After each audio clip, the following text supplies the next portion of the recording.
Houston about to kick off to get things underway. Here's the return from inside his 10. Just never had a chance to shake loose, and he'll be brought down at the 24. Okay, so here comes the offense for the first time today. And here he is, guys. Anytime he takes the field, he is in complete control of this offense. And, David, he gives defensive coordinators nightmares because of his ability. They're going to have a hard time slowing him down. No, he just doesn't have those weaknesses, those flaws, the whole playbook available, and he is a dude. Nowhere to run on that one. He loses 4 on the carry. And a great job by the linebacker. You can tell, starting to crowd the line of scrimmage, get up there in the line of scrimmage, see it, diagnose it, get in the backfield, get the running back on the ground for the tackle for the loss. He's got his man. He's close to the first down, but they're going to mark him just a little short. Third down, and they'll need 2 on this initial drive of the game. Toss to the left.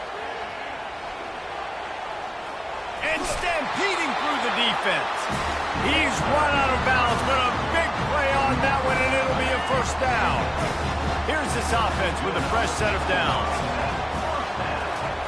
Moore will throw. Fires to the wideout. On target over the middle. And he's brought down after a nice gain. Just inside the 35, first and 10 from the 34.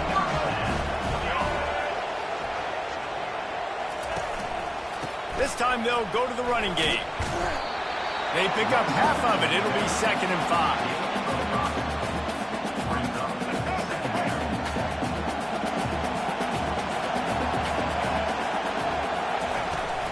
He'll try the left side. They throw it in reverse as that's the final play here in the first period.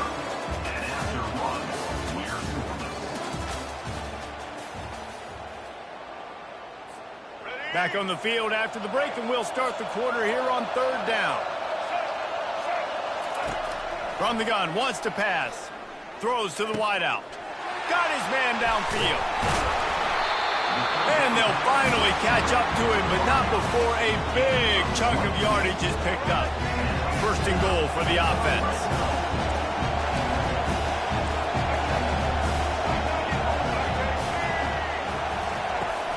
Use the play fake, now to throw. It's incomplete. He was shooting for the end zone right there. And that is a huge missed opportunity for your quarterback. You've got your guy wide open in the end zone. You're not under pressure. You just got to hit him. That ball got away, and that's one he'd like to have back. Sprints into the end zone for a touchdown. And that is exactly what you want from your offense. Man, late in the half, you want to execute and then punch it in physically on the ground, take the lead going into the half, take all the momentum. Nice execution on the drive by that offense.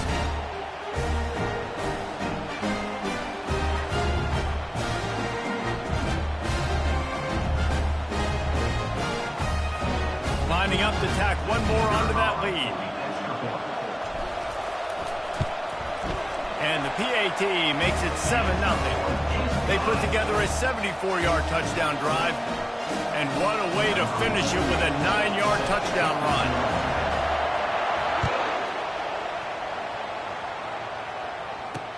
From inside his own 15, let's see how far he can get. He's brought down after a good return, gets it out to the 31. The Cougars offense has the ball for the first time. And here comes this quarterback. This entire offense is built around him. He is the engine of the entire team. I mean, he's the leader. He's the alpha. Everybody looks towards him. He's been doing it all year long. Everybody believes in this young man. Big opportunity, big stage. They'll start this drive with a pass. Quickly complete. And he goes down right there, but a solid pickup, and it'll be a first down. And the Cougars headed quickly to the line.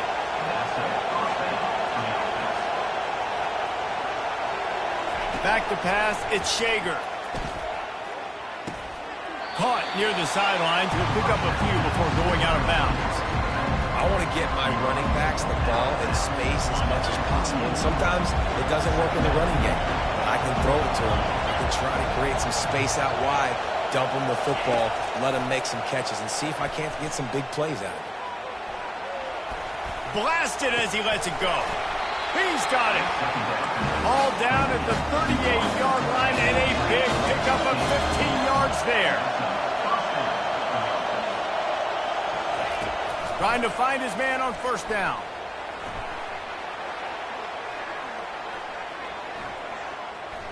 Now he's going to send this one deep to the right. And this is dropped. Incomplete pass. He had a huge gain in his fingers, and he couldn't hold on.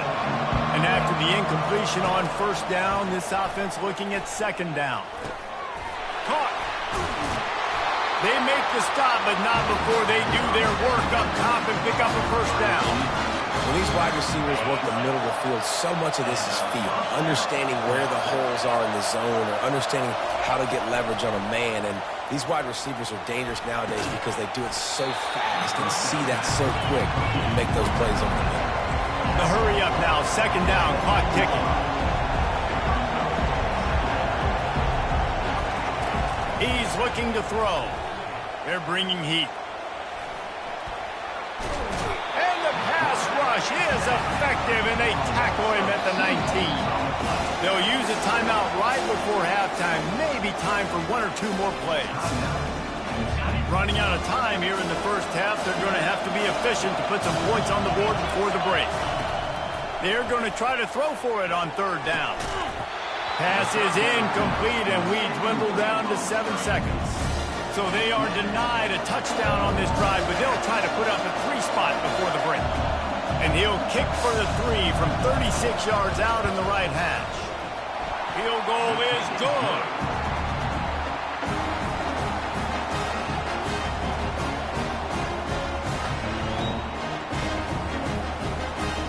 So they get the late field goal right before the half, and not much time after this kickoff for an answer. From inside his own 15, looking for a crevice. Coverage team there to make the stop. They avoid disaster, and that's the end of the first half.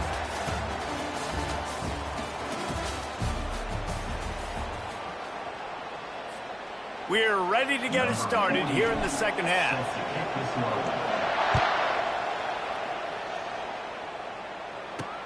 He'll bring it back from inside the 15.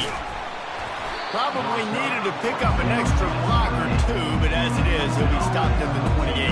The Houston offense comes onto the field.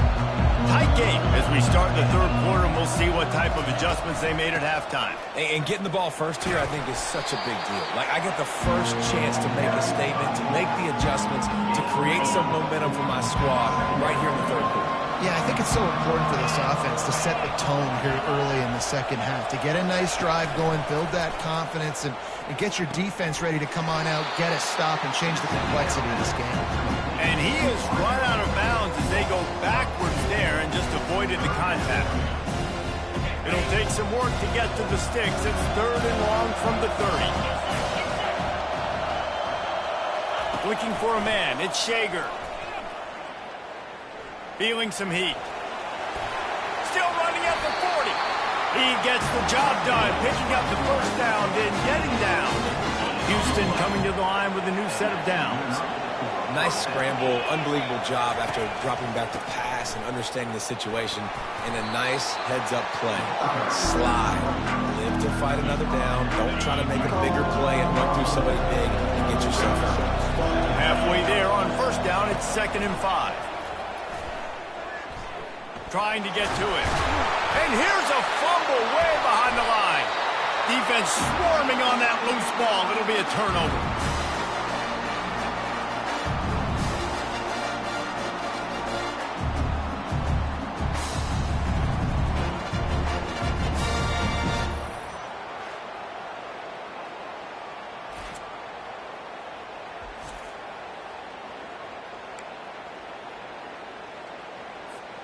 And now the offense will come onto the field again.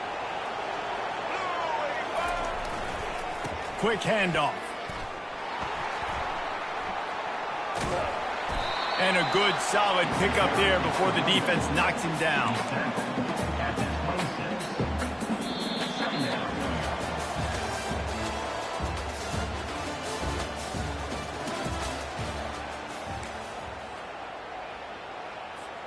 We'll get this quarter going with a second down play.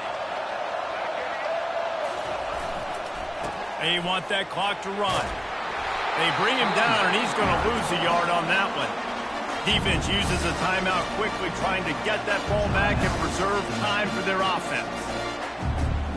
Big third down play here. If they get a stop, you'll see an immediate timeout. Moore to the air. Just a short pass to the tight end. Really confident throw and catch there. Big pickup, and they have a first down. Quick timeout called by the defense, stopping the clock to save as much time as possible for their offense. Down to the 16-yard line, it's 1st and 10. The pitch to the left. And the freshman does a great job using his technique in getting the man on the ground. Timeout called there by the defense, desperate to get the ball back and save as much time as possible. You got to believe they just want to run it, take care of the football, and keep that clock moving on 2nd and 9. Fires into the end zone. Can't make the grab as he was going for 6 right there. They couldn't connect on 2nd down, now staring at a 3rd and 9.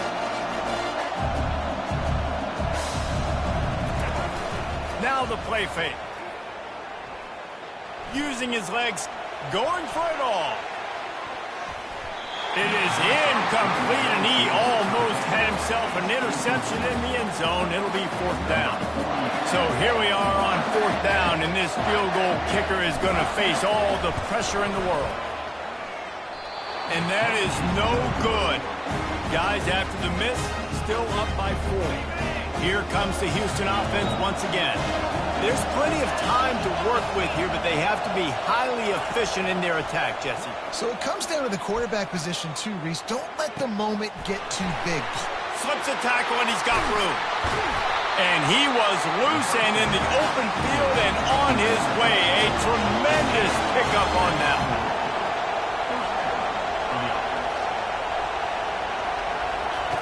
Wants to throw on 1st down. Grabbed behind the line. It's Carlson. And there were no creases or crevices to run through, and they shove him out of bounds. Great job by the quarterback throwing against zone coverage. You cannot telegraph where you're throwing the football. You cannot eyeball wide receivers. So great job by the quarterback using his eyes, not staring down his guy, and then throwing him over. And he was hit just as he was releasing the pass, and it falls to the ground incomplete. This defense will try to force a 4th down on 3rd and short from the 45. Looking to throw at Shager. Unloads to the wideout. Can't make the connection. The pressure there caused the missed timing. Late in the game with the lead, the defense obviously knows here the offense is going to have to try and throw it. Nice job at the back end there. Not just in coverage, but almost picking that football off. That was a game changer. The clock is relentlessly working against them. Down 4. They'll go for it on 4th down. Pocket starts to collapse. Nowhere to go, and the ball is loose. The defense scoops it up, and they're bringing it back. And this defense breaks it open as they return it to the house for 6. And the defense comes with the blitz. Nice job getting to the quarterback. And don't just get there. Try to strip that football out. They get the QB to the ground. The ball's out. They scoop it up, take it all the way back to the house for 6.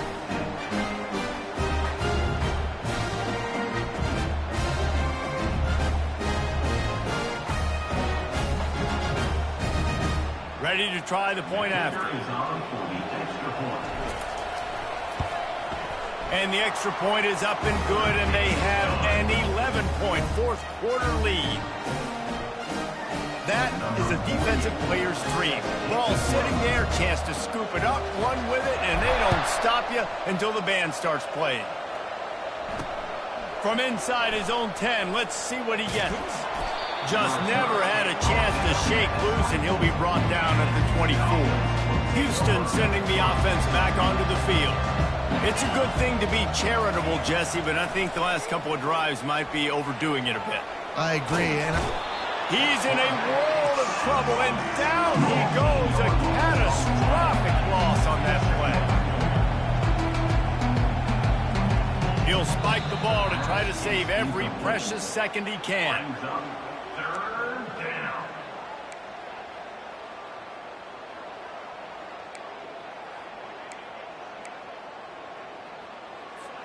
You make up the game plan and not a lot on the play sheet for this. 3rd and long from inside their own 20. Looking to throw, and he needs a chunk play. That pass not close as he got drilled trying to deliver it, and it'll bring up 4th down. And the quarterback gets hit again. We already know this defense has gotten home to him multiple times in this game. So here you are, you're trailing in the game. Defense knows you're going to throw it. They're pinning their ears back. You can't feel very confident right now if you're the play caller, certainly if you're the quarterback, that you're going to have time to throw. And he almost ran away from everybody on that one. A huge pickup on that play. And they spike it to stop the clock. It leads to 2nd down. Let's see what they've got on 2nd down.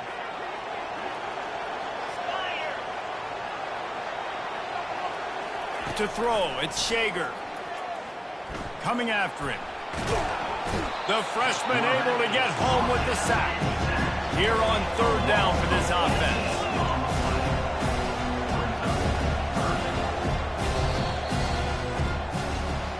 Fans of defense probably love this game, guys. Fans of offense, not so much. But fans of winning? Oh, everybody's a fan of winning, and they found a way to get it done. A win is a win is a win is a win. It doesn't matter how you get it done. This was not pretty by any stretch. Phenomenal defense, offense. They've got a lot of work to do coming up. But at the end of the day, David, that's a happy locker room. Yeah, you know what? You pretty boys say it's not pretty. That was beautiful. That was gorgeous. You talk about hitting people. You talk about tackling. You talk about physicality. Yes, please. I like all those. Pretty to me. That's going to do it for us from here. For Jesse Palmer, David Pollack, I'm Reese Davis, and this has been another presentation of EA Sports College Football.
NC State with the kickoff team on the field and just about ready to start. From inside the 10-yard line, he'll bring it back. Slips through the line, and the return man showing great vision to be able to find some space and put his team in much better field position. And now we'll get a look at this offense for the first time today. And here comes this quarterback. When he takes the field, he brings a certain swagger and charisma out there that not only the entire team, the entire stadium seems to feed off of. You can feel it. It's different. It's special. Guys like this don't come around very often. Open runway ahead. The 30. He's at the 20. Finds the finish line for the touchdown. And these offensive coordinators tell you they want to start fast and they want to establish the run game. That is exactly what you did. First drive, you hand the football off, making the big explosive run, setting the tone for this football game.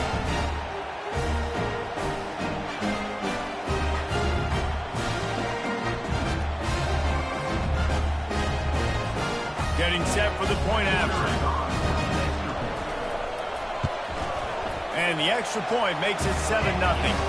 They couldn't draw up a drive better than that one. Just gashed them for the big play in the running game. One snap, one touchdown. The kickoff team takes the field to boot this one away. From inside the 15, here comes the return. Probably needed to pick up an extra block or two, but as it is, he'll be stopped at the 28. So the NC State Wolfpack comes out, and they'll have the ball for the first time. And here comes their leader, Jesse. He just has a way of elevating everybody's play. And he's a point guard, too. So good at distributing the football, finds the open guys, and he makes this offense go.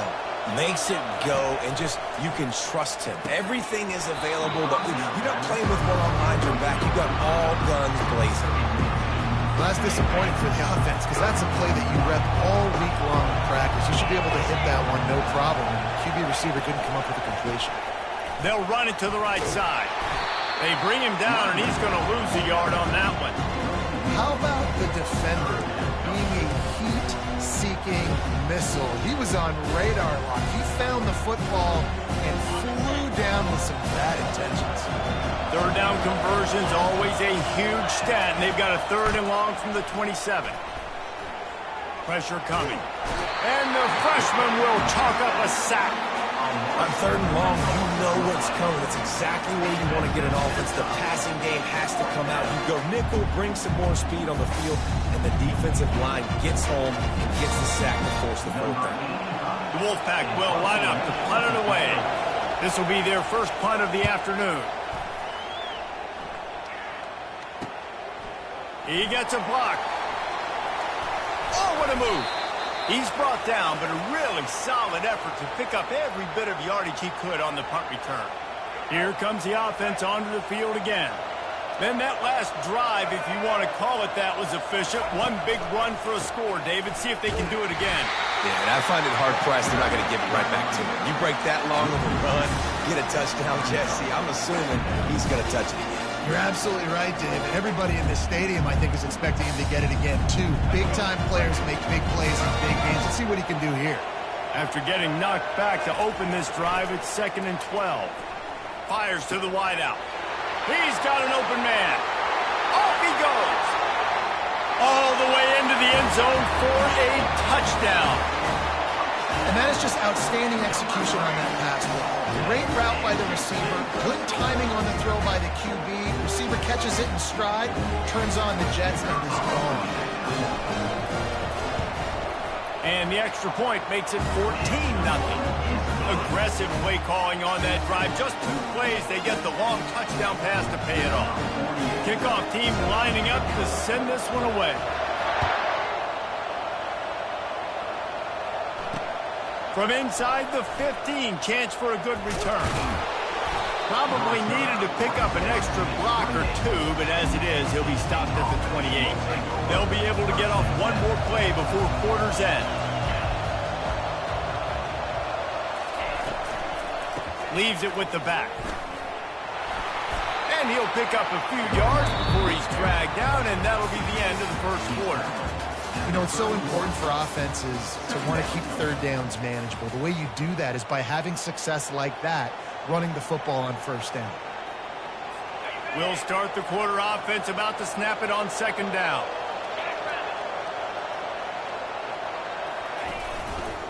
They'll keep it on the ground. He's dropped behind the line of scrimmage. That'll be a loss of 3.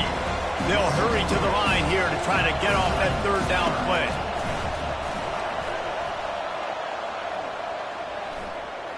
They're trying to get to, and the ball squirted out.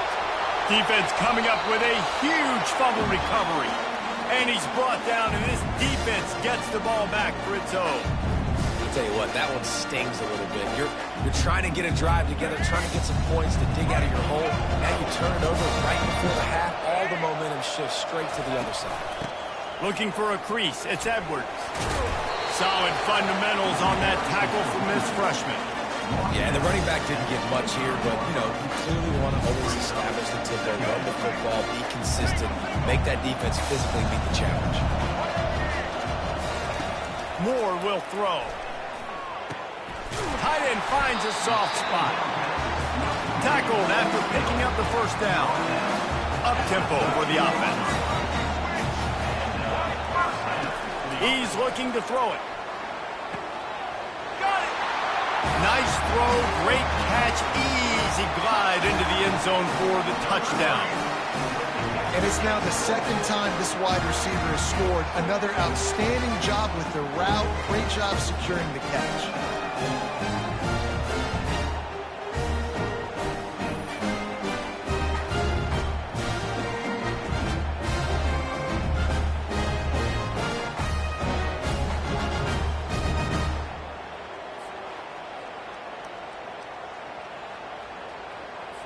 They'll try to add another to their lead. And the extra point is true, and the lead balloons to 21. Quick strike offense on that 3-play scoring drive. And they finish it by firing one in from the 13 for the score.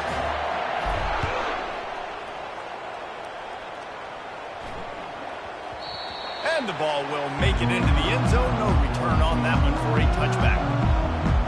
NC State sending the offense back onto the field. They find themselves in a pretty deep hole here, but maybe a chance to grab a little momentum and regroup at halftime. Yeah, a big chance. Like, this is an opportunity. This is the biggest opportunity in front of them in the game right now. You got to get some points on the board. You got to create something positive, Jesse. There hasn't been a whole lot to be positive about in the first half. If I'm playing quarterback, I'm locating my go-to guy at receiver. Who can I count on one-on-one to go and make me a play? Maybe even one-on-two. Who can go up, catch the ball, get us some yards, and get us some points? Finds his tight end. Good pickup there as he gets the first down, and they'll mark him at the 48. Moving quickly, trying to rattle the D.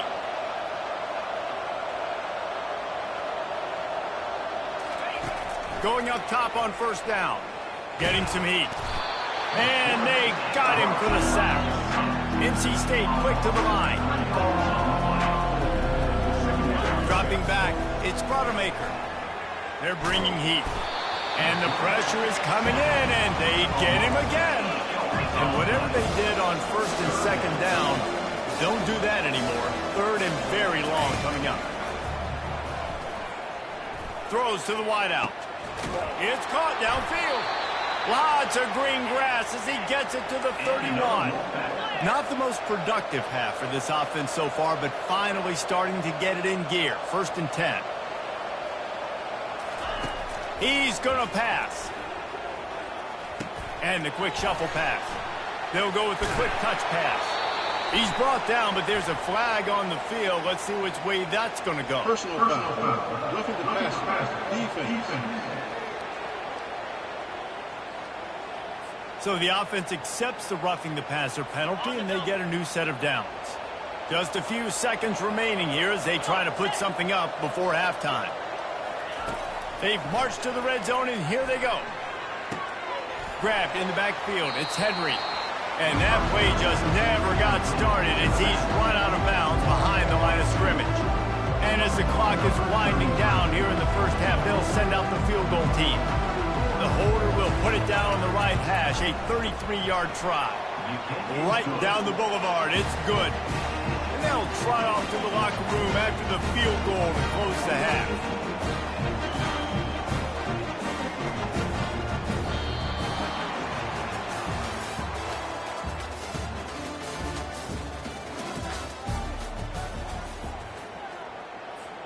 All teed up and ready to go here in the second half.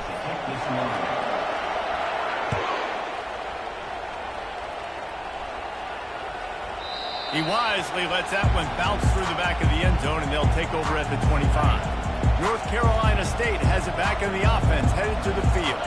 They come into this third quarter with a lot of work they need to get done. Yeah, and it starts with this possession.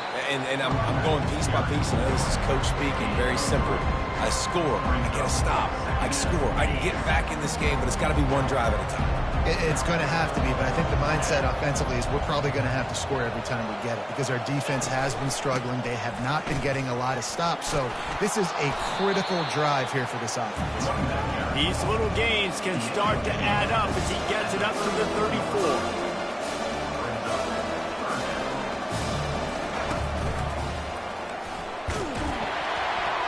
Brought down to the ground, but he has enough for the first down. NC State at the line with a 1st and 10. Yeah, a nice job dialing up that short yardage situation play call there, David. They needed 1 yard, and they picked up 2. Yeah, great job up front. Great job by the back knowing where they need to go. Nice having a hole you can get through and not have to just do it all on your own as a running back. NC State going up tempo.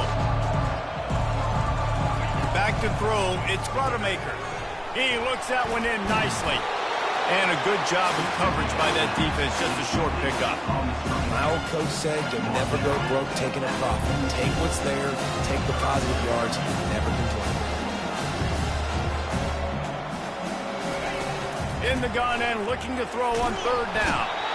The freshman able to get home with the sack. And this defense is smelling blood right now. Like they know they got him right where they want. Got him in a 3rd down and long. They got to lead by 3 possessions. Everything is going their way. This offense is in trouble. 4th down, and the punt team sends it the other way. Here's the return. He's got great speed. Well, they finally stop him, but he found some running room on that return and really helps out his offense to start this drive. Plenty of time for one more snap before the end of the quarter. From the gun, the ground game. Got the 1st down and more. Got a lot of running room. And no one is going to catch him. Cruises into the end zone for a touchdown. Well, this offense looked unstoppable in the first half, lighting up the scoreboard, and it doesn't look much different here in the second half. They take their first drive of the third quarter, march it down the field, and score. There is no end in sight for these guys. Lining up to tack one more onto that lead. And the extra point gives them a 28-3 lead. What a way to send a message. Huge play in the running game. One snap, and you've got a touchdown on the board. The kickoff team out there set to boot it away. Set to kick off.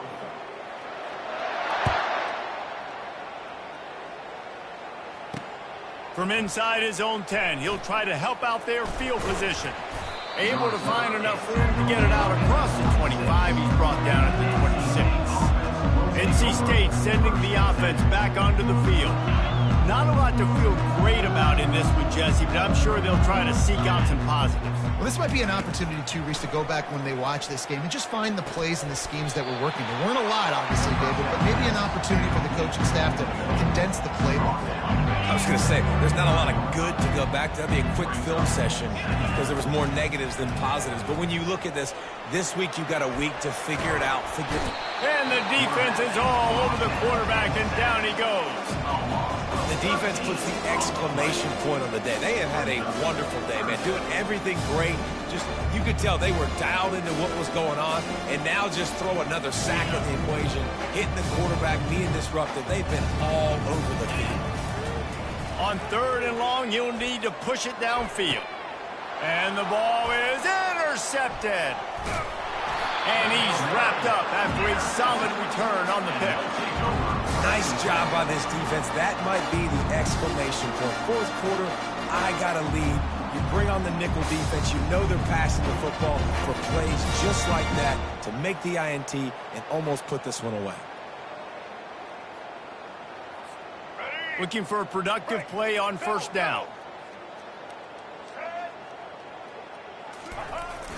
They'll run it to keep this clock grinding. Not a whole lot of room there. 3 yards maybe, 2nd and 7. And I'm a fan of this, man. Run the football, eat the clock. We got the lead. This offense has put together a nice day, man. Like, just balance, rhythm, timing, play calling, everything has worked. That's why they've built this lead. They've had a great day today. Finds the tight end. Nice pitch and catch there, and they'll have enough for the first down. And that's why they got to keep running the football, man, because play action is going to be a big part of this game plan. You've got to get this tight end over the middle of the field vertically and give him an opportunity, because you just saw how dangerous he is after the catch. They bring him down, and he's going to lose a yard on that one. Well, the defense finally able to make a play, getting a tackle for loss. They haven't had many of those today because this running back really has answered the bell. They knew coming in they were going to have to give him the football, force feed it to him. Got some room, headed to the goal line. And we have breaking news. They score yet another touchdown. Man, you knew this one was over already, but how about an exclamation point to go with it? Another score for this offense. They've had themselves a great day, and the stats just continue to pile up. And the extra point is true, and the score is 35-3. About to kick it off after punching it in for the touchdown.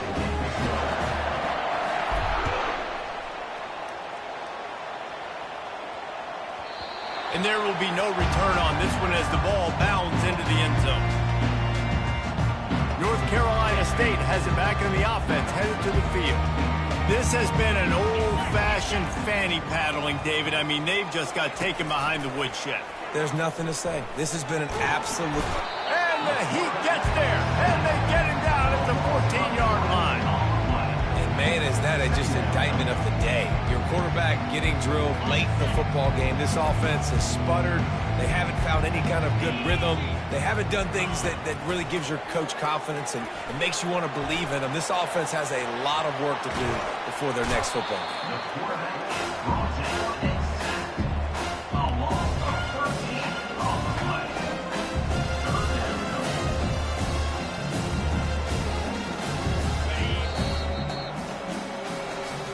This is what you're looking for when you have the better team. Go out and show it.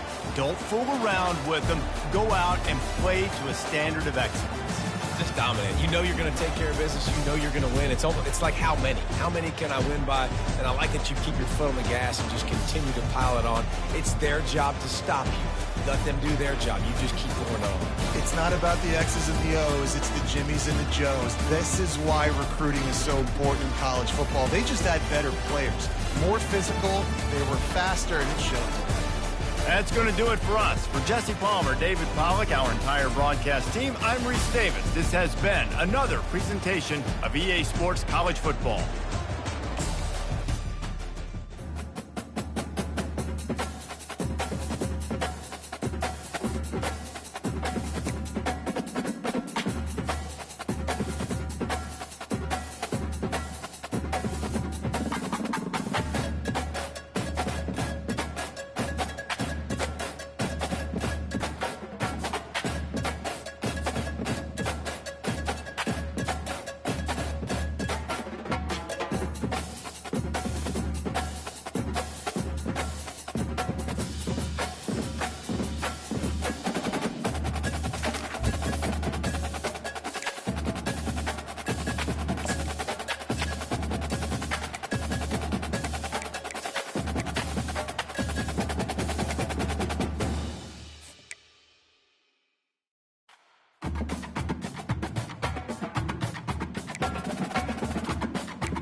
They're just about ready to kick it away.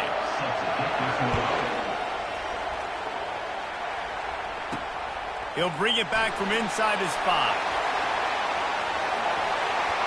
And he's able to pick his way through the traffic nicely for a good return on that one before he's brought down. All right, guys, here's our first look at this offense today. There he is, the man who makes everything go, and they believe they're going to score every time they touch it when he's on the field, Jesse. He plays with unbelievable confidence, Reese. Always knows where to go with the football. The entire playbook is at this guy's disposal. Yeah, which is so much fun for a coach, so much fun to play with him, a guy that can do everything. Everybody on the field is active and a weapon. Just sort of a relentless run, getting everything that was available to him, and they'll mark him down at the 40. The big pickup on first down leaves him with 2nd and 1. They'll try the run. Works his way to the 41, and that is plenty to give him a first down. Well, I know this is an offensive line that has a ton of pride. They want to come out each and every game and really impose their will on the D-line. They got just enough push there on that run play to pick up the first. He finds a dead spot in the middle. That is exactly what you're looking for when you talk explosive plays. The defense finally able to make the stop. They're lining up on 1st and 10 from the 38. Moore to the air. Gets it out quickly. At the 20, he's got space. Then they'll finally catch up to him, but not before a big chunk of yardage is picked up. I don't know who on defense is going to cover this guy. Honestly, he could be a problem for this defense over the middle of the field in passing. And a nice solid pickup there before the defense wrestles him to the ground. Going to work on 2nd down in the red zone. Is still some ground to cover to pick up that first down. He's looking to throw.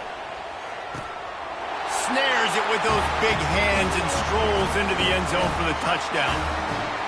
You want to talk about a great way to start the game and set the tone early. It's so nice to have a quarterback just get himself into the game, get himself established. You make a couple throws, you lead your offense down the field, you score right off the bat.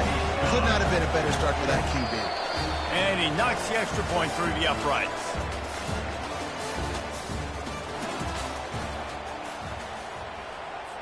The kickoff team out there and ready to go.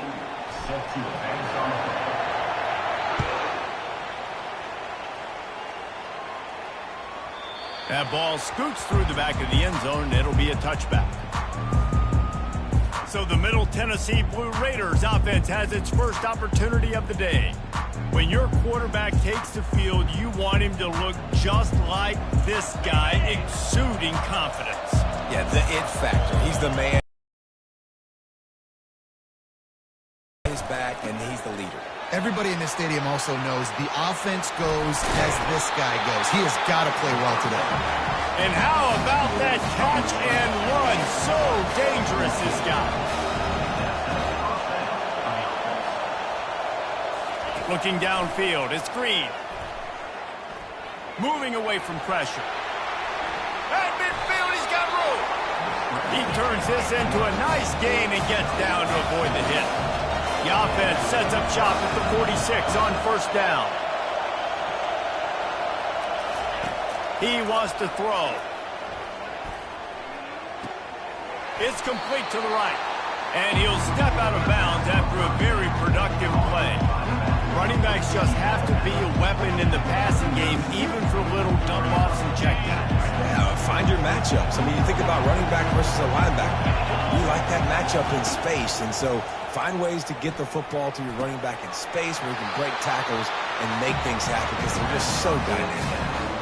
I'll tell you, QBs and receivers, they practice these out routes all week long. You've got to anticipate. You've got to be comfortable throwing it before he gets out of his break, and they executed it perfectly right there to pick up that first. To the air on first down. Quickly to the tight end. Fighting off the defender. They still can't get him down. The stop is made, but this offense is threatening. 1st and goal from the 9. When you're dealing with the big tight end, you better get a bunch of hats around the football. And here's the thing, Reese. These used to be big, slow tight ends. Now these guys are absolute freaks. They're so good. You can split them out wide. You can put them in the formation. They can do so much. And you see after the catch, hard to get to the ground. Well, that was the guy the quarterback wanted to go to right from the jump, but a better job by the defense in coverage forcing the incomplete. Looking to throw on second down. Caught behind the line. It's Williams. And he tried to string out that run, but there was nowhere to turn it upfield, and he's forced out of bounds for a loss. 3rd and goal from way back there.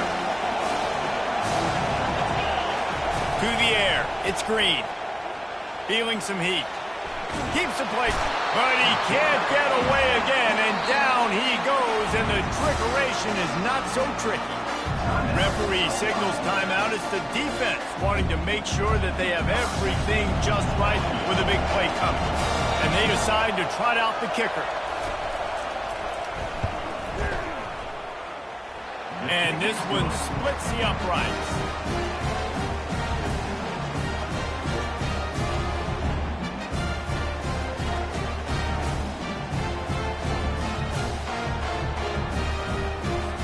So they get the field goal, now about to kick it away, and you get a stop here, and you go to halftime feeling really good about things. Looking for an alley from inside his own 10. Finds just enough space to cross the 25. Let's mark it at the 27-yard line. And now this offense will take the field again. That last drive, an absolute aerial assault for the touchdown, Jesse. But it was a nice job in play calling, too, David, just giving the quarterback some easy looks and reads so he could go out and execute. And he knew exactly. He's into the open down the middle. The 20. He's at the 10. And he's in for the score. Touchdown. Defense has to be better on the back end. They knew this offense was going to come out, and they were going to challenge them. They were going to try to push the ball vertically down the field. They've now given up 2 touchdown passes in this game. They have got to shore up their play in the back half.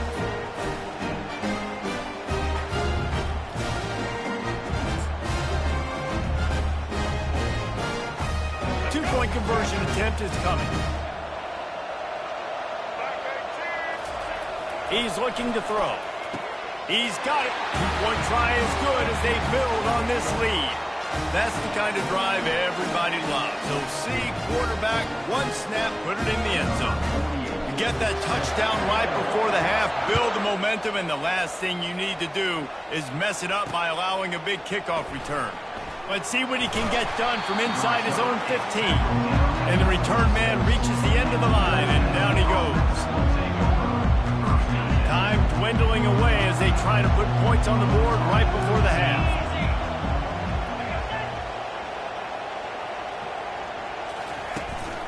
Give to the back. Banging, slithering, whatever it takes to get that ball up to the 32.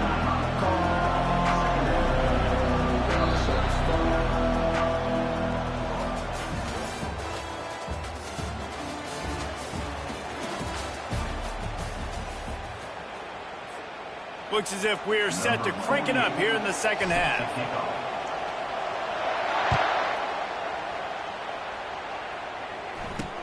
From inside his own 15, looking for room. Finds just enough space to cross the 25. Let's mark it at the 27-yard line. Let's see what the Blue Raider offense can get going. Now 2 possessions to start this third quarter. They'd love to build some early momentum. You ain't lying, because you only got so many possessions here in the second half, so now you're down. I got to maximize every single one, put your best plays together, start this drive off on a good note. Yeah, it starts right here. Obviously, you can't get it all back on this drive, but you can create that momentum. You can create something special and some energy, but it's going to start with this offense here executing at a high level. Man, how tough is this guy to defend? He drops back, everything tells you pass, and then he scrambles and gets the first down. Just so hard to defend. Out of the gun, the running back has it. And the freshman does a great job using his technique and getting the man on the ground. After picking up a couple, it's 2nd and 8. From the gun, they'll try to impose their running game. He's knocked down in the backfield. He'll lose a couple. And this offense is desperate to keep this drive alive, trailing by multiple possessions, and it's getting late. Trying to get to it. And he can't escape, and down he goes. In the second half, trailing the way they are, they know they're going to have to be able to throw the football to get back into it, but you can't accomplish that if you can't keep your quarterback standing upright. Give the defense tons of credit getting that sack on third down. Makes a move. The coverage team was down there to corral him. They made the stop, and they'll mark it at the 39. Okay, so here comes the offense returning to the field. They torched this defense with an explosive passing play for a score last time out. Let's see if they go right back at him. Quick spin on the ride. Nice pick up there. Gets him the first down and sets him up at the 45-yard line. Here's this offense with a fresh set of downs. Keeping it on the ground with the single back. And after a very short pickup on that run, we have come to the end of the third quarter.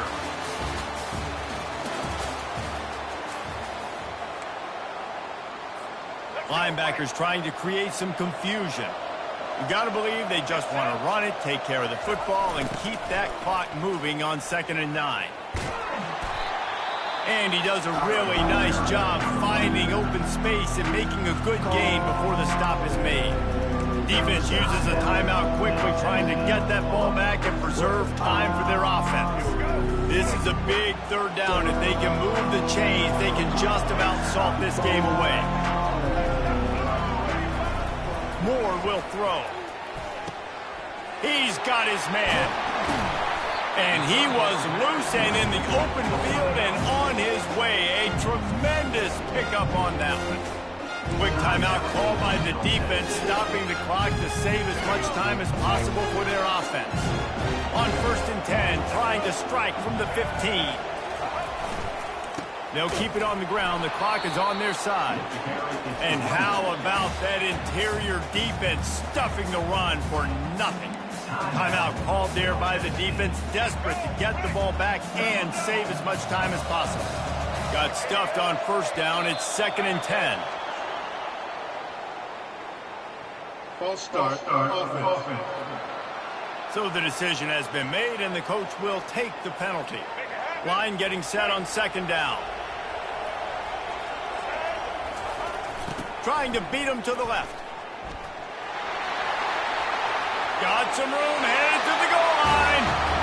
And he barrels into the end zone for a touchdown. That one might have put the finishing touches on this game. This one is over. Game, set, match. The defense had a chance to maybe kind of keep their team in it, but the offense said, take it to the locker room. And no problem on the extra point as they push the lead to 19 here in the 4th. So that scoring drive took only 6 plays. And the score came on an impressive run from the 20.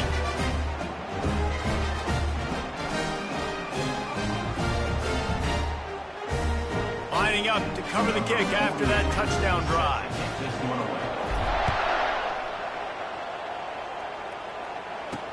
From inside the 10, here he comes. Nice job executing all of the assignments as they put a stop to that return at the 22. The Middle Tennessee offense will go back to work. This offense has pretty much been stuck in the mud the entire game. It's been a frustrating performance, Jesse. Yeah, and listen, you can't be hanging your head just yet. This game's not over. This coaching staff is still evaluating their players. So if you're on the field right now, you've got to finish this game. You've got to try to prove something to them. Well, the game is over, to be clear. They're not coming back. But I hear what you're saying. Keep fighting. Keep showing your coaches it matters. And maybe find something positive here late that you can build on for the weeks to come. And that's just a flat misfire, not even close to his receiver. Well, the defense came into this one knowing if they stop the pass, they win the game, and they have done that. Their guys have won one-on-one on islands. They've been able to get to the quarterback. They've been mixing up their looks. They haven't even allowed 100 yards passing in this one, and that's why they are way ahead here in the 4th quarter.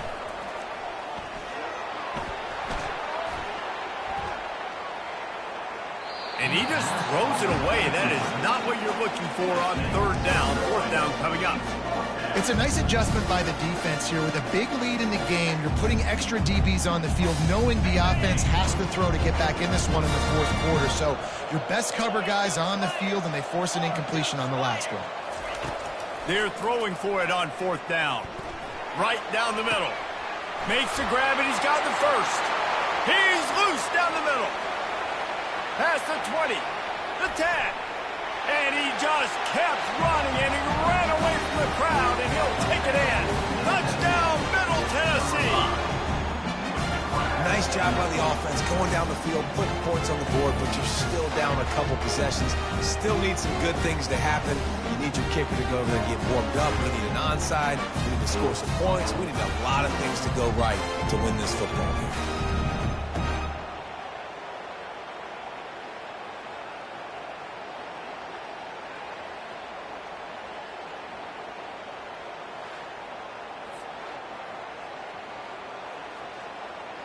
Lining up to add another. Kicker is on for the extra point. Oh, and the extra point is blocked. Now he can return this.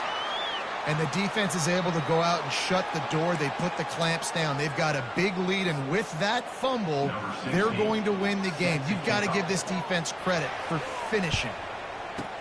They'd hope to get that thing bouncing around, but the hands team is able to corral it.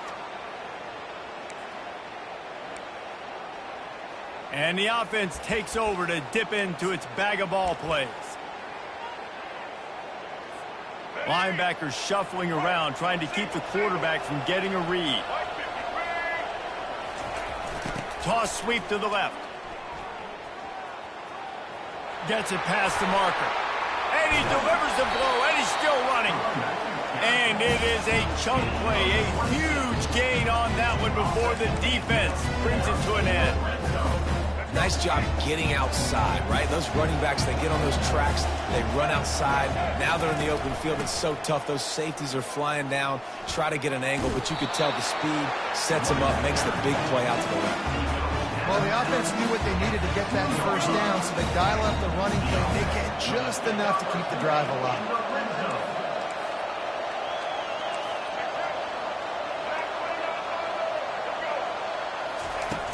Coming out on first down with the play fake. Into the end zone for a touchdown to ratchet up the pressure late in this game.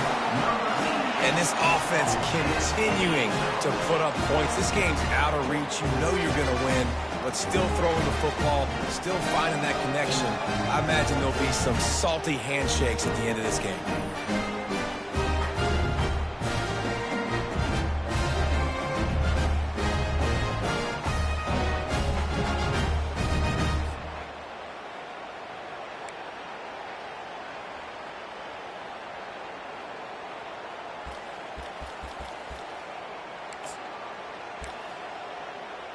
They'll line up to go for two. Moore to the air. Into the end zone for the two-point conversion as they extend the lead. Quick strike offense on that three-play scoring drive. And it was finished off with a 2-yard touchdown toss.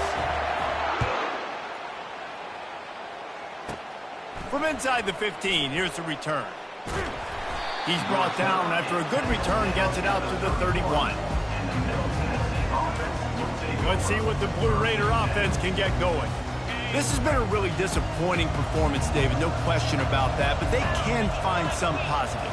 Yeah, and every time you watch the tape, you know, Jesse, coaches are pointing out, look at this. This was open if we'd have just ran the details to the right route, hung on to the football.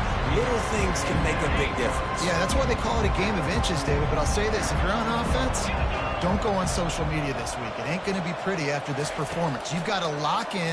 You got to take the week of practice very seriously and find the... And they got him. They'll get him down for the sack. Everybody has to be set. They have to get it off. On third and long, a check down would be the last resort. Couldn't find a man and just had to throw it away to avoid a negative play. And this is just one of those days, man, where everything has gone wrong, right? Like they just haven't been in a rhythm. They haven't got it going and never built the momentum. This is one of those days that you learn from. You try to grow. Fires and picked off. Looking for more room. And they'll drag him down after a good return on the interception. And that's a really good job by the defense, understanding the situation of football. It's fourth down. It's late in the game. You got a multi-possession lead.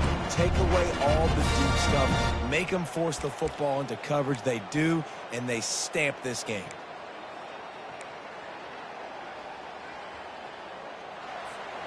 One more play to pad the stats. Moore will throw. Trying to beat the D deep. Final shot falls to the turf, and that'll be the ball game. We sensed a great deal of confidence, almost a smugness from this coaching staff. And these guys on the field, it's as if they knew they were going to win. Yeah, playing with a bit of a chip on their shoulder, and I think they really felt like they had a real good game plan offensively and defensively coming into this one, David. There was some matchups on the field they thought they could exploit.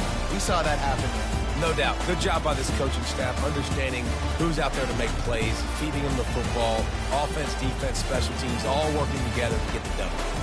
So that's going to do it for us. For Jesse Palmer, David Pollack, I'm Reese Davis saying so long. This has been another presentation of EA Sports College Football.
Kickoff team out there ready to tee it up in this bowl game.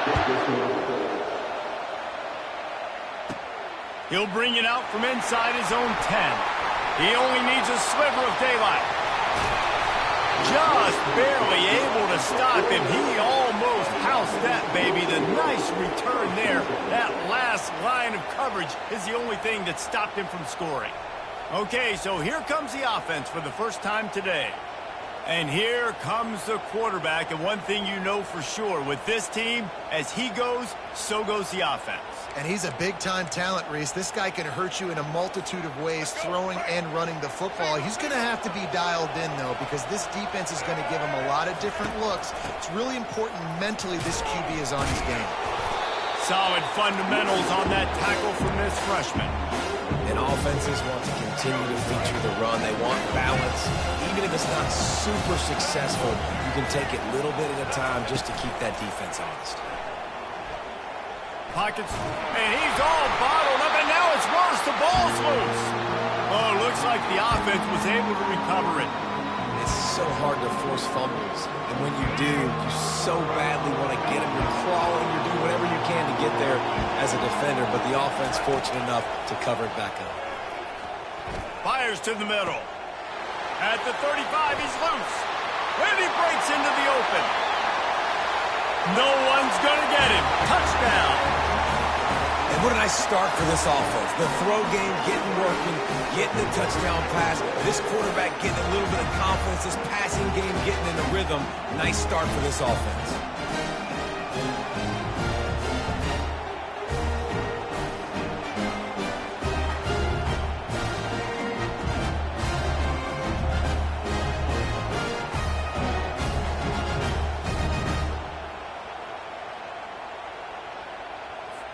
He'll try to tack on one more.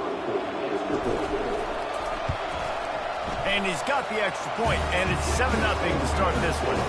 Quick strike offense on that 3-play scoring drive. And the score comes courtesy of an explosive play in the passing game from 60 yards out.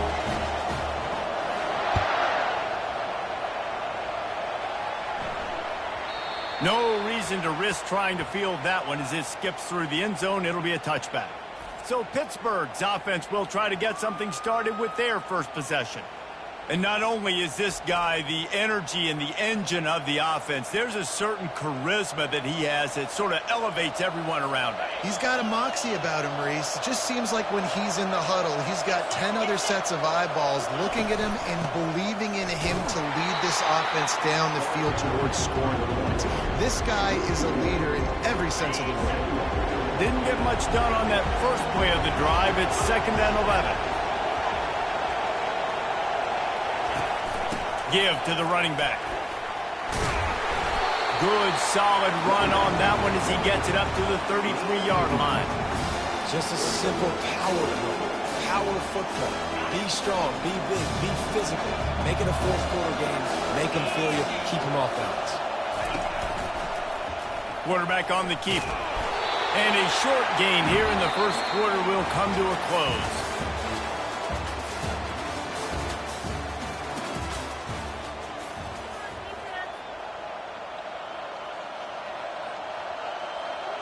Pitt will have to boot this one away. He'll try to really get into this one.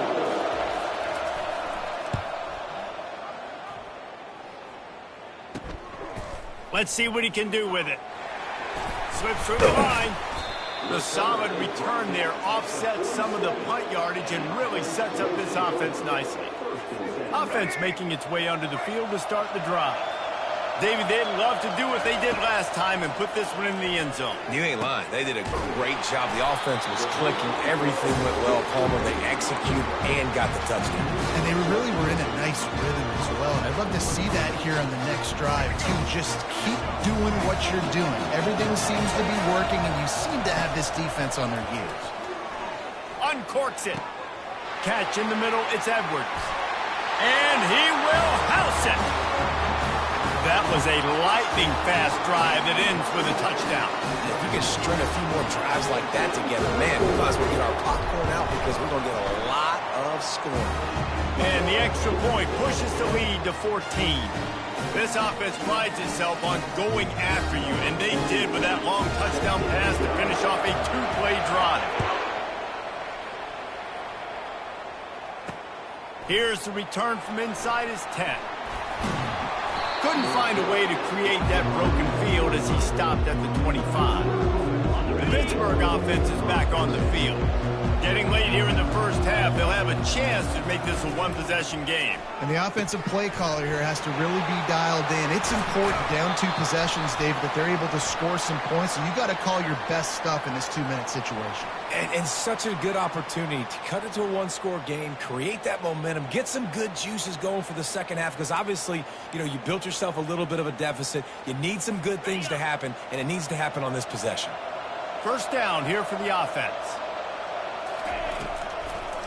They're trying to slow that rush down with the draw. Good job running tough and behind his pads as he gets up to the 38-yard line. Clock's running, and they'll try to get to the line warp speed for second down. He's looking to throw.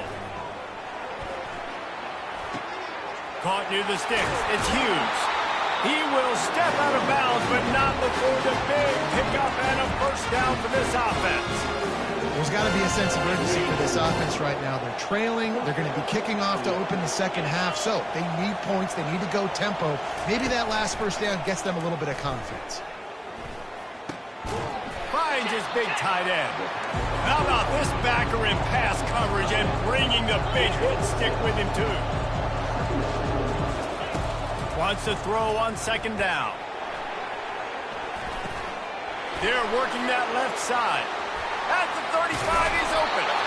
Gets him down at the 30 after a 15-yard pickup. They are threatening, and they have a first down. Pittsburgh going to work with a fresh set of downs. They'll throw it on first down. Quickly out to the tight end. Excellent job working through the air. They're finding a hole in that defense and picking up a first down. Hit it right back to the line. They'll throw it from the red zone. Coming after it. And the pass rush is effective, and they tackle him at the 19. Clock winding towards 0. They'll get one more snap off. We've got a timeout in the waning seconds of the half. Maybe a chance to get off a couple more plays. And here on second down, they'll send out the field goal unit to try to get 3 before the break. And he'll kick for the 3 from 36. Oh, and he got a hand on it. It's blocked. He picks it up.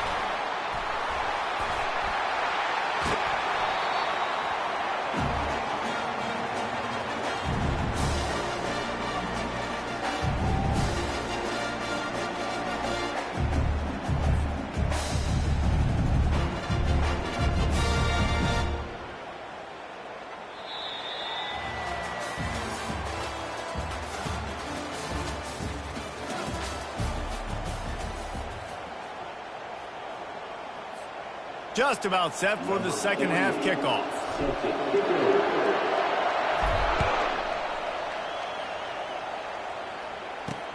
From inside his own 10, let's see what he gets. Just never had a chance to shake loose, and he'll be brought down at the 24. The Pitt offense back on the field and ready to roll. And sort of an ugly first half, honestly, but the deficit's still manageable if they want to wrap up this season with a bowl win. This is a team I know that takes a lot of pride, and I'm sure at halftime in the locker room, David, there was some shouting going on. They need to get themselves motivated and ready to go, because they're not out of this game. Yeah, and when you get that shouting and you get the quarreling amongst each other and you get some motivation, you need something good to happen early. This first possession, get the football, go make something happen, create some momentum. Good, solid run on that one as he gets it up to the 33-yard line.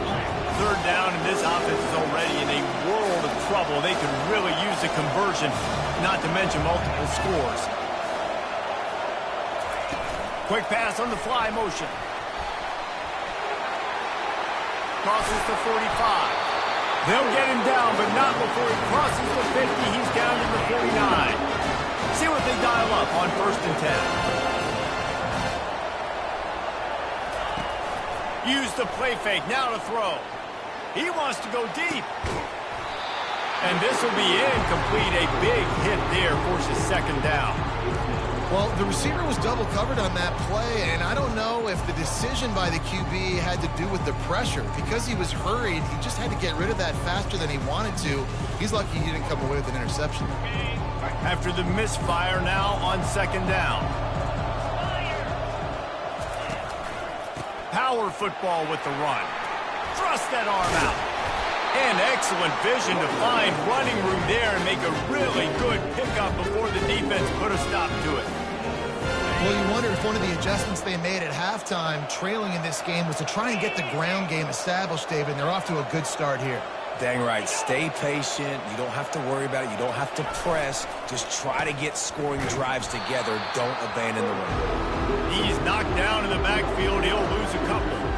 After losing a couple on that last play, here's 2nd and 12.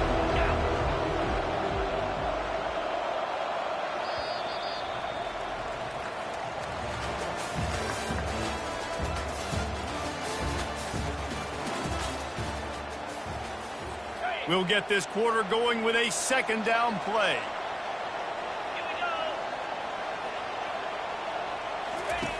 He's looking for a man on second down. Pressure coming. And the freshman will chalk up a sack. Clock is still running, and they have to get everybody lined up. On 3rd and long, doesn't need to take the check down. And here comes the pressure, and there he goes down again. Down by multiple possessions. You can't come up empty on this drive. They'll go for it on 4th down. Can't find his man. It'll be incomplete, and that is a heartbreaker this late in the game. So, guys, we'll see this offense again. They're in command of this game. Now let's see if they try to rub a little salt in the wound or happy with getting the W. Yeah, and listen, this makes the post-game handshake fun sometimes. If you do choose to rub a little salt in it and keep chugging and keep scoring, I'm here for it, Jesse. Like, your job is to score points. It's my job to stop it. Keep the foot to the accelerator. Keep trying to play ball. I agree 1,000%. That's like Steve Spurrier back in the day when I was playing for the Gators. You go and play for him because you want the opportunity to throw the ball. So when you get in the game late, you're not handing it off. We were beating Central Michigan by 80-something points. He was still letting us throw the football. It's the defense's job to stop you. That's caught. It's Jones. Defense uses a timeout quickly, trying to get that ball back and preserve time for their offense. So an example of a tight end doing a little unheralded work to set up a much better 3rd down situation. And I like the QB here, Reese. I like the decision where I understand, let's get this football out. Let's get some positive yards. Touchdown! Nice job on the route and catch by the tight end scoring that touchdown. And it doesn't matter what play this offense calls. All game long, everything has been working. This has been a master class in offensive productivity. And the extra point splits the uprights, and they're up a full 3 touchdowns, a 21-point cushion in the 4th. Kickoff team has the ball teed up, and they're about ready to go. From inside the 10-yard line, he'll bring it back. Just never had a chance to shake loose, and he'll be brought down at the 24. The Pittsburgh offense is back on the field. It has been a rather forgettable day that's finally coming to a close, David. Yeah, it's been an awful day. I mean, just... The freshman able to get home with the sack. Pitt pushing the pace.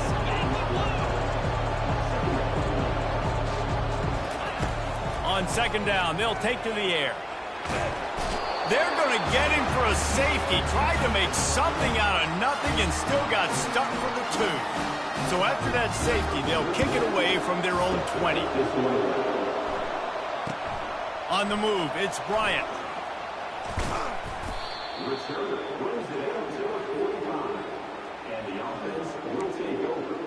And the offense takes the field, ready to go back to work. Firmly in control of this game. We'll see if they just try to run out the clock and get out with a victory. Everybody on offense here should feel really good about their performance today too, David. They had a really good game plan coming into this one. They went out and they executed. at a very high level. Yeah, lights out, and this game's over. I'm interested to see the philosophy now. Do we keep chucking the pill and to keep trying to score points because it's the defense's responsibility to stop them, or do they just run this clock and say, all right, we did enough today, we kick them in the face? Got enough for the first down and wants more.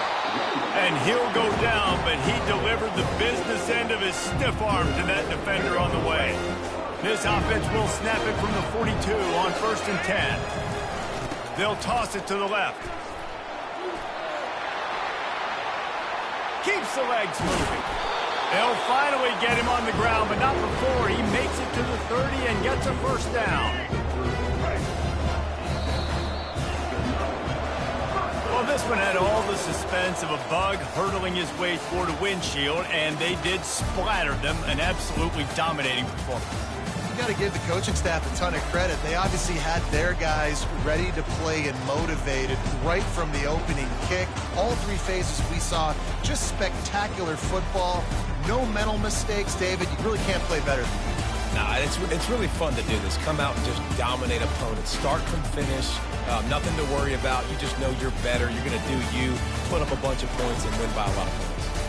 That's going to do it for us from here. For Jesse Palmer, David Pollack, I'm Reese Davis, and this has been another presentation of EA Sports College Football.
Kickoff team on the field, ready to start this postseason classic.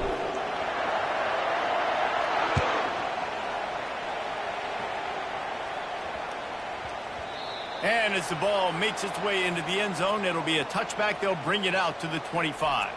The Eagles' offense is on the field for the first time today. And when you have a quarterback like this guy, the entire offense feeds off of him, David. Everybody feeds off of his energy, and the whole playbook's open because you can trust on him. He's dependable, Palmer. He's also one of those guys, if he gets in a good rhythm, watch out. This dude starts firing strikes. Going to the running game. And he's a real nowhere man tackled in this no-game land. Boston College right back to the line. They'll leave it with him. Gets it across the 30 to the 31, a pickup of 5. Now they'll face 3rd and 4 in their first possession of the game. Looking to throw, it's Vasco. Stepping to the right. He'll pull it down. He is brought down, but man, what a job to find some running room and move the chains. This is such a frustrating feeling. When you got a defense that drops back, takes away all the immediate options, does a really good job with the first play, the pass play, but then you got a quarterback that just pulls it down, easily gets the first down. I just don't know how you stop a guy like this. Now they're going to throw it. Grabbed in the middle, it's Burgess. And they pick up just a few on that completion. Now facing a 3rd and long. And quarterback receiver on the same page. Nice job seeing the zone, understanding the drag route concept. Easy pitch, easy catch. They're trying to get to it. Trying to escape and get it himself. And sure, tackling there to keep him from getting to the first down marker. Boston College lining up to punt this one away.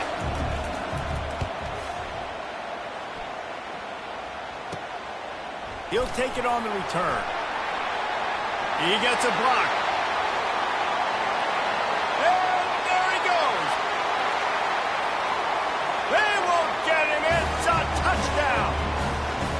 That is a play that will get your sidelines into the game with that touchdown. And you could see once he left everybody in the dust and he was going to the house, the sidelines going nuts. What a big-time play to take the lead. Defense did its job. Now special teams coming through in a big way.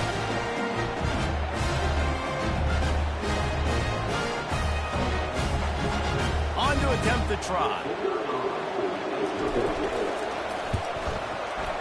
Just got a little casual with it and blew the extra point.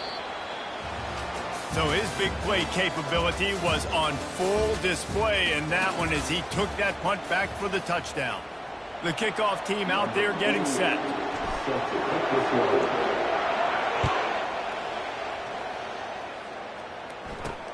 From inside his own 15, trying to follow his blockers. He was looking for more running room, but none to be found as he stopped at the 23. Boston College sending the offense back onto the field. They just didn't quite find the rhythm on that last drive, Jesse. They had to punt it. I think they got to be more physical, David. I think up front they got to do a better job getting blocks and establishing this running game. And how easy does football become if you're the more physical team? If you can threaten the run and then run play action, it opens up the whole offense at your disposal. Looking to throw, it's Vasco. Fires complete on the crosser. Pulled down for the tackle. They're at their fastest tempo trying to get off this third down play. From the gun, wants to pass. Getting some heat. Keeps it going. He's going to run it. And gang tackling on this dude is a good idea. They needed it, but he still got the first down.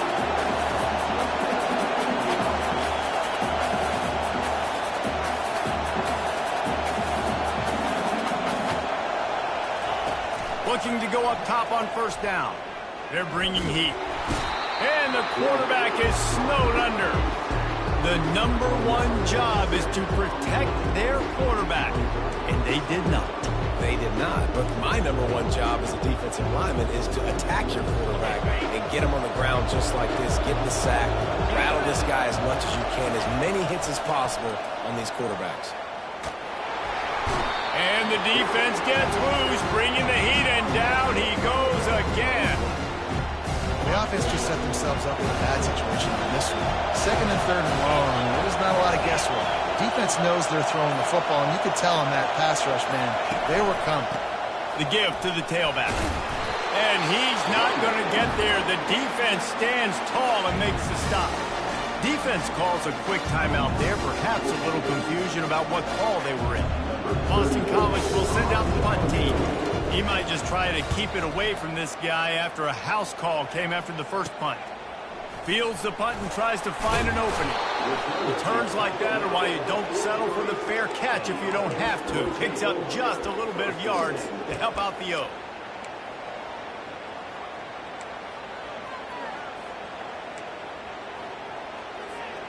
Running out of time here in the first half. They're going to have to be efficient to put some points on the board before the break. They'll throw it on first down.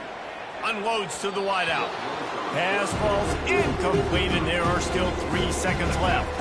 Just enough time for one final play of the half. After the incompletion, they go back up top. He rifles one deep down the middle. And it's caught inside the 30. All the way in for the touchdown. And I love this offense, man. Staying aggressive. Just because you got the lead, you know people can score points in bunches. This offense keeps the foot on the accelerator, scores again on the final play. Now this offense has even more of a cushion going into halftime.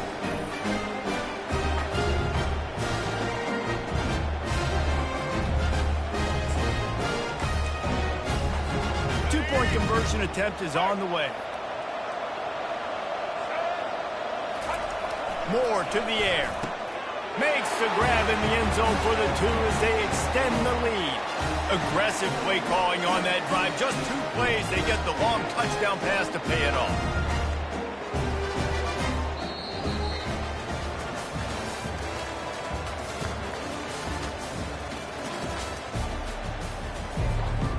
The Golden Eagles will kick it off to start the second half. From inside his own 10, he'll try to help out their field position. And he'll be brought down after a solid effort on that return. And let's see what kind of ball plays this offense has ready. They more than got the job done in the first half. Now the job in a bowl game, don't get distracted and finish the deal here in the second half. I mean, love the way they came out. They had all that time off, didn't look rusty at all, came out with the foot on the accelerator, looked really, really good. Palmer, he's just more of the same here in the second half. I agree. And if you're on that sideline right now, now's not the time to be thinking about the off-season, your strength program, what classes you're taking in the spring. You need to focus on finishing this game, punctuating this season. Third and short from the 44, and we might know if they plan to go for it on fourth down by what they call here. They'll try to pick it up on the ground. They'll get him on the ground at the 46, and it'll be a first down.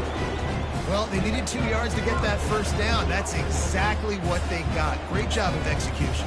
No secret about it. Just got to be physical, get a hat on a hat, low man wins, all the cliches to get that third down and short.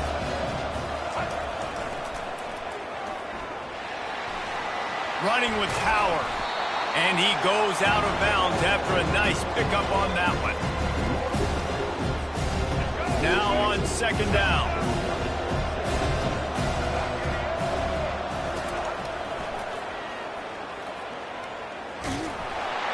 And the freshman does a great job using his technique and getting the man on the ground.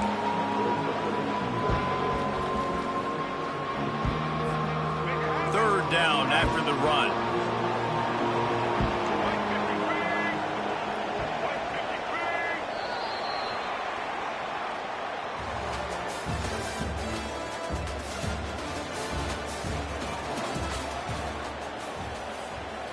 Trying to pick up a first down.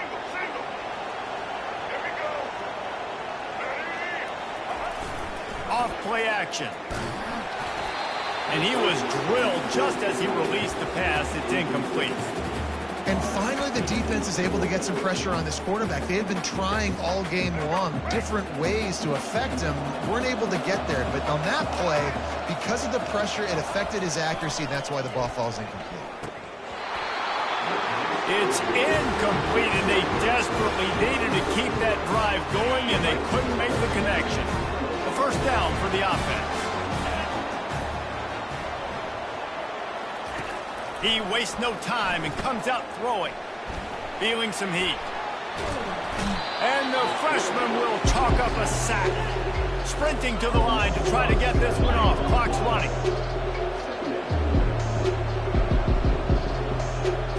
Looking to pass. It's Vasco. Just had to get rid of that one. Good job to fight another play. That's a good decision by the quarterback. I know that's not going to come up on the stat sheet, but you're in the pocket, nobody's open. Don't risk turning it over. Just throw it away. They've got some work to do on this third and long from the 40. He's looking downfield to throw. Trying to get to him. Ball's out. Now look what I found. I'd say that's a stroke of good fortune. The offense keeps it. Down in the fourth quarter, it's too late for empty possessions. They'll go for it on fourth down. He'll try to throw and pick up the first down. Looking to the big tight end. Incomplete on fourth down, and man, did they need to keep that drive alive. The offense lining up for a first down play. The handoff, keep working on that clock. Got the first down and more. Hit the afterburners, kid. Lean for the wire. Touchdown.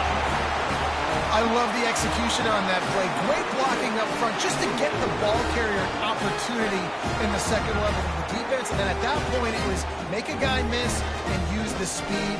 That was a perfectly executed play.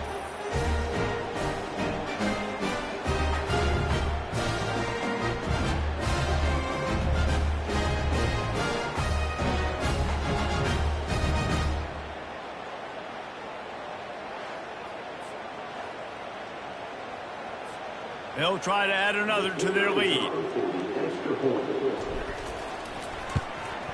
And the extra point splits the uprights, and they're up a full 3 touchdowns, a 21-point cushion in the fourth. The kickoff team on the field as they'll send this one away.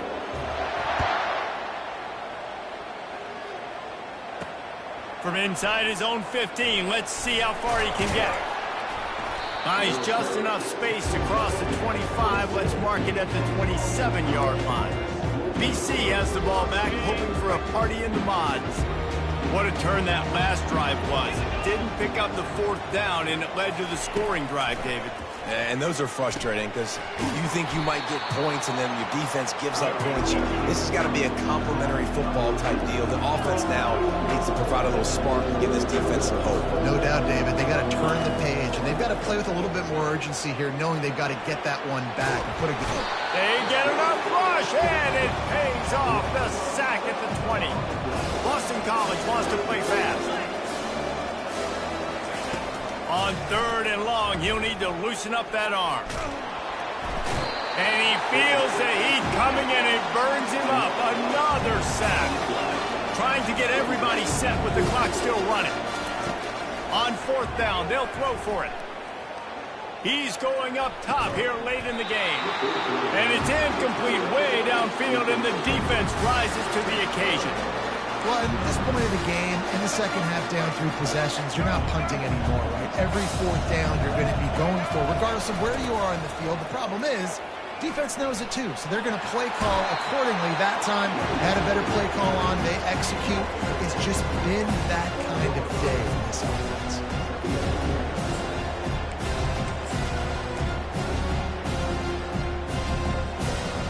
And after this play, the cake will be baked.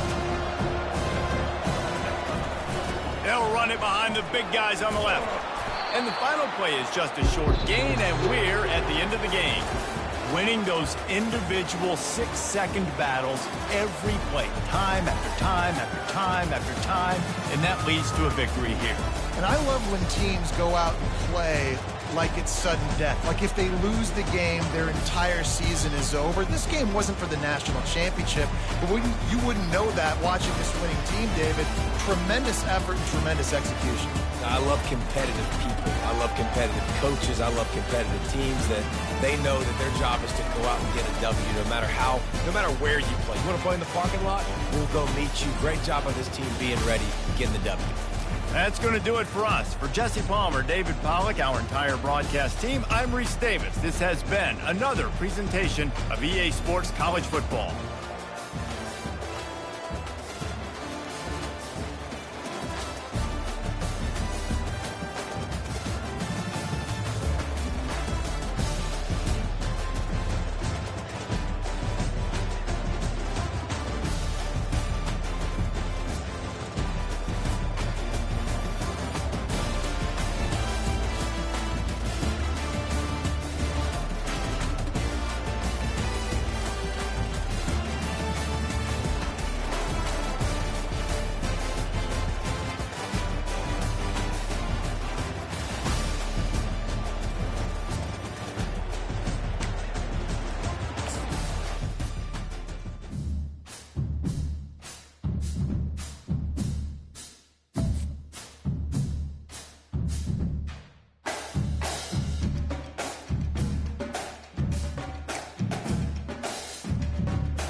The kickoff team is out there, and you can feel the energy. One game to determine the national championship. Return starts inside the 15. Gets it to the 25-yard line, and that's where they'll start the drive. So the Oklahoma State Cowboys offense trots out there to open this game. Well, here we go. The energy in this building is absolutely amazing, Kirk. We are just 60 minutes away from crowning a new national champion in college football. And think about it as a player, this is really what you dream about. This is what you work towards, having an opportunity to get to the national championship. Both these teams have worked hard. Now they're here. Let's see how it plays out. Chris, I think we all kind of get caught up in third down. What's an offense doing on third down? But I think what's also important is how well you defend first down. If you can hold your opponents to a short gain or a tackle for a loss, you throw the nowhere to go. The ball knocked loose. The offense falls on the fumble, keeps possession. Well, the offense catches a break here, lucky to jump on the ball after coughing it up.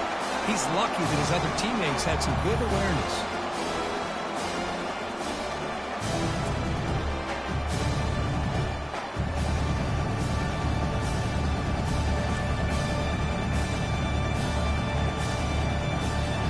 Well, a serious challenge for this offense. You don't want to be in third and long inside your own 20. How much of a risk will they take to try to pick up this first down? Caught in the backfield. It's Schultz. Finding space at the 20. Well, the screen doesn't produce a first down. Good work by the defense. Now it's fourth down. And the Cowboys will send their punt team on the field. What a pitch and catch by the quarterback and receiver for a big gain for this offense. Well, he's got a crease here. Look out. And he's going to head out of bounds, but not before picking up some good yardage on the return. The offense goes 5 wide, empty backfield. On 1st and 10, looking to throw. Oh, the quick throw falls incomplete.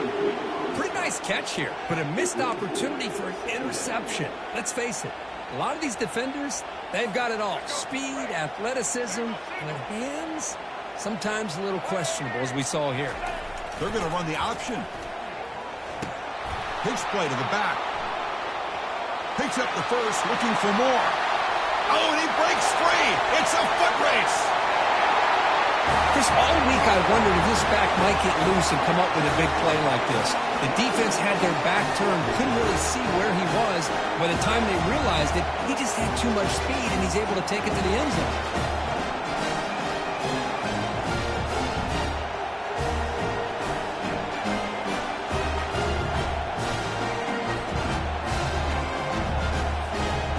Try here for the extra point. And the PAT makes it 7-0.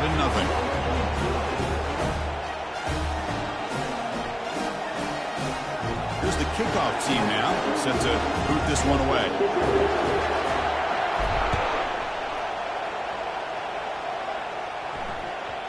And that kick will just bounce into the end zone for a touchback. They'll start at the 25. And the Oklahoma State offense is back out on the field. They were held to a quick 3-and-out last time, looking to put together a positive drive here. And he's got it already past the first down marker. They get him down, but a solid run by their freshman. The game moves the ball past the 40, sets up another 1st and 10.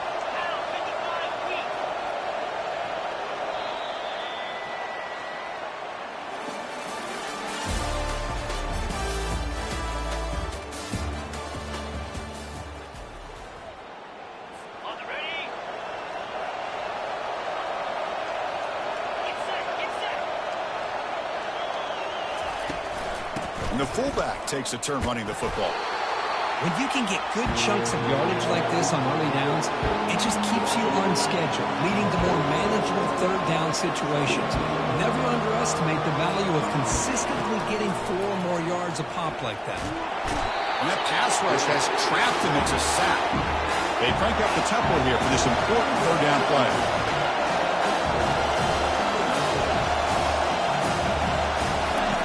Dropping back, they're going to throw for the first down. He's running out of time here. And the protection breaks down again. Back-to-back sacks. I can't believe the amount of pressure this defense is getting on this quarterback. Sack after sack. Well, you've got to think about changing things up. The snap count, the scheme, anything at all to help this offensive line. They're overmatched so far in this game. No fair catch, looking to return this punt. And the coverage team makes the stop on this return. Offense on the field to take over. They were able to punch it in the end zone last time, looking to do the same thing here to see if the defense can make adjustments. Handoff here from the shotgun. Gets the first and still running. Finds room at the 30. Oh, and nothing but green grass ahead. What a long run for the touchdown. I don't know if this defense was caught sleeping or walking in mud.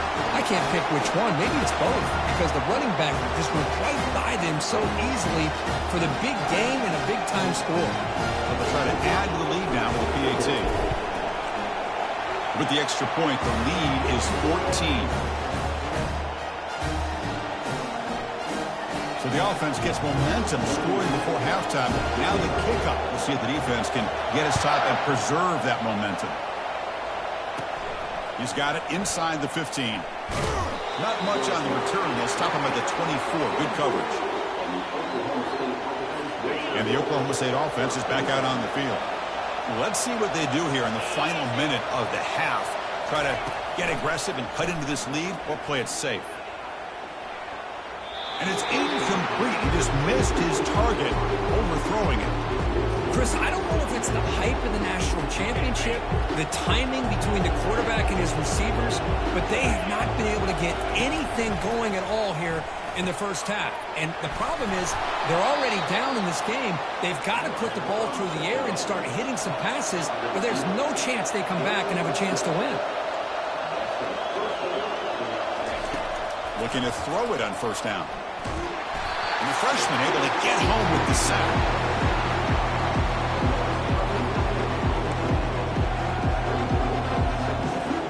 One more play before they head to the locker room. Offense will keep it on the ground here. Breaking free at the 35. And he'll be brought down, and that will wrap up the first half of play.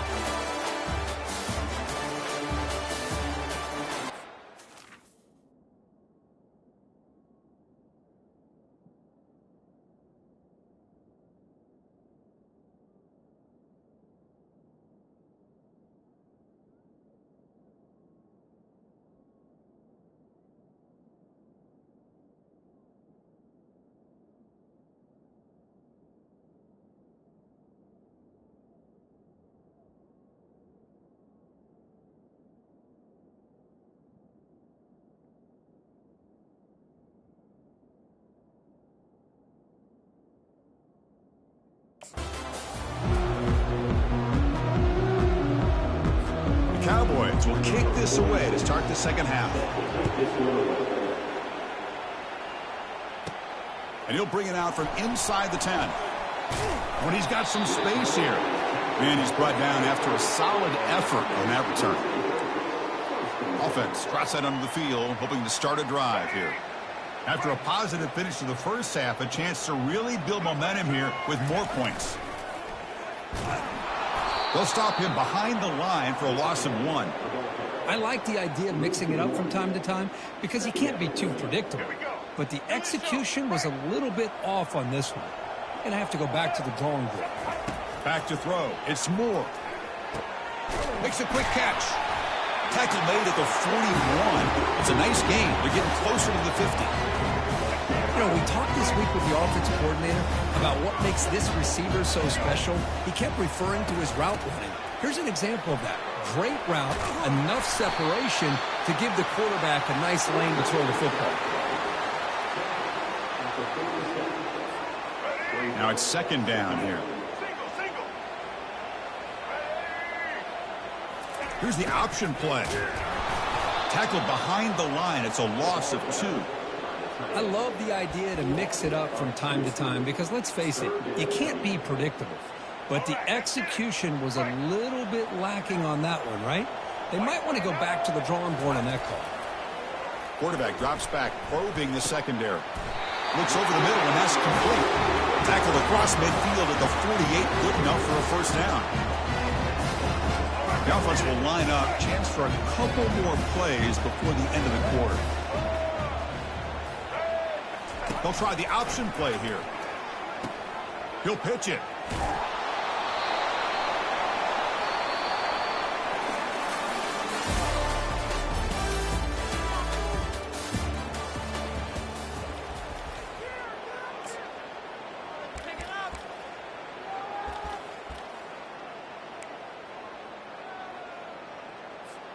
Offense getting set for a second down here to begin the quarter.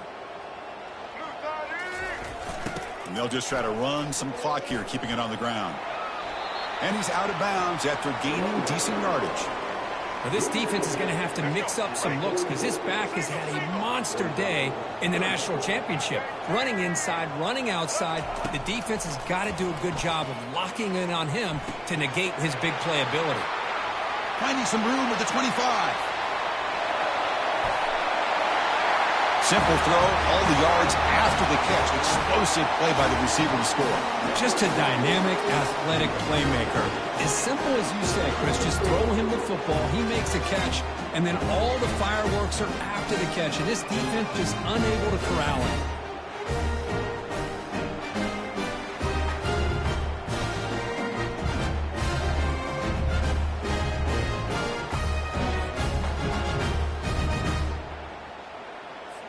So they'll try to add to the lead now with a PAT. Extra point up and good. A 3-touchdown lead now here in the final quarter. Kickoff team has come on the field now to send this one away.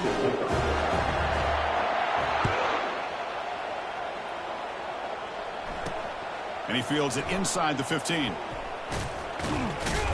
And the return man brought down. That's decent yardage on that return. And the Cowboys offense is back out on the field. At this point, there's not much you can do except play for pride. First play of the drive, they'll come out throwing. Oh, nice play by the defender. Got a hand in there to break up the pass. How about the defense today? They have played so well. I think the defensive coordinator put together a great plan. His kids clearly understood their scheme because they have been aggressive and attacking all game long. And he's got it.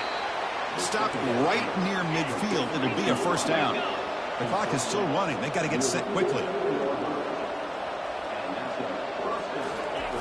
And looking to throw now on first down. It's incomplete. They waited all game for a chance to intercept one. Instead, a second down. Boy, this offense has really struggled today, Chris, when it comes to throwing the football. They have dug themselves a huge hole. They're not going to have any chance of coming back. And I think one thing about this is... And he's taken down way behind the line. It'll be a huge loss here. And the Cowboys hustle to the line to crank up the tempo. Looking to throw it on third and very long. Pressure comes, and once again, no escape. So down by multiple possessions here. The offense will try to convert here on fourth down. And the quarterback drops back, looking for an open man. Lets it go as he's being hit. Can't connect in the long throw. Incomplete. A fourth down stop. Chris, I totally understand why they would go for this here at this point in the game. You're down by 3 scores. We're in the second half. They felt the pressure with the possession that they had, the field position that they had. They needed to make something happen. Unfortunately, not able to come through.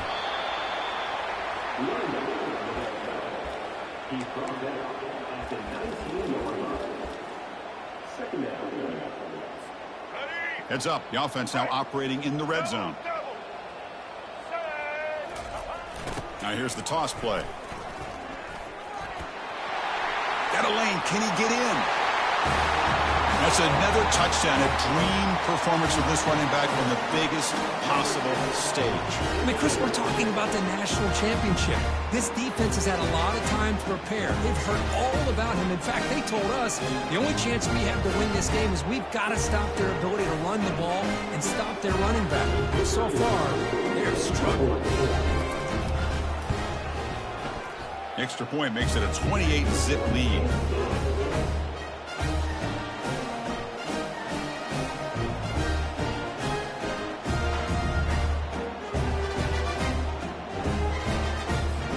Kickoff team on the field getting set now.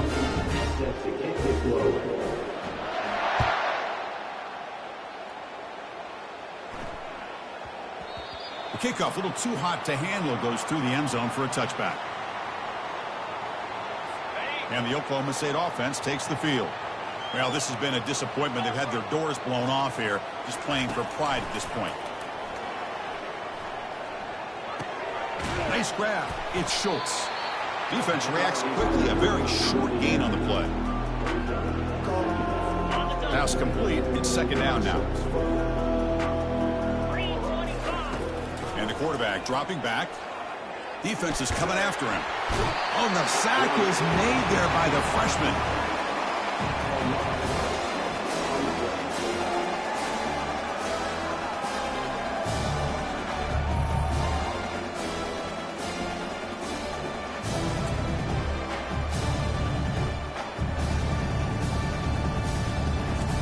That's it. It's official. We have our national champions.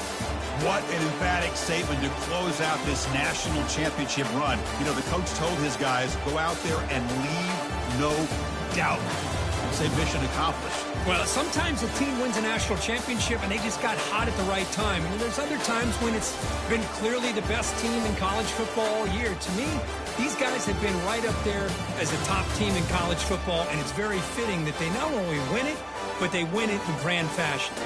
And that is going to wrap it up. We enjoyed this one here. For Kirk Herbstreit, I'm Chris Fowler, and this has been another presentation of EA Sports College Football.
Since this venerable stadium was erected in the Pennsylvania Hills, it has been the home to toughness, to passion, to winning. Welcome to Happy Valley and Beaver Stadium, home to the Penn State Nittany Lions. This matchup today, part of the lifeblood of the sport. A rivalry game where the results will be remembered for a lifetime. As we'll see a squad from the Big Ten, the Maryland Terrapins, taking on the 7th-ranked team in the land, the Penn State Nittany Lions. Glad to have you with us for EA Sports College Football. I'm Reese Davis, David Pollack and Jesse Palmer with me in the booth. Guys, we are ready to tee it up.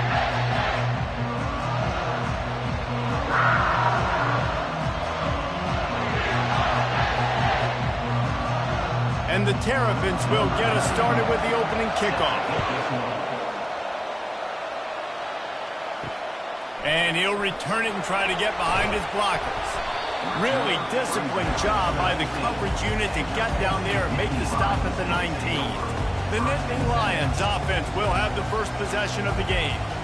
These rivalry games can really get the blood pumping, and we'll see who can manage their emotions best early. Everyone's been waiting for this game, right? You know, both of these teams have had this game circled all the way back to the beginning of the offseason, so you've got to be able to play under control. With passion, with energy, with hatred, because it's a rivalry game, but keep your emotions in check and making sure I'm controlling what I can control. Good spot after that 7-yard pickup on first down. It's 2nd and 3. The give to the back. Defense in the right spot. They stop him after a gain of 2 to the 28. They have had to wear that beat down since the last time these two met, Jesse. And they've been talking about it for a long time. They were absolutely embarrassed. The players, the coaches, the fans. You know, David, coming into this game this time, they want to put out a much better performance. Oh, there's nothing worse. The coaches are riding you all week leading up into this game, reminding you, showing the clips in the locker room. You know you failed. You want to come out and get a great start in this football game. It's a really good sign if you're on offense here. You're putting it on your offensive line on 3rd down. Critical down and distance, opening drive of the game. Let those guys fire off, get a hat on a hat. You can run the ball, pick up the first. You're around midfield. And all things looking pretty good here early for this offense. All kinds of room to throw that one in there. And he almost ran away from everybody on that one. A huge pickup on that play. It must be nice for this quarterback knowing he's got this type of athlete playing the tight end position that can work the middle of the field for him. He's a guy who can stretch it vertically as well, but this is a guy the QB will look for early and often in this game.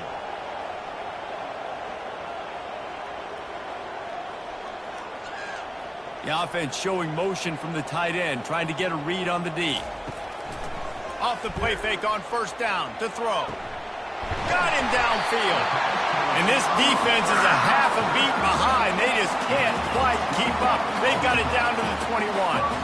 And a really good job by the quarterback being very decisive. He saw his matchup. He went for it. He attacked it. Got the positive gain. I would say he's going to find that guy a few more times today. The Nittany Lions in the hurry-up.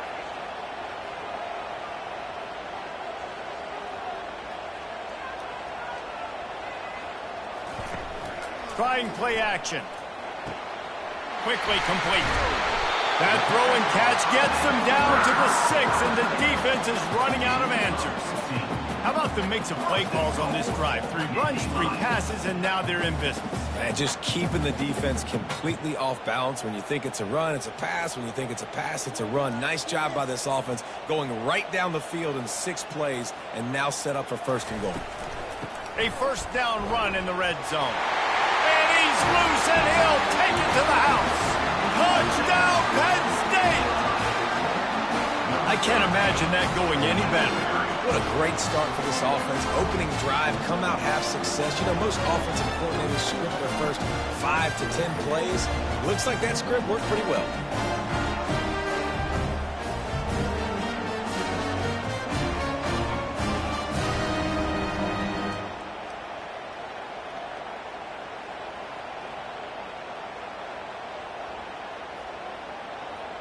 Lining up to tack one more onto that lead. And with the extra point, they get the first 7 of the game. He put together an 81-yard drive, and he got into the house from the 6 to finish it. Almost ready to kick it away after scoring the touchdown. What kind of field position can he help them with on the return? Just never had a chance to shake loose, and he'll be brought down at the 24. So Maryland's offense will go to work for the first time.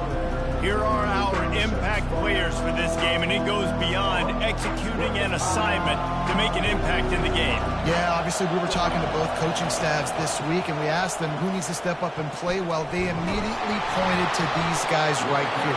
They are the key for their respective teams. Yeah, and they don't always show up in the box score, but these are the guys that are the leaders. These are the guys getting everybody organized and have to play well for their team to succeed.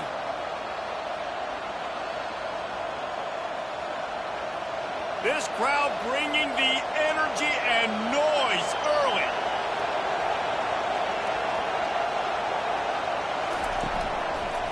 They're going to ride this running back.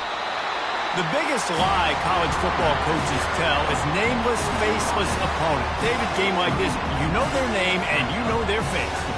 You know them well, and it does mean just a little bit more because it's bragging rights. Like, the rivalries matter so much all throughout the year. All the fans talking about this game in particular, that's why it means more, and that's why these players will be jacked out of their minds. He got a bunch and looked close to getting a lot more, but he's got the first down. I think it's really important for this offense. They get this guy going early in the game, and they're doing a nice job of that right now. Remember, he's the kind of running back who gets better as the game goes on. That's a really good omen for this offense, considering his success now early. When they've got him looking run, now to pass. He makes the connection. Tackled immediately after the catch. I really like the slot receiver. And I understand he's not the biggest guy in the world, but he just runs really good routes. He's always under control. He can run option routes. He can run double moves. He does a great job cutting, and he's dangerous after the catch. Nice weapon to have work in the middle of the field. He'll keep it himself. And he fights his way forward, gets away from one, but not much doing on that one.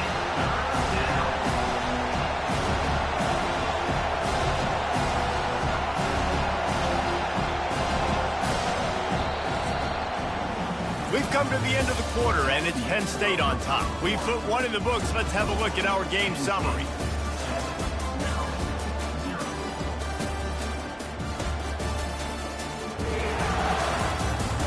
And they've swapped ends of the field, and we'll get it going in the second. Decibels rising as the crowd gets behind this defense on third down. Throws to the back. Got it in the middle. It's Hemby.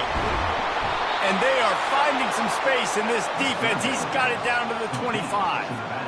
Well, look, that wasn't a touchdown, but that was a massive play for this offense. They needed some momentum. They needed to find a rhythm, and what better way than converting on third down. Awesome job by the quarterback getting through his progression.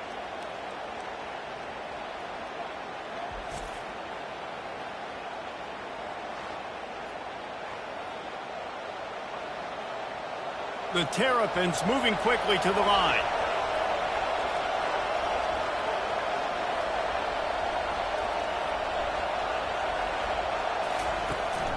The give on the inside.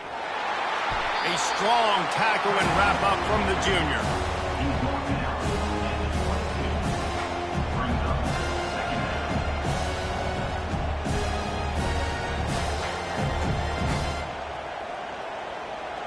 And here comes the offense on second down.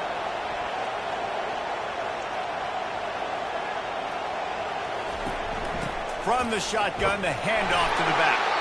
Brought down after a pickup of 2 to the 19. I'll tell you, this is a running back who's very, very dangerous, and the defense did a good job getting him down there. But they got to do a great job game tackling, because this is a guy that can break tackles and turn those types of plays into home runs. The crowd getting behind this defense as they try to get a stop in the red zone. Using the quick game. And they stop it just short of the stick. It'll bring up a decision on fourth down. They didn't quite get that route run deep enough to pick up the first down. Now they've got a 4th and short. And I think everybody at home tends to yell at their television set. Why aren't you getting past the first down marker? Why did you run your route short? Defense did a good job knowing where that was. But now, 4th down, offense has to make a decision. It is good. That makes the score Penn State 7, Maryland 3.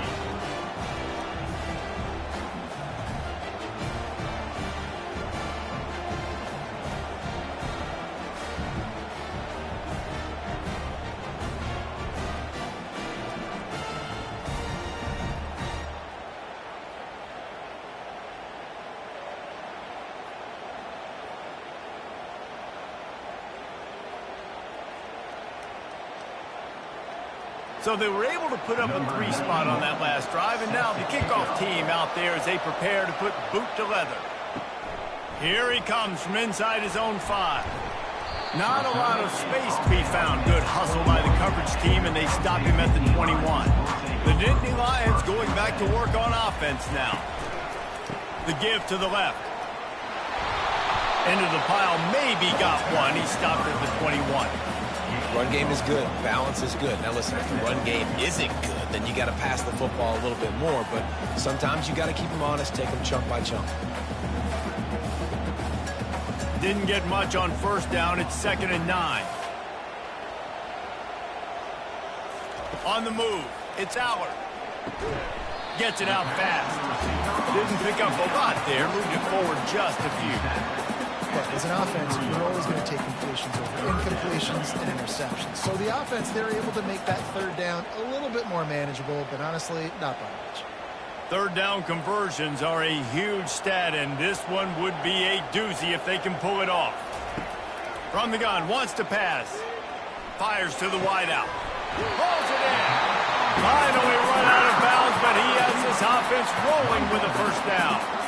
And listen, the defense knew coming into this one, they were going to target him early and often. He is a weapon, and there's no mystery where the quarterback's going to be looking on critical down and distances. Let's see how they're able to cover him throughout the rest of this game. We've reached the 2-minute warning, and we'll see if the offense can build on this lead before the break.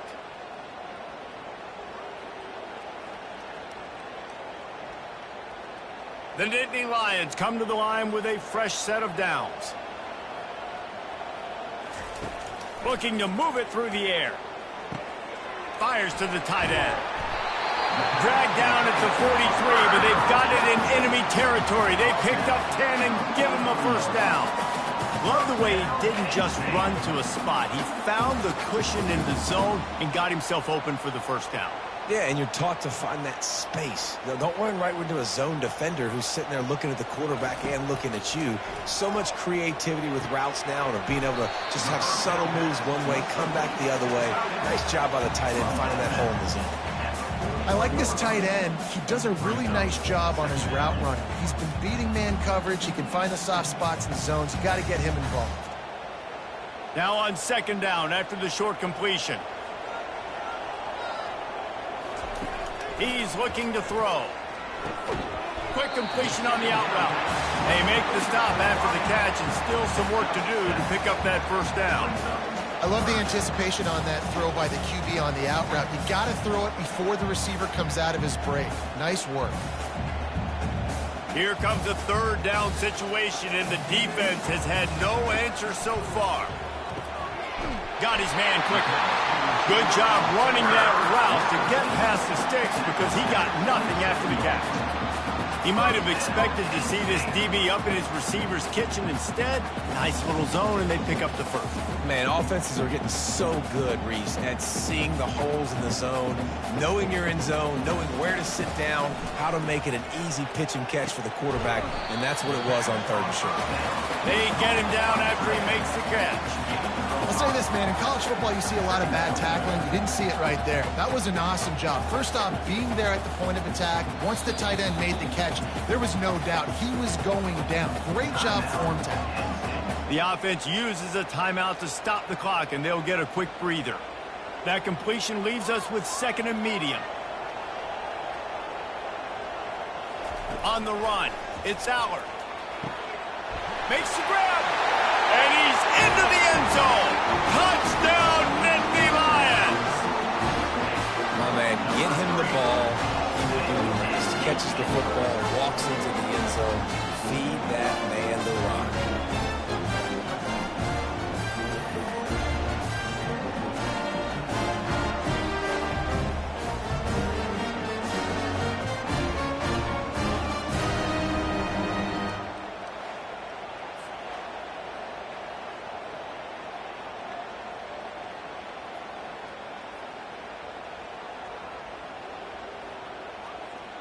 Now they'll line up for what they hope is automatic. The kick is up and good and put one more on the lead. They march 78 yards down the field, and the scoring play comes on a touchdown pass from 22 yards out. Just about set to kick it away.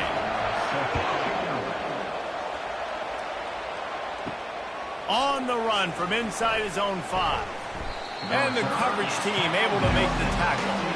Here comes the Maryland offense back onto the field. So late in the half, this is really an opportunity, David, maybe to swing the momentum in their favor. Dang. And that defense gets to him, and down he goes at the 9. And that is a great job by the defense, containing and constricting the pocket. There was nowhere for the QB to go, and he did not have a lot of time. He went down quick.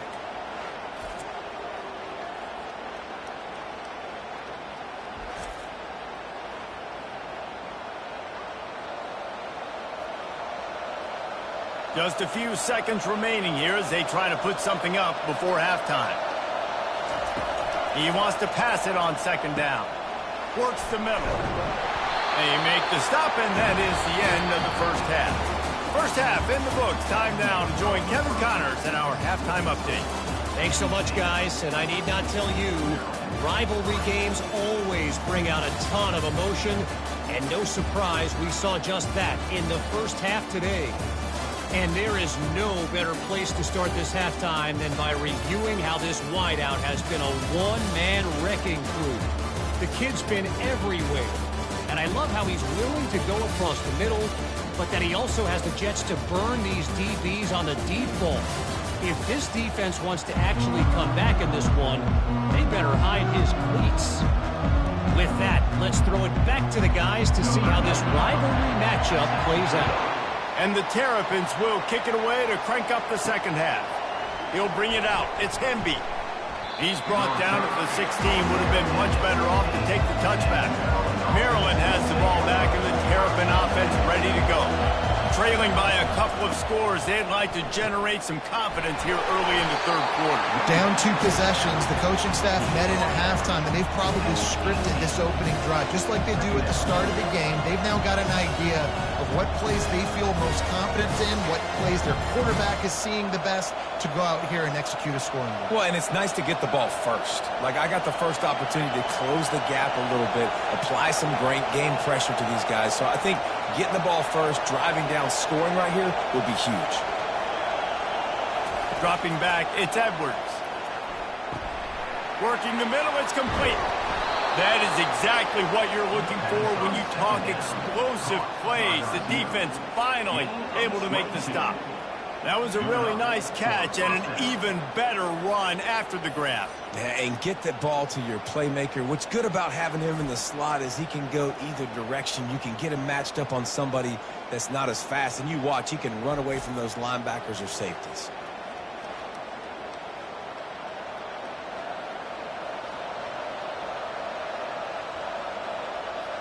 The offense lines up at the 40. They've got a first down. He's looking to throw it. Receiver looks it in. It's complete. They make the stop right there. Good pickup. It's still short of the first down. This quarterback right now is in a groove. He's doing a nice job increasing. He's reading the coverage, and he's getting an idea of where he wants to go with the football. That's why the ball's coming out of his hands so quickly, and that's why he seems like he's in a great rhythm right now. Looking to throw on second down. That pass is incomplete, and they're probably fortunate that it wasn't knocked free for a fumble. And that defender was just smothering the quarterback on that screen attempt. You know, the QB's taught to hold on to it to the last possible second. He had no shot trying to negotiate that defense. And this offense just can't afford not to get the first down here. Already trailing big, and the clock is not their friend. That just never had a chance as they controlled the middle of the field and stopped him in the backfield on third down. The defense really gets it. They understand what's going on. The quarterback is a threat to run the football. I have to understand that. It changes the way I play defense. Am I going to have more speed on the field? Whatever I do, I got to make sure I do what they did right there. Focus in on the QB, lock in, and make sure he doesn't beat me. Fair catch, called for and made. Penn State sends the offense back onto the field. That last touchdown drive was surgical through the air, Jesse. It sure was, and that's why this offense is so dangerous, David, because they can score in a hurry because of how efficient they are throwing the football. And welcome to modern college football. That's what it is. Spread you out, find my playmakers, make quick decisions, and really put defenses in a difficult situation. The offense set for a first down play.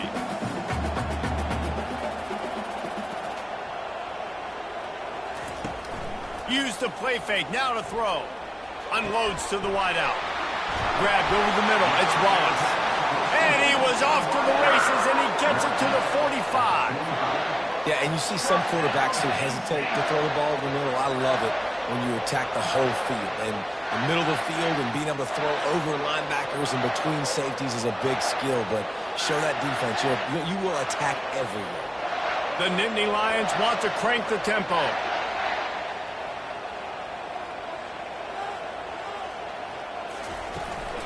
They'll run it out of the shotgun. That's what you expect from a senior. Don't give them any extra yards. Great tackle there. I never know if it's grammatically correct to say a team is being out-physicaled. You hear it a lot in football, though. That's happening in this game. They are just not getting the push they need all game long up front to have any success when they decide to run it. Motion from the offense. Try to get the edge with a quick touch pass. And he doesn't find much running room, a short gain on the play. Well, and on these little push passes, timing is so important. You're trying to snap it right as he's getting a full head of steam. When he gets the ball, he's hitting the outside, and David, it puts the defense in such a difficult spot. You immediately have to be rotating when you see that motion, so everybody's got to communicate and kind of bump over. That's why offenses love to run it. It makes the defense communicate and see if you can just get him out of the spot. Offenses gain momentum with third down conversions like that. They've got it at the 25. And how about the confidence of this quarterback? Palmer, I got to know, man. I know this receiver's a stud, but I'm putting two guys on him. I'm trying to take him out of the ball game, and he's still going to throw it that direction? Because even when he's covered, he's open. And these guys work tirelessly all week long. They understand where they're going to be. Touchdown, Penn State! What a grab and go for the score. The defense just lost track of it. There's no other explanation. I've got to assume they knew he was in an eligible position. Or it was just ridiculously good scheming on the offense, Reese. I mean, just an unbelievable job of getting your guy wide open.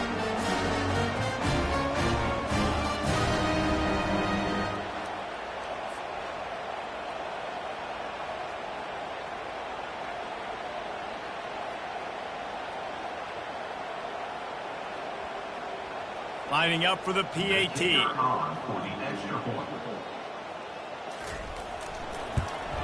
And the extra point makes it a 21-3 lead. So that scoring drive took only 6 plays.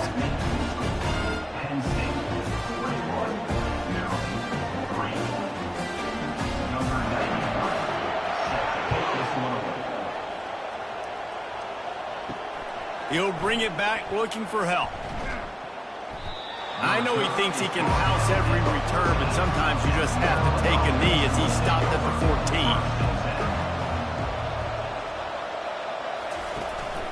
On the run, it's Temby. Just wanted to find a little space to run and ekes out some to get it up to the 21. Coaches always harp about staying ahead of the chains, and when you can run with that type of efficiency on first down, man, you are doing just that. As they get set to snap it, just about to reach the end of the quarter. Off the play fake. He'll get rid of it. Finds a man on the left. He's run out of bounds, but not before turning in a big pickup and moving the sticks for a first down. No question they wanted to get the ball to their playmakers, and both receivers have come up big through three.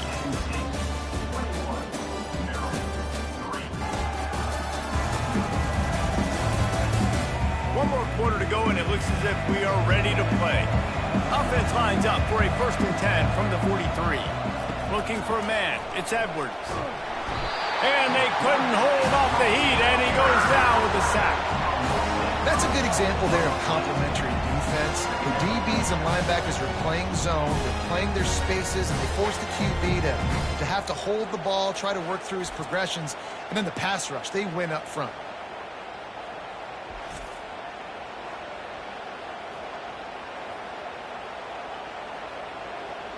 They'll try to keep that sack from wrecking this drive here on 2nd and 15. He's looking to throw. And it'll be incomplete. This defense is physical in pass deep. At this point in the game in the 4th quarter, it is going to be tough for this offense to get some completions here because now, trailing by this much, the defense is expecting pass and they're putting a whole bunch of extra DBs on the field to help them out in coverage. I'm not positive, but that first down marker might be in the next county. On 3rd and long, hoping to throw beyond the sticks. He took a hit as he threw it and couldn't deliver the football. It's incomplete and 4th down's coming. This offensive line is not going to like watching the film back tomorrow when they get the opportunity because they have got to be time and time again up front, especially in passing situations. All of the hits, all of the sacks that this quarterback has taken is the biggest reason why they're going to lose this game. And it's incomplete, a missed opportunity. A great spot to start this drive for the offense. There's not many play calls on the sheet to score a bunch of points really quickly, so you got to go for it here. I like the aggressiveness, but this offense continues to miss the mark, and they just got to score more points. They got to do better, right, Palmer? That's expert analysis. They got to do better.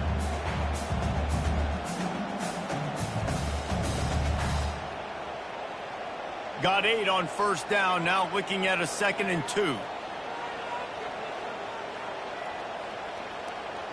To the air, it's Aller. Fires into traffic, picked off. Didn't really have room to operate on the return, but he hands him the ball at the 32. Well, the defense isn't quitting. They're obviously down big here in the 4th quarter with just a little bit of time left. Obviously, it'll take a Herculean effort to come back, but could that interception be the spark that ignites this team?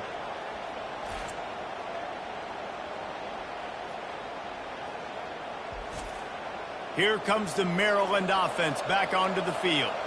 These last couple of drives, Jesse, have been about the defense making clutch stand.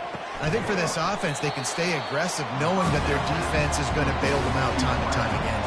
Yeah, and especially when you go for those 4th down situations, you do that a lot of times because you know your defense can make stands, make stops. They did on that last possession for you. The Terrapins come to the line in the hurry-up.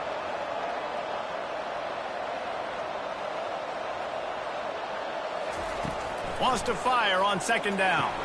Quick strike complete. Brought down at the 46, but he got 10 on the play. I love having guys that have the ability to make something happen after they catch it. Simple hitch route, right?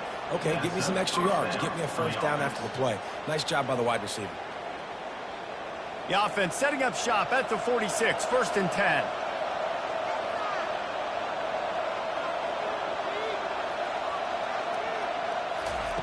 He's going to pass. Gets it out quickly. He's brought down. Solid pickup, but a little bit short of the 1st down. And you throw a little hitch route. Nice job getting the ball out of his hands quickly. Wide receiver, quarterback. Nice job being on the same page. Nice completion, nice catch. And now on 2nd down for this offense.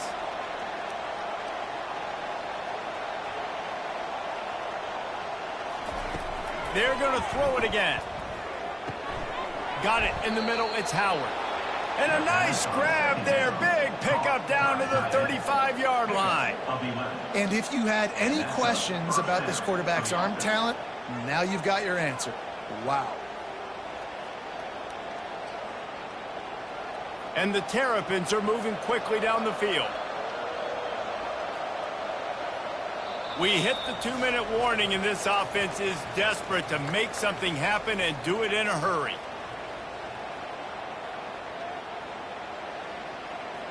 The Terrapins will have it 1st and 10.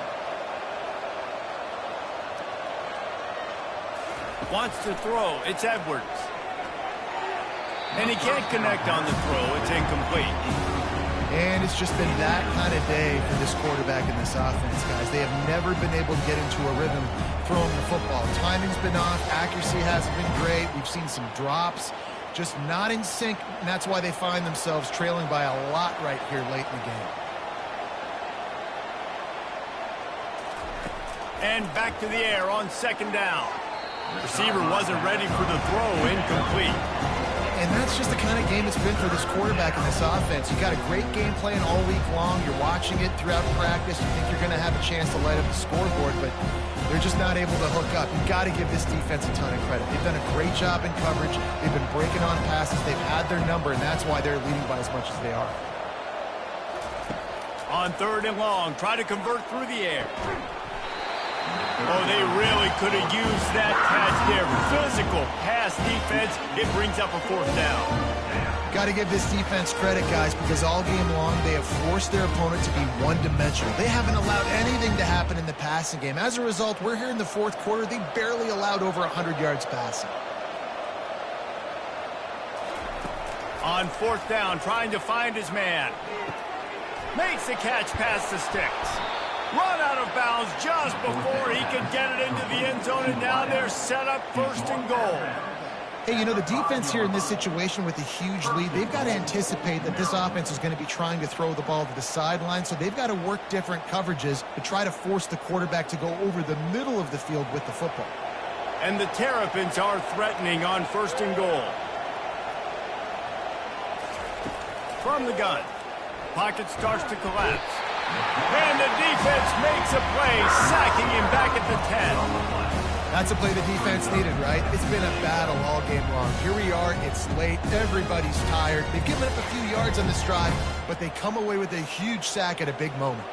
Now they've got to hustle to the line and get set.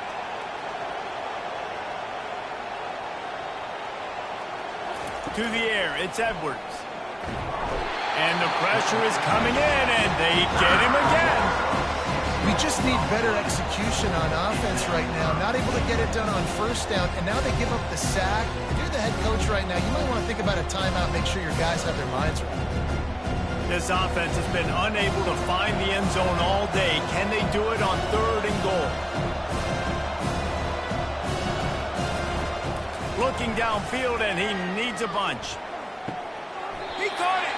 And he wanted to get that one in, but the defense able to force him out at the 2. Well, after that completion, it's decision time now. 4th down here close to the goal line. You're down a couple scores in the 4th quarter. You can just kick an easy field goal, take the points, but then you've got to rely on your defense to get you the football back to give you an opportunity to win this game.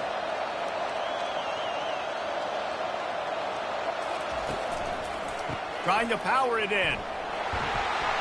He is denied. Stopped just short of the goal line. Pushed his way to the 1 and could go no further. And they'll turn it over on downs. Looking for space. It's Singleton. After the pickup of 9, it's 2nd and 1. And that running back essentially just did everything right. Not only did he rip off a 9-yard run with the lead late in the game, but he stayed in bounds. He had the awareness that if I stay in bounds, the clock keeps running, and it increases our chances of winning this game.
Rocky Mountains provide the backdrop in Boulder, Colorado, and if you're looking for the Buffaloes, they ain't hard to find. There's nothing quite like a great rivalry matchup in college football. The bitterness, the intensity, the lifetime of memories that will come as a result of what we're about to see in this one.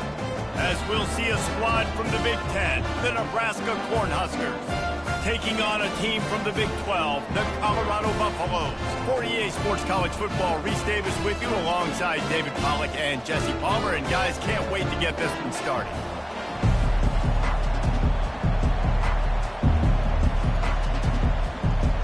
The Buffaloes will kick it away to start us off.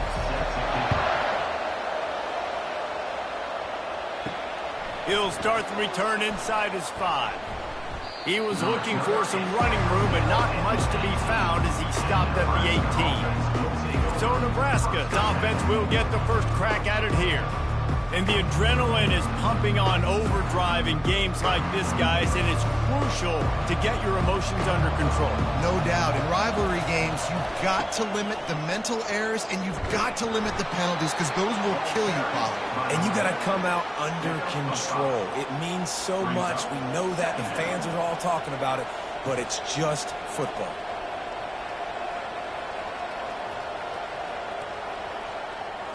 Halfway there on first down, it's 2nd and 5. They're testing the right side here.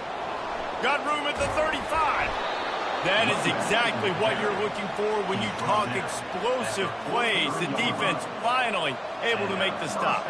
When you're called Corn Huskers, you're like a big red thrashing machine, and you're going to get it done on the ground.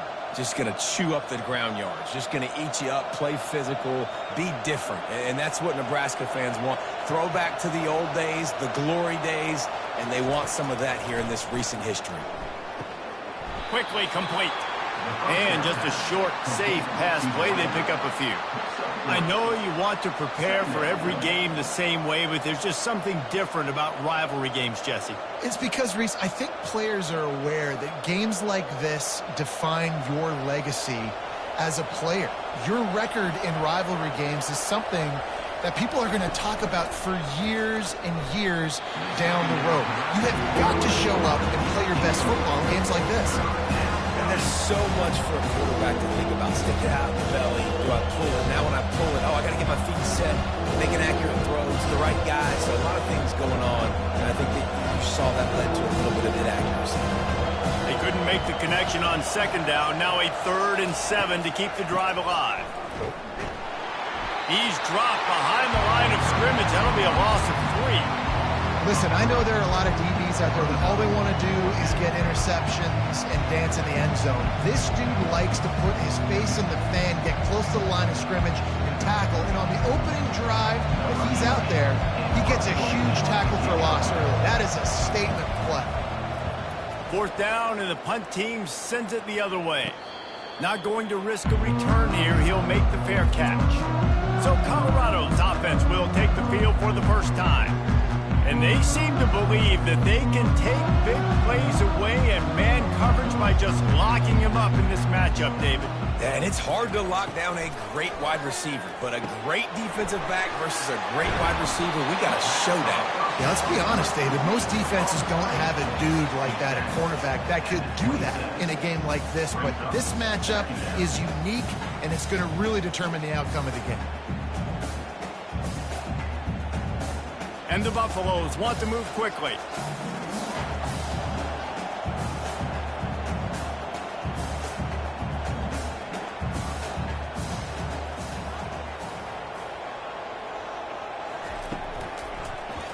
He'll do it himself. Wrestled down at the 32 after a pickup of 5.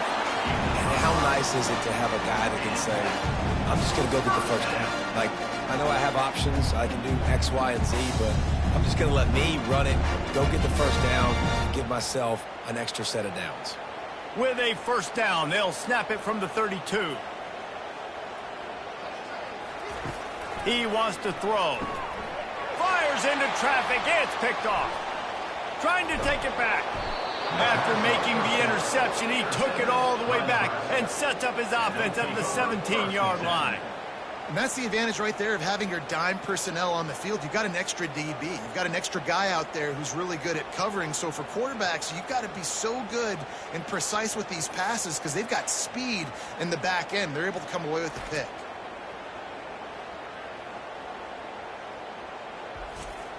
And here comes the Nebraska offense back onto the field. They had to punt it away on their last possession, but man, what great field position this time. I mean, this is awesome. Like, last possession didn't go great. Now you're set up in an opportunity to get some points. Start thinking about what plays I like, Jesse, as I cross the 50. There are a lot of offensive coordinators out there, David, and in this position, they like to take a shot right away and try and capitalize on this field position. The incomplete pass leaves them with second down. They'll run it from the gun. And a nice job by the running back, finding space, getting downhill, making a good run. Great job finishing with his hands.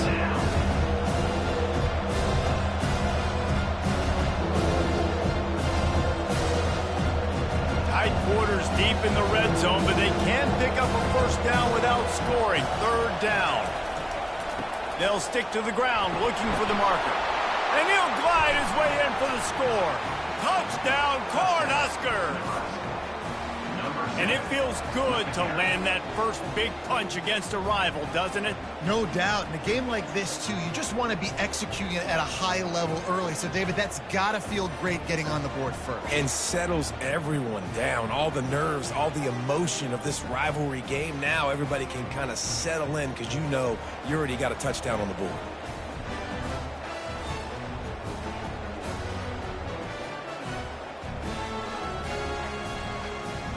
They'll try to add another to their lead. And the extra point is good, and it's 7-0. Quick strike offense on that three-play scoring drive. And what a way to finish it with a 9-yard touchdown run. They're lining up to boot it away.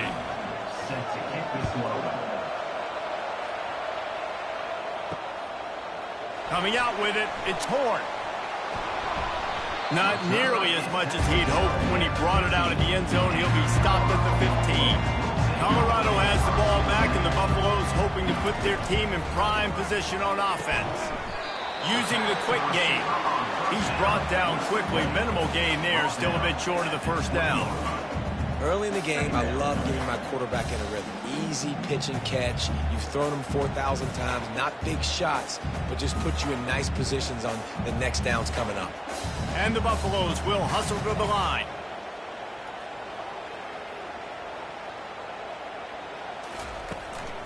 They go to the ground. Tried to move that pile forward. He maybe gets two. He's down at the 21. We anticipate this one being much tighter than the last time these two met when it was a blowout, David. And here's the thing. You got an opportunity right now. You got the football early in this game to show you. This is going to be more of the same, Palmer. Well, we talked to both coaching staffs and players, and they're all very aware of what happened the last time these two teams played. So expect everybody's A game today. Reese, you're right. We expect this one to be a lot tighter. And I like the aggressiveness on third and short, trying to throw the football, take advantage of a look that they got. They weren't successful, and now it's fourth and short territory. Who knows what they're going to do? The Buffaloes will send out the punt unit. Getting our first look of the afternoon at the punter.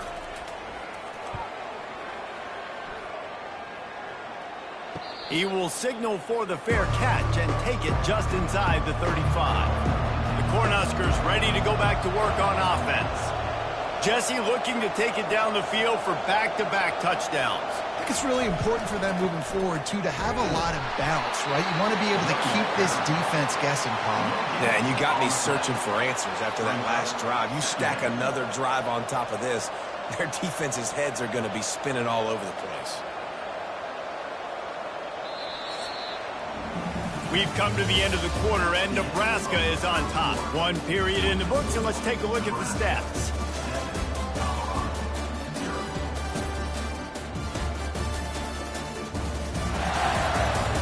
Now to see if these guys can get back in the game in the second quarter. Now they'll run the draw. Makes it past the marker. What a nifty run there to pick up the first down. I love when players understand situations and they understand where the first down marker is and they understand where I got to get to. A lot of people you'll see run north-south and try to bounce out wide and make big plays. Sometimes it's not about making big plays. Sometimes it's about getting that first down to make sure I get an extra set of downs instead of trying to make those big touchdown runs. And they picked up 9 on first down. It'll bring up second and short. You want to talk about making it easy for an offensive coordinator. You pick up a bunch of yards on first down, make that second down really, really manageable. That's a great job by the offense. 9-yard pickup on first down, and now they can take a shot on second and short. They'll give it to the back. Worked its way to the 38 before they stopped him. It's a 5-yard gain, and that'll be a first down. You know, they pride themselves on being physical at the point of attack, dominating at the line of scrimmage. Nice job there picking up the first down.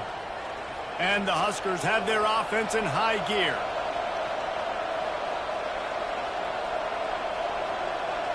Back to throw, it's Raiola. Got his man in the middle. And oh, he was off to the races after the catch, and they finally drag him down. Well, you know who's got to love this offense picking up so many first downs? It's their own defense. David, I know you love playing on teams with great offenses. The Cornhuskers will line it up on 1st and 10. Looking to move it through the air. Picked off. And they'll close in on him after a good return on the interception. Safeties are in the back, and they have so much ground to cover. You see them. They can go sideline to sideline. Great job reading the quarterback's eyes, breaking on the football, going making the big turnover.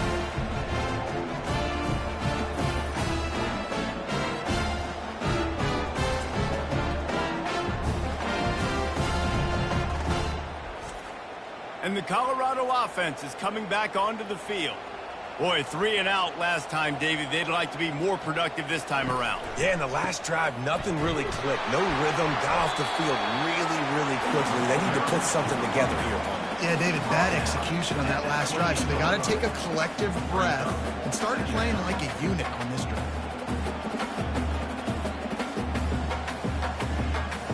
And the Buffaloes racing to the line in the hurry-up.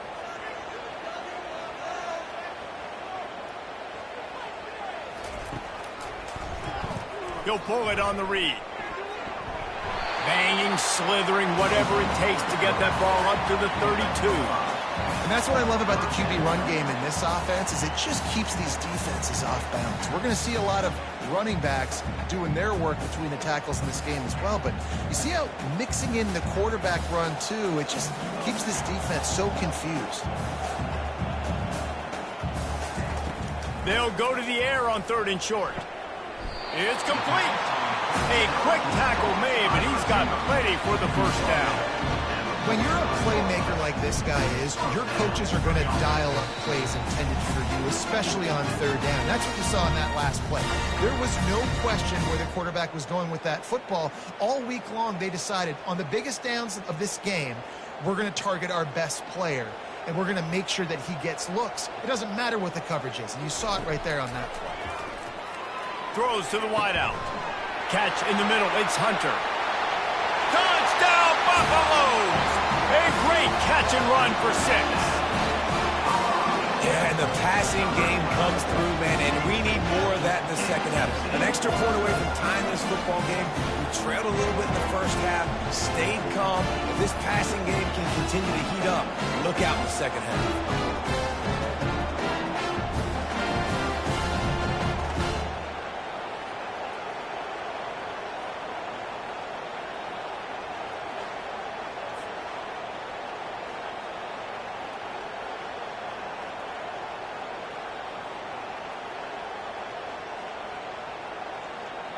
They'll try to tack one more on their score.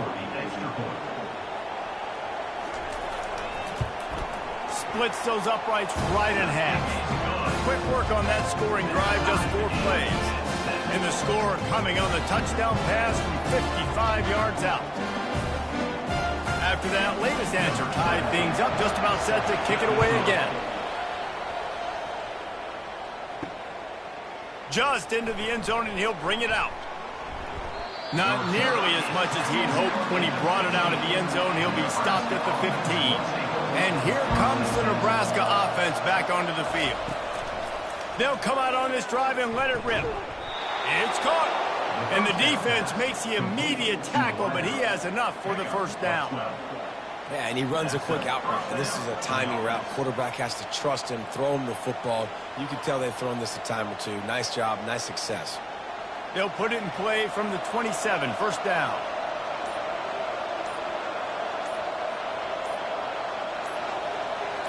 Back to pass, it's Raiola. Didn't have much of a choice there, but to get rid of it. It leads to second down.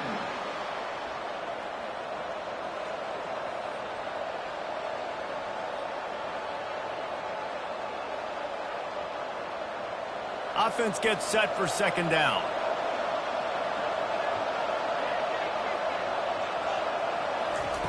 He's looking to throw. And he'll make the grab along the sideline, but is not able to get to the first down marker.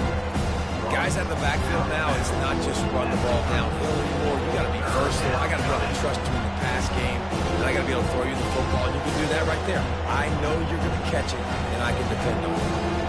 And they got the completion, but still looking at a third down. From the gun, wants to pass. Good timing on the quick out. He's run out of bounds, but a big play on that one, and it'll be a first down. Listen, running backs are not just running backs anymore. You're going to be a wide receiver in today's football, and a great job sneaking out of the backfield, getting them the football, letting them get some positive yards. The Huskers with the 1st and 10.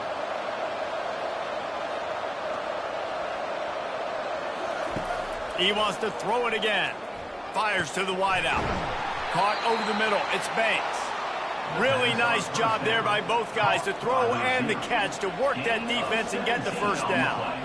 And I love when you understand when I'm supposed to put some RPMs on that football. You could tell he's thrown over the middle of the field. He knows he's got defenders there. I got to throw this thing in there quick, fast, in a hurry. Nice job by the quarterback. Makes his connection. They make the stop, but the sweet rolling catch is plenty to give him a first down. The offense quickly calls timeout to stop the clock. Now on the move at the 28-yard line on first down. He's looking to throw it. Got his man to the left. He's brought down, but he's got him inside the 10. First and goal from the 8. The offense calls timeout. It's the second one they've used this half. Looking downfield, it's Raiola. Coming after it.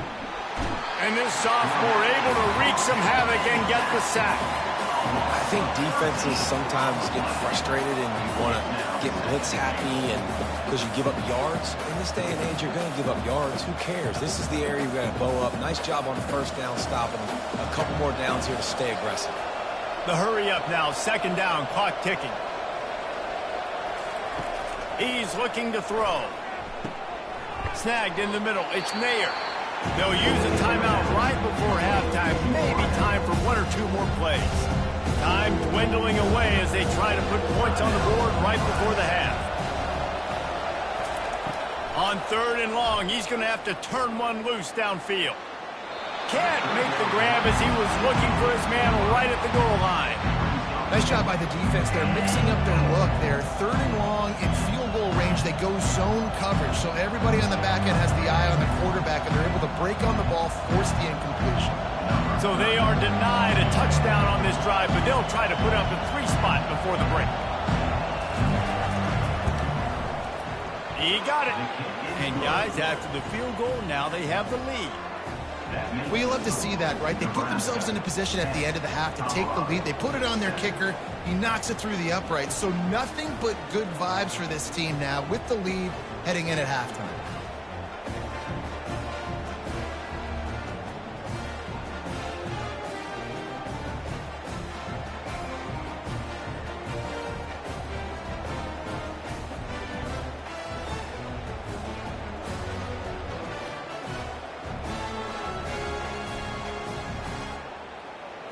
That late in the half field goal always gives you a little boost going to the locker room, and they'll need to finish off these final few seconds and not allow them to answer. Coverage team there to make the stop. They avoid disaster, and that's the end of the first half. That's the end of the second quarter. That means it's time to join Kevin and our halftime update. Fellas, what an environment there today. All the animosity and flat-out hatred that comes with a good old-fashioned rivalry game on display in that first half. And we've got to start our halftime breakdown with this superstar running back. His elusiveness, his raw power. This young man is the total package. And his ability to catch the ball out of the backfield is a differentiator. A lot of guys can hit the hole. This kid can hit the hole and hit the home run in the passing game. That said, let's get back to the field and our guys in the booth to see who comes out on top of this rivalry contest. And the Huskers will try to kick this one deep to get things underway in the second half. And he takes this from inside the 5. Didn't find any crease in that kickoff coverage, and he'll be stopped at the 17. Colorado has the ball back, and the Buffaloes hoping to put their team in prime position on offense. The sledding has been tough. Scores have been at a premium, Jesse, and every possession seems like it could switch the momentum of the game. Yeah, Reese, for this offense, just feels like they just haven't been as physical. And for this offensive coordinator, David, he's having to go deep into the playbook just to try to generate a first down. Well, and the good thing is there's not a ton of game pressure because the other side's not scoring either. But if you can find that one thing that, get that one positive play, and then maybe you get those juices going and something can start to build. They'll go to the ground. And you can forget running in the middle against this defense. Man, oh man, that ball carrier was just shut down. And I tell you what, they need some push up front too, right? They got to move those defensive linemen out of the way, at least create a hole so your running back has a chance. Not there, he didn't have it. And the Buffaloes are in the hurry up. Scanning the field, it's Sanders. He's got it down the middle. Slant routes, they're good against man coverage, but they're good against zone coverage too. If that receiver can find the soft spot between the linebacker and the DB, you'll take that throw all day. These are the types of plays where offenses impose their will. 3rd and short from the 45. Looking to throw for it. Unloads to the wideout. He's got it. Major gaps in that defense, and he got loose, and they finally knock him down at the 41. This dude is just exceptional in every facet. So fluid, such a great route runner, and a big play there. And money down, 3rd down, find him. I mean, you want to find that matchup because he's going to win and gets a good release, gets down the field. You see that's your playmaker, that's your guy. Get it to him, get the first down. Handoff from the gun. Got enough for the first. And they'll finally bring him down after he rips off a huge play. Not much can impose your will on a defense like popping a big run. Especially when they know you're going to run it, right? This offense right now is just more physical. They're more physical up front in the trenches. And this running back and his ability to break tackles, that is just so demoralizing for this defense.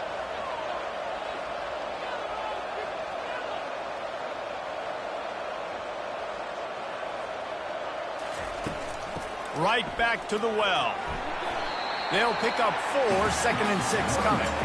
It's a nice game, but the big theme here is they just haven't been able to get the run game going on offense. They've been very one-dimensional. They're just not being physical enough at the point of attack.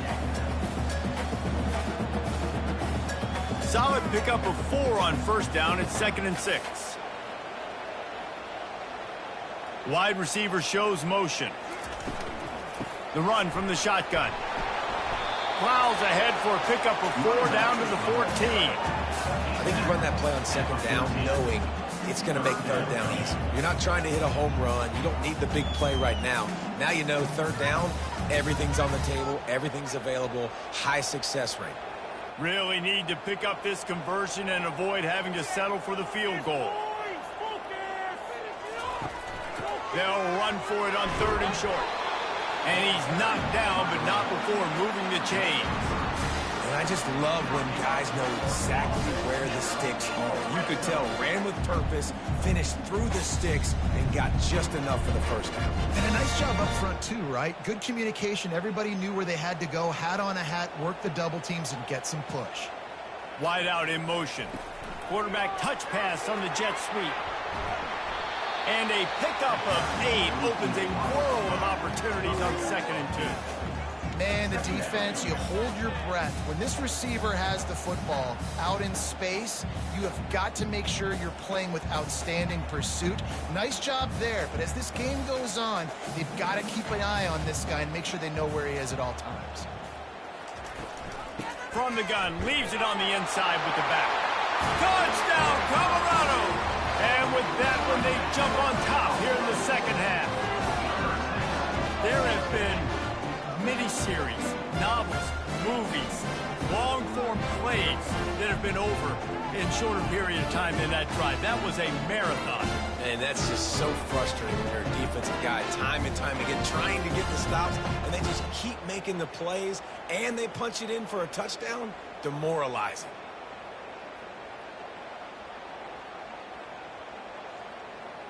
Ready to try the point after. On for the extra point. And the extra point is good, and it's a 4-point lead. They go 83 yards on the drive and close the deal with a 3-yard touchdown run. The kickoff unit about to go to work.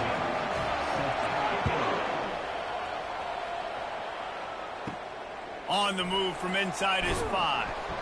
And the coverage team gets the returner on the ground. The Cornhuskers ready to go back to work on offense. Had to settle for the chip shot field goal last time, Jesse. They'd love for this one to pay off bigger. Yeah, it just comes down to execution, too. Did a nice job out in the field, stalled a little bit once they got down to the goal line, so they just need to be a little bit more crisp here. Yeah, and listen, I think the first part was the most important part. You got to put the drive together first to get down there. Now, when we get down there, focus on execution and getting 6 points. As they get set to snap it, time winding down here in the quarter. Here's the handoff. Not a lot of daylight. He gets 1 to the 32. Guys, Colorado has the lead here. They've done the work to build a nice cushion. Now to bring it home as we check out the stats after 3 quarters. One more period to go to see who can make the winning plays and come home with the victory. Didn't get much on first down. It's 2nd and 9. To the ground with the back. Finds enough room to get 3 out to the 34.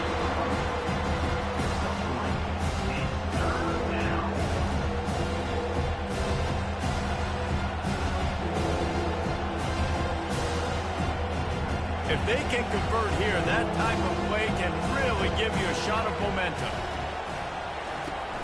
Now the play fake. Catch in the middle, it's Nair. He's there to make the stop, but the damage has been done as they pick up the first down on the throw and catch. There's a reason 3rd down is called the money down. What a great find by the quarterback.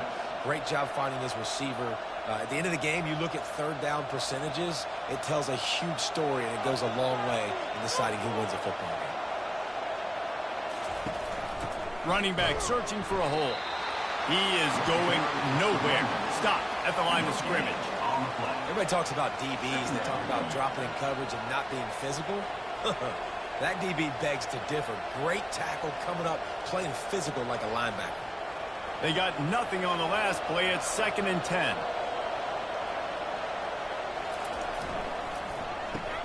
He's got it on the right.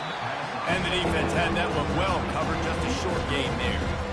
I don't love the play call at this juncture in the game. You're down. You've got to take shots. The defense is not going to be blitzing, so these screens probably aren't going to work.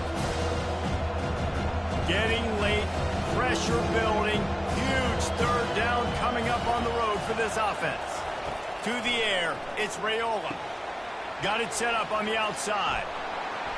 And the defense able to drag him down, but not before. They'll recycle that down marker. Lots of good stuff on that play. You slow down the rush, you get a completion, and you move the chains. And most importantly, you're right. You don't force a short yardage situation that you have to get. Nice job. Invite that rush up the field. Take advantage of the aggressiveness of the defense. Make the catch, make the run, get the first down. Quickly complete. He will step out of bounds, but not before the big pickup and a first down for this offense. Yeah, and tight ends aren't just line up and block guys anymore. These guys are athletes. You line them up all over the field. And nowadays, you can start to feature them more and more in the passing game. The Cornhuskers have it with a 1st and 10. He's going to pass. The throw to the outside is complete. Finally run out of bounds, but he has this offense rolling with a first down. I really like this slot receiver because of his shiftiness, and you see that on his route running. Really, really nice job creating separation for his QB. It's first down from the 11.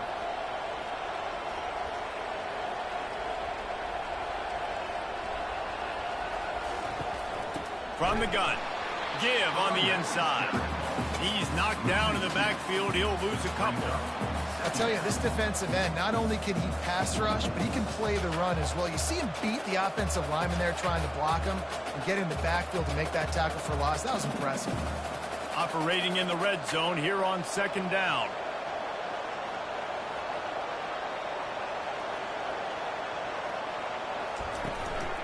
From the shotgun, they'll run it. Relying on that running game inside the red zone. He picked up 3 to the 11.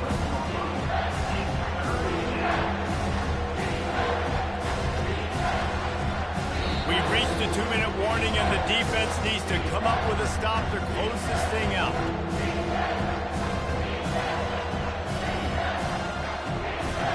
They'd love to pick up this 3rd down and get a fresh set with 1st and goal. Looking for a man. It's Raiola. He's got it on the move. They'll get him stopped just short of the end zone, but they're in business here with a first down. How nice is it in this offense to have a tight end like that guy that can come up with plays for you all over the field? We just saw the big 3rd down catch. He set him up here in the red zone. I like going back to him, maybe lining him and flexing him outside, getting a one-on-one opportunity for him to use his size advantage. Trying to pound their way in. Touchdown, Husker! And in the final moments, they've taken the lead. Man, I love this offense, being able to run the football late in the game when it matters and punch it in for the touchdown, and more importantly, take the lead.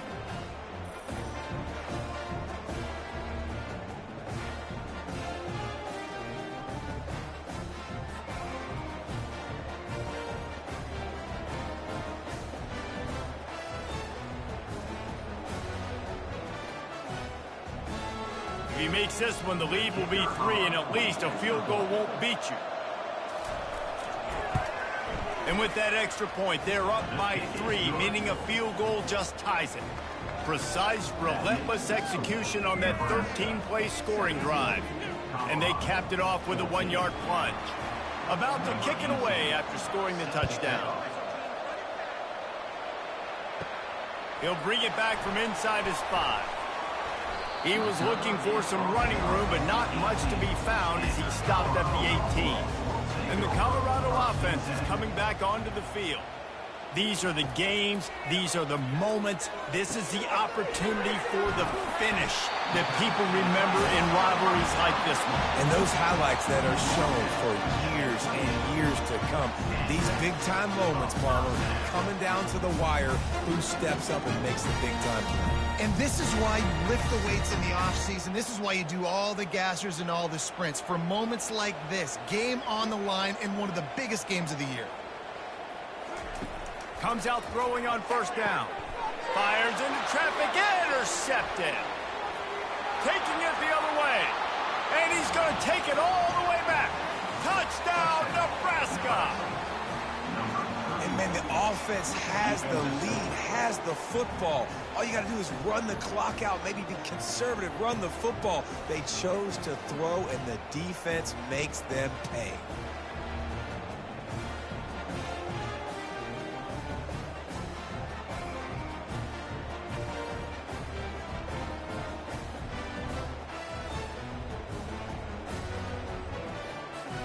PAT unit on the field.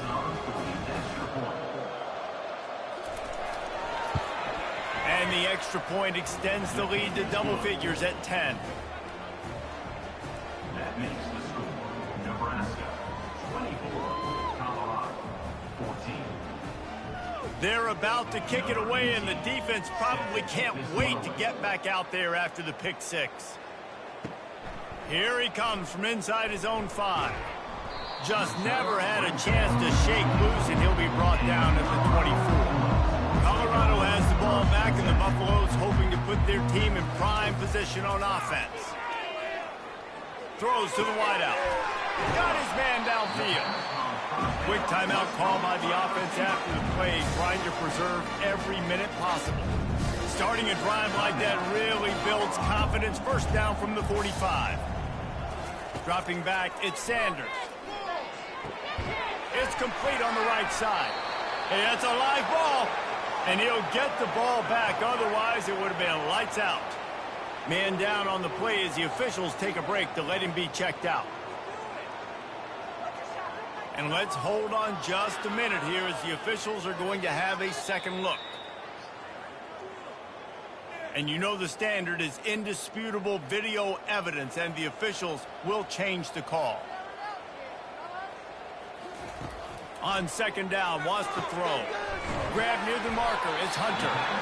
Quick timeout from the offense to save precious seconds. Well, the offense just taking what the defense gives them there. There's a lot of cushion out in coverage, so that was just too easy for the quarterback. Spits it out, and they pick up the first. Trying to find his man on first down. And it's incomplete. If you're going to take a hit like that, you might as well hang on to the ball.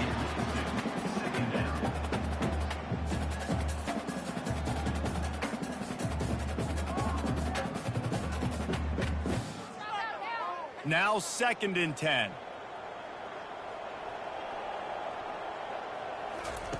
He's looking to throw. And he got smacked just as he released the pass. It's incomplete. That's another example of just really good football. This is why they built the lead here in the second half. Nice job pressuring the quarterback, making him feel uncomfortable, coming into somebody else's building and keeping it really, really quiet. On third down, he drops to throw. The quick out. Now he's got it all the way down to the 21-yard line, and they are threatening on first down. Third down, a lot of times it comes down to not necessarily who's the most open, who do you trust the most? Yeah, it's not about the X's and the O's. It's about the Jimmys and the Joes. And when my guy's better than you and I get you matched up out wide and I know I trust you, I'm finding you. And they spike it and get the clock stopped. Incomplete. Brings up 2nd down.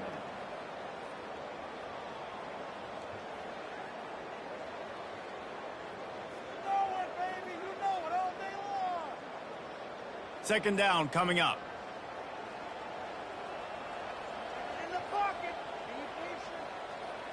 Back to throw, it's Sanders. Makes a connection. Timeout called by the offense. We have 18 seconds left. And I love the awareness by the wide receiver on that play because I'm not sure that route was supposed to be that deep. You got to wonder if the receiver decided maybe to adjust the route a little bit to make sure that he got the first down. They've got it down to the 3-yard line. Really well done on that throw and catch. Brings up 2nd and goal.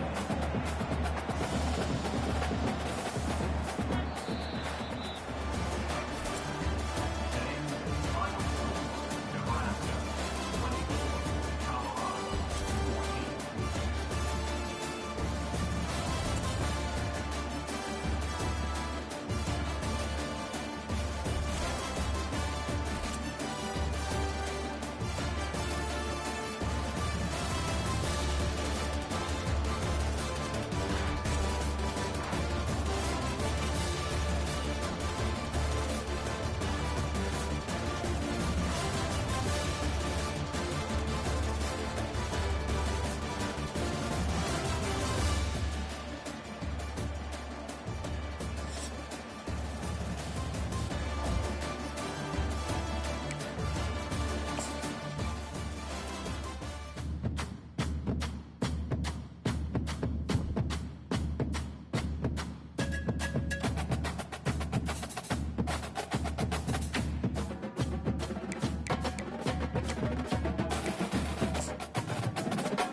29 Philly.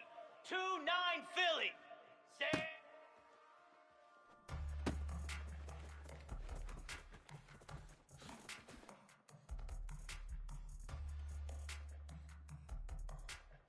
Lasso! Lasso! Ready, go!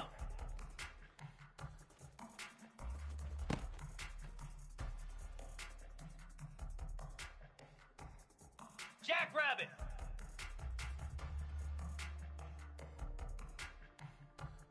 Ready, ready!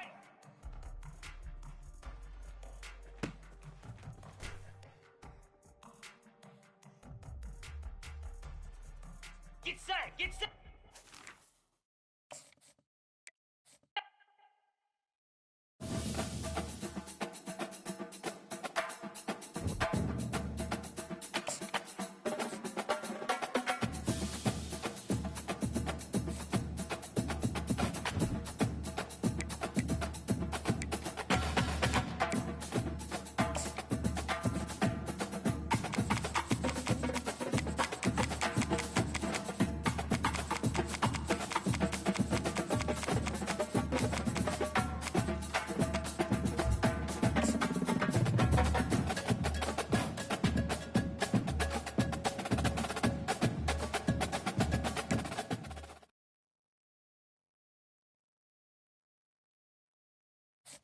Easy!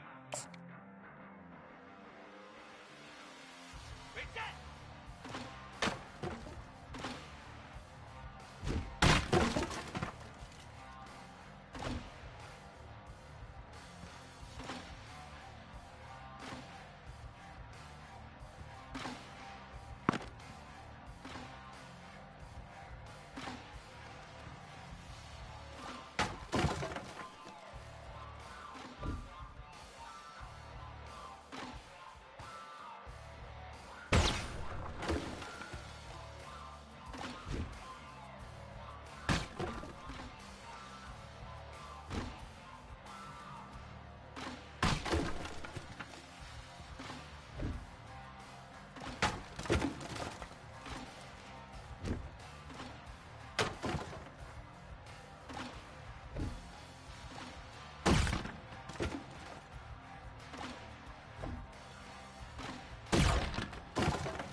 Igloo!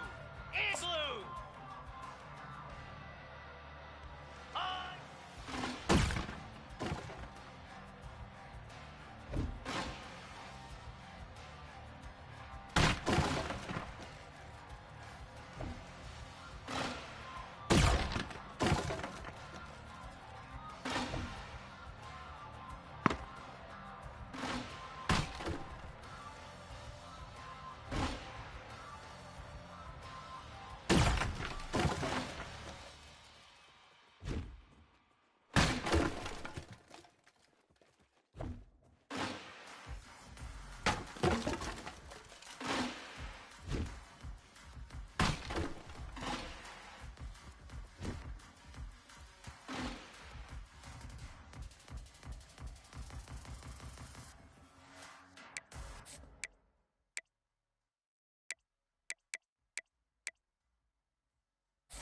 Slab!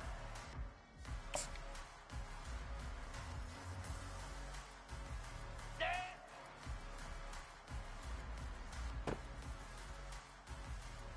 Cricket!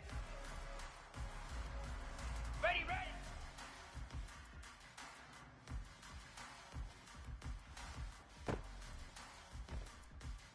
Ready!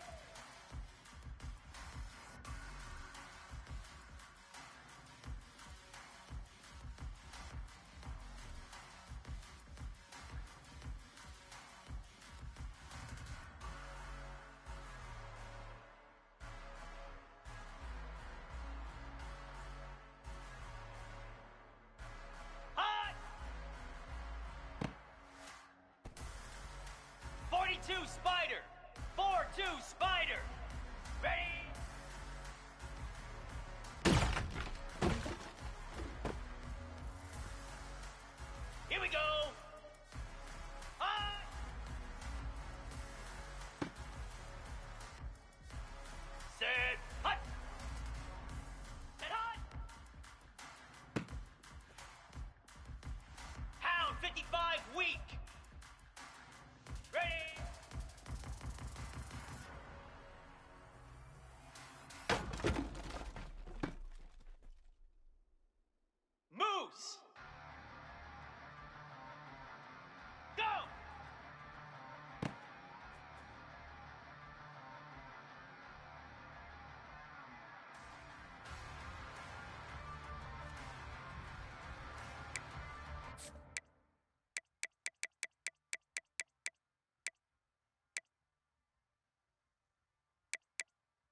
25.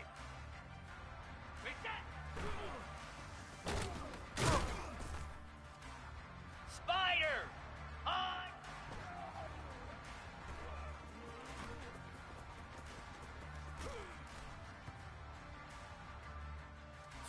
29 Philly. 2-9 Philly.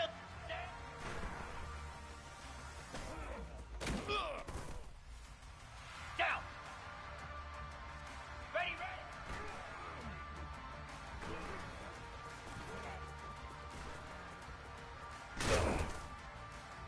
Lasso.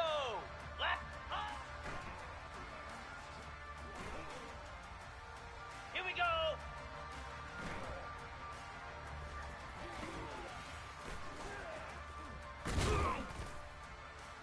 Jackrabbit. Ready.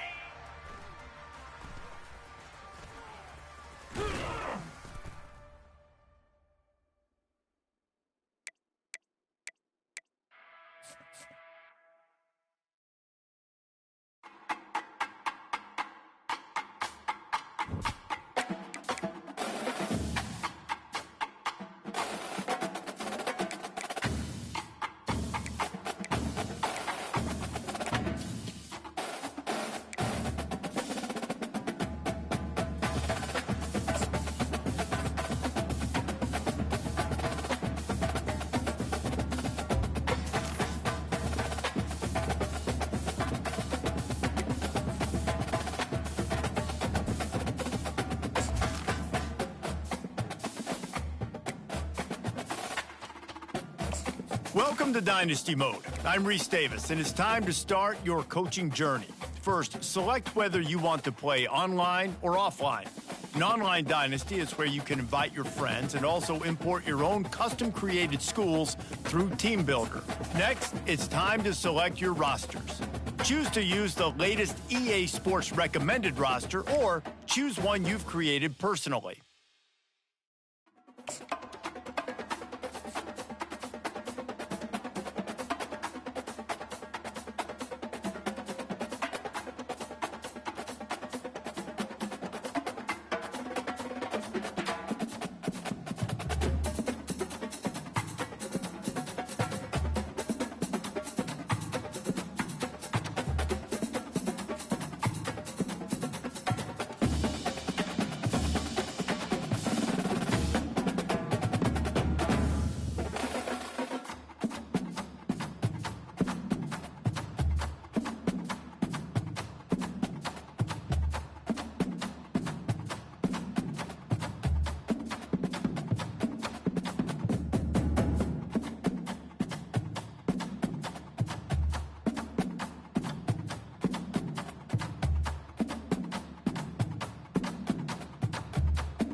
Now it's time to customize your Dynasty experience. Choose your settings, import your Team Builder created teams, and customize your conferences, complete with unique rules and protected rivals.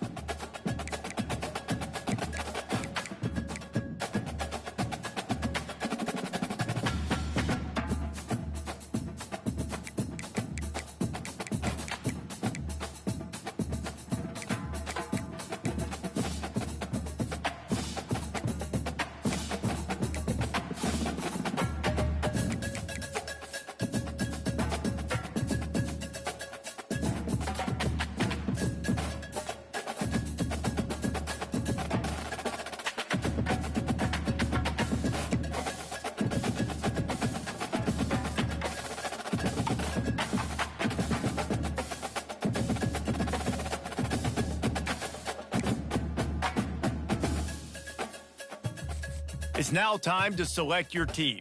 Do you want to build a team from the ground up or take over an established contender?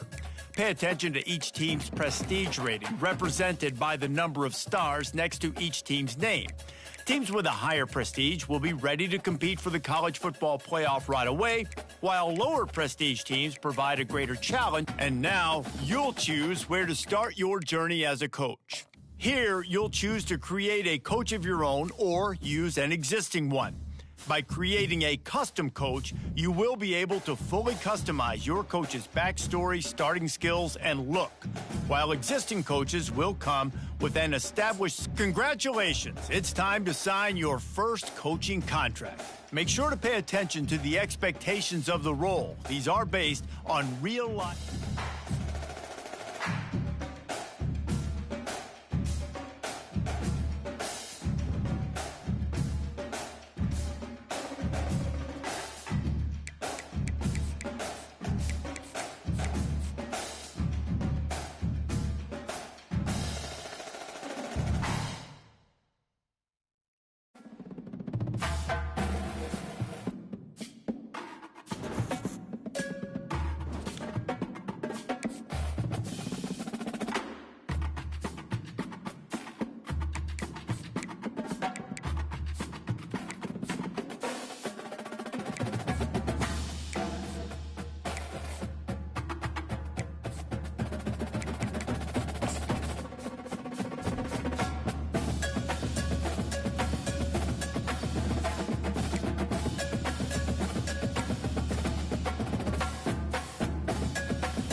Welcome to the all-new recruiting system in EA Sports College Football 25.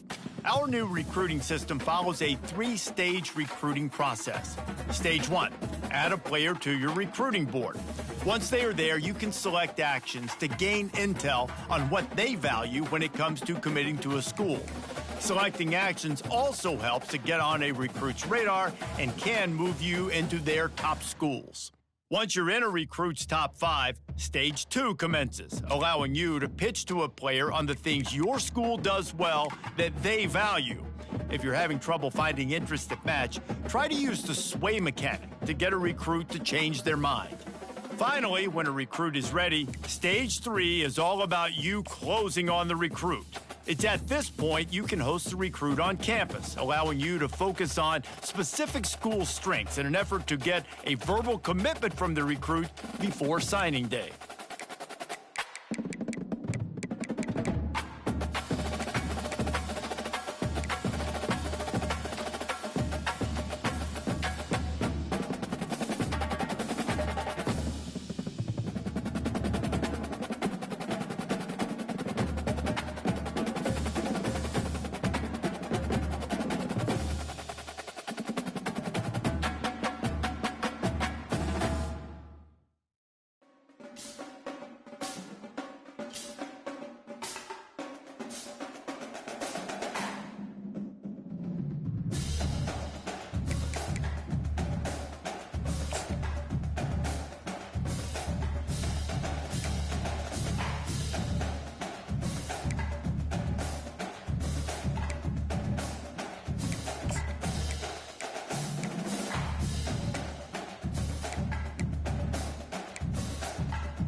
Welcome to Gainesville, Florida. It's hot, it's humid, just like the Gators like it, and the reason they call this place the Swamp is we are ready for the Florida home opener.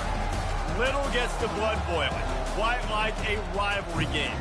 Barbs, shots, trash talk, things that go on throughout the week will now all be settled on this field. As we'll see the number 23 team in the country, the Miami Hurricanes, taking on a team from the SEC, the Florida Gators. For EA Sports College Football, I'm Reese Davis, David Pollack, and Jesse Palmer with me. Guys, it's time to get it going.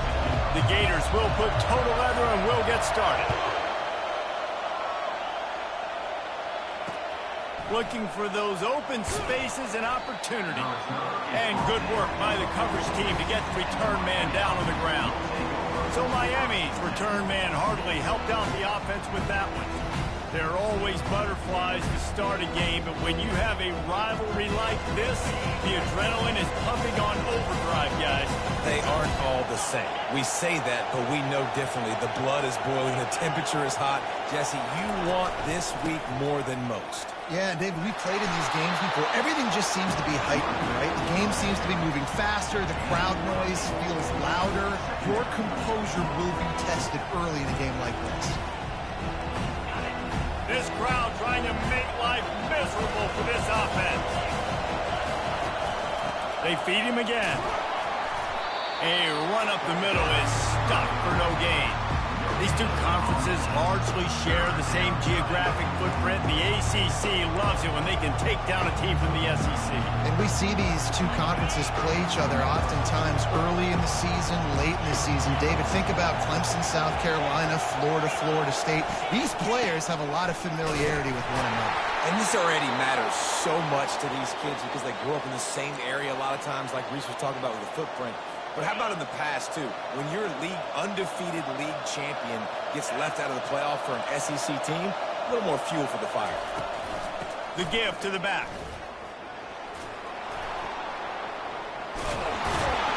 They finally make the stop, but the big run is plenty to move those sticks for the first down.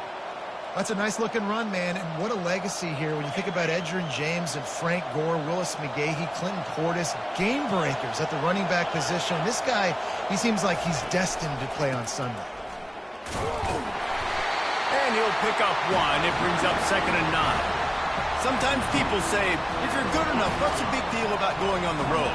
But if you're not careful, you might find out in a spot like this one, guys. Yeah, no doubt about it. This is a hostile environment, and you know you're going to be getting the opponent's A-game for this one. They've circled this one all off-season, so they better be ready to bring it today, Dave. And the hardest thing to do in college football is to go on the road. Everything about it changes, and you want to shut this crowd up early. You don't want to give them belief, because if it starts to build throughout the game, look out. Back to pass, it's Ward. Safe completion on the screen.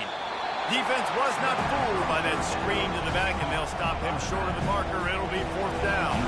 And the Hurricanes will try to pin them back with the punt. First time we've seen their punt team this afternoon. They make the stop, and that is exactly what you want out of your punt cover unit.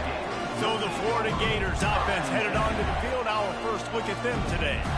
And if these two guys wind up getting matched up, David, we'll see what wins, speed or force. Yeah, and you love to be physical and set the tone, and this linebacker does that consistently. Now, Jesse, keeping up with the speed on the other side, that's a different animal. Might be different, but we're going to see this receiver work underneath on some drag routes. You better be careful. You do not want to get caught in the wash against this linebacker. It's amazing how play by a defensive end in the backfield can really swing the momentum not only of a series but of a game sometimes. All you're trying to do is create negative plays, to get them behind the sticks a little bit, to get those sacks, to get those tackles for losses. You see so much stunting in college football up front with the defensive line because you know once you get one of those plays, you got the offense right where you want. And this defense is going to have their hands full because they're going to need to be comfortable with guys one-on-one on islands in the perimeter of the field. And they're just going to have to make better plays than what we saw right there. They knew this offense was going to try to be aggressive. Got to need better effort in the back end for this defense. He had all kinds of company as soon as he got it. He had to fight his way back just to get to the line of scrimmage. Got stuffed on first down. It's 2nd and 10. He's looking to throw. That pass is incomplete, and they might be fortunate it wasn't knocked free for a fumble. It'll be 3rd down. One of the big storylines coming into this year was the rising temperature of the coach's seat, and the process of cooling things off starts now. All offseason, this coach has said the right things. I'm not worried about it. I'm not focused on it. I'm just worried about our team. But, David, let's be real. He's got to win the games. There is an expectation at this program to win, and if he doesn't start fast this year, that hot seat's only going to get hot. No, and then the chirping starts, and everybody's going to be talking about his job. The pressure builds, and then what happens? Sometimes you lose the locker room, so important to get off to a good start. Try to quiet some of those haters and some of those doubters. Last time these two got together, it was a tight one, Jesse. Seems like every time these two teams play, the game just feels faster, right? Because it is a rivalry game. There's just a greater sense of urgency when we see these teams match up.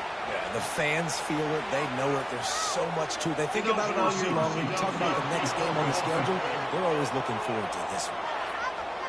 The officials offer the deal, and the coach accepts it. They will take the penalty. They'll line up for a 2nd down play. Here we go. Dropping back, it's Mertz. Fires to the wideout. Got a man in the middle. Good, solid pickup there. Now they can start to smell it with a 1st down at the 31. If you're going to attack and have success against man coverage, then you've got to have great timing between the quarterback and the wide receiver. Really nice rapport. You could tell these two have been spending a lot of time this offseason throwing to one. That was an eyelash away from being picked off, and that is not the way to set the tone with a near pick on your opening drive. Oh, and on defense, you just got to be able to finish that play. That defender had the football in his hands. He's just got to catch it. That should have been an interception. And the defense holds firm. No pickup at all on that play. That's a really good stop by the defense, Jesse. They need a few more. You've given up a bunch of yards on this drive and a bunch of plays, but all that matters is keeping them off the scoreboard. Yeah, it's that bend, don't break mentality you're seeing right now, and this is the point where this defense has just got to lock in. And the offense got themselves in a tough situation. 3rd and long, so hard to execute, especially when the field starts to shrink. But the good news is they got a field goal in their back pocket.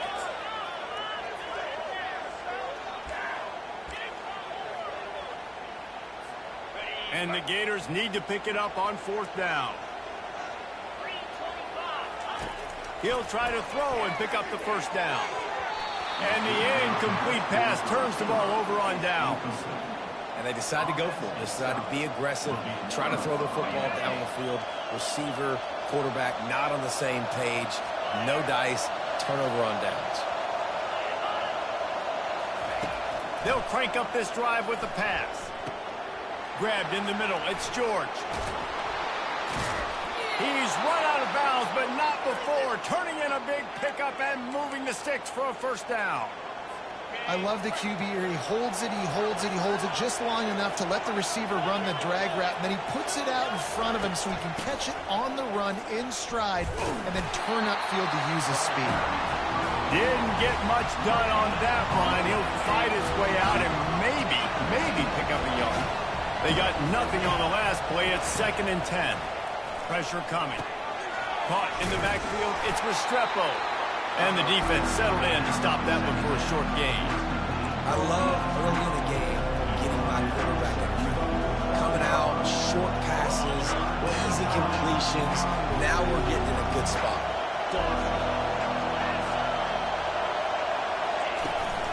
They'll try the run. Able to fight his way ahead for a pickup of 4, but they're still left with a 4th and 2.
Chance to kick it over.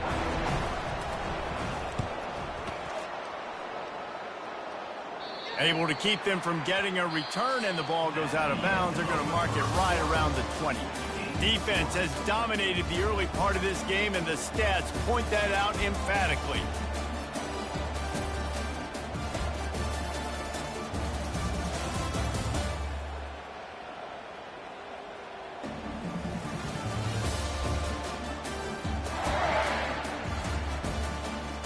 Both sides trying to find a little rhythm and efficiency and move the ball some here as we start the second quarter. The Gators sending the offense back to work. There have been a couple of missed opportunities for these offenses in the last couple of drives, Jesse. And I think for this offense here, it'd be nice to hit an explosive play, be aggressive, and really pay off your defense's effort that last drive. And instead of having to move the ball down the field consistently and then getting stopped on fourth downs, you're right. Create some of those explosives. Take those deep shots. Make those big plays. And chunk plays are the name of the game, and they get one here before the defense finally makes the stop. Now it's a first down from the 43-yard line. He'll try the left side. Breaks the tackle. Small game, I know. But again, the defense knows he's going to run the football. He's willing to run the football, not just drop back and pass. Make him honor the run game. You got to do a lot of this. After the productive first down play, it's 2nd and 6. Moving the running back, forcing the defense to adjust. They're trying to get to it. They knock him down, and what a disastrous play for this offense, a loss of 10. This is a 3rd and long. To the air, it's Mertz. Fires to the middle. He got a hand in there, knocks it away, incomplete. 3rd and long situations are really hard to convert. The defense knows it's going to be passed. The pass rushers are getting upfield. You're under pressure. You don't have timing. And as a result now, 4th down. Making sure there's no return on that one as the punt sails out of bounds. Here comes the Hurricane offense looking to gather a little more strength. That last drive fizzled out, Jesse. They had to punt it. Yeah, they did. And, David, they're just going to have to do a better job this time around erasing the mental mistakes. And just trying to solve the defensive riddle, understanding what they're trying to do to you and attack them. Really confident throw and catch there. Big pickup, and they have a first down. Here's this offense with a fresh set of downs.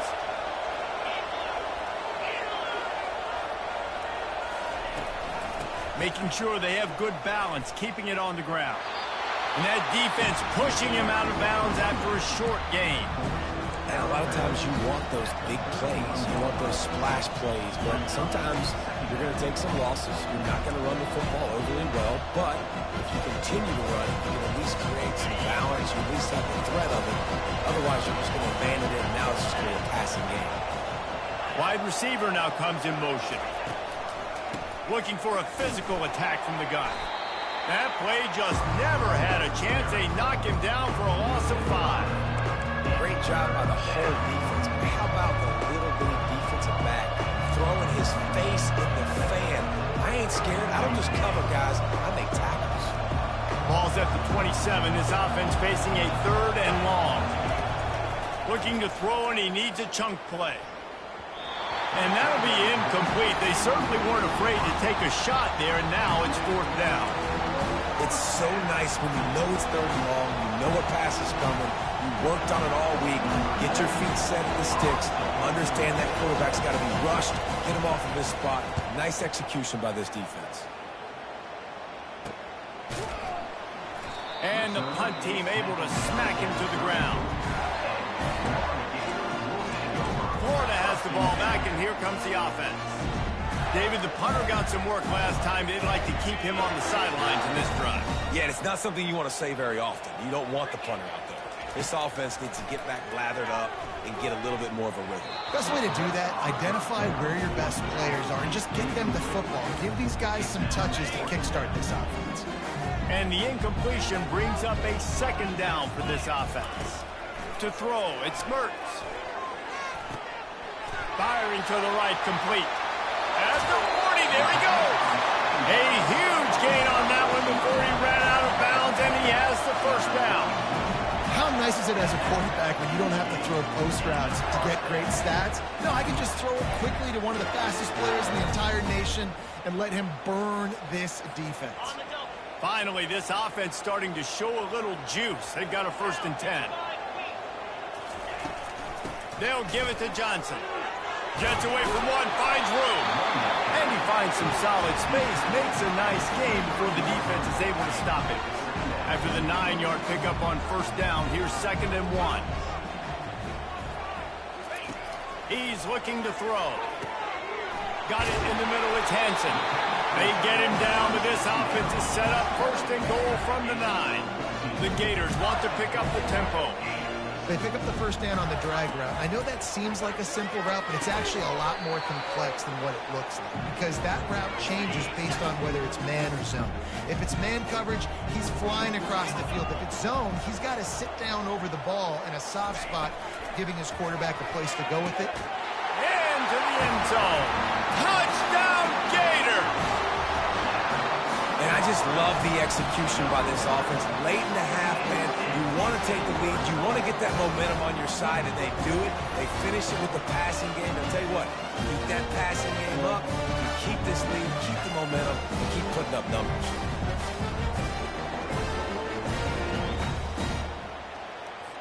Lining up to tack one more onto that lead. And the PAT makes it 7-0. So that scoring drive took only 6 plays. And the score comes on a 5-yard touchdown pass. They're just about ready to kick it away.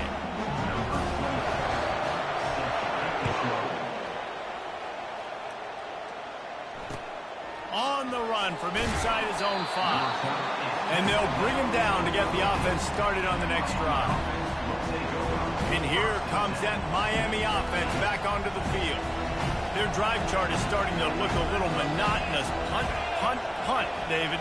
And their defense is starting to get a little frustrated, too. They just keep putting me back on the field, possession after possession. Jesse, this offense needs to get their heads out of there, you-know-whats.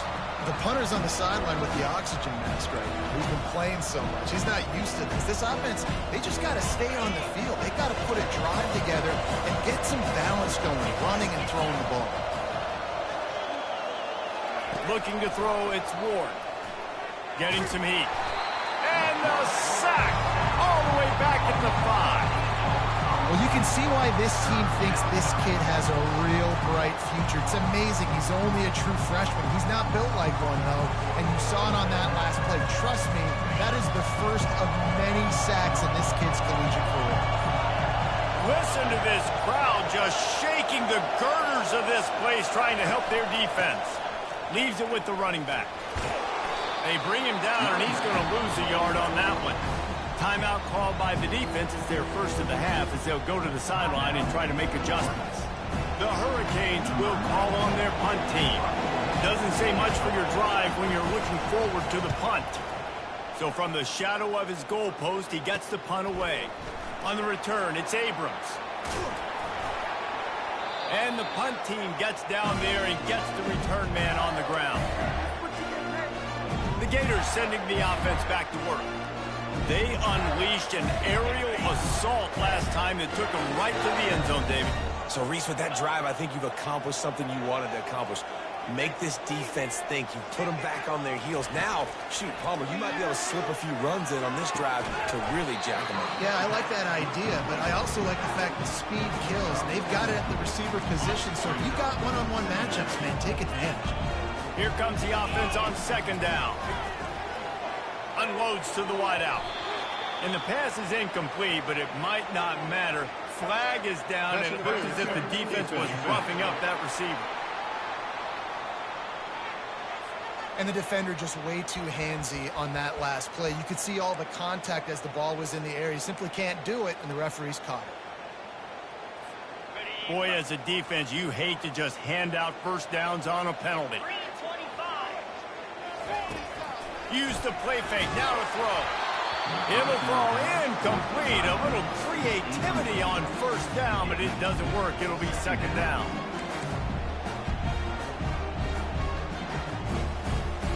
Couldn't make the connection last time. Let's see if they throw it again.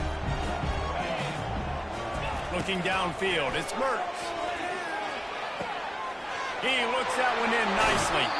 He's run out of bounds after the big game, and they are in business, first and goal. On the doorstep of cashing it in for the offense. Here's the snap, looking to throw.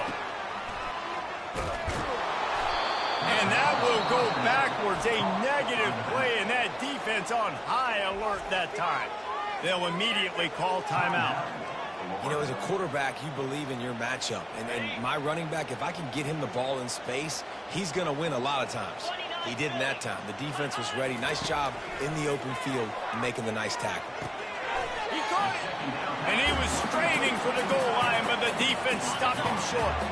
Running out of time here in the first half, they're going to have to be efficient to put some points on the board before the break. Fires into the end zone. What a snag by the defense. Well, obviously it's raining here in this game, and ball's slippery. I don't know if that slipped out of the QB's hands a little bit, but it certainly wasn't an accurate throw, and as a result, it ends up in an interception. It's first down, but the offense is just going to take a knee and go to the locker room.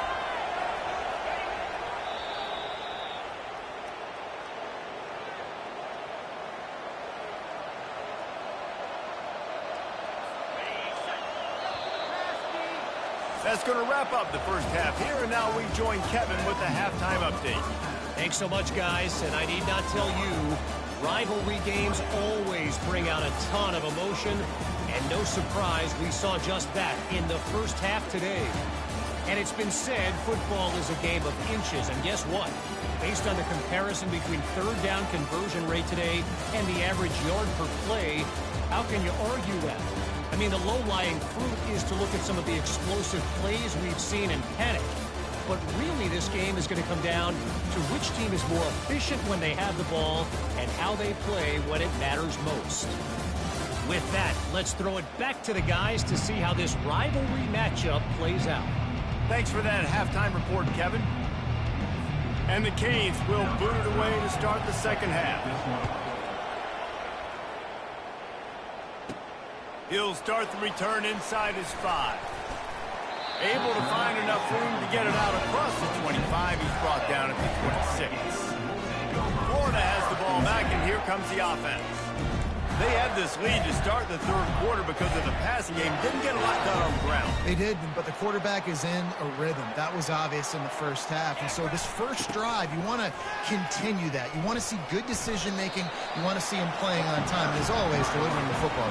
I mean, I don't know how I don't give him the football. It's the reason I built the lead. He's the guy that I can trust. This offense is built around him. So I expect more of the same here in the second half. Back to throw, it's Mertz. Looking down the middle. Gonna throw it to the right. He's got his man. And the explosiveness, the big gainer gets it to the 49-yard line. Well, the receiver was able to make the catch on the slant throw, and then he got north right away. He creased the defense with his speed, picking up extra yardage after catching the slant. Just a solid stop by this sophomore. The run game just has not been working for this offense all game long. You saw it on that last play as well. Just not getting enough push up front on the offensive line. They haven't been physical. He's looking for an open man on second down. Grabbed over the middle. It's Hansen. They make the stop at the 37, but not before he's got 10 yards and the first down. Well, they pick up the first against zone coverage. The biggest key there is the quarterback understanding that A, it's zone, but B, what kind of zone is it? Is it one high safety? Is it two high safeties? And then you know instinctively where your best throw, where your highest percentage completion is based on what type of zone coverage it's going to be. When you're a defense, you have a choice. Do you play man or do you play zone? They sat back in zone. That might change. They might change their mind and try to switch to man here shortly in the future. The Gators have it with a 1st and 10. Trying to cap this drive with the pass. Makes the catch. It's Johnson. And he goes out of bounds after coming up with positive yardage there. Yeah, and you see running backs in today's football, they play a wide receiver basically for you, but you got to find a guy that you can throw it to, and you know he's going to catch the ball consistently. They'll go back to the ground. And I don't care if I get it by 2, by 20, by 30, by 40. I just want to get the first down, understanding the situation, understanding where the sticks are. Doesn't have to be sexy, but I got to make sure I get to that stick, get to the first down mark. And the Gators will try to punch it in on 1st and goal. Looking to throw, it's Mertz. Can't find his man as he took a shot trying to deliver that football, and it'll be 2nd down. Couldn't make the connection last time. Let's see if they throw it again.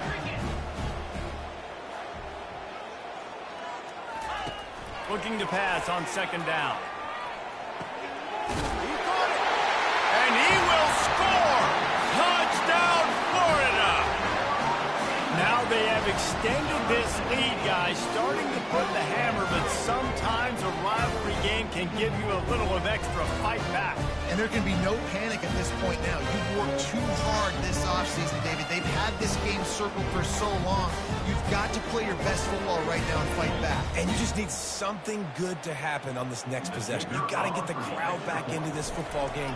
Big rivalry. Get some emotion. Get some momentum on your side.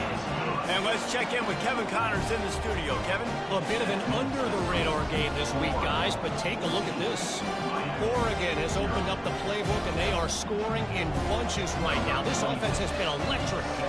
They're up by 17 over the Sharks. We'll circle back. If anything big happens, you should know about it. Oh, and how about that? I know Kevin and those guys will be keeping an eye on it for us. And the returner will be brought down. Here comes the Hurricane offense looking to gather a little more strength. This is when the pressure can ramp up a little bit on an offense, David, when they start feeling the heat to answer a score. And I think being down 14, you can kind of feel that way. But, dude, if you put a good drive together, this is a 7-point game. So, Palmer, no need to panic. I was just going to say, David, I mean, this thing can flip quick. You go down, score, all of a sudden your defense gets a stop, or who knows, better yet, gets a turnover. This game is entirely different. Fights off the defender. He's dropped behind the line of scrimmage. That'll be a loss of 3. And that is how you bring it. You see the ball, you go get it right now, and you bring the wood with some bad intentions. On 3rd and short, they keep it on the ground here. And they did not let him reach the line to gain. It'll bring up a decision here. The Canes will line up to punt it away. They've been busy out there to punt for the 5th time today. Yet another punt on the way. Got to make sure that hamstring stays loose. He's been busy. The Gators sending the offense back to work. Man, what a drive last time for the touchdown. That passing attack was lethal, David. Yeah, and you know, you hear all these stupid commentators like me and Jesse talking about create balance, you know, run and pass. No, when you throw that good, spin the ball around. So the defense has to find a way to affect the quarterback on this drive, because last drive he had way too much time to throw. Didn't get much on 1st down. It's 2nd and 9. Looking to throw, it's Mertz. Gets it out fast. Really nice job creating his own space, running with attitude. He's up to the 37-yard line. Line is set on 3rd down. They'll try to get the first through the air. And this is going to be incomplete on 3rd down. The Gators will punt it away on 4th down. 3rd and short like that on your own side of the field, you're just looking for a quick hitter. You're trying to get the ball out of your hand quickly, but the timing completely off there for the offense, and the ball falls in. And here comes that Miami offense back onto the field. The last time we saw this offense, we had to look quick. It was a 3-and-out, Jesse. They just had no rhythm in that last drive. So someone's going to have to step up and make a play, David, and get this thing going. Yeah, let's find some juice. Find your guy. Find those plays that you know you can run inside out, forward, backwards. Get some first downs. Get some positive momentum. He's knocked down in the backfield. He'll lose a couple. Well, they're trying to get that run play going to the outside, but it's the defensive end who does a great job winning his one-on-one and forcing the negative play.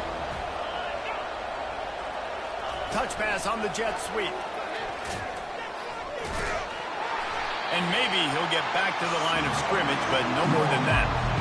The first thing you have to do to make these plays successful offensively is I have to block the edge. I got to get my speedster in space. They didn't do a good job of getting that guy out there in space where he can really use his jets. Nice job by the defense understanding it, seeing it, rallying to it, and tackling that guy for a loss. 3rd and long, and he'll try to throw for it. And the defense makes a play, sacking him back at the 10. The defense coming up big there, and the sack is great, but the secondary deserves some credit too. No doubt. When you can cover like that in the secondary and drop back in your zone and only rush a few, and you feel comfortable getting home, and they're going to get to the quarterback, that is a great feeling, and that's fun to be a defensive coordinator calling the plays. Florida has the ball back, and here comes the offense. After a punt on their last possession, they are set up in plus territory this time. And honestly, it wouldn't have mattered if they scored a touchdown their last possession. You've got to be able to turn the page and see this as a brand new opportunity to go get points. Yeah, and your defense has set you up for the position to get points right away. Now, let's get this offense back rolling again. Create some momentum. Just get a few first downs, and I'm in scoring position. Looking to pass. It's Mertens. This time he's got it. And he was loose and in the open field and on his way. A tremendous pickup on that one. Well, Reese, you and I were talking about this before the game. How is this defense going to be able to deal with all the speed they have offensively? You saw them just rip off a big play. And, Jesse, now their head's spinning just a little bit. Give up a big chunk play, and it's right back at them. And brought down. Looks as if that's how we'll end the 3rd. Given the unrest surrounding this guy's future as the head coach, this would be a great way to get the season started. Man, you want all the momentum you can get, and you want to quiet people down. You don't want it to get louder. The louder those murmurs talk about hot seat, and you have a tendency to lose your football team. It's a distraction. You have to talk about it all the time. So always nice, Palmer, to get off on the right foot. You just got to be able to drown out the outside noise, right? Easier said than done. And with this win in week 1, they're going to silence the critics. But make no mistake, he's going to go into that locker room and say, everyone that's been talking trash about us all offseason, they're going to love us now. Don't pay any attention to that. All that matters is what's in this locker room. They've got to take that attitude forward. This quarterback obviously did a lot of film prep coming into this one. He has been picking this defense apart. With that last completion, guys, he's now got over 300 yards passing. Unleashes to the end zone. And he's got it. Touchdown, Gator. It's another good decision by the quarterback. You've got to be impressed here. On that one, he finds his tight end. But all game long, whether it's receivers or running backs or tight ends, wherever the best one-on-one matchup has been, he's been able to take advantage of it, and that's why they've been able to score so many points.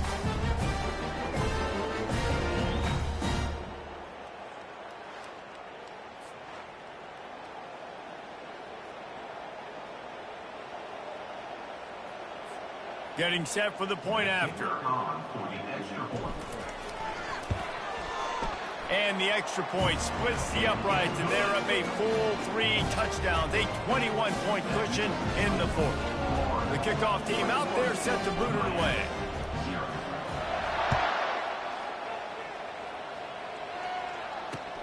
And he takes this from inside the 5.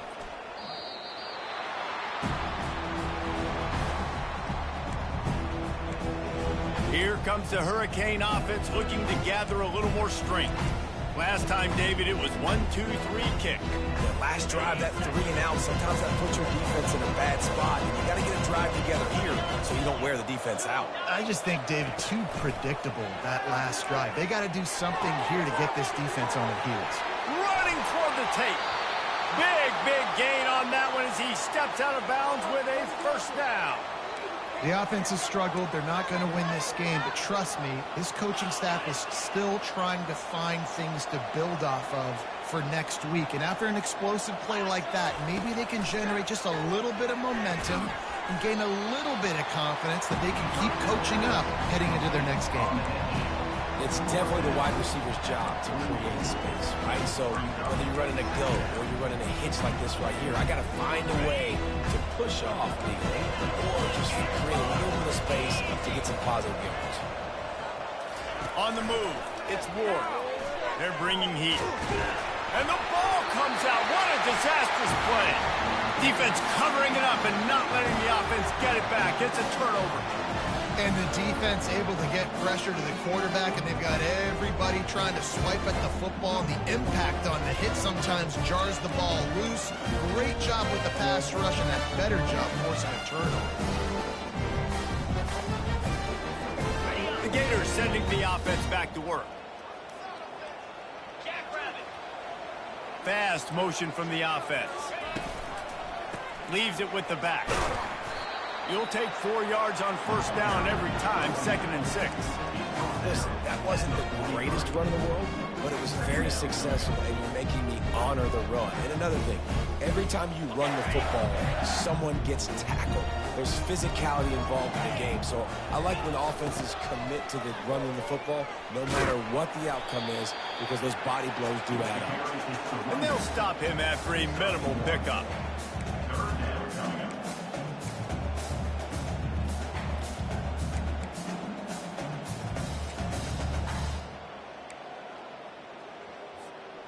How bold will they be on 3rd down after that last run? From the gun, wants to pass. Right down the middle. And they can't make the play on 3rd down. The Gators will bring the punt team onto the field. Well, I know that one fell incomplete, but what a day this guy's had throwing the football. Multiple touchdowns, and he's done a really nice job with his decision-making. Hasn't thrown any picks, which has really helped keep this offense on schedule. And here comes that Miami offense back onto the field. When you're playing from behind, you can't afford to give it up the way they did the last drive, David. No doubt, you cannot give the football away. Again, turnovers are the biggest stats in winning and losing games. You're behind, Palmer. Take care of the ball, but we got to go get a score here. Yeah, and they just got to do a better job executing. I like the game plan so far for them, but they just need to go out and do a better job connecting the dots. Got it in the middle. It's Arroyo. And the explosive play, and they're on the move all the way to the 44. And the Canes headed quickly to the line.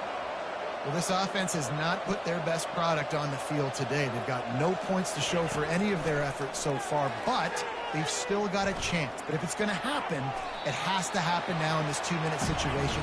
This is where their playmakers need to step up. Looking to push the pace with the no huddle. On the run, it's Ward. Those always sting a little bit. When you get so close to getting the QB to the ground, creating a negative play, and then all of a sudden it turns it into something positive, just really annoying as a defensive guy. We'll see if they go back to the air after the incompletion. It's 3rd and 5. Snap from the gun on 3rd down. Makes the grab. Just outside the red zone as they pick up the first down. They'll spot it at the 22.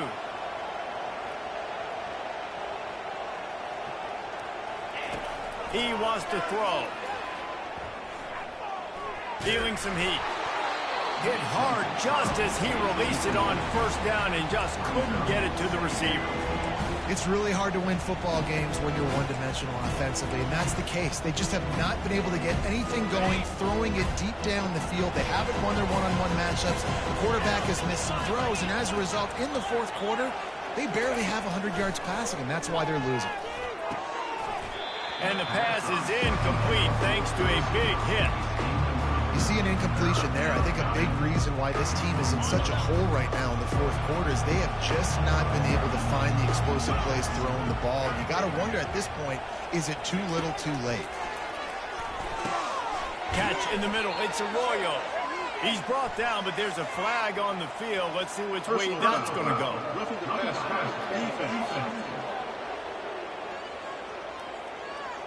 You just can't hit the quarterback like that. The defender got caught red-handed. First down here with time for maybe one more play until the 2-minute warning. He'll just keep slinging it. He was open, he had it, and he dropped it. Would have been a touchdown. Instead, it's 2nd down. Well, the defense really stepped up in this game. They knew they had to slow down this passing attack. They knew they had some matchups they were going to have to win one-on-one. They've been able to do that, and as a result... He makes the catch in the end zone. Touchdown, Hurricanes. He'll try to tack on one more.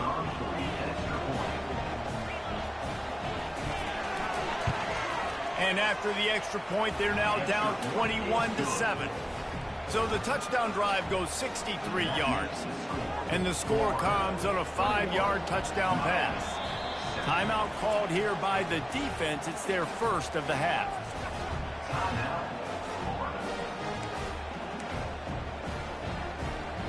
They are running out of time here. They need to get the ball back. They'll line up for the onside kick. Few anxious moments there, but the hands team true to its name as they make the grab and get the ball. 3 tight ends in the formation on 1st and 10. They keep it on the ground. Clock is their friend. They bring him down, and he's going to lose a yard on that one. That defender reacted immediately when he saw the play and just set his hair on fire toward the ball carrier. And you got to see those plays. Those plays are very fast. It happens quick. There's no... This will be picked off. Maybe just the turning point they needed. And they'll drag him down after a good return on the interception. I definitely am trying to be a little bit conservative. I can't be cautious, but I want to be a little bit conservative.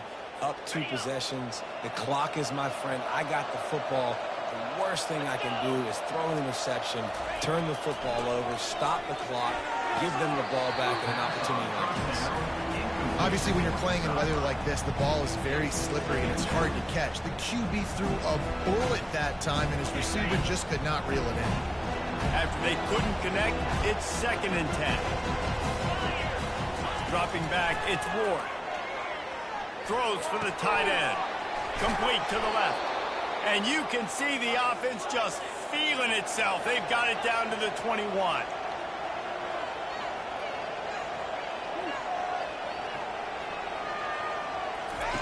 Wants to throw on 1st down.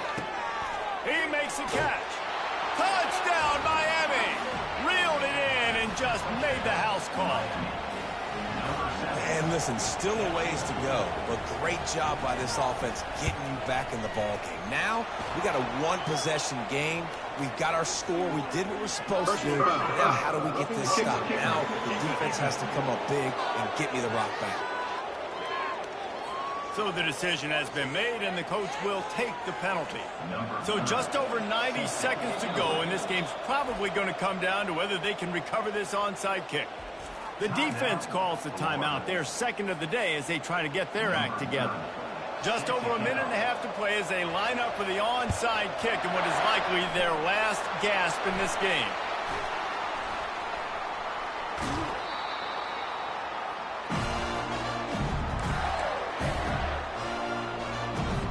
Linebackers moving, trying to confuse the quarterback. Offense getting set for 1st down.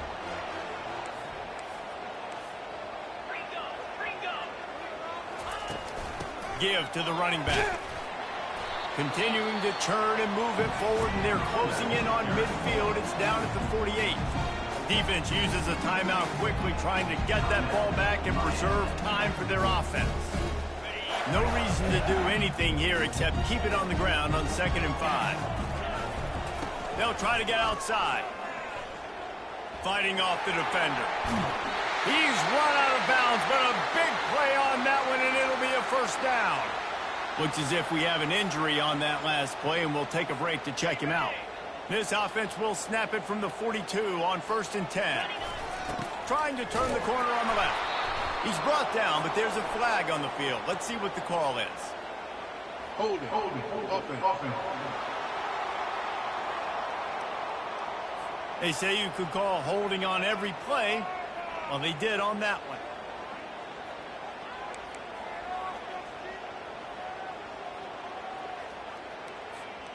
It'll just make it more satisfying if they can move the chains after starting 1st and 20. They'll leave it with him. Nice, solid form tackle from this sophomore. Quick timeout called by the defense, stopping the clock to save as much time as possible for their offense. 2nd and long here, but objective number 1, keep that clock moving. They'll go to the toss. Shakes off the tackle. He's knocked down in the backfield. He'll lose a couple. Yeah, and not a surprise by this offense, right? This is a game management type situation. I want to run the football. I want to run the clock. The clock is my friend with the lead late in the fourth quarter, inside of a minute. I'm going to keep this ground game going and make you have to look at that clock continue to tick. Release to the back. Makes the catch. It's Johnson. And sure, tackling there to keep him from getting to the first down marker. And he just continues to put up numbers, and that number is now over 300. This guy just throws completions, man. The ball doesn't seem to touch the ground. He's back there. He's making the right reads. Right now, he is locked into what this defense is trying to do. This is the absolute right call. They're going for it on fourth down.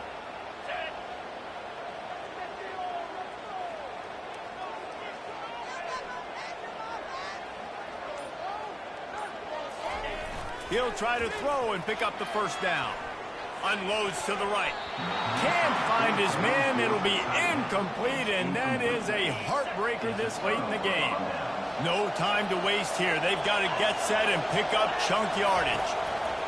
Going up top on first down. A deep throw as the clock winds down. Played till the final whistle. It falls incomplete, and that's the ball game. A little sports history, David. Upset is the only horse ever to defeat Man of War. And that's why we call games like this an upset. I really had no clue that was a real thing. But I do know this is an upset. This team was unranked, beat a ranked team. But you got your respect. You gained it now. Let's build on this throughout the season. One win, great win. Now let's go ahead and build some momentum in the future. Reese, some might say you're not a one-trick pony with that reference. And obviously, this was the team, the unranked team, that had the horses to get this thing done. Too much firepower, just too much explosiveness on offense, great defense. What a tremendous win. So that's going to do it for us. For Jesse Palmer, David Pollack, I'm Reese Davis saying so long. This has been another presentation of EA Sports College Football.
Welcome to the Swamp, the giant that the head ball coach awakened, one that thrived in urban renewal, and now one where only the Gators get out alive. Maybe you need a little caffeine, or maybe the sheer energy of this matchup will keep you wide awake, as we know anything can happen when you kick off after dark. As we'll see, the Pandas taking on a team from the SEC, the Florida Gators. For EA Sports College Football, I'm Bruce Davis, joined here in the booth, as always, by David Pollack and Jesse Palmer. Guys, let's tee this one up. The Pandas will kick it off to get us underway. On the move from inside his 5. Really disciplined job by the coverage unit to get down there and make the stop at the 19. Florida's offense is on the field for the first time today. And this guy is a big-time star. Just an electricity follows him onto the field. He's a workhorse too, Reese. This is a definition of a bell cow running back. He can carry the load for his offense and put his football team on his back. Just gets it to the 28, pickup of 1. I like feeding my guy. I like getting my running back touches, feeding the ball so he can break some of those big runs, but I'm also okay with these little ones. Set the tone, stay balanced. That's reeled in. It's Hansen. He knew exactly where he wanted to go with that one, and they've got enough for the first down. Ever since they invented the forward pass, the tight ends have been running the drag and getting the first down. I think it's because the tight ends have so much versatility. You know, they can block and stay in the formation, or they can release and come out. But either way, if the quarterback's patient, most of the time, that drag route's going to come in. That's a really good-looking run. I tell you, it's not easy to start at the running back position for the Florida Gators. When you think of where they can recruit in the state of Florida and really nationally, they've got a lot of the best around the country in high school wanting to come play here. So it says a lot if you're RB1 in this offense, but this dude shows you why. Speed and playmaking ability all day long. And you want to run the football, right? That's okay. You'll take some of these, but if they start to add up down the road, obviously, you might want to think about airing it out a little bit. Got his man in the middle. And they finally haul him down, but not before the good catch and run. And the Gators will snap it on 1st and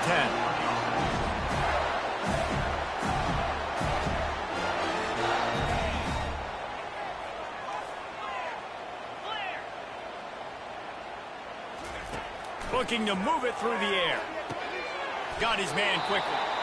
Man down on the play as the officials take a break to let him be checked out.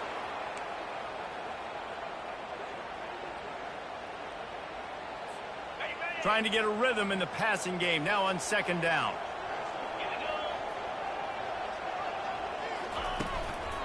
Power football with the run. Defense there to make the stop after a pickup of 2 to the 30. I like the decision there in the RPO game too, guys. I know he only got a couple of yards, but that play's going to open up bigger opportunities throwing the football down the field in the RPO game too. So keep handing it off to this guy. Let him see what he can do. And when the defense gives you the look to hold the football and then finally throw it, that's when you take advantage. On 3rd and short, just trying to get enough for the first down. And he fights his way, but they'll stop him just short of the line to gain its 4th down.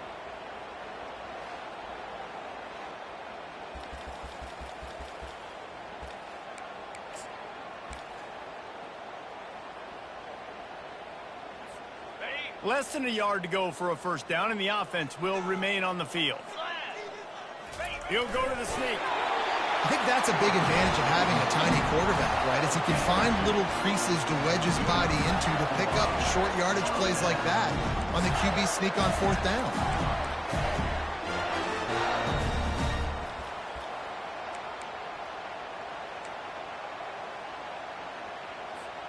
Now on 1st and 10 from the 27.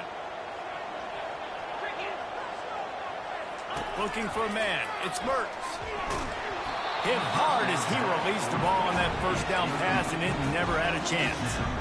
Doesn't take this defense a lot of time to get to the quarterback, man. They've got speed all over the place. They hit him so quickly, and because of that, the ball falls incomplete. This one's complete. Nice pitch and catch there, and they'll have enough for the first down. Well, it's a nice job by the tight end there. He's patient, fights his way through all the traffic in the middle of the field, running that drag route, making it an easy completion for the quarterback. The give to the tailback. He's all the way down to the 3. Showed it all on that run. Looks as if we have an injury on that last play, and we'll take a break to check him out.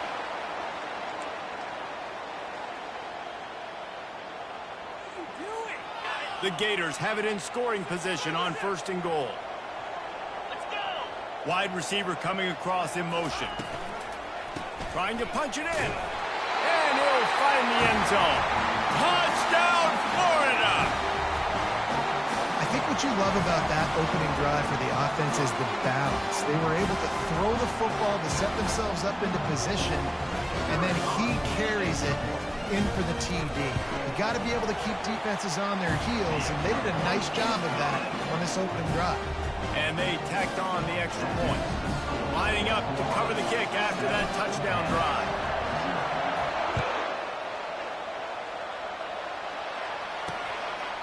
And they thought about a return, then thought better of it. They'll bring it out to the 25. The Pandas offense will try to get something started with their first possession. As we take a look at our impact players for this game, David, what do you look for to make an impact from your leaders? Your leaders not only have to lead the football team, but they got to step up and make plays on the field, keep everybody calm. These guys typically do a really good job of it. Yeah, David, and they also generally set the tone for their respective football teams. Regardless of which side of the ball they play on, the teammates look towards them to step up in big games like this.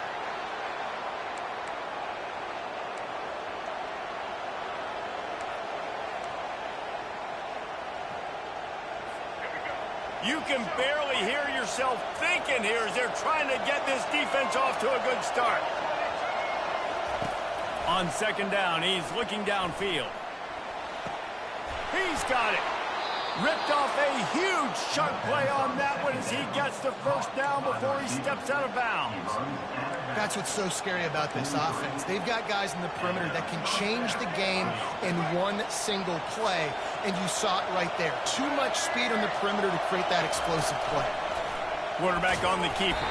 He's knocked down in the backfield. He'll lose a couple.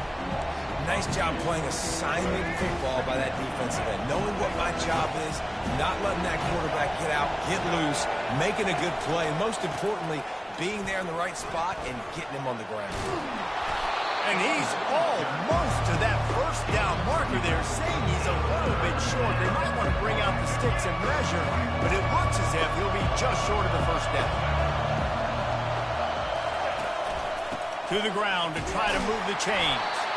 They were all over him, nowhere to go as that 3rd down play turned into a disaster. Now on 4th down, here comes the field goal team. It's good. Wait just a second. There is a flag on the play. If this is on the defense, it could be a 1st down.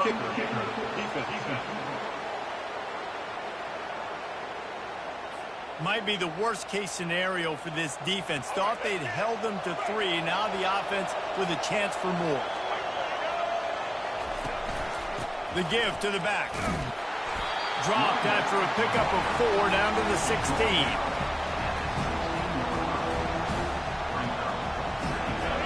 This crowd rising up, sensing that its defense needs some help. They go to the ground. They bring him down, and he's going to lose a yard on that one. That DB had a different story. He had something to say, coming up, making a physical tackle. 3rd down, and this crowd will blow out a vocal cord to help this defense. From the gun, wants to pass. He's got it and still on his feet. They bring him down, but he's got a 1st and goal from the 10.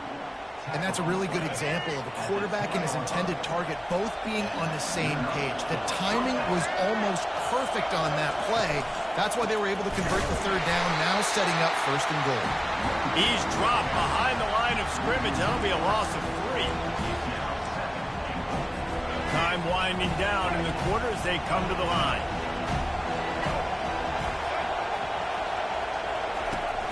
The run up the middle here, looking for a path to the end zone.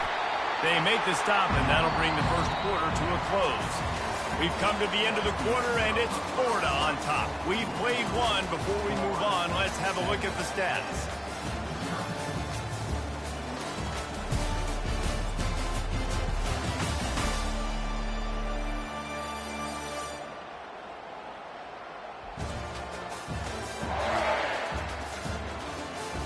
Heading in the opposite directions now as we crank it up in the second. They'd love to start this quarter off with a touchdown right here. Looking to the end zone on 3rd and goal. And the Heat gets there, and they get him down at the 14-yard line. That is how it's done. It's go time in the red zone, 3rd and goal. We need a sack, need a big play.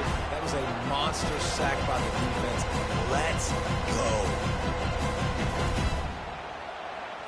Now on 4th down, they'll send out the field goal unit.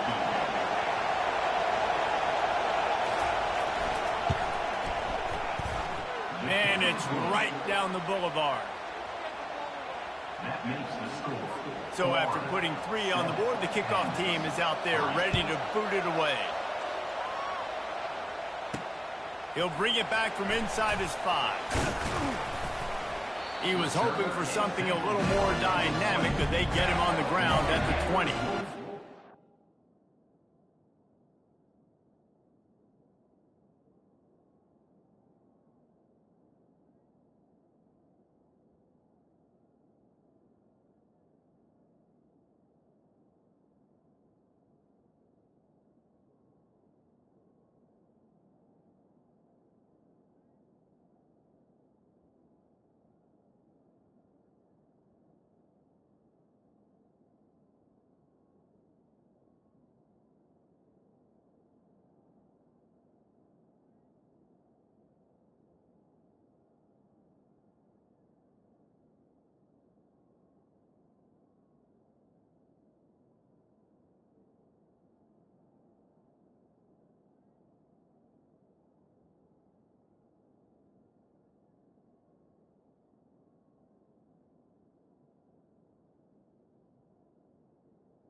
Take over.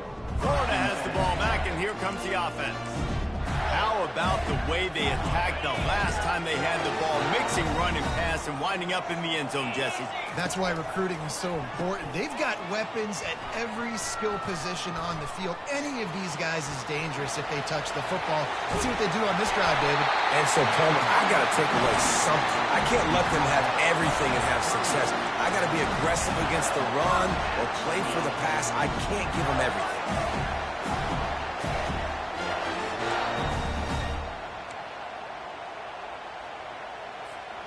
You open a drive like that and you've got some operating room. It's first down from the 38. Might as well give it to him again. Turns it on in midfield. Can anyone catch him? Inside the 10. And he'll finish the run in the end zone. Touchdown, Gator. And to have a rushing touchdown of that type of yardage, you've got to be able to make something miss. It's one thing to get into the second level, but can you make that last defender miss? And you saw it on that play. Once he was in the clear, with his speed, he was gone.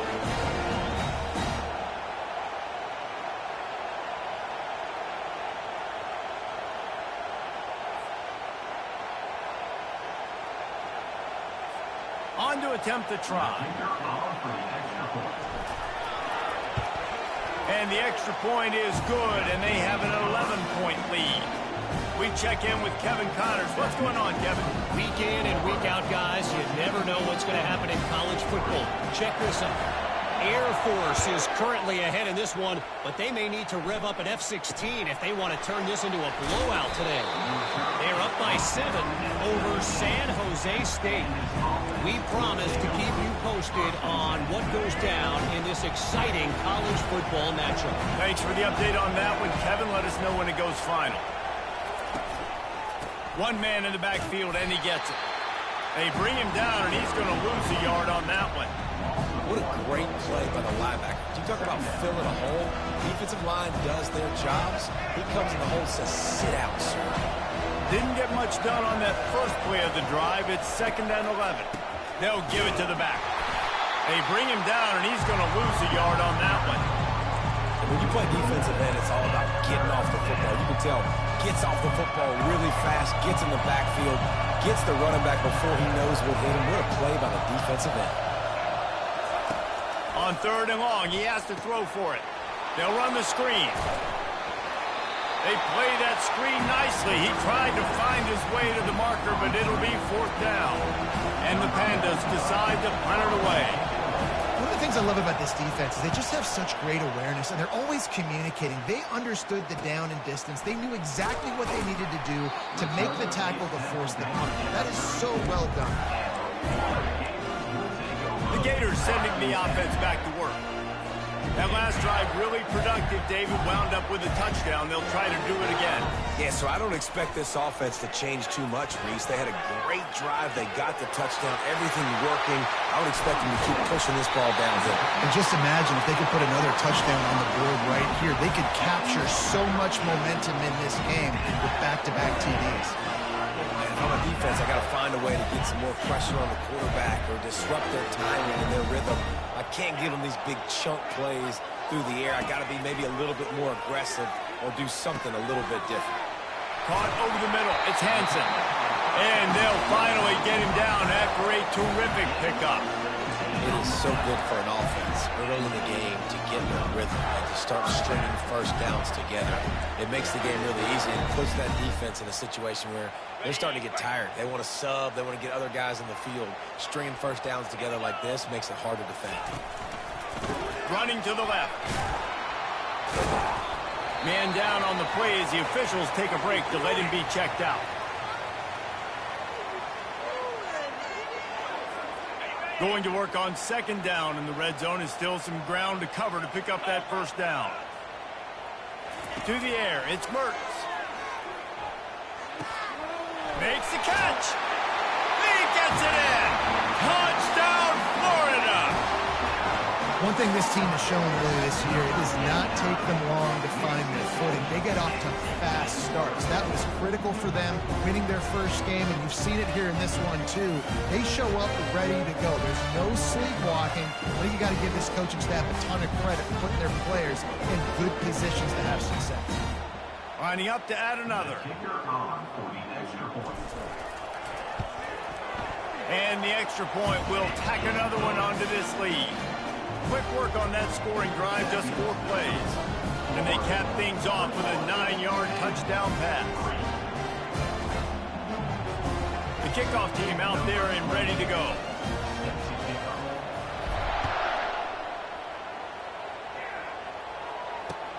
Here he comes from inside his own 5.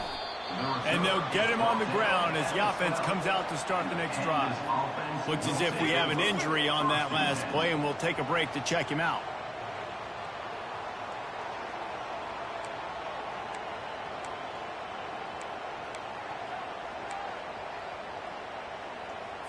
First down here with time for maybe one more play until the 2-minute warning.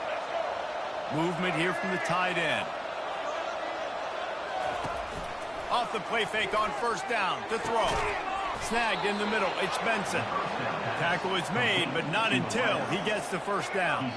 We've made our way to the 2-minute warning, and now they'll try to at least cut a little something off of this lead before the break. Offense has it at the 28 on first down. He's looking to throw it. Quick strike complete. Complete some of these hitch throws early, you're setting up the hitch and go. Later on, you can pump fake that, and then the receiver can pirouette right up the sideline. That might be a home run play for the offense. He gets the job done, picking up the first down, then getting down. The Pandas in the hurry up. They'll throw it on first down. Caught in the backfield, it's Craig. And a good job in coverage there as they stop it after just a few. Offense in the hurry up.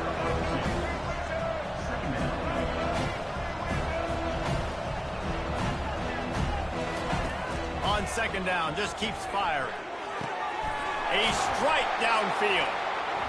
He'll work his way down to the 28. Man, this offense is so dangerous, Reese. They've got dudes all over the field that can make plays. There's a big gainer in the pass game. You get a chunk of yards like that, now the defense is really on its heels. To the air on first down. Finds his tight end. And they'll shove him out of bounds after the short gain. Well, this tight end, he's got size and he's got some athleticism, and he's very difficult to cover one-on-one. Defense is going to have their hands full with him today. Quickly to the tight end. There's a timeout call as this offense tries to find a way to draw a little closer. A nice job by the defense there, tackling the catch and smothering the tight end. They know this offense is going to try to find him in the passing game in a lot of different situations. That time, perfect coverage, and nice job bringing the big guy down. Not easy to do. He's going to look for a man on third and short. And he was hit just as he released it, and it falls to the turf. And here comes the field goal unit for the second time tonight. He's already put 3 on the board earlier, this time a 38-yard try. Kick is good. The offense has 3 points to show for the drive. That makes the score Florida 21, Pandas 6.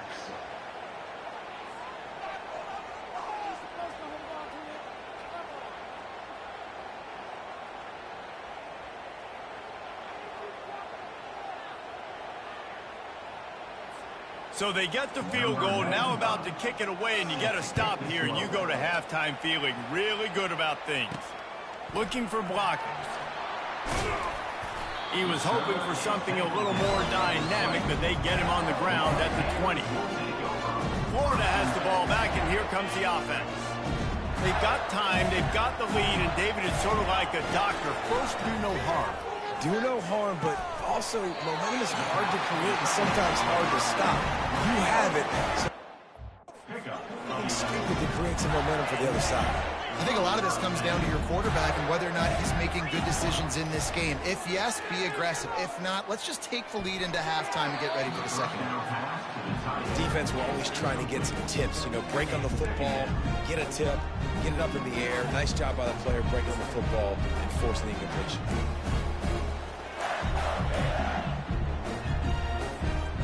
Now on second down.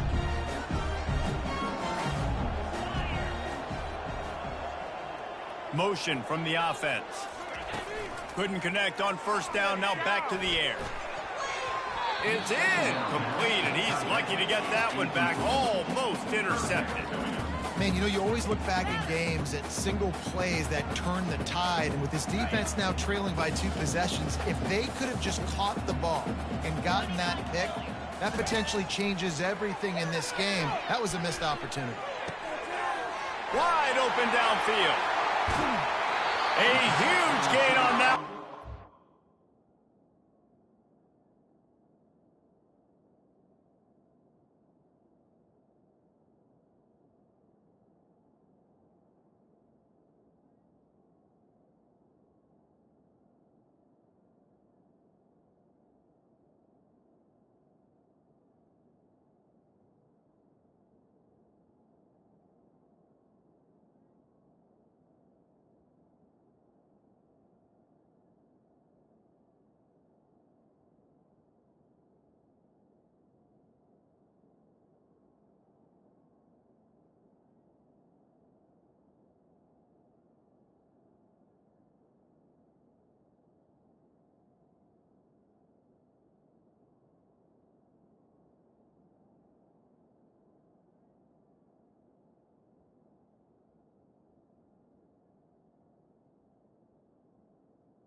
Third down. Out of bounds, and he has the first down. Nice play design on that one. You make it easy for your quarterback, too, because it's easy to see what's happening right in front of him. Over the middle of the field, you can see where defenders are dropping. You can see where the soft spots are in zone coverage. And just a really nice job by the QB locating his guy and making an accurate throw. Nice defensive play to get a hand in there and knock it away. You know, it's so important for corners to be able to transition, right? You got to have real loose hips. You got to be able to change direction on a dime. And in zone coverage, when you see the ball thrown, you can break on it and force incompletions like that. Just a few seconds remaining here as they try to put something up before halftime. Off play action. Throws to the wideout. He's got an open man. He'll be brought down at the 3-yard line. An explosive play in the passing game has him on the doorstep. We've got a timeout in the waning seconds of the half. Maybe a chance to get off a couple more plays. Here's first and goal, and a touchdown here might put this thing out of reach by halftime. Use the play fake. Now to throw. got it. And the big fella couldn't elude the cornerback who makes a sure tackle. Timeout called by the offense, and now they just have one remaining in the half.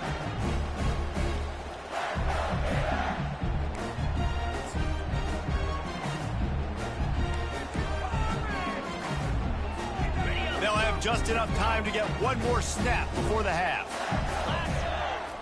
Quarterback sneaking his way, tunneling and burrowing into the line. Quarterback sneaks it forward and into the end zone for a touchdown. Man, those are so hard to stop defensively. We're just trying to dive in there on the D-line and create a pile, and you stuff them on first down, and second down they go to Old Faithful, run the quarterback sneak to perfection.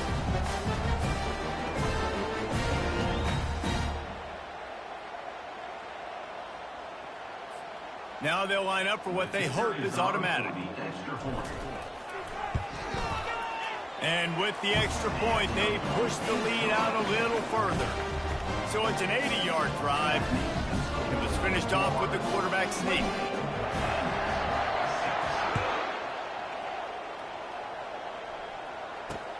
On the run from inside his own 5. We've played 2 quarters here. Time to go to Kevin Connors in our halftime update.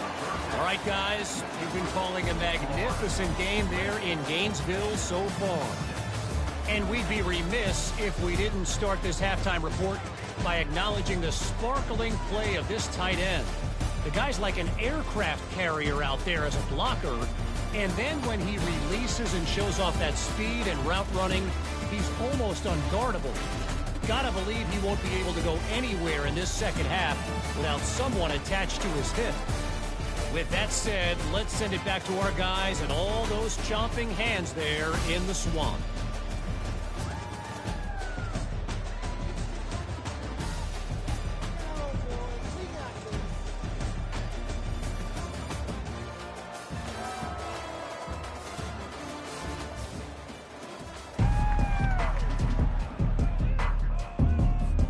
All teed up and ready to go here in the second half.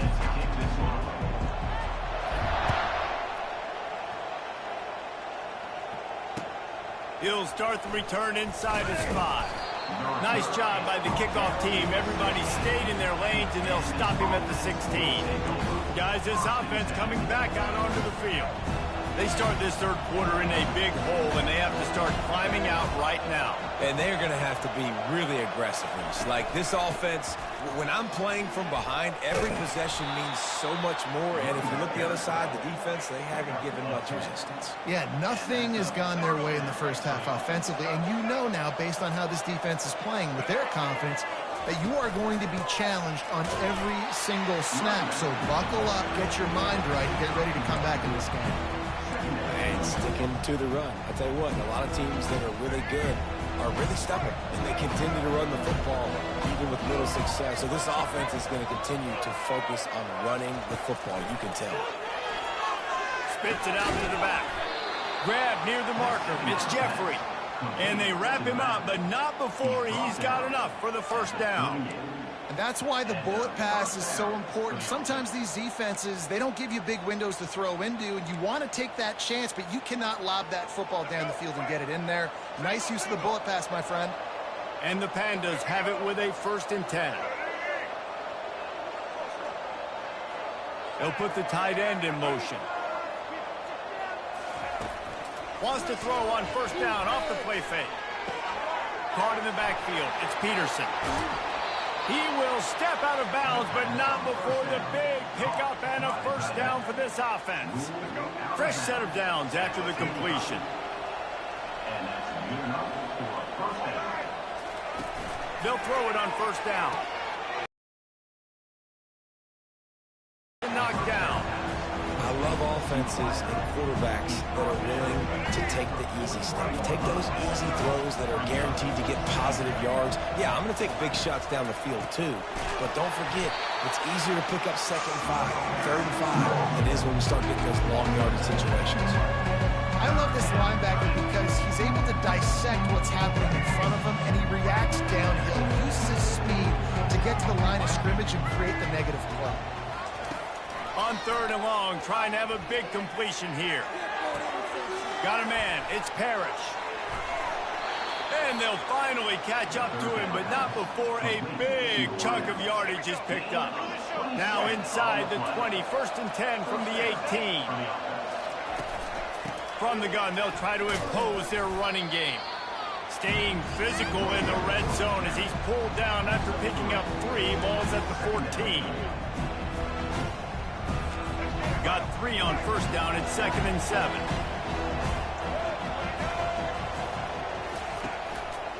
Handoff to the single running back.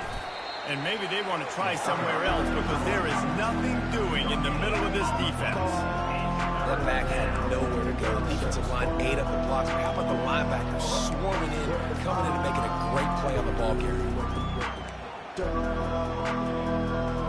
Well, they'd love to pick up this conversion and go to work with a 1st and goal. On 3rd down, going up top. He makes a grab.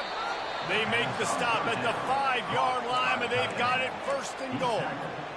How valuable is a tight end in the red area? Now they're set up with a 1st and goal.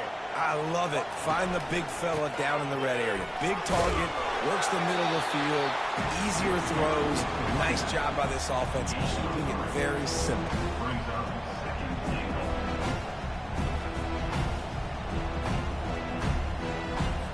Looking for just 1 more yard. It's 2nd and goal. He'll ride his man on the option. 1-step wrap, 2-step squeeze. This junior knows how to get him on the ground. And on offense, you know this is 4-down territory. You have to come away with the touchdown. You're getting boat raced in this game right now, and you're going to have to make this possession count. Yeah, definitely because of the slow start, now putting yourself behind the 8 ball. I think this offense is going to have to be aggressive the rest of the game. And he's a real nowhere man tackled in this no-gain land. And they'll run the field goal unit back out there. This kicker has already banged a couple through. Splits the uprights. It's good. That makes the score Florida 28. They'll kick it away after putting up a field goal on that last drive. Number 95, set to advance on the football. And he takes this from inside the 5. Nice job executing all of the assignments as they put a stop to that return at the 22. Man down on the play as the officials take a break to let him be checked out.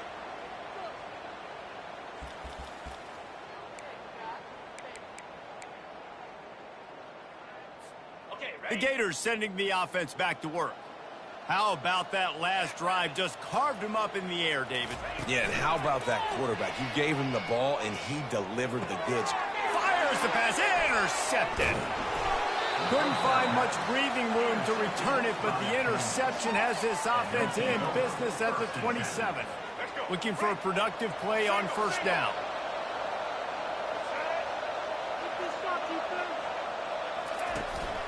The give to the single back. He's knocked down in the backfield. He'll lose a couple. Well, the linebacker's showing you read and react. He knew exactly where that running play was going, and he beat the football to the line of scrimmage and forced the TFL. After getting knocked back to open this drive, it's 2nd and 12. From the gun, the running back looking for room. They'll give him 1 to the 28-yard line. Looks as if we have an injury on that last play, and we'll take a break to check him out. If every journey begins with a step, this offense needs to step into a 3rd down conversion and then try to turn it into some scores, and fast. Here he goes breaking the pocket. And they drag him down, but not before he picks up the 1st down. Well, he does a really nice job buying time, and I love the awareness there, understanding no one's open downfield, knowing where the sticks are, and he's able to use his athleticism to get that 1st down. Got his man. I like this, taking the safe play, getting the positive gain, and seeing if you can build some momentum. Well, and I think it's making the right play, Reese. That's where quarterbacks get in trouble sometimes when they get too aggressive and then they get behind the sticks a little bit. I see a lot of space, take advantage of it, get it to my running back, let him chew that up, and now it's easier on the next down. Relentless, tough running gets it down to the 4. And now a big third down coming up. Down multiple possessions. This is one, Palmer, I'm looking for 6. I'm not trying to kick a field goal. I want to cut into this lead with a touchdown. No, you got to have... And it's caught! Touchdown, Pandas! Sometimes we ask coaches about halftime adjustments, and they go blah, blah, blah, blah, blah. And then sometimes they make some good ones. Sometimes that blah, blah, blah, blah, blah actually works, but it's working now. But it might be too little too late, but at least you got the party started. About to kick it off after punching it in for the touchdown. 16. On the move from inside his 5. Really disciplined job by the coverage unit to get down there and make the stop at the 19. Florida has the ball back, and here comes the offense.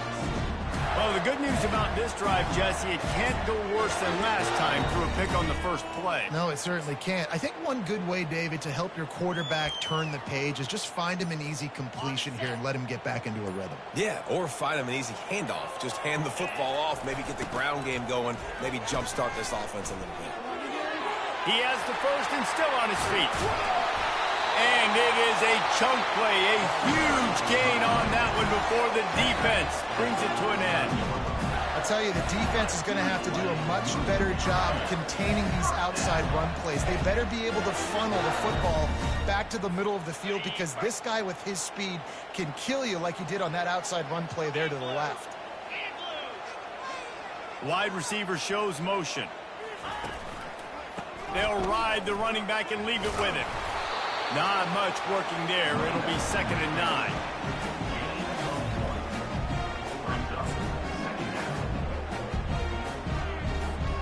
As they get set to snap it, just about to reach the end of the quarter. Now they'll run it on the toss. And they get him on the ground, and that'll probably do it for the third quarter. We've come to the end of the quarter, and it's Florida on top. 3 quarters are in the books. Time becomes a factor both in trying to hold the lead or cut into it as we take a look at the stats. Not only is the scoreboard on their side, but so too is time as we open the 4th. Back on the field after the break, and we'll start the quarter here on 3rd down. They'll run play action. Fires to the middle.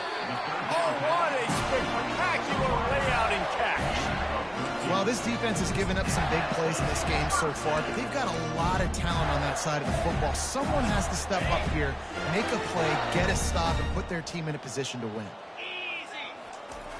They'll try to get the edge with the toss play here. Past the first down marker and still running. And they'll finally get him down after a terrific pickup.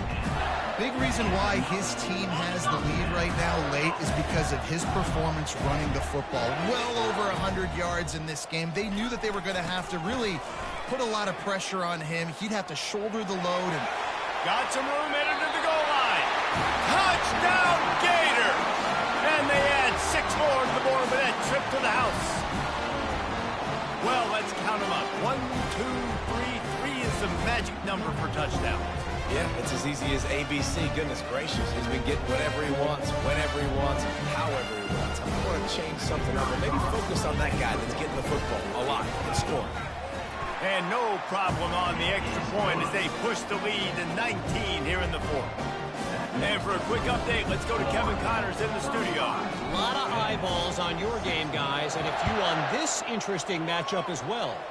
Kentucky has the lead right now. Feels like it's been this way since the players took the pregame catwalk. But this has been a very close game. They're up by 7 over South Carolina. We'll circle back if anything big happens in this college football matchup. And how about that one? Kevin will be keeping an eye on everything going on elsewhere. Makes the catch, and he's brought down. well, and here's the problem offensively, because you're trailing by so much so late in the game, the defense now is going to be playing big zone coverages, and they're going to allow you to throw the ball underneath in the middle of the field, rally to make a tackle, and bleed the clock. It's going to be hard now for this offense to claw their way back in this one. Trying to get to it. And there was nowhere to go for this quarterback, and down he goes. The Pandas moving quickly to the line. These are the perfect situations you love to be in. Known passing situations. These are not where the offensive tackles want to be. And when you're on the edge and there's no threat of the run, pin your ears back, get the nice first down sound. Yeah, I think you're just seeing the experience this guy has, right? He's so poised that initially he's flushed out of the pocket, nothing's open, and he doesn't panic. He's not throwing it away. He's not sliding early. He just knows where the defense isn't. And he's able to attack that space with his speed and get a positive play. Looking to go up top on first down. All kinds of room to throw that one in there. That is exactly what you're looking for when you talk explosive plays. The defense finally able to make the stop.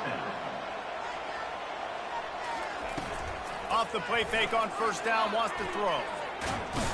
Strong pass rush, gets to the quarterback, and they get him at the 46. A big play for the defense with the first down sack. Now, advantage D as the offense comes up on second down. And he feels the heat coming and it burns him up. Another sack. And we might as well state the obvious. First and second down didn't work out. Third and very long. Back open in the middle. And he's not going to make it. The defense denying him the first down. Man down on the play as the officials take a break to let him be checked out.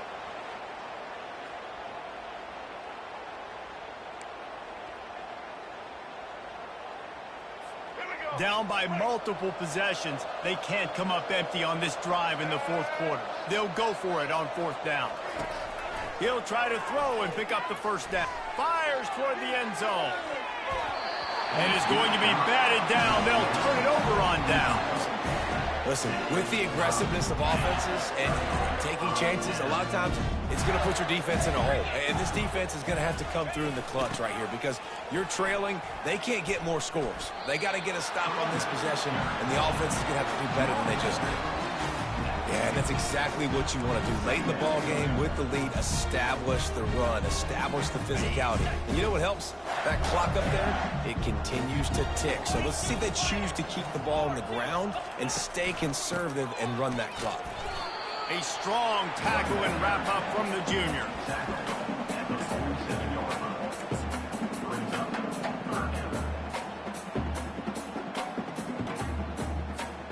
It's third down now, and they ought to be able to get off one more play before the 2-minute warning. We've reached the 2-minute warning, and this offense will be quite content just to drain the rest of the time away. They'll keep it on the ground. The clock is on their side. They bring him down, and he's going to lose a yard on that one. Looks as if we have an injury on that last play, and we'll take a break to check him out.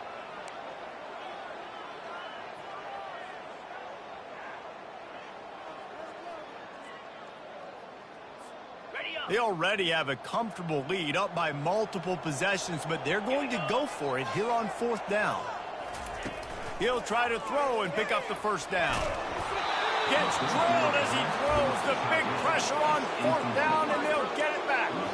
And the offense heads out onto the field to get the drive started.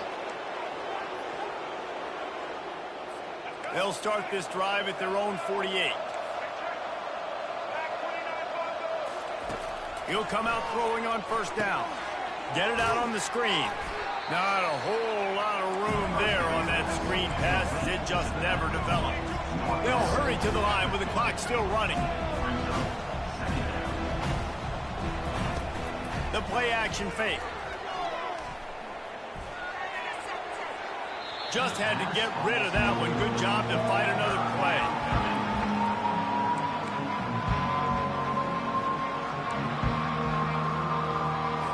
They'll try to move the chains on this third and long from the 50. From the gun, wants to pass.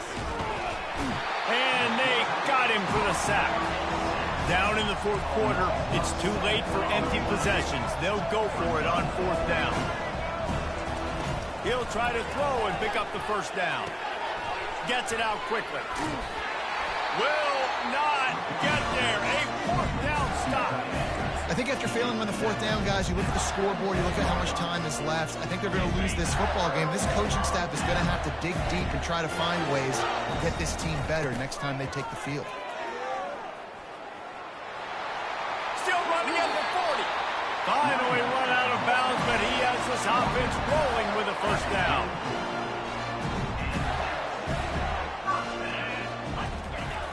Toss to the left. And he goes out of bounds after a nice pickup on that one. Offenses ice football games in the fourth quarter by running the football, and that's what these guys are trying to do right now, right? We're going to bleed the clock. We're going to stay on the field. It doesn't matter if the defense knows we're running it. They cannot stop us, and they're looking pretty impressive right now doing it.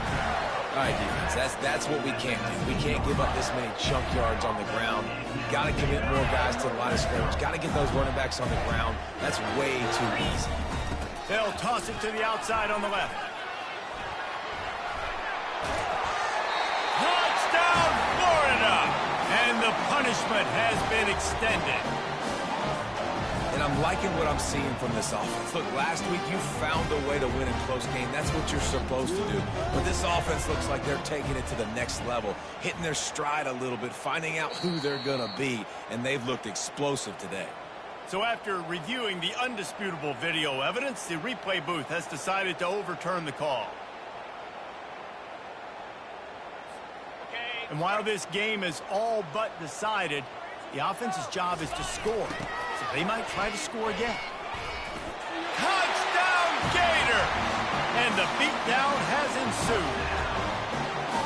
They finish it off with a touchdown and seal up this game. Yeah, this might be what you call garbage time, and it might not really matter because you know the game's out of reach, but I like it. Keep executing, keep finding some more plays. Hey, maybe you find a play later on down the season that you might come back to and say, hey, this actually worked in this situation. The kick is up and good and put one more on the lead. Almost ready to kick it away after scoring the touchdown. And 16. He'll bring it back from inside his 5. And they'll haul down the returner to start us on the next drive. And this offense will take over. And let's see what kind of ball plays this offense has ready. This thing got out of hand on them, but they'll try to finish with some pride here. And this one was a beatdown, and there's nothing you can do about it because this one's over. Jesse, now we got to start progressing for next week for the rest of this season so we don't let one bad game turn into 2. Yeah, there are very few teams out there that won't watch game film, but they may want to skip this one. I mean, because it may hurt their confidence. They just need to turn the page and get ready for the next opponent and forget this day ever happened. And this offense is going to have to find more explosive plays. And it can't just rely on the dink and dunk. It's going to have to find itself and score more points. Listen, they got beat up today. But moving on in the future, they've got some good pieces. They got to... And the Heat gets there. And they get him down at the 14-yard line. And the Pandas send out the punt unit. Man, I think this quarterback needs to take his offensive line out for dinners more often because they're not protecting him. And sometimes it doesn't even look like they're trying. That now the 6th sack of the game for this defense.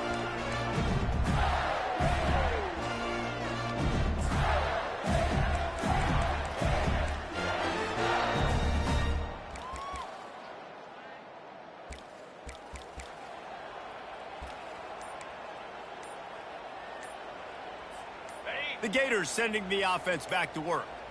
Defense still has a couple of timeouts here, David, but the offense ought to have things well in hand. Well in hand, make them use their timeouts. Them only having 2, Palmer, they're not getting back in this game unless I do something stupid. Yeah, make them earn it. Doing something stupid would be throwing in completions right here and stopping the clock, letting the opponent keep their timeout. So you got to be really smart with the play calling. Jukes his way for more. They bring him down, but a solid pickup to put them in position to pick up a first down. Now this team has consecutive wins, and when you start expecting to find ways to win games and you expect that you will perform well enough to do so, that's really hard to stop. It's a mindset, Reese. This team has it right now. You can tell their players trust each other. Big situations arise in games. They're looking at each other in the huddle on the sideline, expecting to make the play that's going to help them win games. This team incredibly mentally tough right now, David. And you start to build that mental toughness when you start to string together positive weeks and you start to string together positive plays. Now you know you can do it. It's not, we talked about it in the offseason, oh, we want to do this. Now you're starting to execute it and put it together.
Welcome to the swamp, home of the Florida Gators, and we've long been told it is here that only the Gators get out alive.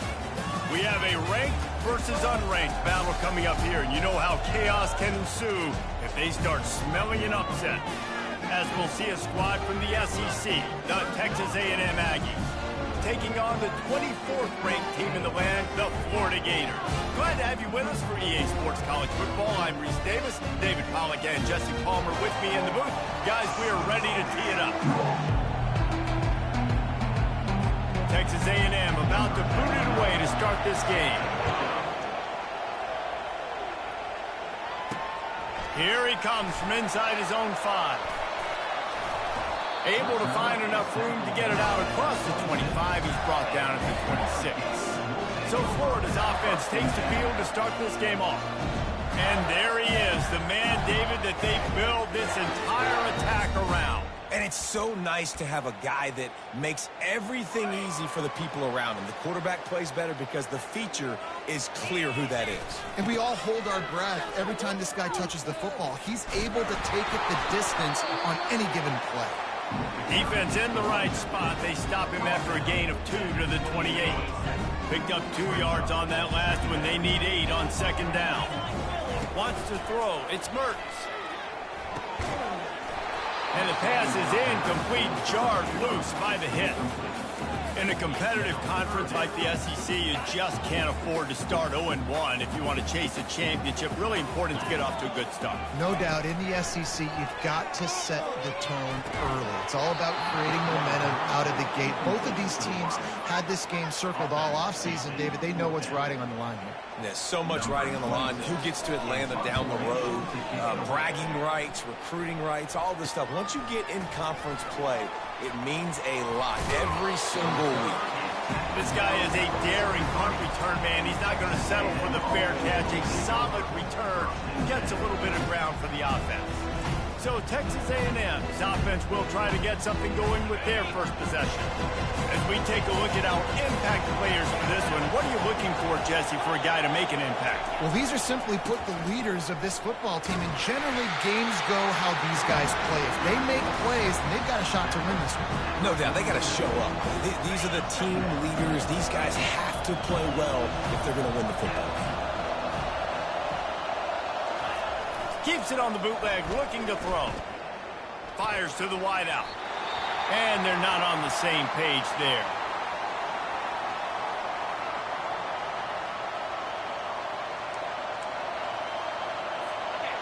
This crowd going to try to make life miserable for these guys.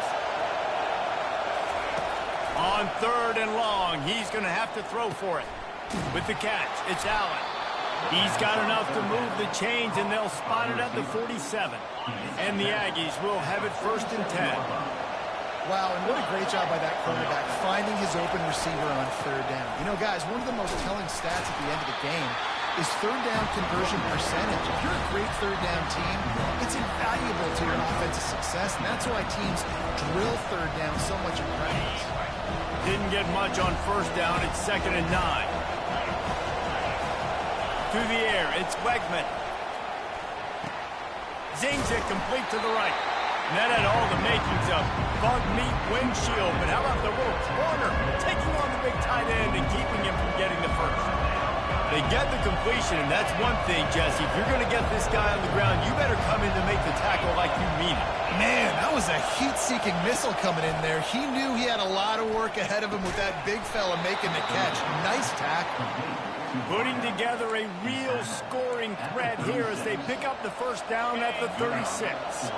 The Aggies are moving quickly down the field. On the run, it's Owens. He's dropped behind the line of scrimmage. That'll be a loss of 3. You know when you're playing against a defense of this caliber, you're going to have some sort of balance, right? You can't just drop back and throw it every single play. Nothing going on that last run. They're going to have to find another way to get it going and handing the ball. They make the stop, trying to pick up just a little bit at a time to get to that 1st down marker. Here comes this home crowd as the defense tries to get off the field on 3rd down. Looking to the big tight end. Got him downfield. He's run out of bounds, but not before turning in a big pickup and moving the sticks for a first down. This crowd knows this defense needs them right now. Grab behind the line. It's Muhammad. He's brought down, but he went backwards after that completion, not the way they had it drawn up. After losing a couple of yards, it's now 2nd and 12 as they try to keep this drive moving. They'll go to the ground. They bring him down, and he's going to lose a yard on that one. Goodness gracious, if you blinked, you missed it. Horrible blocking up front. Defender gets in there so fast. Did he line up in the backfield? On 3rd and long, doesn't need to take the check down. Got his man downfield. And he motors into the end zone. Touchdown, Texas A&M. These two guys, they just shared a glance, and they knew exactly what to do, Dave. And how many times do we hear that? The quarterback talk about it after the game and go, hey, I just looked at him. He knew what I saw. I knew what he saw. We're on the same page. We've done this before. That chemistry equals big plays. And he made that extra point, the wet turf, no problem at all. About to kick it away after scoring the touchdown. On the run from inside his own 5. Really disciplined job by the coverage unit to get down there and make the stop at the 19. Florida has the ball back, and here comes the offense. They hope to be able to cash in on this drive, David, after having to punt it last time. Yeah, and I think this offense needs to start it with the first play. You need to be successful and productive on that first play, and it gets you in less predictable situations. No doubt, too. And don't you just feel like there's a little bit more sense of urgency on this drive? It just feels like they've got to be able to put some points up on the board here. Back to throw, it's Mertz. Pocket starts to collapse. And that pass will be jarred loose on 2nd down. That brings up 3rd down.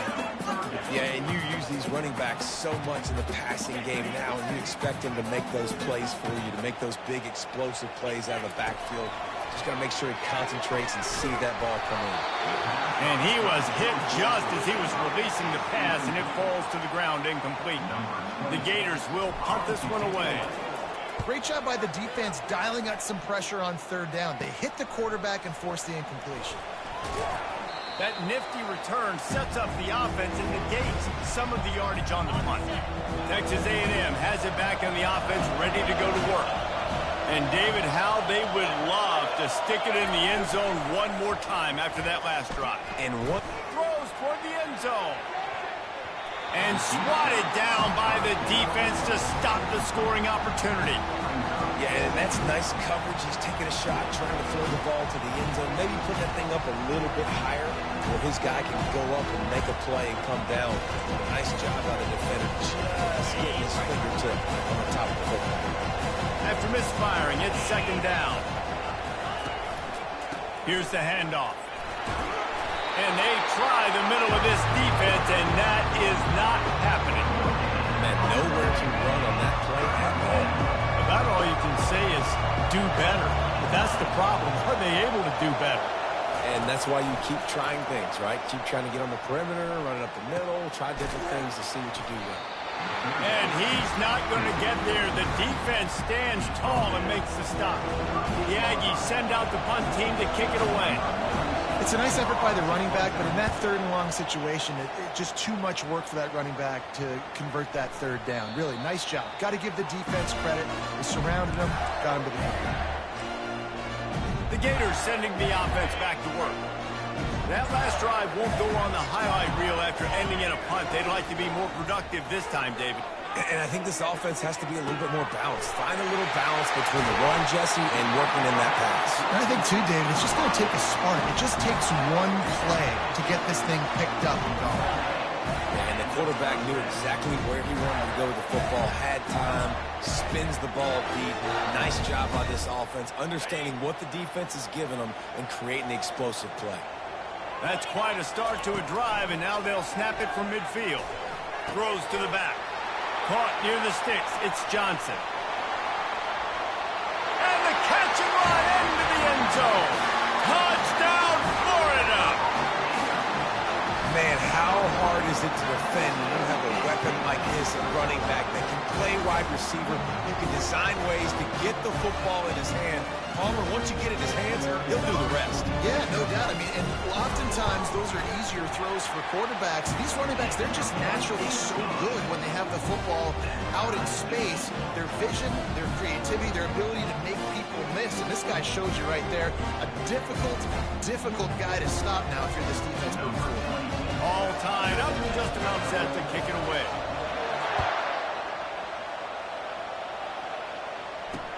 He'll start the return inside his 5. Nice job by the kickoff team. Everybody stayed in their lanes, and they'll stop him at the 16. Texas A&M has it back, and we say howdy to the Aggie offense again. To the ground with the back. He's knocked down in the backfield. He'll lose a couple.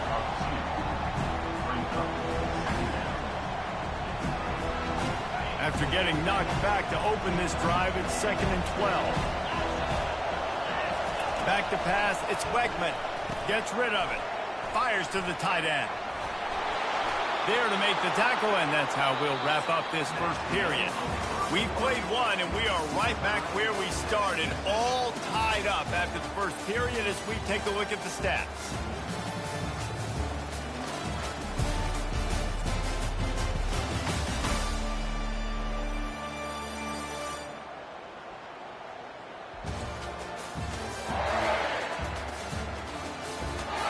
Got a good one going here and looking forward to keeping those vibes going here in the second quarter.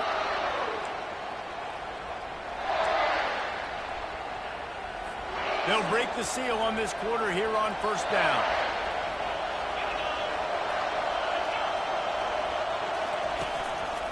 Give to the back.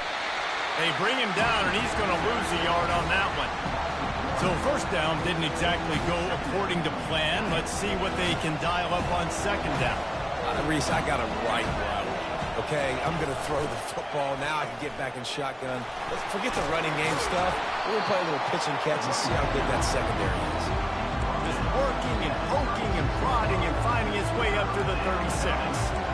Offensive linemen love to run the power. Why? You run power. You run power. Then you can play action. You don't want that defense to be sitting there saying, it's a pass, having to pass block every play. You got to keep defenses off balance. And he is brought down, but what a move he put on that first defender.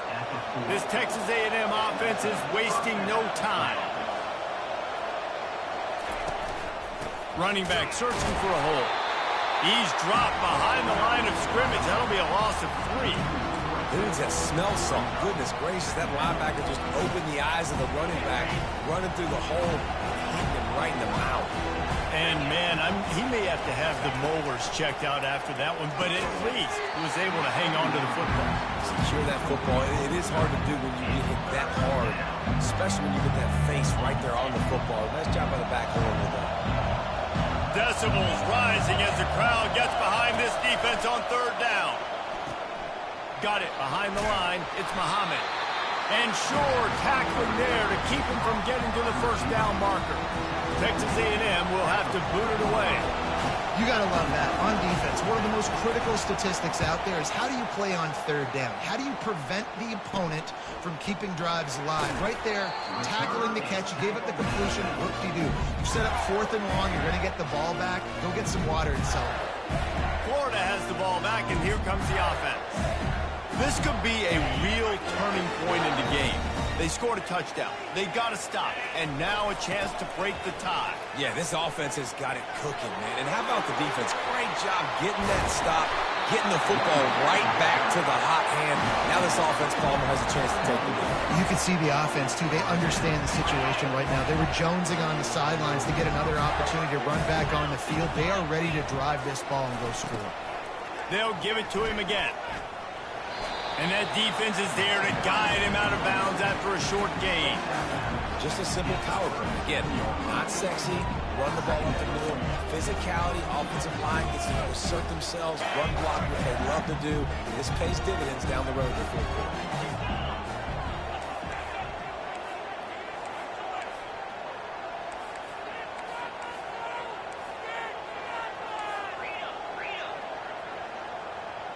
Looking downfield, it's Mertz.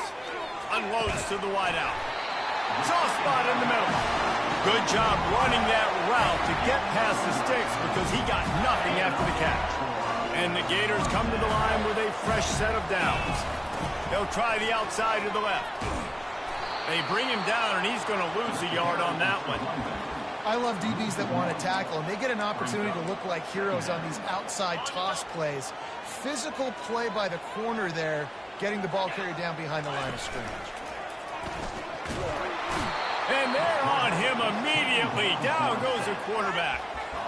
And really good job getting to the quarterback. That's priority number one, trying to get pressure on him. Get him to the ground is a bonus. They had 6 sacks in their last game. They got to keep building on that number if they want to keep stacking wins. I'm not positive, but that first down marker might be in the next county. On 3rd and long, no secret what he needs here. He took a hit as he threw it and couldn't deliver the football. It's incomplete, and 4th down's coming.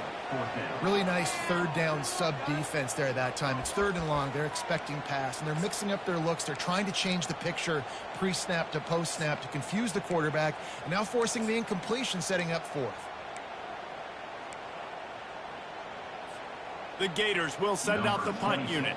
In punt formation to kick it away. And he can't quite get it down or out of bounds. It's into the end zone for a touchback. Texas A&M has it back in the offense, ready to go to work. First down here with time for maybe one more play until the 2-minute warning. He's going to pass. Throws to the wideout. Off the deflection, missed a great chance to force the turnover. Instead, it'll be 2nd down. Well, the cornerback wasn't fooled that time. He was squatting on the out route. And because of that, he was able to transition, break on the ball, and knock it away. Misfired on the last play. They'll go back to the air. Catch in the middle. It's Green. And he laid the lumber to stop him from getting the first down.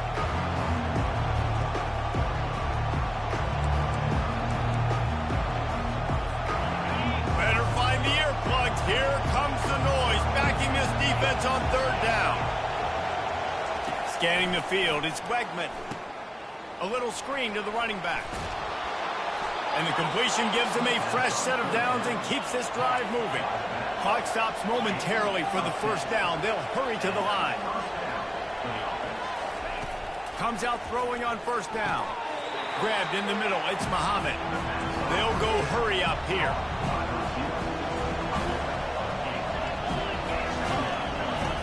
Back to the air one more time. And that's going to be incomplete. A lot of contact on the play, but no flags. It'll be 3rd down. My job is to make sure that ball comes loose. And I got to go through that guy, use my shoulder pad, drive my feet, and really be physical. Because if he bobbles it at all, as soon as his hand gets to the ball, you can tell the difference when that body jerks forward and that ball starts to come loose and pop. Trying to find his man on 1st down. Using the quick game. The offense will have to use its first timeout of the half. And these quarterbacks have to really trust their wide receivers that they're going to be disciplined and run to the right route when they're throwing that ball to the outside like that, because those corners are sitting there on the inside, and the worst thing that could happen is... And the pressure gets to him. Down goes the quarterback. IndyCar tempo as they head to the line for this 3rd down play. Clock running.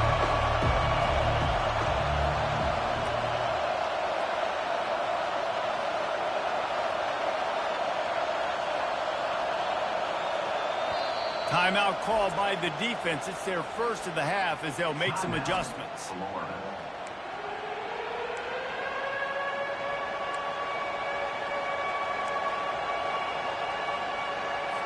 They line up with some serious work to do if they want to convert this one. On 3rd down, he'll try to pick it up through the air. Got it in the middle, it's Allen. And he was off to the races after the catch, and they finally drag him down. Texas A&M going up tempo. He wants to throw. Makes the grab down the middle. Quick timeout call by the offense after the play. Line getting set on second down. To the air, it's Wegman. Quickly complete. He's really close to that first down marker, but they stop him just a bit short. Ball's at the 25. They're in field goal range, but they'd love to convert this third and short. They'll try to pick up the first through the air. Grabbed over the middle. It's Muhammad. And he'll haul it in and take it to the end zone. Touchdown, Aggies. When that receiver got free, it was all over. And it's so nice to have a receiver like this as a quarterback because you pad my stats. I like those long touchdown passes where I just threw it really short and he did the rest of the work. They got the late touchdown on the board, now about to kick it away and hoping the defense can keep them from answering. And he takes this from inside the 5. He was looking for some running room, but not much to be found as he stopped at the 18. The Gators sending the offense back to work. Now they're backed up here, Jesse. Wonder how aggressive they're willing to be. I think it's going to come down to how much confidence they have in this quarterback and his decision-making, because you cannot throw an interception at this part of the field. Snags it on the right. And he breaks into the open. The 10. And he cruises his way to the house.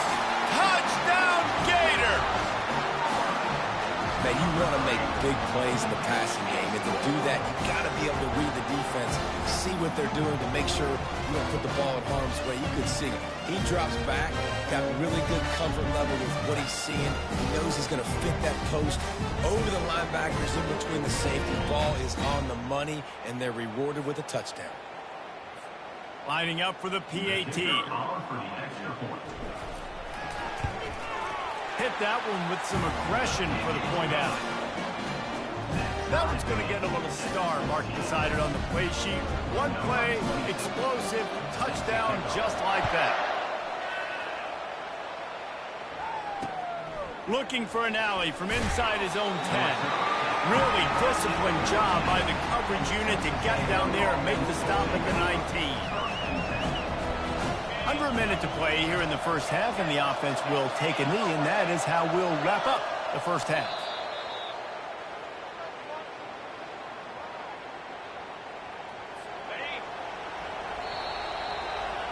That's the end of the second quarter. That means it's time to join Kevin in our halftime update. Thanks, guys. What a scene there in Gainesville. What a fine college football game we've got.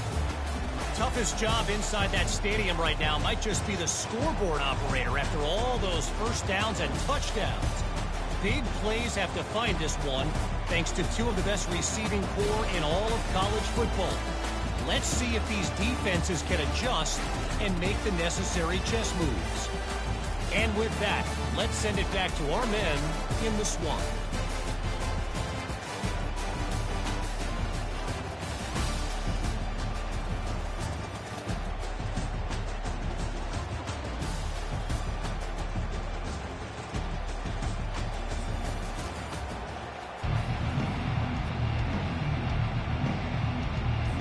The Gators will kick it off to start the second half.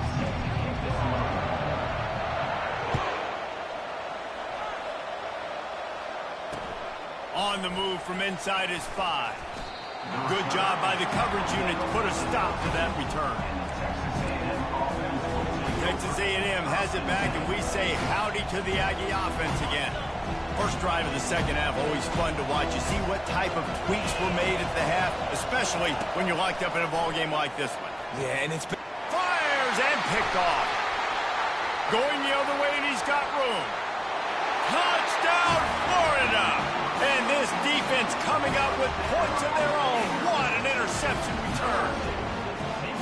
The DB saw it. He thought, don't drop it, then thought, don't get caught, and he didn't.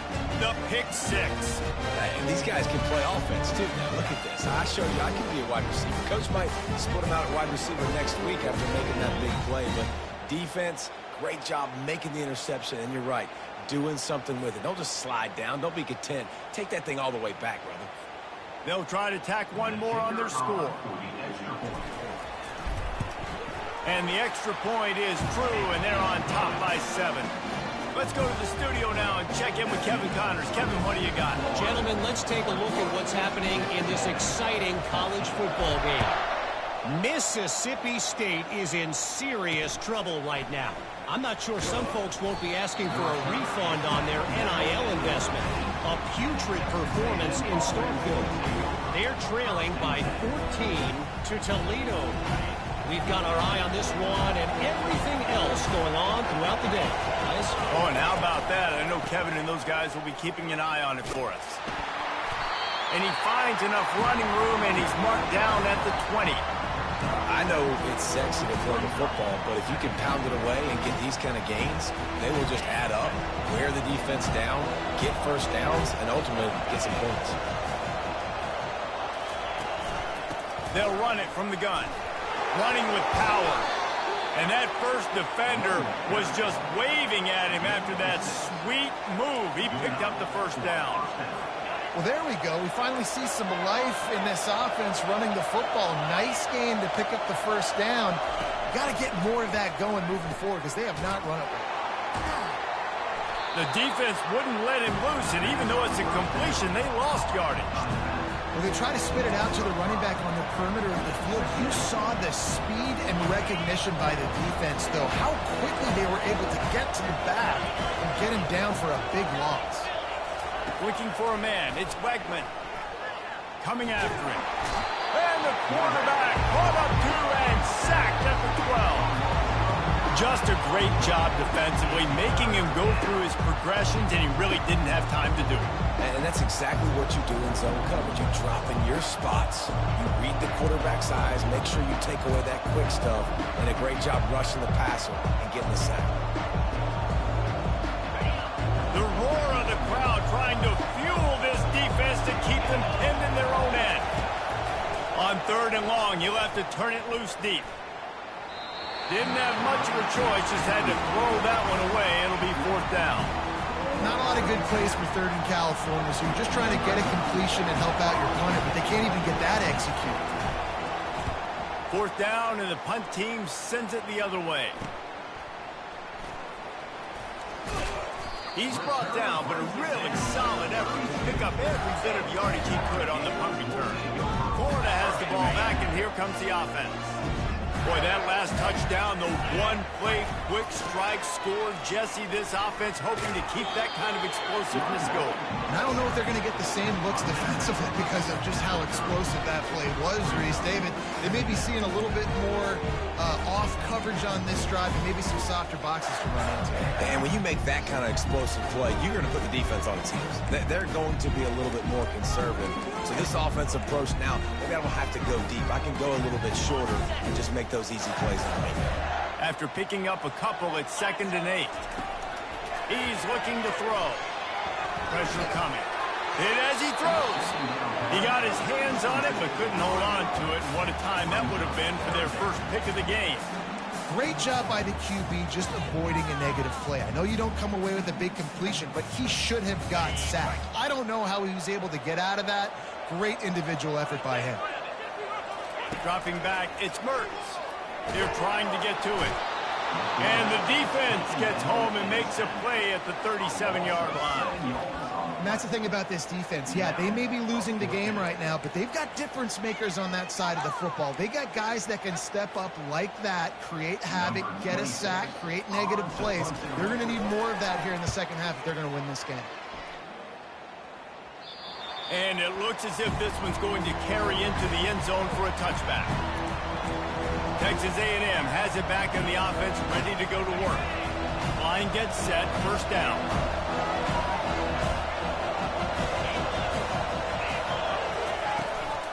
They'll run it from the gun.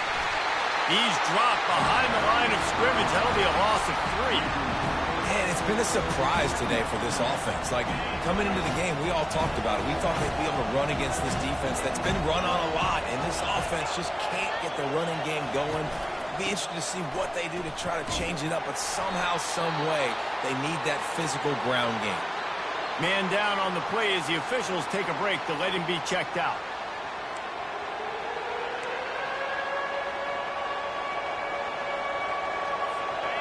Here comes this home crowd as the defense defense tries to get off the field on third down. Trying play action. Fires to the wideout. Pulls it in. He's run out of bounds, but a big play on that one, and it'll be a first down. And the Aggies want to crank the tempo. Well, I think on that play you saw why this guy's such a big weapon in this offense. At receiver, he does such a nice job with his routes. He's patient, and he's consistent, and he's got good hands. You don't see him put... Off he goes. He's at the 10. Touchdown, Aggies. And they take it in for 6 more points. Man, football, there is so many weapons now with small slots and big wide receivers. And then you got the tight ends now that have the speed to catch the football, chew up ground, and get to the end zone and make those big plays like he did right here. And that kick was perfectly down the middle. After that latest answer tied things up, just about set to kick it away again. He'll bring it back from inside his 5. Couldn't find a way to create that broken field as he stopped at the 25. The Gators sending the offense back to work. They've got the big fellas out there, a 3 tight end look on 1st and 10. Trying to get the corner. And there were no creases or crevices to run through, and they shove him out of bounds. Hold offense. Holding penalties, the ultimate drive killer. We'll see if it costs this offense here. Looking for a productive play on 1st down. Back to throw, it's Mertz. Oh, he's going to try to hit him over the top. They've avoided the interception all day, but they were lucky to get that one back here late. It'll be 2nd down. Couldn't make the connection last time. Let's see if they throw it again. On 2nd down, they'll take to the air. Unloads to the wideout. A strike downfield. And he almost ran away from everybody on that one. A huge pickup on that play. Man, it's so important when you play QB. I got to know when to put some air on it, and I got to know when to rocket that thing in there. Work in the middle of the field. He knew he needed the rocket. Threw it in there. Great job, great catch. Good pickup on that play. It'll bring up 2nd and 4. I think the toss does a really good job of getting the football on the edge quicker. You know, you toss it out there to the running back. You better block the defensive end. That's priority number 1. Good job blocking the defensive end, getting a nice positive game in the toss play. Unloads it left. And he really needed to hold on to that one, but it was not loose, and 3rd down is coming. Hey, man, if you're going to force incompletions when the QB's throwing to the tight end, you better be physical. Nice job with the hit, forcing that incompletion. Out of the shotgun on 3rd down. Oh, and he just flat dropped it. You do not see this guy do that very often. It'll be 4th down. And the Gators want to move quickly. Apparently some confusion as the offense calls the timeout. It's their 1st of the half.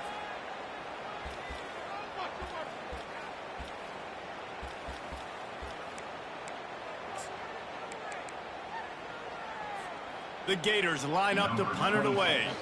They may have to pay him overtime. He's punting for the 5th time today. No return coming. He'll call for the fair catch. Texas A&M has it back, and we say howdy to the Aggie offense again.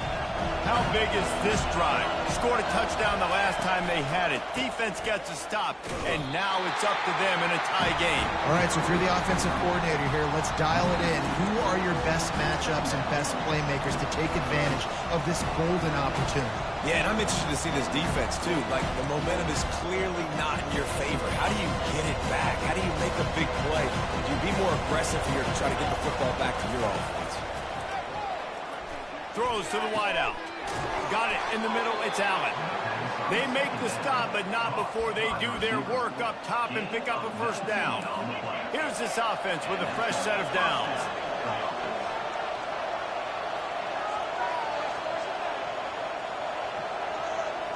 Wideout in motion. Back to pass. It's Wegman getting some heat. Can't find his man as he took a shot trying to deliver that football, and it'll be 2nd down. That's what this defense has to do, guys. They've got to knock this quarterback down to the ground. He's already thrown a couple of TDs. The only way you're going to stop that is with good quarterback pressure. This time it's complete. They make the stop right there. Good pickup, but still short of the first down. As they get set to snap it, time winding down here in the quarter. They'll go to the air on 3rd and short. Complete downfield. They bring him down. He's got a first down, but that might be the final play of the 3rd quarter. Big catches, big plays, tons of yards through 3 quarters for these two guys.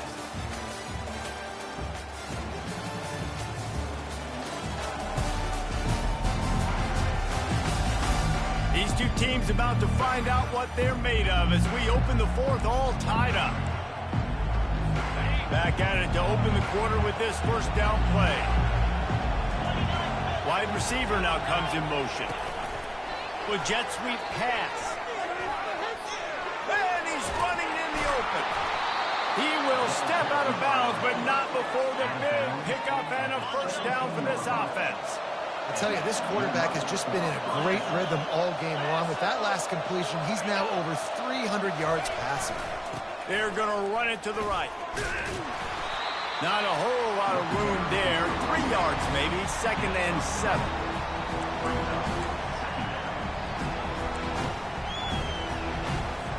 Going to work in the red zone. They can't pick up the first down without getting it into the end zone. The give to the back.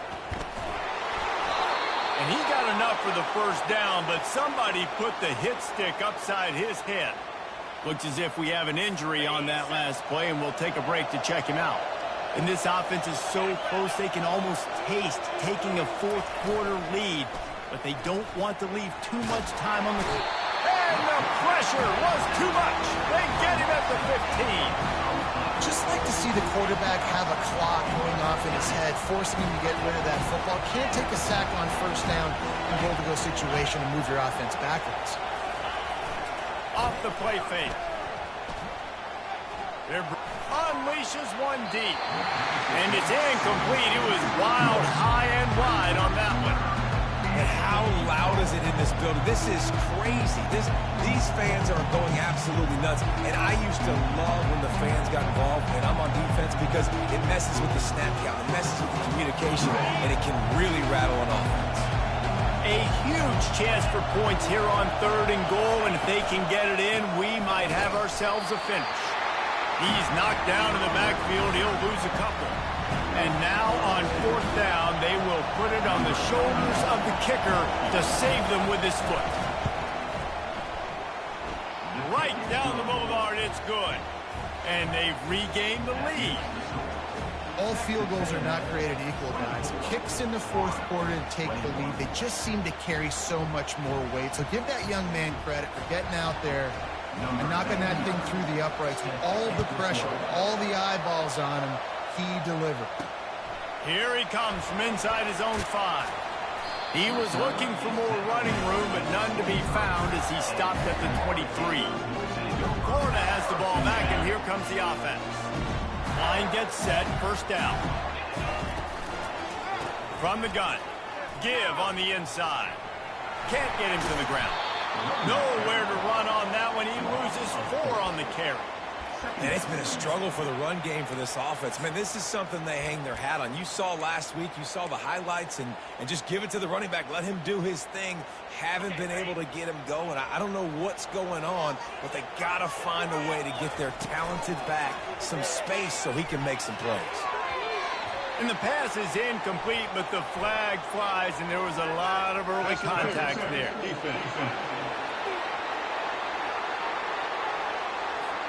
So the PI penalty cost the defense 15 and a fresh first down for the Oaks. Here's this offense with a fresh set of downs. They're looking to get the edge with this one on the toss. Got the first down and more. And he found plenty of running room on that one before the defense was finally able to get him down. This play works for one reason. You toss the ball quickly to the left, receivers have to block. Once that running back gets on the perimeter, you're going nowhere if those receivers aren't committed to getting on those DBs, locking on them, running their feet. That's not their first priority. I know they're going to catch the ball more than they're going to block. Nice job blocking on that toss. The incomplete pass leaves him with second down. Dropping back, it's Mertz. Takes a hit as he fires. And he was drilled just as he released the pass. It's incomplete. One possession game. You have got to be able to give your quarterback an opportunity to survey the field. He didn't have it that time. Got hit, it affected the accuracy, and it falls incomplete. It's caught downfield. And they got the defense on that one, and they get it to the 29-yard line. The Gators are in the hurry up. And they just want to give this guy a chance to make a play on third down, and more times than not, he is going to deliver.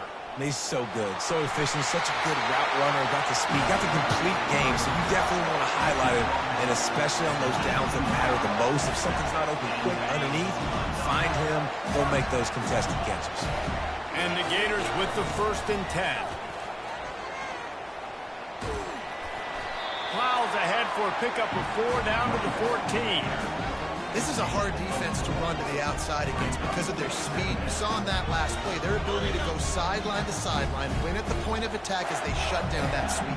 Yeah, and it's also hard when you get in the red because what do on defense? We bring in all the big bodies, so there's not a lot of space in there to run. I like getting the ball in the perimeter. You toss it out there, you run it back. He gets out there faster. Got a positive game. Still a couple plays here left, too. We have reached the 2-minute warning, and time is of the essence if this offense is going to make a play. Motion trying to get the defense to show its hand. And it'll be incomplete. This is some physical pass defense. This late in the game, 4th quarter, go time, we got to make plays. We got to go to those things that really, really work well. We can't waste too many more downs. I know it's 3rd down coming up, but we got to put this thing in full throttle. They'd love to pick up this 3rd down and get a fresh set with 1st and goal. Looking to the end zone. Touchdown Gators! They take the lead with the 6. What a great job by this offense. And listen, I judge offenses by what they do in the clutch. In those big moments and right before the half, in the 4th quarter, late in the game, just like right here, you need a score. You got to go take the lead. They do everything they can. Now, defense, you're up. I need you to get me a stop. And the extra point is good, and every point counts. It's now a 4-point lead in the 4th. And let's check in with Kevin Connors in the studio. Kevin? Boys, if it's happening in college football, we've got eyes on it. Check this out. Purdue is getting whooped today, and at some point this comes down to preparation. Are you prepared to play? Clearly, the answer today is a big fat no. They're trailing by 14 to Notre Dame.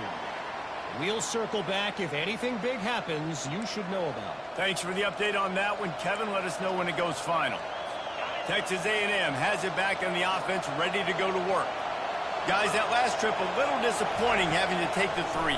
Yeah, and I think, Jesse, you see so many offenses talk about getting yards and the tempo and all the stuff they do. It was a nice job moving the football, but they got to get in the end zone this time. Yeah, and I think to do that, you just got to be more physical at the point of attack. Get some push up front. They need to be the best running team in this game to win. Quick timeout call by the offense after the play, trying to preserve every minute possible. You know, the defense, they just haven't been able to find an answer for this guy throughout the course of the game. Obviously, he's got 2 touchdowns, picks up the 1st down there. They've tried doubling him. They've tried man coverage, zone coverage. Nothing working on defense. They can't stop him. He makes the stop, but a nice pickup there on 1st down. Leaves them in 2nd and manageable. Clock is still running, and they have to get everybody lined up. To the air, it's Wegman. He's right on target. The offense gets a quick timeout. At this point, every second is precious.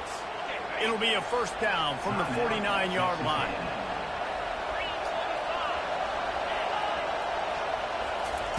They keep attacking through the air. Caught behind the line. It's Allen.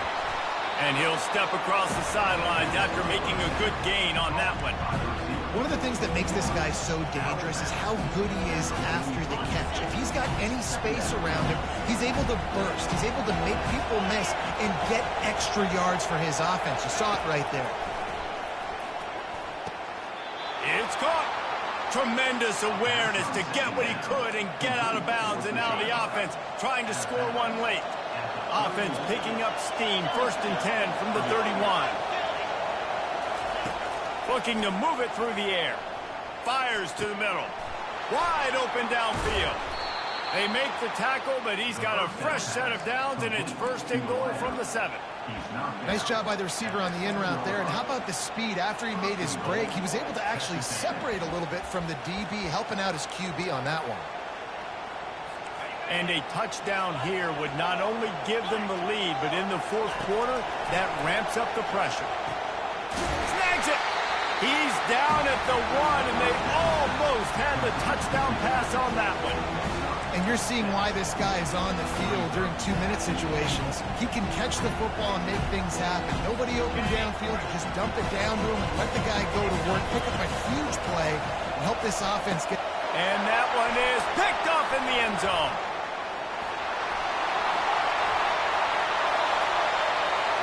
He's at the 50. Inside the 30. He's at the 10. Sprinting all the way. He'll take it to the house, but there is a flag on the field. What a huge call there. They had the turnover. Instead, the roughing the passer call takes it all away. And, guys, bringing the heat is what any defense is about, but you have to stop short of making that official reach for his flag. Man, what a play by the defender. Thrown into the end zone, he swats it away. When a game's this close, this late, that's a play when we look back on this one that maybe helps win the game for this team. To throw, it's Wegman. And good coverage and better hands on that shot to the end zone. Yeah, and that's fine. Listen, it's go time. Right now it's coming up on 3rd down. You probably got 2 downs anyways. It's the 4th quarter. It's time for this QB to take charge. You can't hear yourself think on 3rd and goal. From the gun, wants to pass. Thrown to the end zone, and it's caught. What a clutch grab, and they have the lead in the final minute. Man, this game has been incredible to watch, and the offense comes through late in the game, takes the lead. What a clutch drive by this offense. Now, I'm looking at you, defense. You got the lead late in the game. I need you to go put this thing on ice and win it for me. Lining up to cover the kick after that touchdown drive. On the run from inside his own 5. Not a lot of space to be found. Good hustle by the coverage team, and they stop him at the 21. The Gators sending the offense back to work. Now in the waning seconds, Jesse, you put yourself in position to pull this one out. And there's a chance this may come down to the kicker, guys. So which hash mark does he like to kick from the best? You got to play call this to give your guy the best chance to make his kick. And how much confidence do I have in him? You know, what's his range? All those things come into account of how aggressive you want to be, maybe going towards the end zone versus a field goal. He's going up top here late in the game. The pass falls incomplete, and there are 8 seconds left. Well, you know the defense felt freaked out on that one. You're in the 4th quarter, and you're lined up against one of the fastest players in all of college football, and they're taking a shot up top. You just hold on tight and hope for the best, and that's when they were able to force an incompletion. Almost intercepted, and that might have been the ball game if he had held on. Instead, it's 4th down. Here's a throw downfield late. And the pass is incomplete, and the ball game is over, and this will be a game of what might have been. Well, points weren't the issue, guys, but they couldn't string together enough stops to get the victory. Yeah, good news, bad news scenario, I guess. Good news is you're going to score. This offense looks like they can be explosive, and they can light up the scoreboard. Bad news, though, David, they've got a lot to clean up on the defensive side of the ball. Yeah, and welcome to college football nowadays, right? This is how it works, a ton of points. Defenses learn as you go, but you got to get better. You got to force some turnovers, create those negative plays. You just can't give up so many points. That's going to do it for us from here. For Jesse Palmer, Dave Pollack, I'm Reese Davis, and this has been another presentation of EA Sports College Football.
Welcome to the house that Rockney built.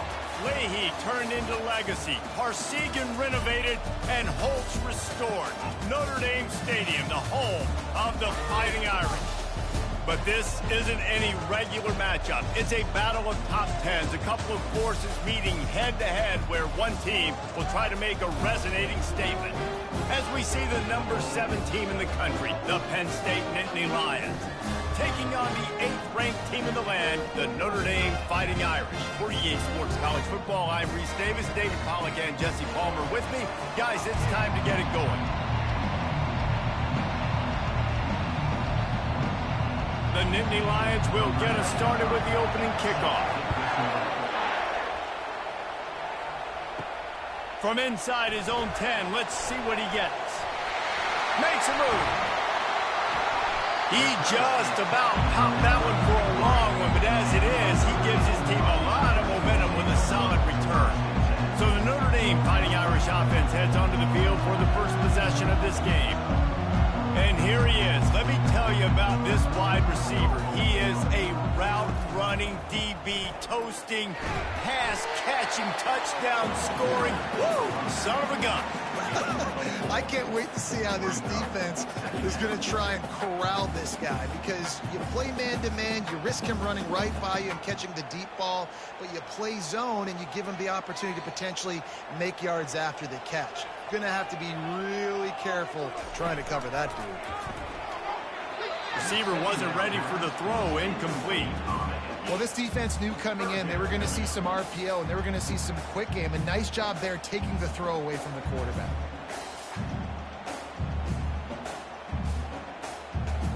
Third and 6, and they'll need a big play here on this opening drive.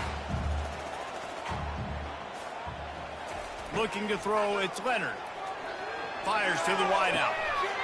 He's got an open man. And he was on his way, and they get him down at the 30. Because the QB anticipated that curl route so well, he got it to his receiver early against zone coverage. He had space to work with. After he caught the ball, he was able to make a guy miss, move the chains. Notre Dame ready to go with another first down.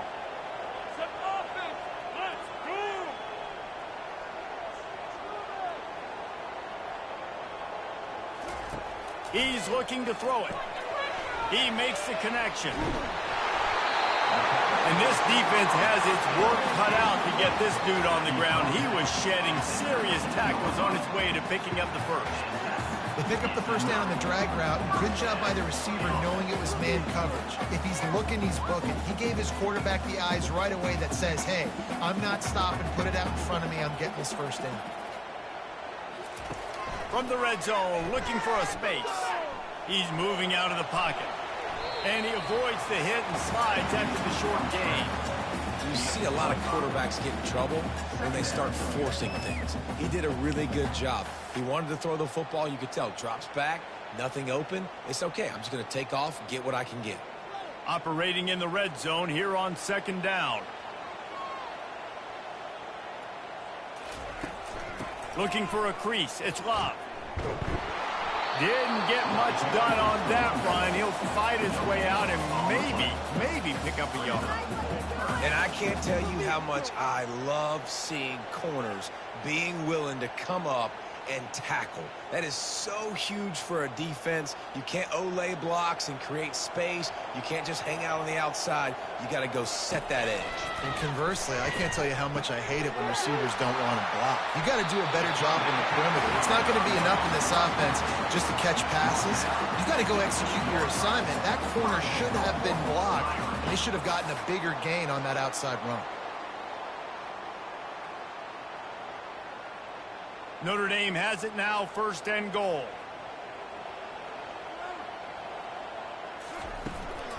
Trying to slam in. And they try the middle of this stout defense, and they rise to the challenge. Linebackers in today's football, obviously, guys have gotten smaller. They got to play in space more, cover fast guys out on the perimeter. But how about this linebacker coming downhill and making a physical tackle in the hole? Got stopped on first down. They'll try it again from the 2. He'll run it to the right, looking for the goal line. That play just never had a chance. They knock him down for a loss of 5. And we're seeing a bit of the bend-don't-break attitude by the defense now. Obviously, they've given up some plays to allow the offense to get down in the situation. But with their backs against the wall, this is the best we've seen this defense play. They're having none of this running game down on the goal line. They'll look to throw on 3rd and goal. He's got it. And he won't be able to get in as the defense gets him down at the 1. You know, the tight end's going to have to do a better job of separating and giving his quarterback a place to go with the football. That time just couldn't create it, and as a result, as soon as he made the catch, he was brought to the ground, setting up 4th down. No sign of the punt team as they will go for it and try to move those chains. They'll run it. And he'll take it in. Touchdown, Fighting Irish. And that touchdown just got this whole place going, didn't it? You got everybody doing the Irish jig. Touchdown, Jesus is happy. You got the leprechaun, he's dancing. The energy in this place right now is on another level after that score. No wonder this is such a tough place to come in and try to get a win on the road.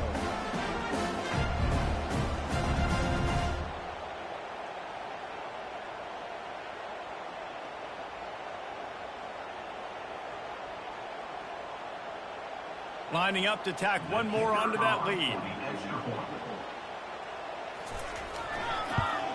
And he's got the extra point, and it's 7-0 to start this one.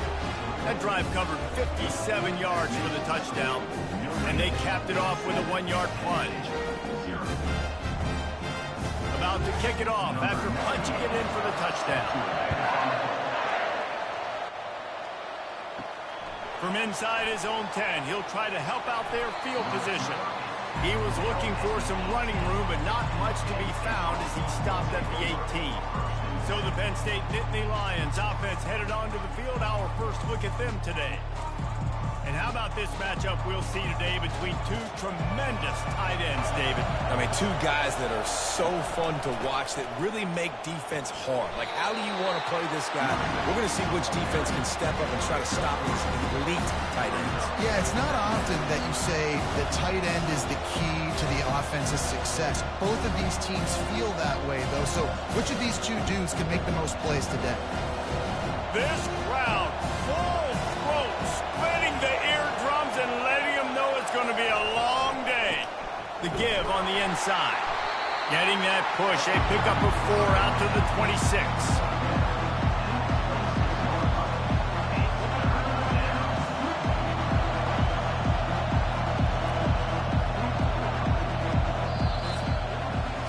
Guys, we've come to the end of the quarter, and Notre Dame has the lead. We've put one in the books. Let's have a look at our game summary.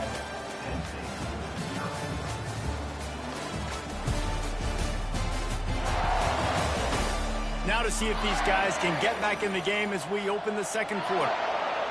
Decibels rising as the crowd gets behind this defense on 3rd down.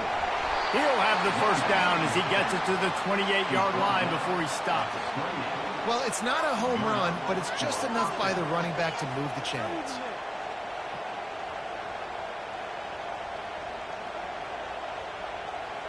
The Nittany Lions come to the line with a new set of downs. Fast motion from the offense. From the gun, they'll give it on the inside. They make the stop after a gain of 3 to the 31. Oh, man, there's some big hitting going on in the trenches right now. This defense, they take a lot of pride in stopping the run. Let's keep our eye on them throughout the course of the game and see if they can contain this running attack. After the 3-yard pickup, they come to the line 2nd and 7. Out of the gun, the running back has it. Found a little space, and he's got 4 to the 35.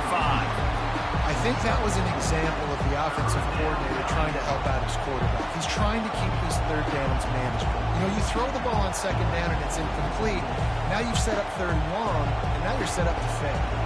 These are the types of plays where offenses impose their will. 3rd and short from the 45. Trying to make that rush think on the draw play here. Tough, hard-nosed running. He got 3, but he needed 4. It's 4th down and 1.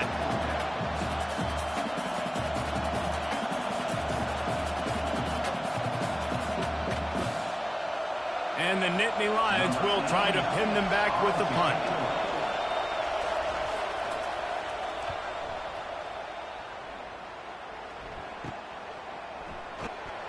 Everybody stays in their lanes well enough, and they stop him at the 31-yard line. Here come the Irish back on offense. The give to the running back from the shotgun. And the defense stops him just short of the first down. Maybe needed a few more chain links to move the sticks. Man, when I can run the football like that on first down and create second and inches and stay way ahead of the sticks and be in a position now where I can throw the football or run, I will have a lot of success on the offensive side of the football. From the gun, running back on the move. They make the stop, and this running game moves the chains as they get the first down. And that is exactly why you stick to running the football. Haven't had a lot of success, but boom, you pop one, right? That's what you got to do. You cannot become one-dimensional and just throw the football every down. Love the offense, sticking to the run. Nice job getting the first down. Leaves it with the running back. And the ball slipped out. They recover their own fumble. How in the world did the offense avoid that disaster? As a defense, you just want to steal some possessions, create some turnovers. You force the fumble. But man, what a break for the offense to fall back on it. Those are moments that you just get a little bit frustrated because it's the luck of a bounce. You want to talk about hearts and throats when that ball was on the ground? The offense recovered its own fumble. They've softened them up with a run. Now to throw it. And he can't find a receiver, and down he goes. And the offense sprung a big-time leak, and the quarterback went down. And when you're throwing the football, you're trying to stop the best athletes in the world from getting to your quarterback. They're going to get there. They're pinning their ears back, get to the QB, get the sack.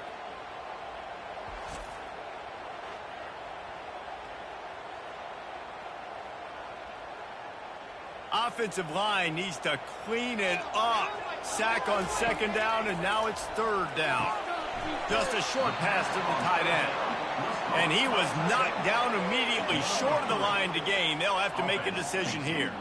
It's a really nice job in coverage defensively there because that tight end, he wasn't really even open. Quarterback just still tried to put it on him and give him an opportunity, but great tackle short of the stick, setting up fourth down. The Irish send out the punt unit. He ought to be able to use his first punt to pin him deep.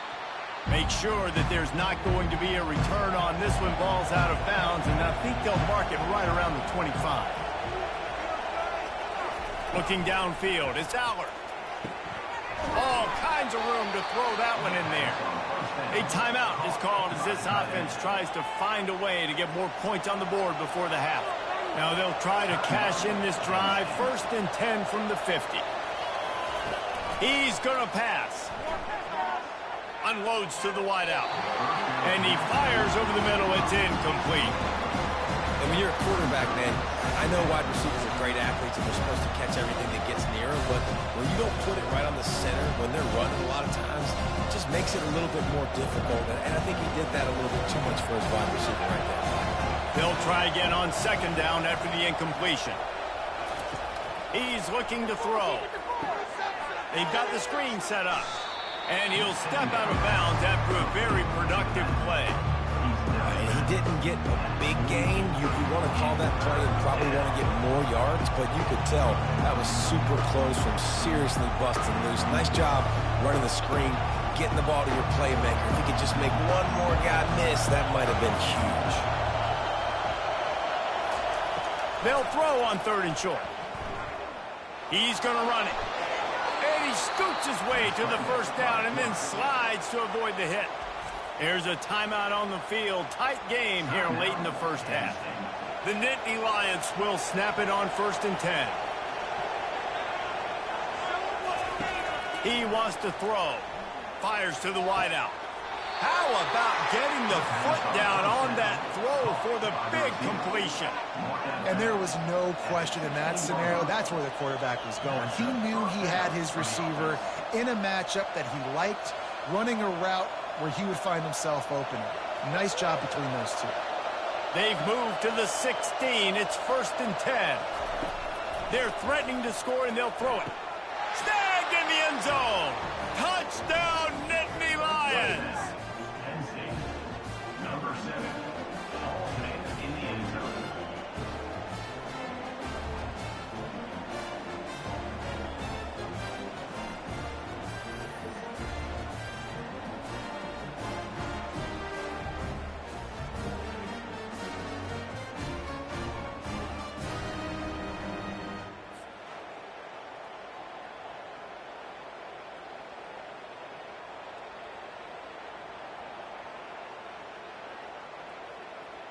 PAT unit on the field.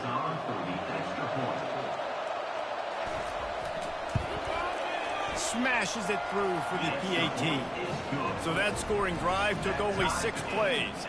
And they closed the deal with a 16-yard throw for the touchdown.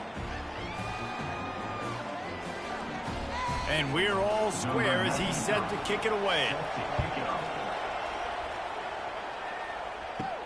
He'll start the return inside his 5. Not a lot of space to be found. Good hustle by the coverage team, and they stop him at the 21.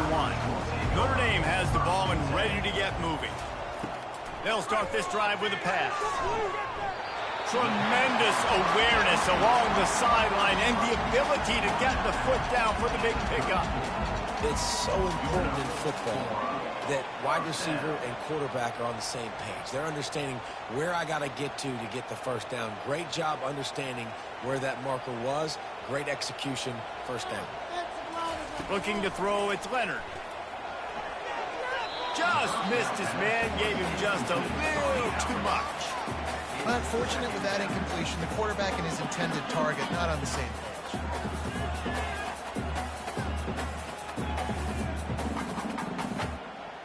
Ball still spotted at the 34. It's 2nd and 10. He's looking to throw. Feeling some heat. Trying to make magic on the scramble. They'll get it to the 48. No need to measure it to first down. The offense wastes no time getting the timeout call.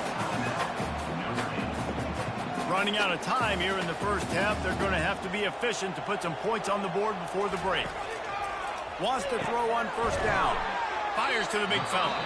They'll use a timeout right before halftime. Maybe time for 1 or 2 more plays.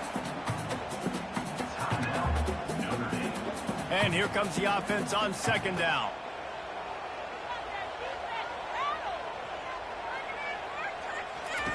He's looking to throw. Shoots it to the left. Got him downfield. Big gain on that one as he steps out of bounds with a first down. Well, after that last play, you can see how electrifying this guy is and how special he is after he makes the catch. If I'm on offense, I'm trying to find a lot of ways to get him touches in this game. So with only seconds left in the half, here comes the field goal unit.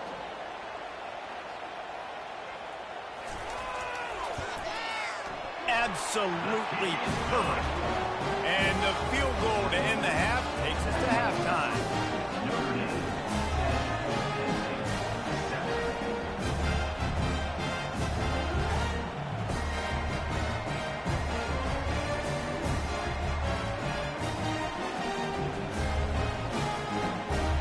We played 2 quarters here. Time to go to Kevin Connors in our halftime update.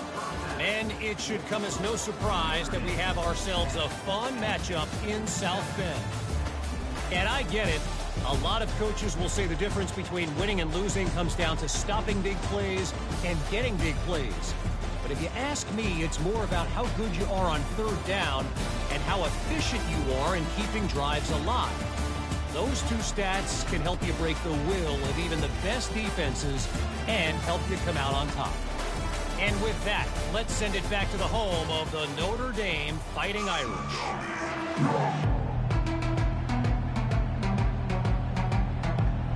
Ready to go here in the second half, and Notre Dame will kick it away. He'll bring it out from inside his own 10. Really disciplined job by the coverage unit to get down there and make the stop at the 19. Penn State sends the offense back onto the field. Trying to set the tone on the ground in the 3rd. Finds a little bit of space, gets 3 to the 22. And then a low-scoring game like this one, David, every possession is magnified. And I think more than anything, it just gets frustrating. And you got to put that behind you. You got to see what this defense has been doing to be so successful. Caller, now use it against them. Yeah, David, I think for a play caller, this is tough, right? It's like you have to have the perfect play on just to get a first down. In these types of games, I think you're just trying to get guys out in space, see if a dude can break a tackle. Maybe that generates an explosive play, and it breaks this trend. Better find the earplugs. Here comes the noise, backing this defense on 3rd down. Now they'll run the draw. Able to fight his way ahead for a pickup of 4, but they're still left with a 4th and 2.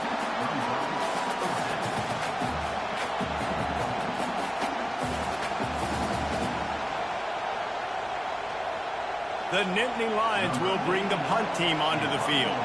This will be the second time they've had to kick it away.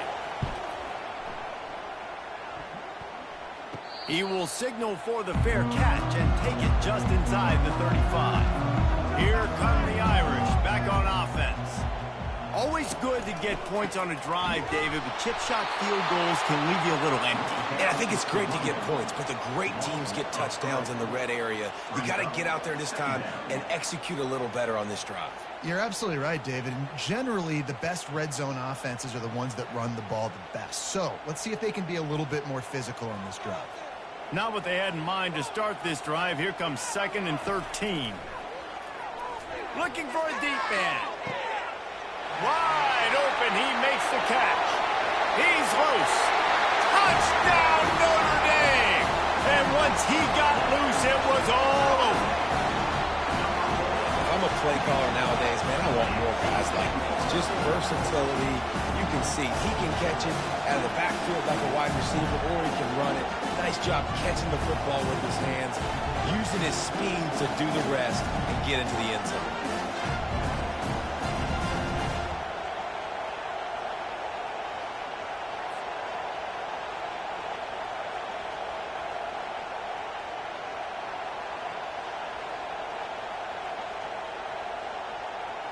He'll try to tack on one more.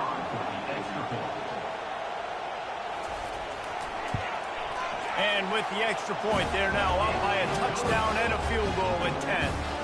Now, last drive didn't take long, just 2 plays to get it in. And they find pay dirt from way out, covering 69 yards on the touchdown pass. From inside the 10, here he comes. Just never had a chance to shake loose, and he'll be brought down at the 24. The Nittany Lions going back to work on offense now.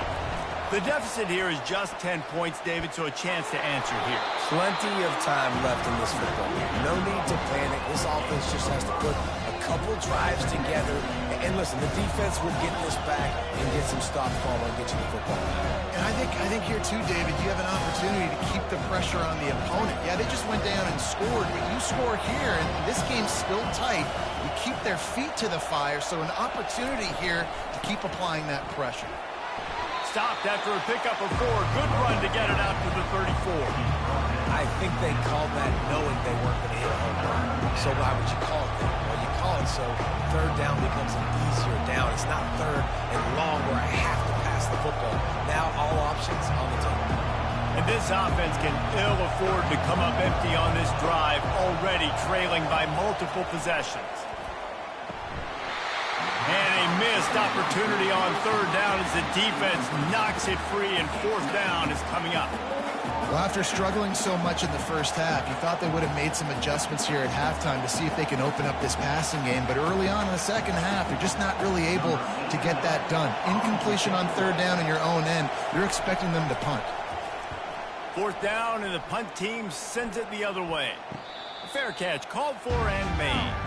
Notre Dame has the ball and ready to get moving. Jesse, a very productive drive last time, wound up with a touchdown. Yeah, mixing and matching play calling really well. Nice balance on that last one, Dave. Let's see what they can do here in this next drive. Yeah, and I don't expect anything different. When you put together a drive like that, I would do more of the same. Keep the pace, keep it going. Got stuffed on 1st down. It's 2nd and 10. Dropping back, it's Leonard. Makes his connection. He almost picked up the 1st down on that one, but he'll be just a little bit short. Knowing that your man can make the catch against his defender, that wasn't a big play, but it can set you up down the line to be able to take advantage.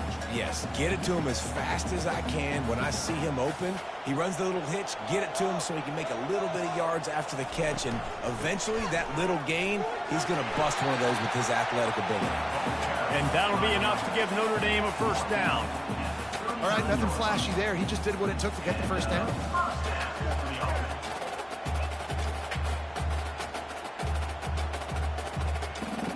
From the 39-yard line, it's 1st and 10.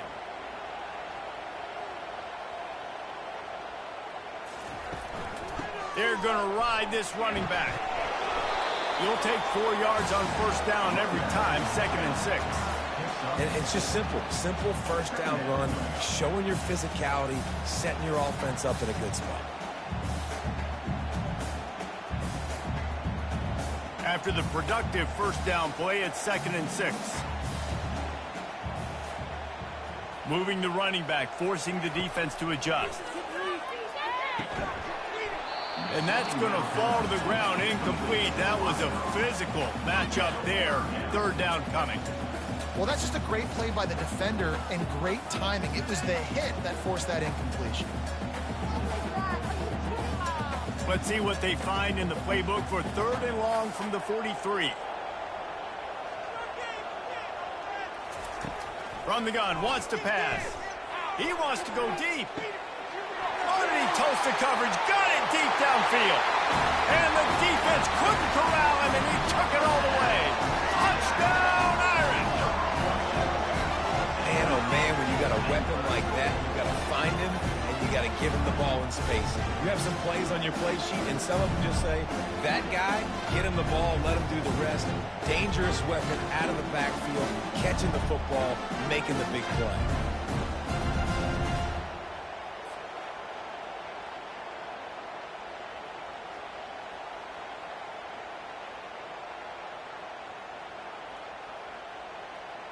They'll try to add another to their lead.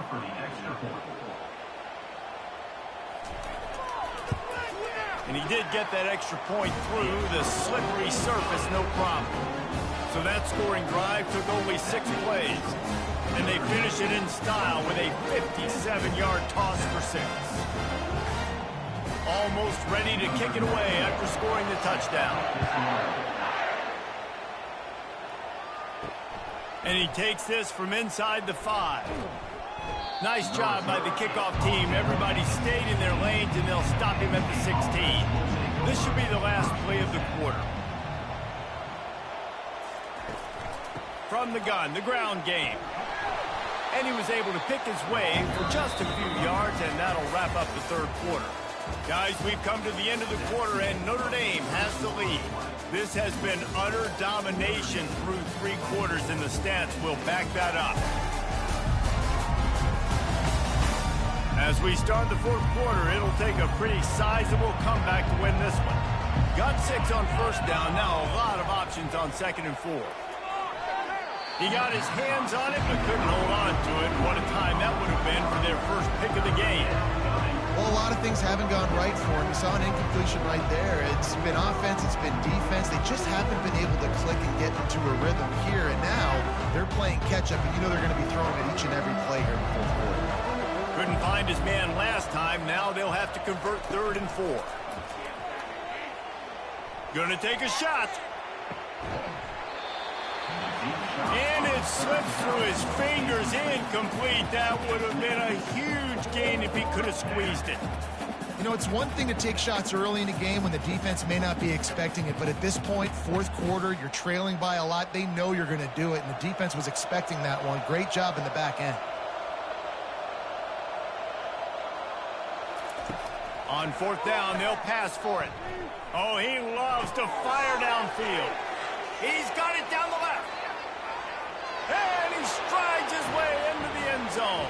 Touchdown, Penn State! And this receiver is on fire. He's got all the skills that you look for in a big-time target. And that's already his 2nd touchdown of the game.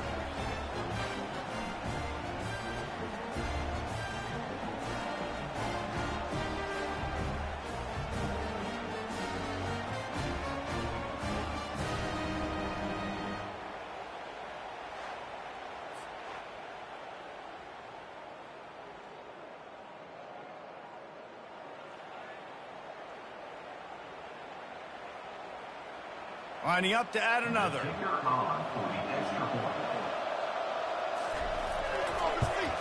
And the extra point is good, but they're still down 24-14. Quick work on that scoring drive, just 4 plays. And they cap it off with a play that can build momentum, a 78-yard touchdown pass. So they've got the lead down to 10 here, a little more interesting as they're set to kick it away. Here's the return from inside his 10. He's got great speed. He's got an alley. A dynamic return, explosive, and got loose on this kick coverage team, and they were barely able to keep him from taking it all the way. Hand off from the shotgun. Nowhere to run on that one. He loses 4 on the carry. It's going to be tough sledding for the offense here. They're trying to ice this game by running the football and bleeding the clock. They've got a pretty good lead here late in the game, but the defense knows the run's coming, right? So they're going to be loading the line of scrimmage, getting stops like what they just did. Be interesting to see what the offense does on this next one. Looking for a man. It's Leonard. Gets it out fast. They make the stop, but not before he takes a chunk out of what they need to move the sticks. I love an offense that wants to stay aggressive. Even when you've got the lead late in a game like this, right, you still try to find your playmakers and get them the ball in space, and that is exactly what this offense is doing. They've got it right on the edge of the red zone, but they face a 3rd and long. From the gun, wants to pass. And they can't make the play on 3rd down. Yeah, and 3rd and short, they choose not to run, throw the football, and I think a lot of that has to do with they know they're in field goal range. They can take the 3 points on the board. So on 4th down, here comes the field goal kicker in a huge spot.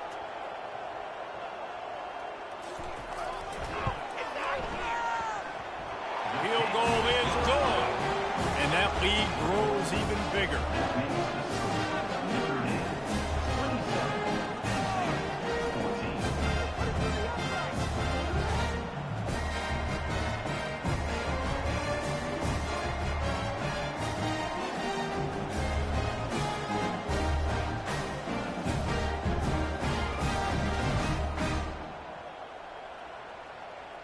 After putting up the field goal, they're set to kick it away. On the move from inside his 5. Strikes the blow.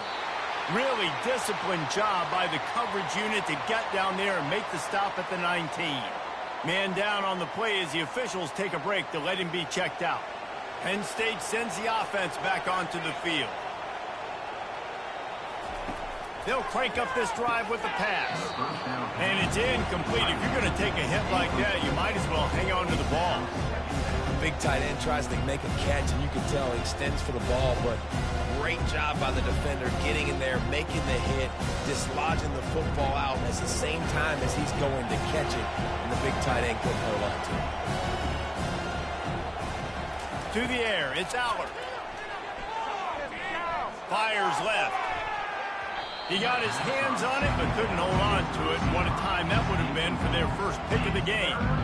And you've seen this formula work at all levels of football. You pressure the quarterback, his numbers start to drop. He's not as efficient. Nice job by the defense. 3rd and 10, still backed up inside their own 20. This drive hasn't really gotten started.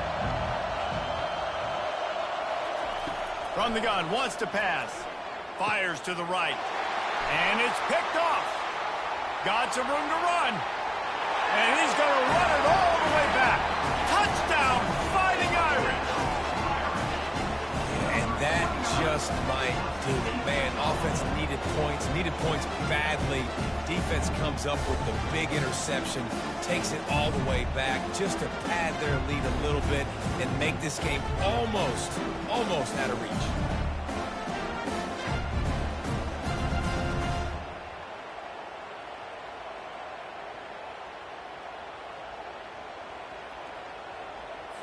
Two-point conversion attempt is on the way.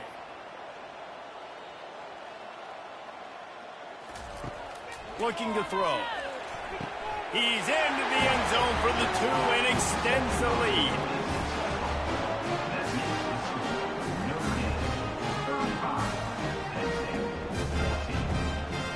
They're about to kick it away, and the defense probably can't wait to get back out there after the pick 6. From inside the 10-yard line, he'll bring it back. He was hoping for something a little more dynamic, but they get him on the ground at the 20. The Nittany Lions going back to work on offense now. The big thing now, don't get rattled by that last pick six, David. Nah, it was a big mistake. Obviously, the defense took advantage of it, but you got to put it behind you. Jesse, I'm sure you know a thing or two about throwing a pick six and how to rebound. I believe I've only thrown one in my life, but yes, I do. Because of that singular instance,Ll say this. You can't let that play beat you twice. You got to go out and not try to get it all back here in one play. Just execute the offense. Back to throw, it's Allard. This time he's got his man. Now they've got even more breathing room out to the 31 and a fresh set of downs. This defense better not blink. I know they've got a lead here in the fourth quarter, but just look at who they're going against. This quarterback is one of the best in the nation. They cannot rest on their laurels. Someone's going to have to make a play. The Nittany Lions headed quickly to the line. They'll throw it on first down. Unloads to the wideout. Just masterful working that sideline and getting the toe down for the catch. I'll tell you, you cannot count this team out because of who's playing quarterback. When this guy's in the game, it's never over. Yeah, they're trailing here in the fourth quarter, but this dude can put up points quickly. The Nittany Lions will line it up on 1st and 10. Looking to move it through the air. And they couldn't hold off the heat, and he goes down with a sack. And how about this defense taking care of business? Keeping that guy under 200 yards is a heck of a day. Their offense has obviously done their job too, and this has been an absolute beatdown. That's the last thing you want as an offense, a negative play, a sack on first down. He's back to throw on 2nd down. Catch in the middle, it's Fleming. Big play for this offense as they get it to the 32. 2 minutes now left in this one, and time is running short if they want to find a way to pull this one out. With a first down, they'll snap it from the 32. He's looking to throw it. Fires to the wideout. Caught over the middle, it's Saunders. They're able to keep him out of the end zone. He'll be stopped at the 2 after the big play in the passing game. This is an offense that has skill, and they've got speed, and because of that, this defense, they can't lull themselves to sleep. They've got a big lead here late, but they've now given up back-to-back big plays. They got to put the clamps down. Now they've got to hustle to the line and get set.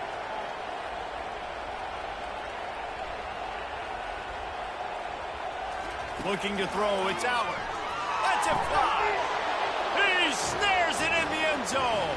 Touchdown, Nittany Lions. Number 3. Really nice job by awareness, too, from that guy. He's working the back line of the end zone. It's so easy to step out of bounds there, but he knew where it was, and when he made the catch, he made sure just to get one toe down to secure the TD.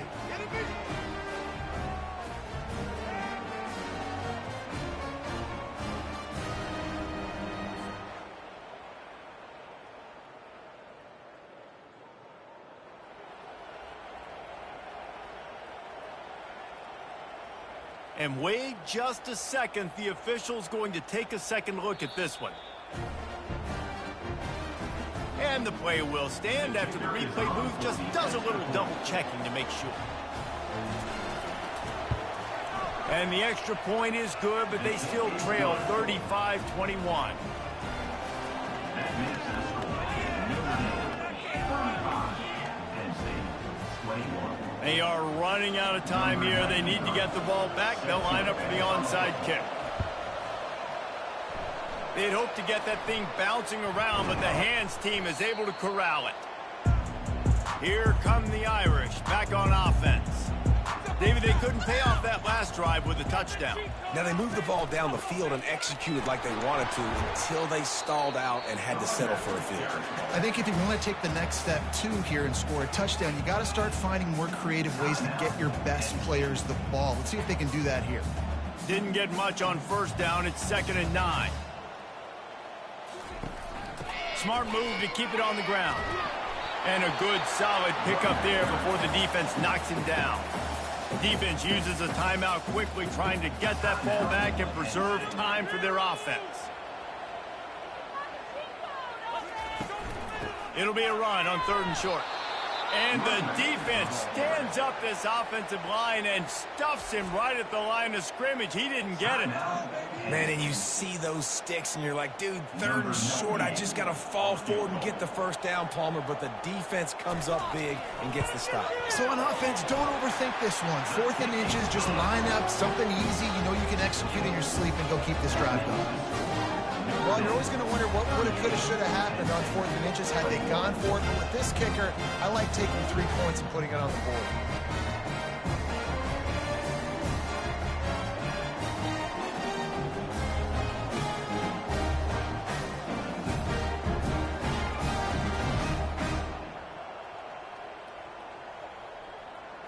They keep pushing that lead out, and the kickoff team's getting some work. Looking for an alley from inside his own 10. Just never had a chance to shake loose, and he'll be brought down at the 24. Penn State sends the offense back onto the field. Not a lot of hope here, down 3 possessions late. No, and I love this part as a pass rusher because I'm just pinning my ears back, getting to the quarterback. I know it's a pass every single time. Palmer, I'm trying to pad my stats. I'm sure we're just trying to stay up there. Well, we're definitely just trying to stay alive at this point, but you're also trying to build confidence, too, for your next opponent. If you can find some completions late in the game, even though it looks like you're going to lose it, it's all about building on the good things you do this week so that you're out executing at a higher level the next time. 3rd down coming.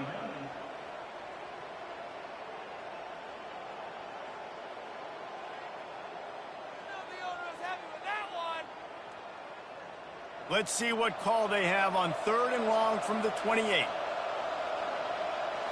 Looking to pass. It's Aller. He's taking a deep shot late in the game. And it goes through his hands. Oh, he had an explosive play right there for the taking, but couldn't reel it in. Well, trailing this much in the 4th quarter, the offense is looking for an explosive play to try to ignite them and get them back in this one, but nothing doing. Nice job in coverage. Perhaps emboldened by converting a 4th down earlier in the game, they'll try a 2nd time. He'll try to throw and pick up the 1st down. Makes the catch, he's got enough. And they finally make the tackle, but this will be a pretty easy conversion for this offense. Hey, I got to be honest, I don't know if the defense was expecting that type of throw on 4th down. It looked like they were all huddled close to the line of scrimmage, looking for something in the quick game, but instead the quarterback takes a shot vertically down the field and catches the defense off guard. And they spike it and get the clock stopped. Incomplete. It leads to 2nd down.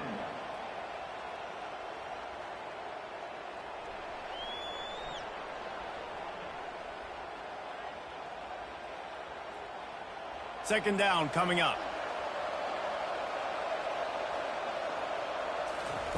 He's looking to throw. That pressure got to him, and he just had to chuck it out of bounds.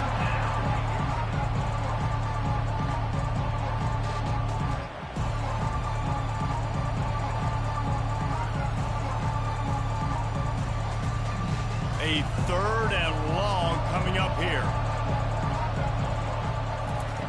From the gun, wants to pass. Trying to get to it. Another incompletion on 3rd down.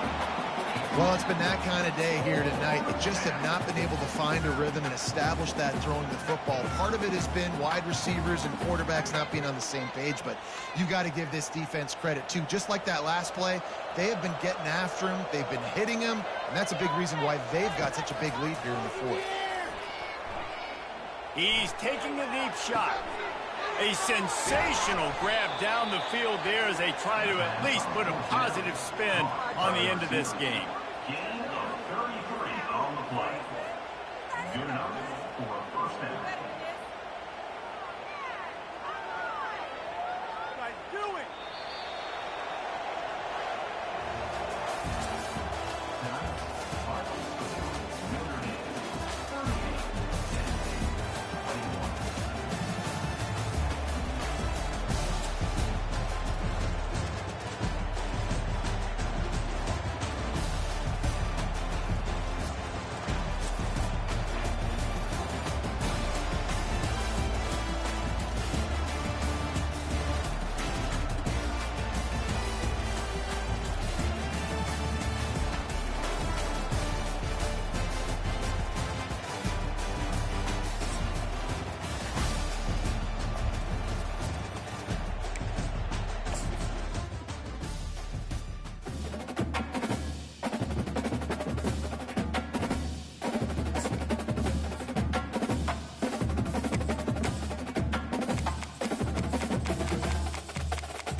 they say around here, keep Austin weird. They're going to keep it electric today inside Darrell K. Royal Texas Memorial Stadium, home to the Longhorns. Coaches like to say no game is more important than any other. When you have a couple of top 10 teams ready to square off, yeah, that one carries a little more weight. As we'll see the #1 team in the country, the Georgia Bulldogs, taking on the third-ranked team in the land, the Texas Longhorns. For EA Sports College Football, I'm Reese Davis, joined here in the booth, as always, by David Pollack and Jesse Palmer. Guys, let's tee this one up.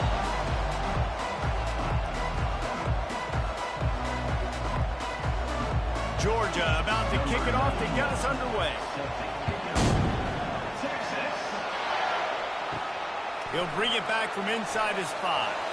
Nice job by the kickoff team. Everybody stayed in their lanes, and they'll stop him at the 16. The Longhorns offense will get the first possession of the game. And here comes the big fella, a staple of this aerial attack, Jesse. And he's a guy they can line up all over the field, David. There's matchups out there waiting to be taken advantage of. Yeah, and it's so nice to be able to do that. It makes it easy to play quarterback when you can feature a guy like this that's fast, big, and strong. And this one will be stopped for no gain. Great job of contained by this defense. And in order to do that, the end man on the line of scrimmage defensively has got to be able to set the point and force the football back into traffic. And that's exactly what happened there. They got nothing on the last play. It's 2nd and 10. They'll run it out of the shotgun. He kept those legs moving, got 3 out to the 19. And the running back didn't get much there. Nice job on the defense. You can tell they're focused in on this running back, on this run game, being physical, getting knockbacks, and limiting his carries. Didn't take long to need a clutch play on the opening drive. It's 3rd and 7. Back to throw. It's Ewers. Right down the middle. He's got the tight end. And he was loose and in the open field and on his way. A tremendous pickup on that one. Always nice to have that security blanket of the tight end. And it's nice to have a tight end that can line up in different areas of the field, too. It's not always going to be in a three-point stance. He can sometimes be in the backfield. You could flex him out into the slot. They might even try to put this guy out at wide receiver in the split end position and see what he can do there, because this guy is a weapon. Power football with the run. One-step wrap, two-step squeeze. This junior knows how to get him on the ground. It's just so nice to know you can start off on first down with positive plays. Positive yards, hand the football off, set up a good second down. Got 3 on first down. It's 2nd and 7. Wide receiver coming across in motion. Give to the running back. They bring him down, and he's going to lose a yard on that one. Linebackers have such an amazing responsibility. Got to play run, got to play pass. How about this? Seeing the run aggressively, getting downhill, and getting in the backfield and making the tackle for a loss. Some third down conversions tougher than others. This one, a long one on 3rd down from the 43. From the gun, wants to pass. And the pass is intercepted. Just a short return, but that would have been icing on the cake. They've got it first down at the 42. And this defense wanted to get off the field on the opening drive, keep the offense from establishing momentum. They did better than that. They took the ball away. Yeah, you got to set the tone, right, on defense. Early in this game on the opening drive, you're trying to kind of draw a line in the sand saying, look, this is who we are. This is what we came to do. If we're going to be more physical and we're going to take the football away, and a play like that, it just galvanizes and energizes the rest of the team. Grabbed in the backfield. It's Lovett. Stopped after making the catch. And they pick up just a few on that completion. And offenses nowadays, they're really just counting numbers. How many guys do you have out wide? How many guys do I have out wide? If I have enough guys to block your guys, boom, it's just built into the offense. Pitch, catch, let me get a few yards. This crowd bringing the energy and noise early. He'll keep it himself. Gets it past the marker. He showed it all there. A little elusiveness, a little power, and he's got the first down. There's an example of the offense taking advantage of all the attention the defense is giving this outstanding running back. Remember, he's one of the best in the game. They're expecting him to get the football, so the quarterback says, you know what? I'll just keep it. No one's keying on me. I'm going to get upfield and find an explosive play.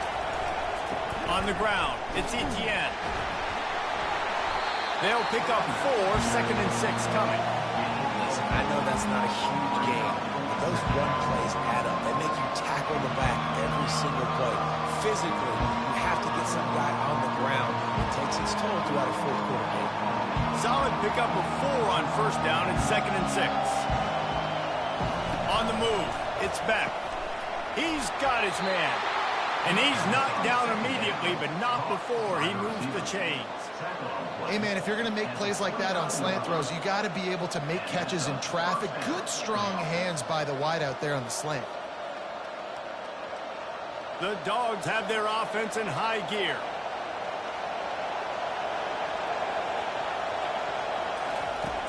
Off the play fake on 1st down.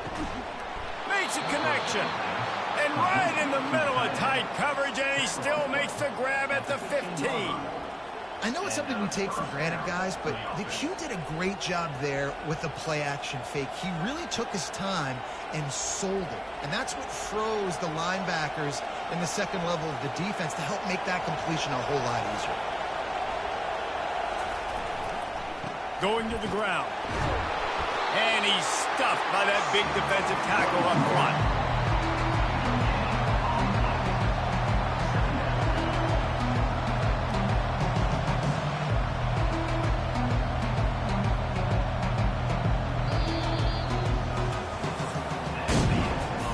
The end of the first quarter, and it has been a defensive battle, and the stats tell the tale so far.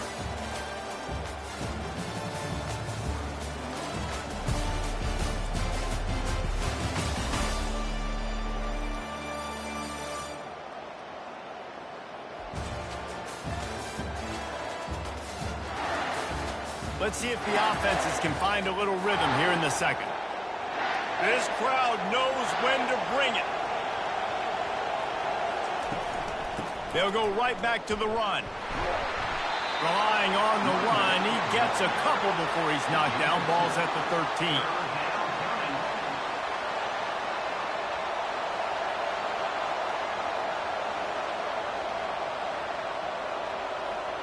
Boy, they'd love to move the sticks here and take a shot at it on 1st and goal.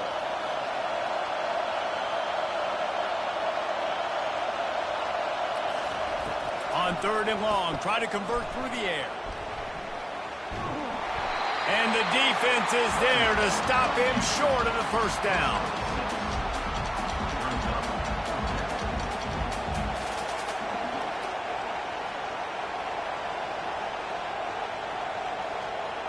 And it looks as if they're going to try a field goal. And he'll try it from the right hash, and the angle shouldn't be too bad from this distance.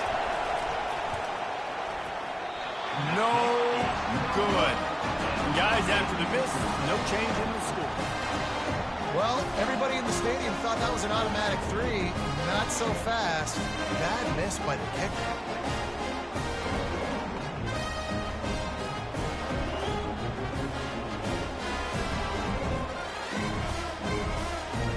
Here comes the Texas offense. Boy, they hope this next drive is more productive after throwing a pick last time, Jesse. Yeah, and the coaches did a good job on the sideline there, just talking to the young quarterback. He's got it downfield for a huge gain. All kinds of running room. And he'll run it into the end zone. Touchdown, Texas! They're bellowing out Texas fight right now as the horns are ready after that touchdown drive. And what a great way to start. Get the crowd jacked up. When you do something good like this early, that burnt orange is going absolutely bananas in the stands. And the rest of the game, the defense, the special teams, everybody feeds off their great energy.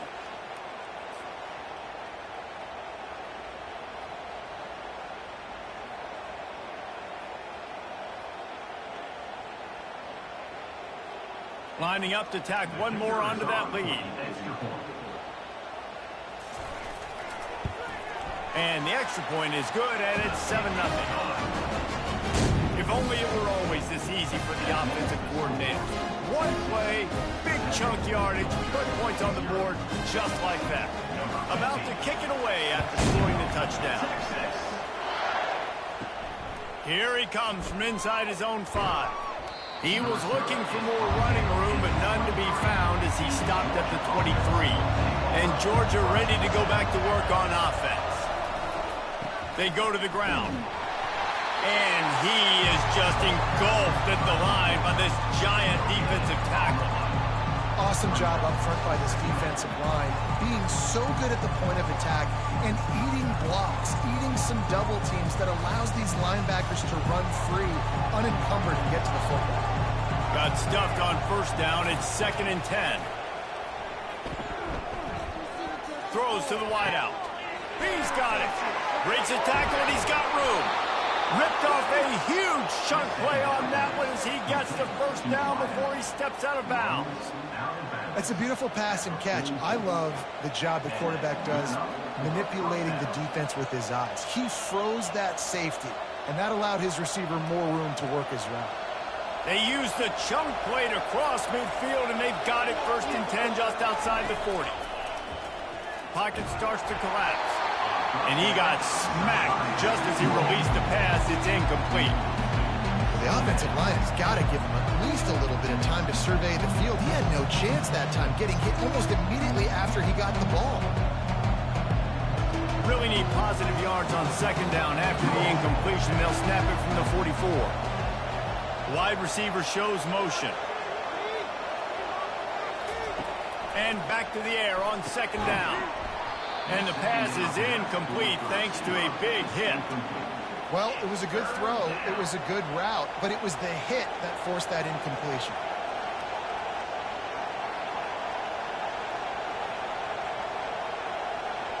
Here comes this home crowd as the defense tries to get off the field on 3rd down. On the run, it's Beck. Unloads to the wideout. Got his man downfield. Touchdown, Dogs! And once he found some daylight, it was time to make a house call. That is what we call in the industry a defensive breakdown. That guy was loose for the big play. Busted coverage, really, really bad execution. Somebody slips, somebody falls. Nothing about that defensively is something you're looking for, but the offense will take it and get the easy touchdown.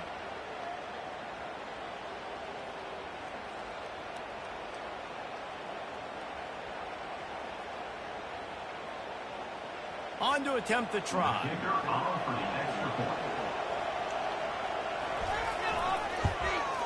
And it's up and good. A very efficient 5-play scoring drive. And they finish things off with a 44-yard touchdown pass.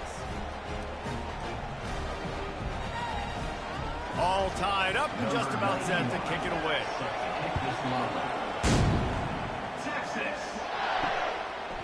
Coming out with it, it's Bolden.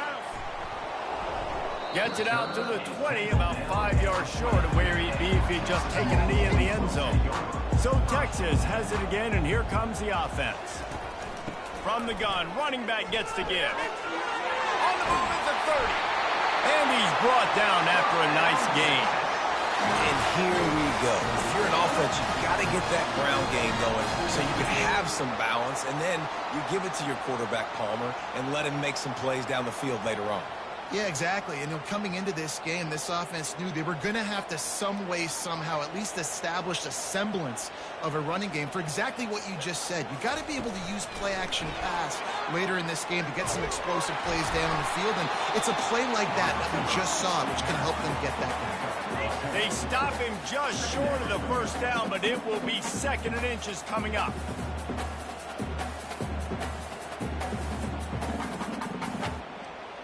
Less than a yard to go to pick up the first down. We'll take a quick break as we have reached the final 2 minutes of the first half.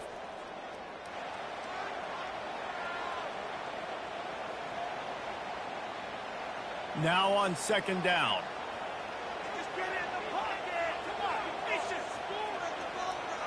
To the air, it's Ewers. He's got his man. And the defense makes the immediate tackle, but he has enough for the first down. I'll tell you, this slot receiver, he really does give his quarterback a nice option. Runs really good routes. He's got nice hands, and you saw it on that last play. And the Longhorns getting set on 1st and 10. He's going to pass. Tip ball, put it up for grabs, and I thought he had it, but somehow it slithered through his fingers. That's one thing about this defense. They've got some dudes in the back end that can cover, and they can hang with some of these intended targets. Nice job swatting that one away. The incompletion on 1st down leaves him with 2nd and 10 from the 43. Misfired on the last play. They'll go back to the air. Grabbed in the middle. It's Golden. And they'll finally catch up to him, but not before a big chunk of yardage is picked up. I'll tell you what, that's great execution between the QB and receiver. They looked like they could execute that throw in their sleep. Quarterback took his steps, threw it on time. Great route by the receiver. Nice job securing the catch.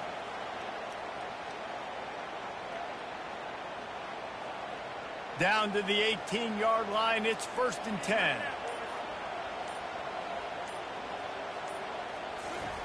They'll throw it from the red zone. He wants it all. He makes the catch in the end zone. Touchdown, Longhorns! And this offense right now, they're doing some damage through the air. That's now their 2nd passing touchdown. They thought coming into this game they were going to have some matchups on the perimeter of the field that they could take advantage of, and they've done that so far here today.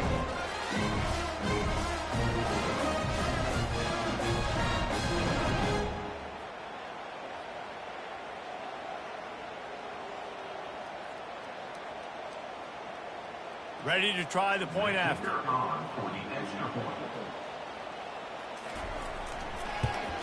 And the PAT gives them a 14-7 lead. So that scoring drive took only 6 plays. And the finisher, an 18-yard touchdown throw. The kickoff unit about to go to work.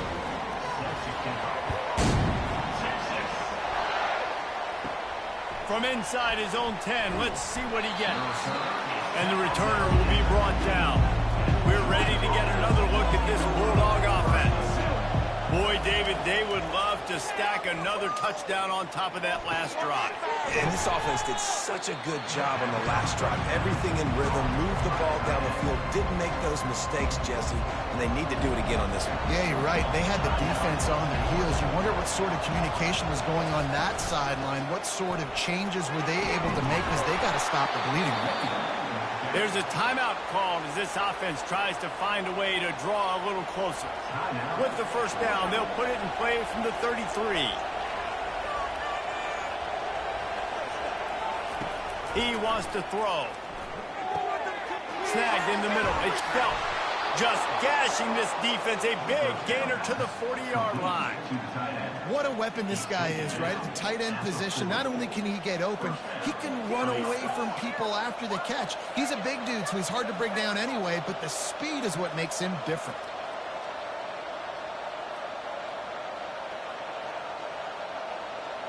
They'll put it in play from the 40 on 1st and 10.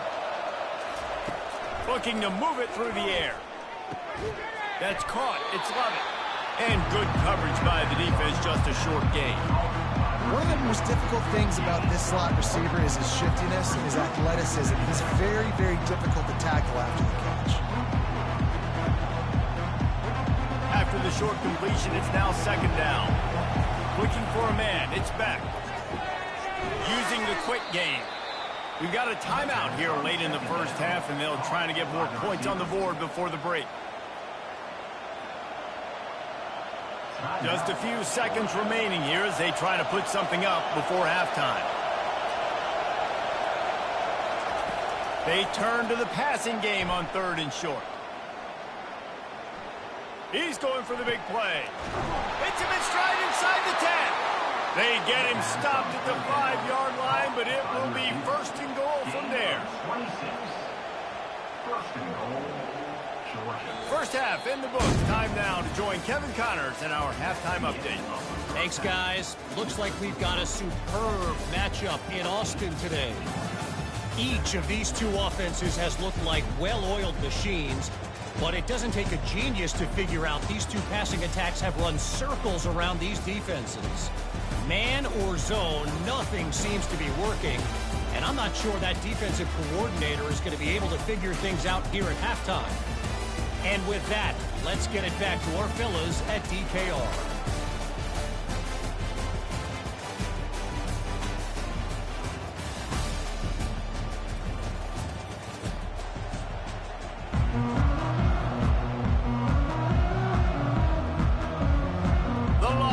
Will boot it away to start the second half. From inside his own 10, he'll try to help out their field position. Able to find enough room to get it out across the 25. He's brought down at the 26.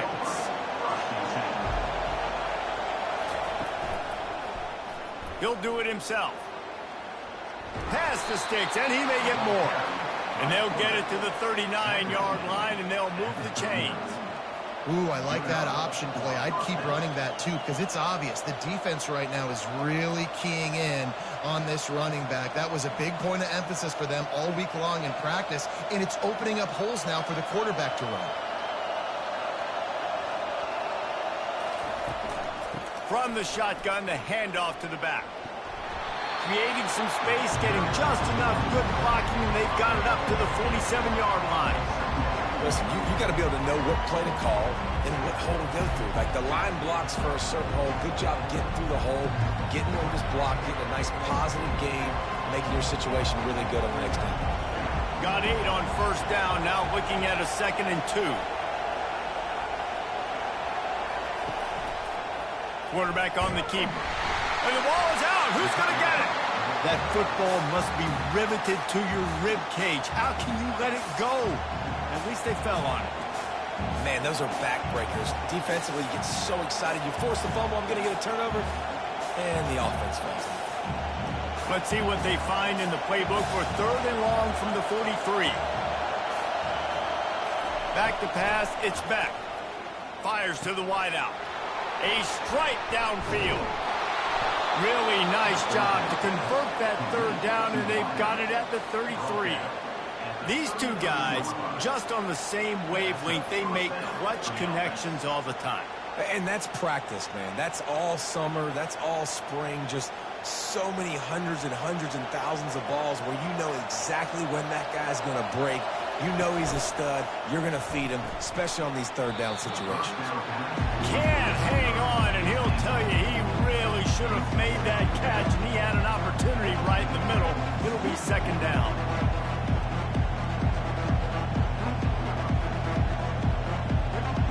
Couldn't make the connection last time. Let's see if they throw it again.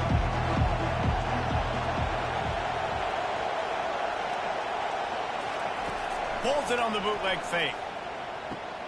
Wide open downfield. And it is a chunk play, a huge gain on that one before the defense brings it to an end.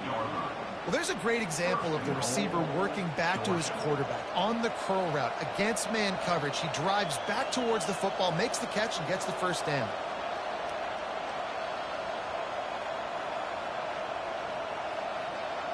This offense trying to quieten the crowd on 1st and goal, and they are not cooperating.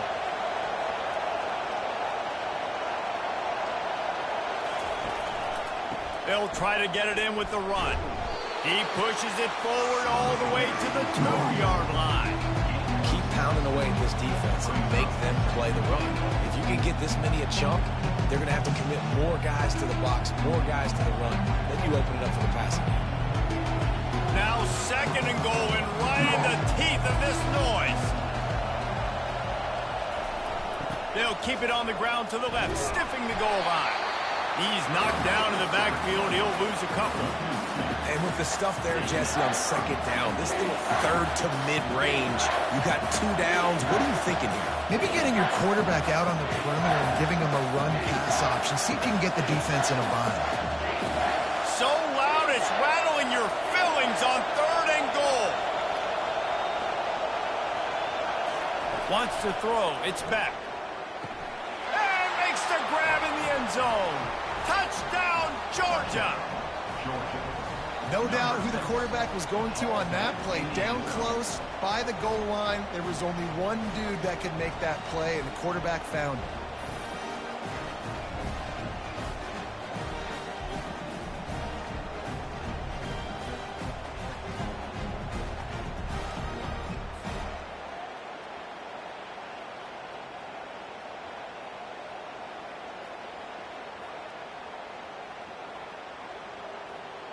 Getting set for the point after.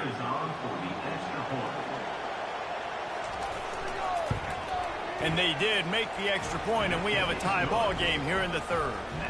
So it's a 73-yard touchdown drive, and they finish it up with a 3-yard scoring toss. After that latest answer tied things up, just about set to kick it away again. On the run from inside his own 5. He was hoping for something a little more dynamic, but they get him on the ground at the 20. The Longhorns sending the offense back onto the field. Looking for room, it's Baxter. Into the pile, maybe got one. He stopped at the 21.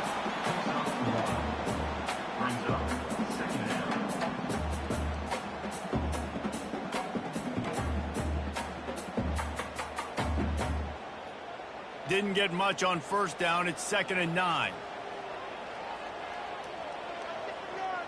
Motion from the offense.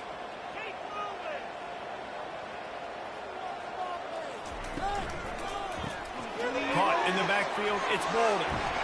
And they'll bring him down, but not before he picks up the first down. Now, I think this receiver's forte is his route running. He's a guy that can line up all over the field, but it's not just catching post routes and goes. This guy can run shallows, he can run slants, he can run the option routes and find soft spots in the defense. This guy really has all the routes in his toolbox.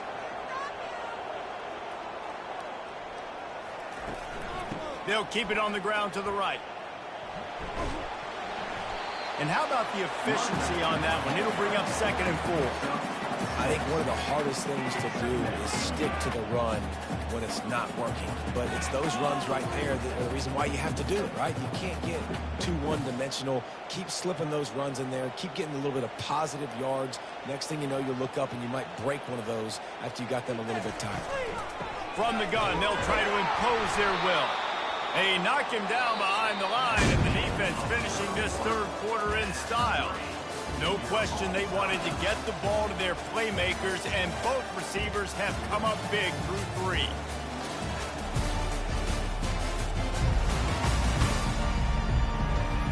Can't wait to see how this fourth quarter is going to go and see who can come out on top in this barn burner.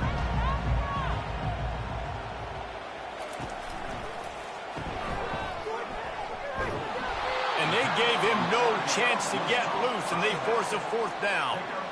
They allowed the completion, but this defense was swarming to keep them away from that first down line. Yeah, and you allow completions in those third down situations underneath the sticks, and you come up and rally, and everybody flies to the football. That's great execution by this defense.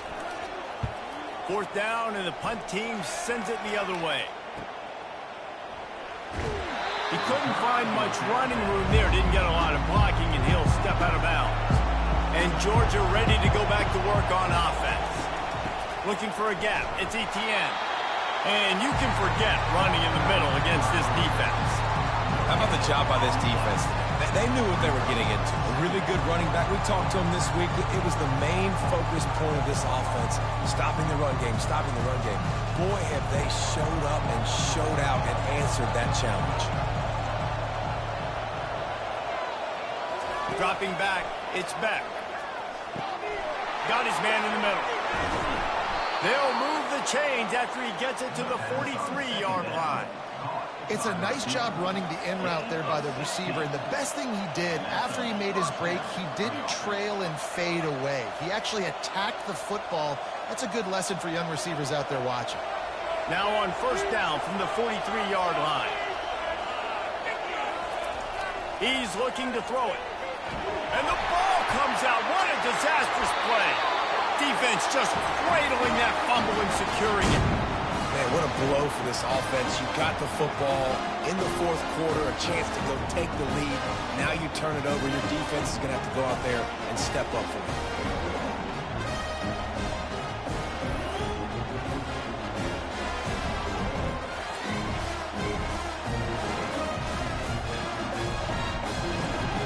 So now the Longhorns take over and they'll send out the offense. After punting the last time they had it, they ought to be set up for a much better result with this drive. This offense better be licking their chops. You're not going to start with better field possession than this all game did. You ain't lying. Forget about the last possession and what we did. You're already in scoring position. Take care of that football. Make sure you get some points. Didn't get much done on that first play of the drive. It's 2nd and 11. Now the play fake. Quickly complete. Tackle is made after the first down. Zone coverage means everybody's looking at the pool. So now, when I'm a wide receiver, I got to make sure I know I fit in the hole between these zones. I know where they're dropping to, and I know where I need to get to. Great job by the wide receiver finding that hole, and the quarterback throwing a strike. A little pre-snap eye candy for the defense. Nowhere to run on that one. He loses 4 on the carry. Well, the most insightful analysis I can come up with on that one is that didn't work. Back to the drawing board to see if there's something that works a little better soon. Or if I can quote the great Reese Davis, that was very ungood. Not a productive first down play. Couldn't get him blocked on that last one. Now it's 2nd and 14. Try to get the edge with a quick touch pass. Able to pick his way forward for a decent game before the defense gets him down. And these little touch passes, man, they're just the easiest completions ever for quarterbacks. Palmer, I bet you would have loved being able to just flip it forward. That counts as to your completion percentage, which is good. And then it's all run after the catch, so pretty easy for a QB. You wouldn't have been the only All-American in this booth, David, if I were allowed to have push passes when I was playing quarterback. I'll tell you that. It is so hard to defend. It's so hard to seal that edge, especially when this guy's full speed ahead coming around the outside. And sure, tackling there to keep him from getting to the first down marker. The clock stops. 2 minutes left to play in this one. So here we are on 4th down, and this field goal kicker is going to face all the pressure in the world. It's good, and that was dead solid purple. And they have surged on top here in the final 2 minutes. Well, the offense and special teams did their job right here late in the fourth quarter. They put themselves now in position to win this game. It all comes down to the defense. Can they deliver? If they get the stop, they win this game. So they're lining up to kick it off after that last drive. Put a 3-spot on the board, and now the defense will try to shut them down. He'll bring it out from inside his own 10. He was looking for some running room, but not much to be found as he stopped at the 18. Looking downfield, it's Beck. Got his man quickly. I think in this situation, 2 minutes trailing late, I think you got to be thrown to the sticks every time. I don't know if these short completions are going to get it done. You're just not going to have enough time to get down the field. So from a play calling standpoint, you want to think about being a little bit more aggressive. Let's see what they've got on 2nd down. He's looking to throw. Just had to get rid of that one. Good job to avoid the loss. Well, obviously here in the fourth quarter trailing, they're going to be throwing the ball, trying to get back in this game. Couldn't come up with it there on 2nd down. We're expecting them to throw it here on 3rd. And now this offense will try to figure out a way to move the chains after that 2nd down incompletion. Shotgun snap, wants to throw it on 3rd. He's going up top here late in the game. And they wanted it all on 3rd down, but now dealing with 4th down. Well, this defense has had the QB's number all game long. One of the reasons why is because this cornerback, when he's on an island, he's winning the 50-50 balls, and he's not letting anything get thrown over his head downfield. Great job in coverage, disguising what he's doing and knocking balls away.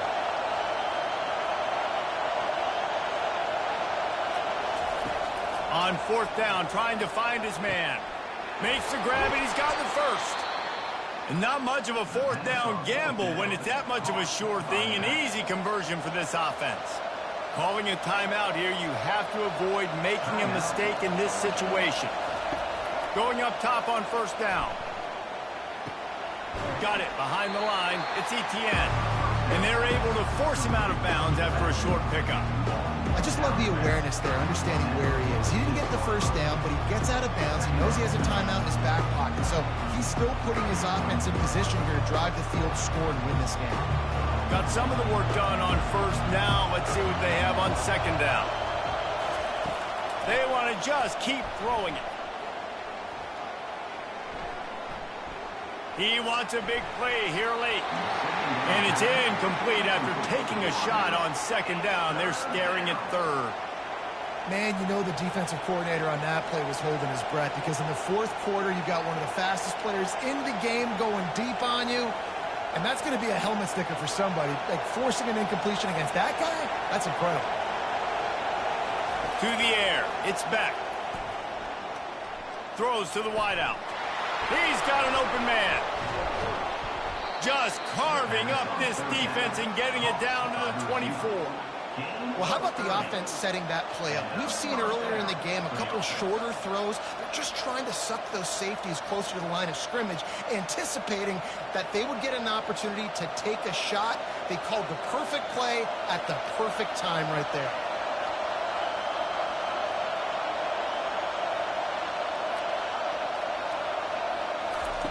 They'll throw it on first down. Caught in the backfield. It's Belt. Offense takes a timeout. 27 seconds left. I think they tried to slip it to that tight end really quickly and get him the football and create some space and maybe try to make a play, but the defense said no. There is nowhere to go. Defense actually gets him for a loss. Grabbed behind the line. It's Etienne. Timeout called by the offense. Clock stopped with 21 seconds left. Well, it's important in this game this offense gets the running back involved out in the perimeter in space where he can do some damage. That time they got it to him throwing the football. He picked up a couple of yards, but it gives the defense something to think about. Really nice run there. Good, solid pickup, and they'll move the sticks with a first down. At the 10-yard line. First and goal, Georgia.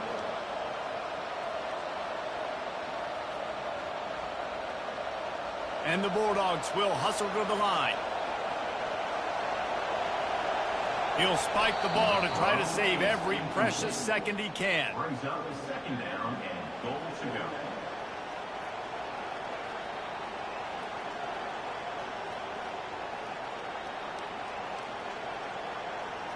A huge pressurized kick coming right now as this game hangs in the balance. Timeout on the field and 4 ticks left to go. And here comes the field goal unit for the second time tonight. Tried to give it enough body English, but he missed it. And after the miss, they're still down by a field goal. And that's just a chip shot. That's just a field goal they got to make, guys.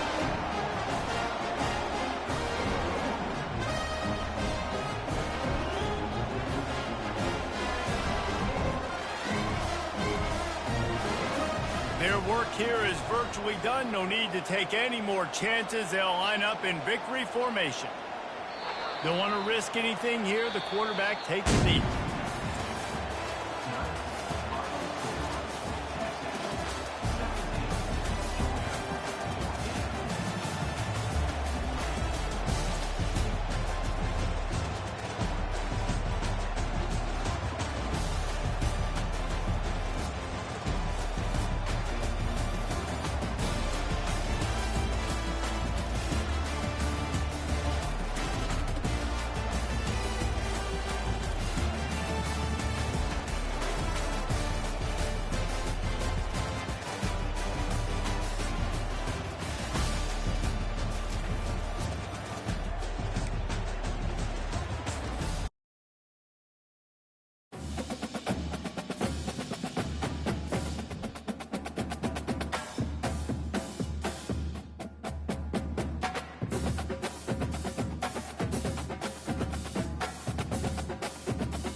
Welcome to College Ultimate Team Challenges presented by EA Sports College Football.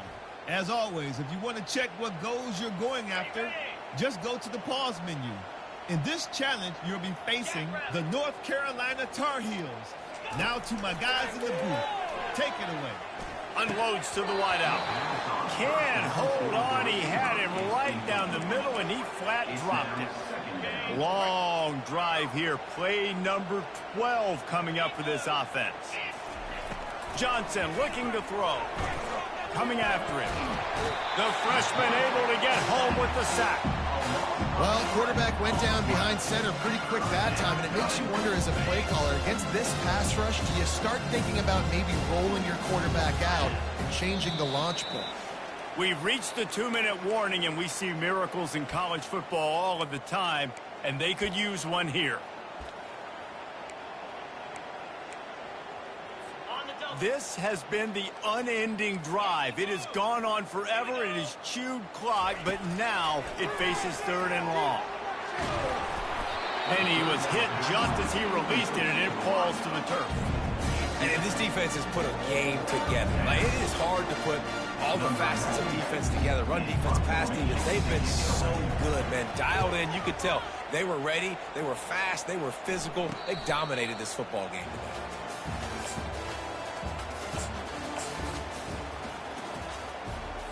And the Tar Heels come to the line with a fresh set of downs. Johnson wants to throw it. And this will be incomplete. A big hit there forces 2nd down. Couldn't make the connection last time. Let's see if they throw it again. He's looking for a man on 2nd down. It's complete to the right. Nice gain of 6, leaving them with 3rd and 4. This offense starting to impose its dominance. 13th play of the drive coming. And the clock stops as we have reached the 2-minute warning. Line is set on 3rd down.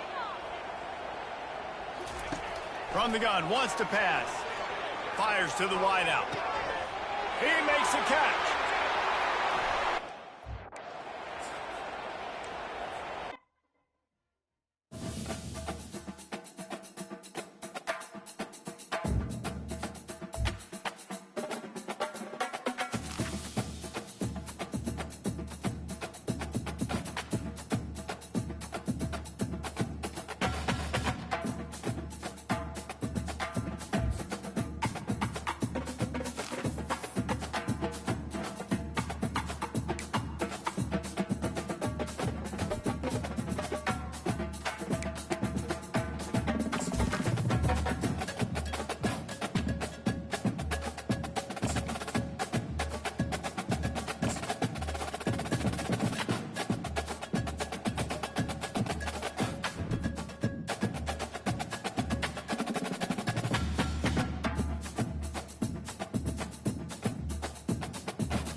Spider. 4-2. Cut, cut, cut. Ready, ready.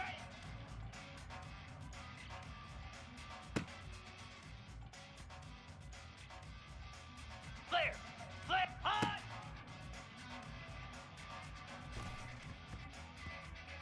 Set. Ringo. Ringo. Ready.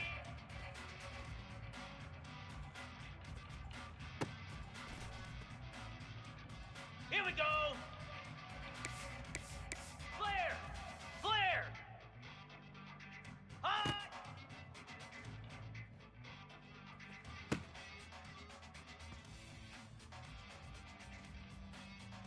Set. Ready.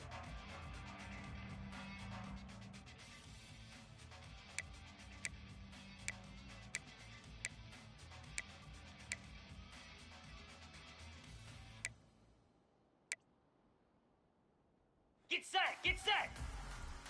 Set hot.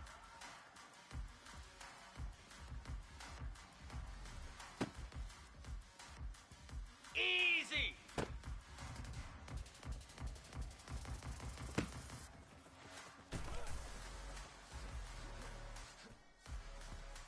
Pound 55 weak. Ready.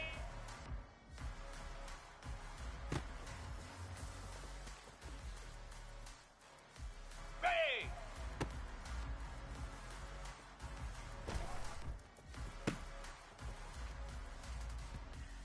Moves. Go.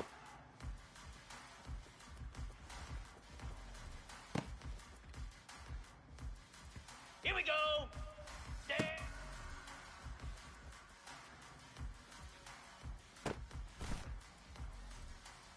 Set. Hut. Ready, go.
Let's go. Ready, ready.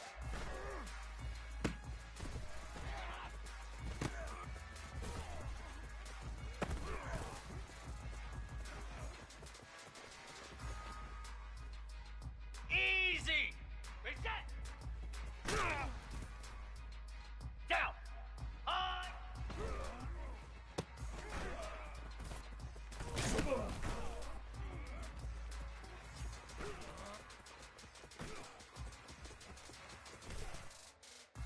Cobra. Stand.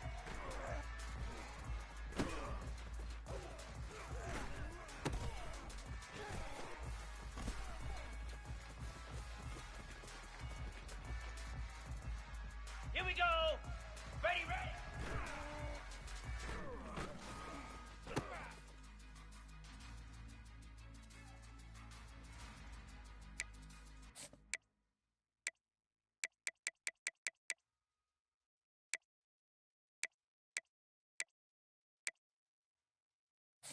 Green 25. High.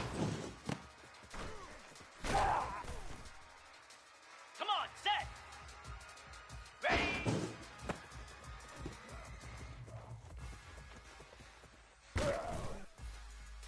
Spider. High. 29 Philly. 2-9 Philly.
Get set! Get set!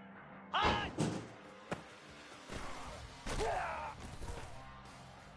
Easy! Ready?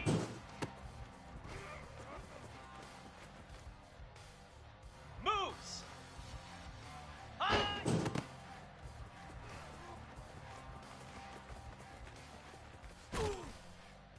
Cobra!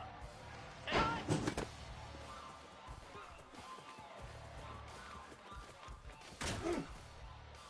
Ready! Ready!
Welcome to Starkville, Mississippi, Davis Wade Stadium, where they've got a fever, and the only prescription is more cowbell. This game could have a huge impact on the trajectory of both teams' season, as each are trying to break into the top 25. As we'll see a squad from the SEC, the Florida Gators, taking on the winners of 3 straight, the Mississippi State Bulldogs. For EA Sports College Football, I'm Reese Davis, joined here in the booth by David Pollack and Jesse Palmer. And guys, let's get this thing started.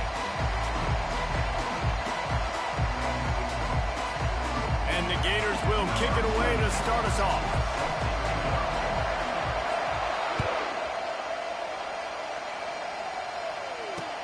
He'll start the return inside his 5. Good job by the coverage unit to stop the return man.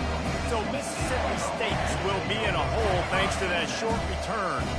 And as we look out on the field, here comes the man who makes it all go, and that's this quarterback. Yeah, and he's big time. That's why he's up for all these awards. He's known. Everybody knows exactly what he brings to the table. He can run it. He can throw it. They're expecting a big day from this young fella.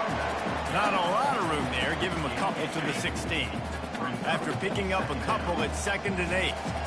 Both of these teams right on the fringe of the top 25. This is a type of game that can help you earn some respect. Absolutely. I mean, both these teams sitting right outside the top 25 have a great opportunity to get a good quality win and start to build momentum early in this season and see what kind of squad you're going to have, Palmer. Both of these teams just want respect. They've worked so hard all offseason, all season up to this point to try to get that number beside their name.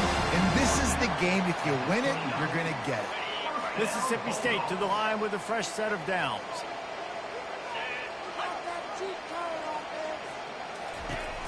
Handoff from the gun.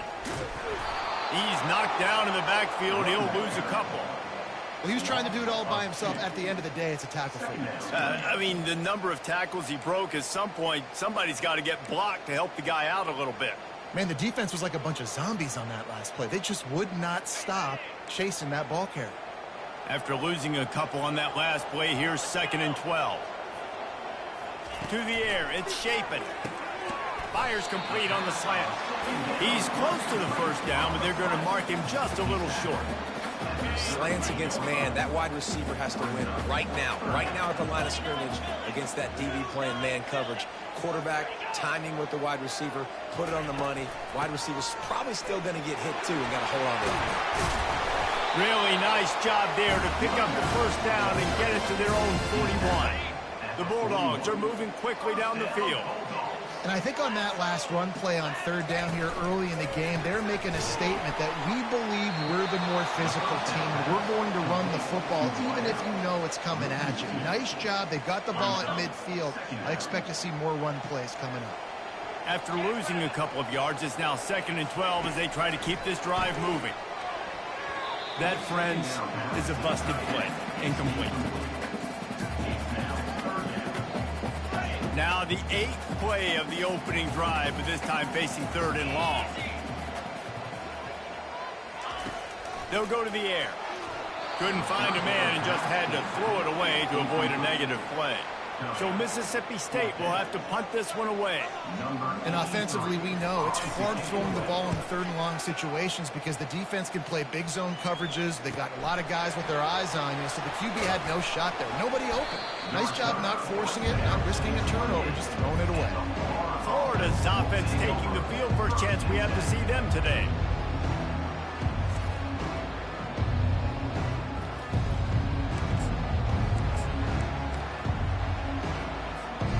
Three tight ends in the formation on 1st and 10. Toss sweep to the left. At the 40, there he goes. Finally run out of bounds, but he has this offense rolling with a first down. Not overly complicated, not something the OC spent the whole summer designing. I take the ball and I toss it to my fast guy, get him on the perimeter, block it up good. My wide receivers commit to blocking, and boom, make a big play. They're getting this guy lathered up. He's dropped behind the line of scrimmage. That'll be a loss of 3. That linebacker saw the express lane right to the ball carrier.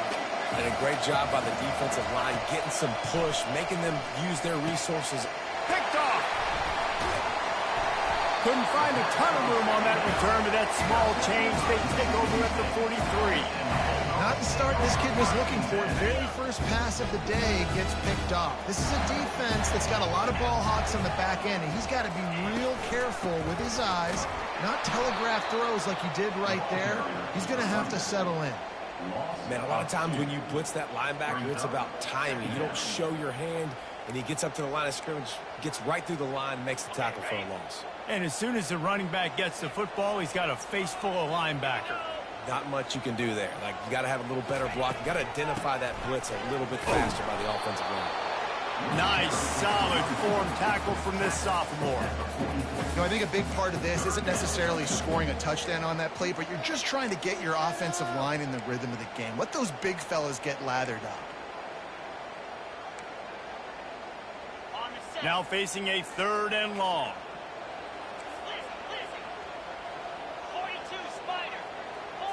Back to pass, it's Shapen.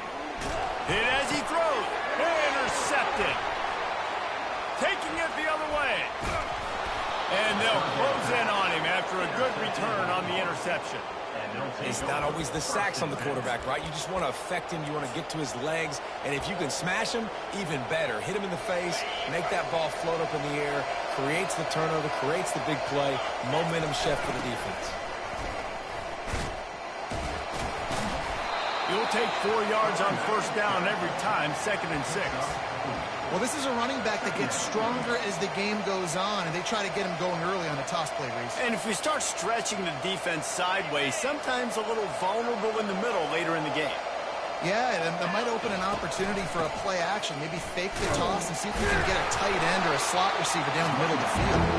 And a good, solid pickup before the defense cuts him down. Let it bust for a long one. Now, 3rd down becomes very manageable. It's not 3rd and eternity. Now the whole playbook. Short passing game, long passing game, all of it's available. On 30 short, the run and looking for the first down. The Gators are stopped, but not before getting it past the sticks. You wonder now on offense, have they found something in the run game? Finally, it's been tough for them to get the run game going, but they picked up a nice gain on that last one. Let's see if they go back to it. The Gators have it with a 1st and 10. They've got him looking to run, but they're going to throw it. Fires a bullet. Now it's picked off. Takes it the other way. And they'll drag him down after a good return on the interception. This is obviously not a great start for this quarterback here. 2 interceptions already in this game. He's got to do a much better job of his decision-making. The Mississippi State offense headed back to the field to go to work. After that last pick, David, they really need to take care of the ball this time. No doubt. And Palmer, I want to know what Spurrier said to you on the sideline after a pick. Do that again, and you'll be right here beside me for the rest of the game. You got to go out. You got to call your plays. And I hope this coaching staff isn't going to be afraid to throw it this drive. Scanning the field, it's Shapen. He finds his man. And it is a good idea to gang tackle. First guy couldn't get him, second guy finally did. They've got it at the 36. It's a 1st and 10. Wide out in motion. Touch pass on the jet sweep. The defense wouldn't let him loose there, and it was a completion, but they lost yardage. And that's a great job by the defense, understanding exactly the situation, understanding to stay home, play sound. No matter who gets the football, we're going to run to the football hard. We're going to cage the football, be disciplined. Nice job by the defense. And after the stop, that is going to put a bow on this first quarter.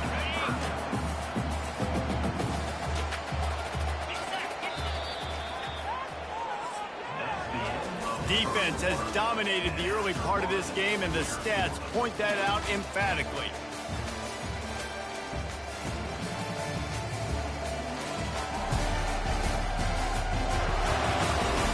Well, based on that, we can hope to see a little more offensive explosion here in the second quarter as we get ready to get things started. A 3rd down play to open up this quarter.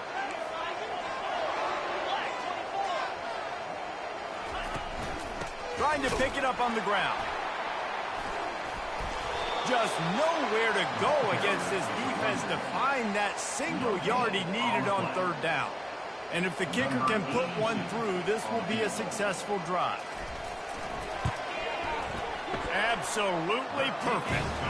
And it took until the second half, but we finally get one of the zeros off the board. It's 3-0. They were able to get a field goal on board, and now they'll kick it away. And he takes this from inside the 5.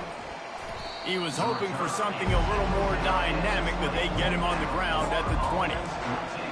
The Gators sending the offense back to work. One of the most valuable things a quarterback can have, David, short-term memory. Just forget that last pick. You're dang right. Clear the mechanism. It's over, move it behind you. Some players can't do that real well, and it leads to more mistakes, Jesse. You got to just forget about it and move on. And I think the coaching staff can help him too, David. I think you can get the running game going here and also give him some easy throws. They'll try to get the edge on the left. Plows through the defense. That's why they love to feed this senior running back. He'll find those extra yards. And the boys of old Florida are getting it done on the ground. And you've seen time periods in history in Florida where they didn't care about the run. Spurrier, just throw it. Yeah, Jesse, throw it again. Yeah, throw it again. Just chuck it around. But I like when they commit to the ground game, have some success to create some balance. Oh, he had him right down the middle, and it just squirted right through his fingers, and they miss an opportunity for a nice play on 1st down. Nowhere to run on that one. He loses 4 on the carry. They're trying to run the football. There's just nowhere to go for the ball carrier inside. He tried to bounce it to the outside. That linebacker way too fast. He met him there and forced the TFL. The D thinking bring some heat on 3rd and long from the 44. Dropping back, it's Mertz. Throws to the tight end. It's caught. And he slid through that attempt, and he's got room. He got loose, almost housed it, finally dragged down at the 32. Love the route there by the tight end in man-to-man coverage. He's able to separate from the defender, and then once he has the ball, he's able to rip through the tackle and go get more yards. Out of the gun to give to the back. Knocked down at the 27 after a pickup of 5. I know the passing game sells and the passing game is exciting, but it's not exciting to get 5 or 6 yards of pop on the ground, but it will be very successful. He'll try the toss to the left. Works his way ahead for about 3 yards, stopped at the 23. And those physical runs take a toll. It might not be a big game now, but down the road, third, fourth quarter, late in the ball games, they tend to turn into bigger runs. They'll try to pick it up on the ground. And he needed just a single yard, and he did not get it. What a stout play by this defense.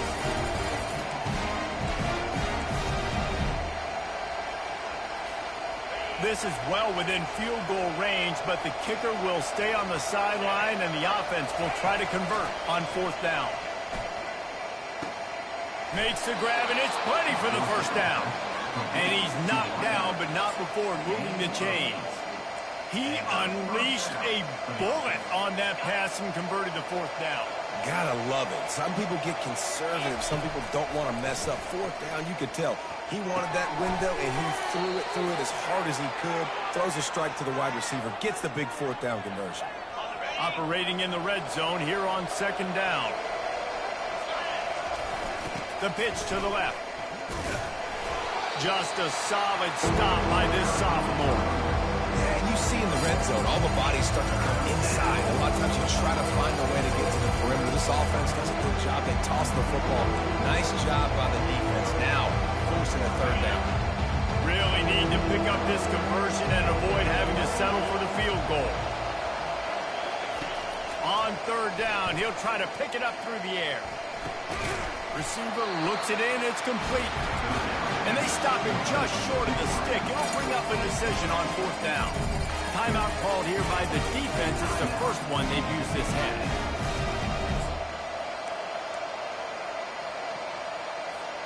And here they come going for the first down on 4th and 2.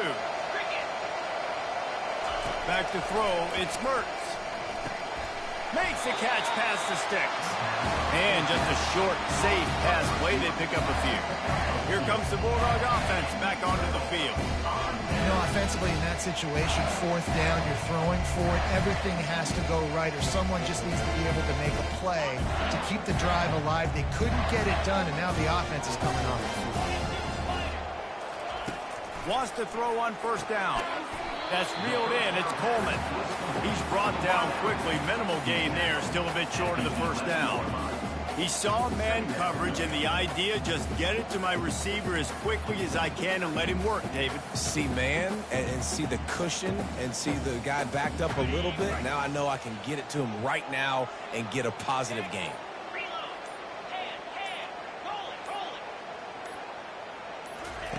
He wants to throw here on 2nd down. Pulls it in. It's Harmon. Nice pitch and catch there, and they'll have enough for the 1st down. Nice job by the receiver there, running the drag route against zone coverage, finding the soft spot, making it easy on his quarterback to get the completion. He turns it upfield, and he moves the sticks. They'll immediately call timeout. They'll snap this one from the 30 on 1st and 10. He's going to pass. Finds the tight end. They stop him almost immediately. Short gain there, and still a little ground to cover to pick up the 1st. That last completion sets him up on 2nd down. The offense burns its 3rd and final timeout of the half.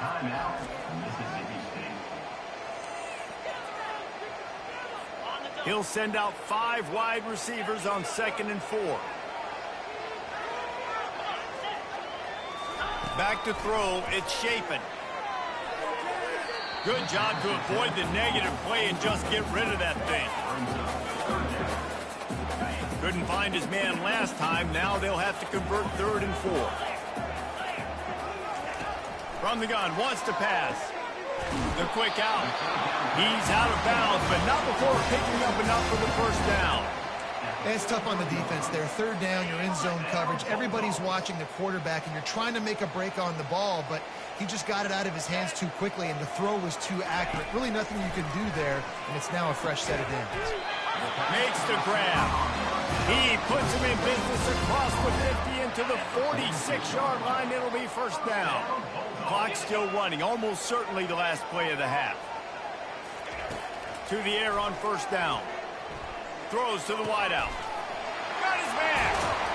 Big gainer there that'll look good in the stat column, but not quite enough to put any points on the board before time expires here in the first half. We played 2 quarters here. Time to go to Kevin Connors in our halftime update. Mississippi State has it teed up, ready to go here in the second half. On the move from inside his 5. Just never had a chance to shake loose, and he'll be brought down at the 24. Florida has the ball back, and here comes the offense. A big reason they find themselves trailing to start the second half, those 2 turnovers in the first. Yeah, and I think coaches will tell you the number one thing that you got to make sure you do is take care of the football. You want to create explosives, you want to put up a bunch of yards, but step one, Jesse, taking care of the football. It just goes to show you how critical those mistakes are. Only 2 plays. That's really what separates this team from potentially having the lead. If they clean up the errors, they've got a chance to win this game. They've got the big fellas out there, a 3 tight end look on 1st and 10. They'll ride the hot hand. Great pickup as they'll keep this drive moving, and they've got it at the 45. They are dialed in on this drive, a couple of chunk plays, and now they'll snap it on first down. They'll try the outside to the left. Able to scrounge 3 yards out of that one somehow. It's 2nd and 7.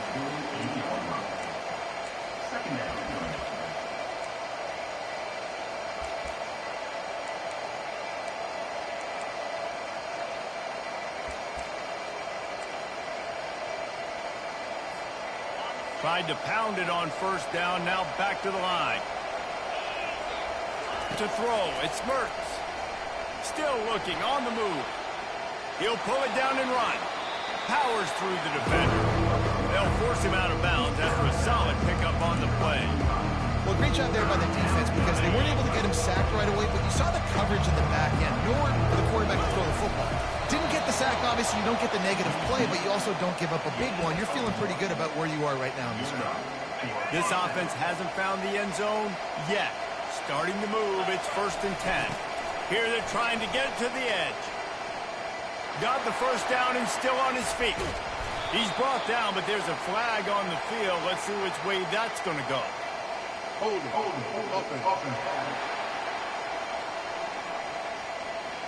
Just an obvious holding call there, and one that just kills an offense's momentum. Line gets set, first down.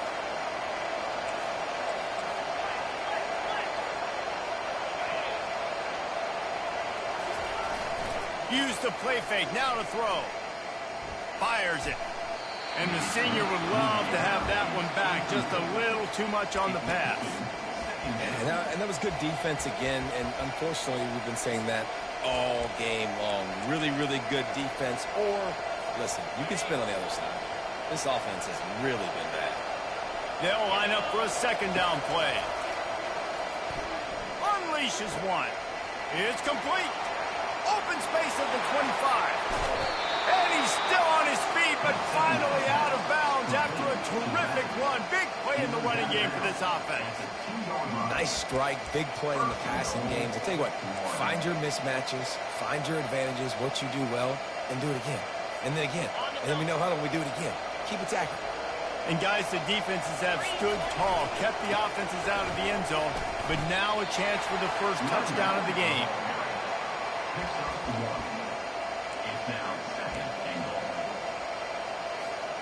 Looking for just 1 more yard. It's 2nd and goal.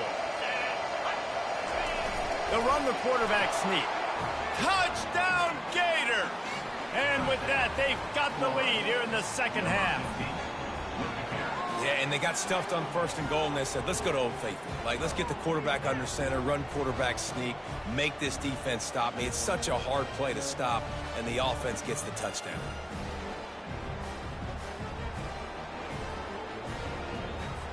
They'll try to add another to their lead. And the extra point is good, and it's a 4-point lead. And for a quick update, let's go to Kevin Connors in the studio. Dynamite matchup this week, fellas. Let's show you what's going down. Louisville is trailing right now, but let's be honest. The program that turned out Lamar Jackson should never be counted out of any game. They're trailing by 12 to Georgia Tech. We'll circle back. If anything big happens, you should know about it. Thanks for the update on that one, Kevin. Let us know when it goes final. Out of the gun, the inside handoff to the running back. And he was fortunate not to lose yardage on that play, able to wedge it back to the line of scrimmage. They got nothing on the last play at 2nd and 10. Wide receiver now comes in motion. Touch pass on the jet sweep. After that one, not quite so backed up as they're up to the 18-yard line. How bold will they be on 3rd down after that last run? Looking to throw, it's Shapen. He's taking the shot. Oh, and he gets downfield for the big catch. And they were looking for a chunk play, and they got it. The explosive picks up more than 30.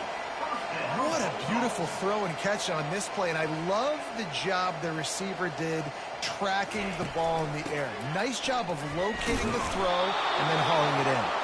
He's dropped behind the line of scrimmage. That'll be a loss of 3. Last play was a near disaster, now dealing with 2nd and 13.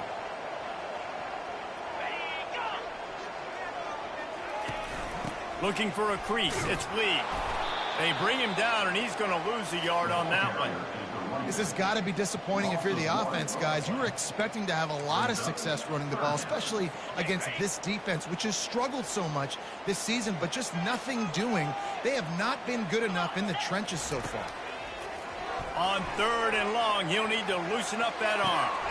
Oh, what a spectacular layout and catch. Mississippi State right back to the line. Man, that's a tough play to make. When you're that far down the field and you're trying to control your body and run as you're laying out, that's a really great effort, really good concentration, and that is how you make your quarterback look really good. He'll pull it on the read. He's knocked down in the backfield. He'll lose a couple. And yeah, that's kind of surprising. And we talked about this before the game, one of the big matchups. Run the football against a defense that's been susceptible against the run throughout the season. And the pass hits, picked off. Bringing it back. He's inside the 40. He's at the 20. Touchdown, Florida. A great return for the touchdown. Any return for a touchdown is a great one to a defense. And stop it. How about back-to-back weeks with pick sixes? This guy is now making plays, not just for his defense. He's scoring points, and I promise you the locker room is a lot of fun. Mr. Pick Six, he's going to get a lot of congratulations and a lot of accolades this week. They'll kick it off and send that defense right back out there to try to score again after the pick six. He'll bring it back from inside his 5. And the coverage team able to make the tackle. Here comes the Mississippi State offense ready to attack. This possession will be a test after squandering that long drive throwing a pick six, Jesse. You're right, Reese. Well, I think this is really dependent, too, on the leaders in this huddle right now to step up and help this offense get back on pace here on this drive. Yeah, and this defense is frothing at the mouth. They're excited. They're jacked up. They just made a big play. They got all the momentum, so they're ready to hunt. He'll keep it himself. And they'll drag him down. That's likely the last play of the 3rd quarter. Looks as if we have an injury on that last play, and we'll take a break to check him out. Plenty of time for one more snap before the end of the quarter. On 3rd down, he drops the throw. And the pass is incomplete. It's the final play of the third quarter. Fourth quarter is coming. We've come to the end of the quarter, and it's Florida on top. 3 quarters are in the books. Time becomes a factor both in trying to hold the lead or cut into it as we take a look at the stats. One more period to go to see who can make the winning plays and come home with the victory.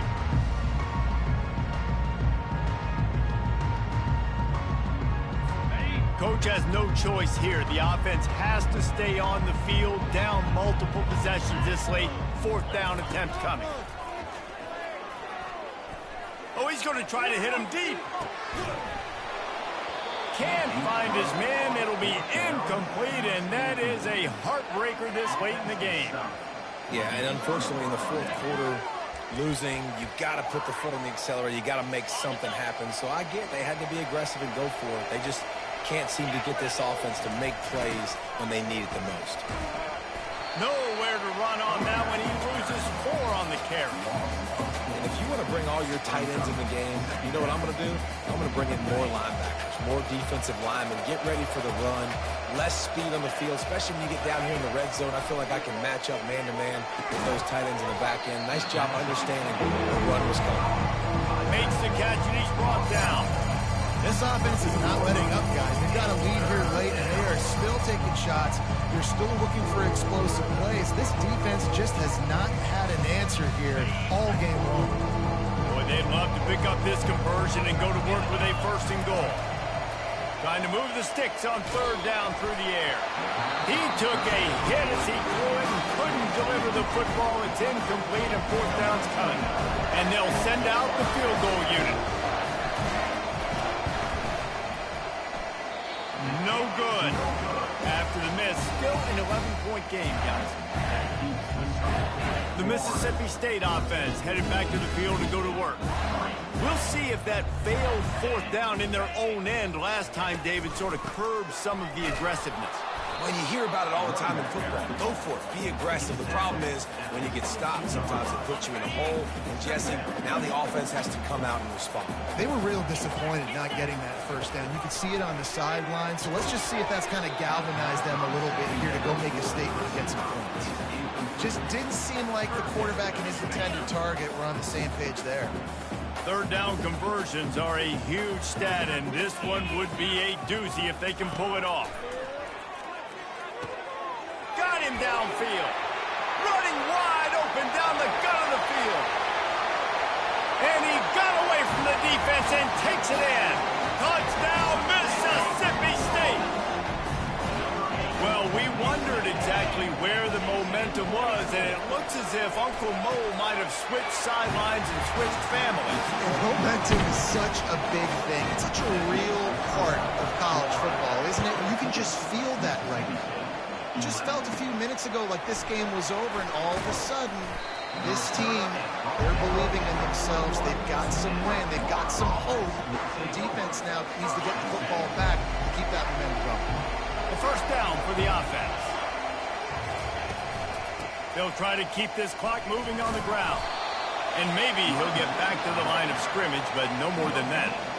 I know exactly what I have to do here. Defensively, we've got to get the stop. So we're playing run. We're selling out to run because we're thinking they're going to run the football, and we got 3 timeouts. Let's use them wisely. Look, let's use those timeouts, save as much clock as we can so our offense will get some time on the clock to do some damage when they get the football back.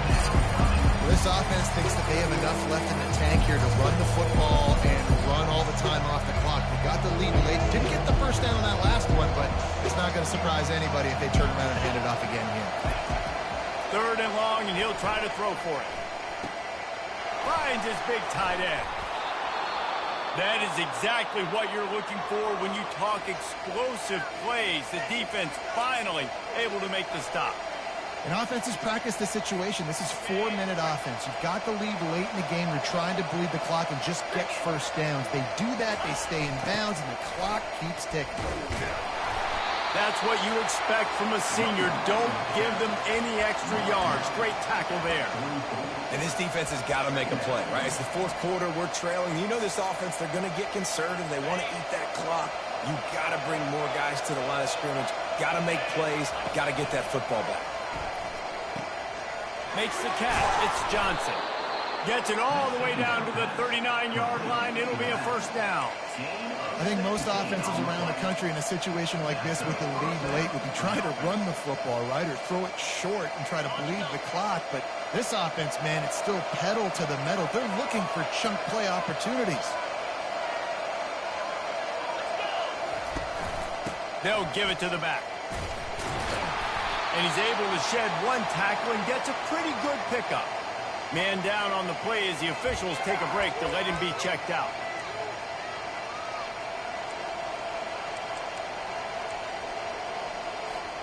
Second down here, and maybe they've got time to get one more snap off before the 2-minute warning. Looking downfield, it's Mertz. Unloads to the wideout.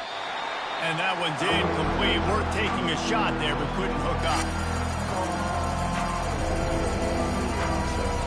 They're staring down the defense and this crowd on this huge 3rd and 4.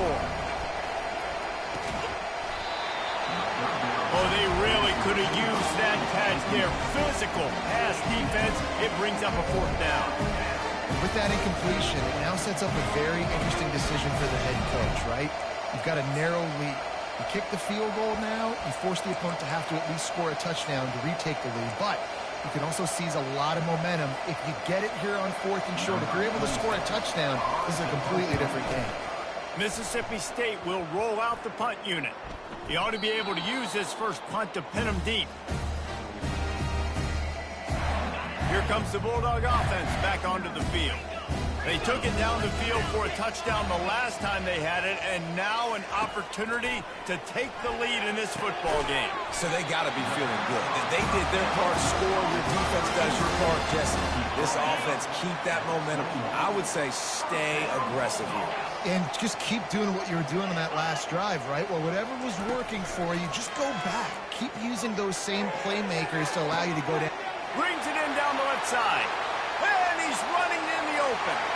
Touchdown, Bulldogs. They've got the lead here in the 4th.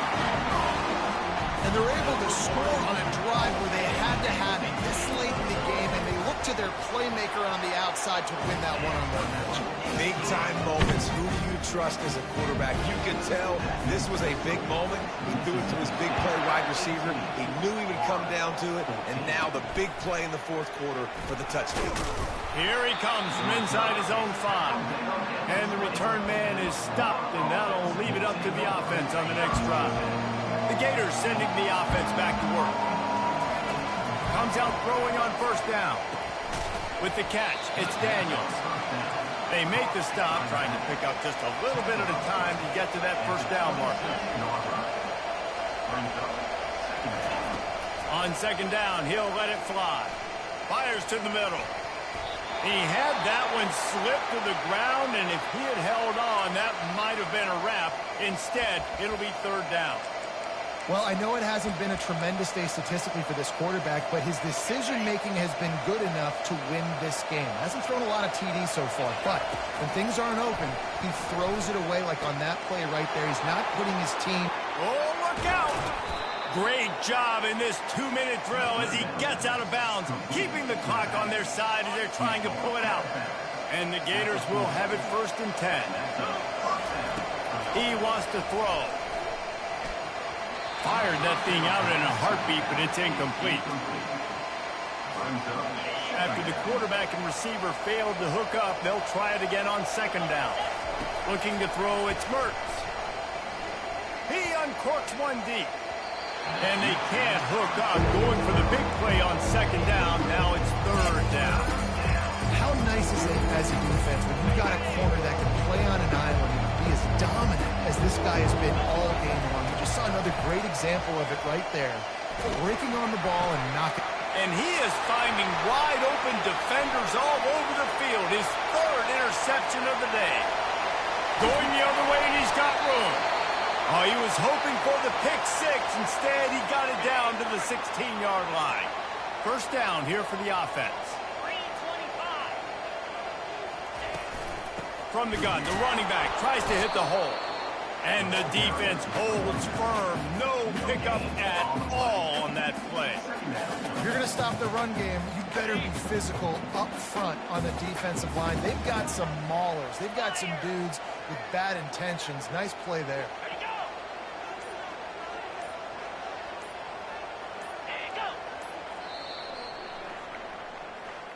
Well, after back-to-back losses, this team is really teetering on the edge of disaster. They got to try to hold on to the positives, as hard as that is to do right now, having lost a couple back-to-back, because this team has good players, and they've got good schemes on both sides of the ball. Just things have not gone their way. They just need to make a few more plays to turn this thing. Yeah, and then they can do it, and they will do it. Listen, you got to get the players right. You got to get those guys in there believing. This is part of what happens. You got to take a few lumps sometimes, take those losses. But this team's going to figure it out. You can tell they got the right stuff.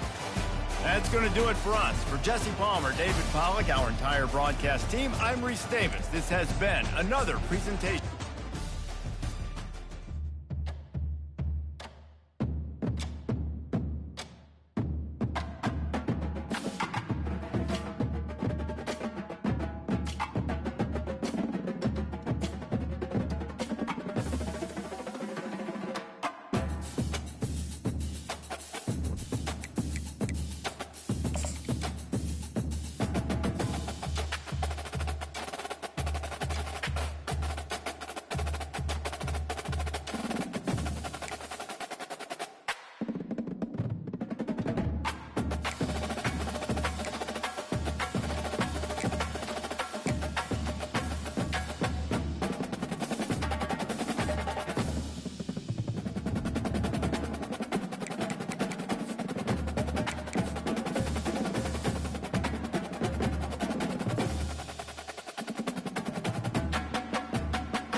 They're lining up to boot it away. Set to kick this one away.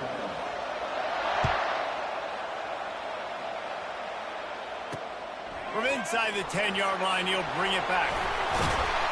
Just never had a chance to shake loose, and he'll be brought down at the 24. So the Rice Owls offense will have the first possession of the game.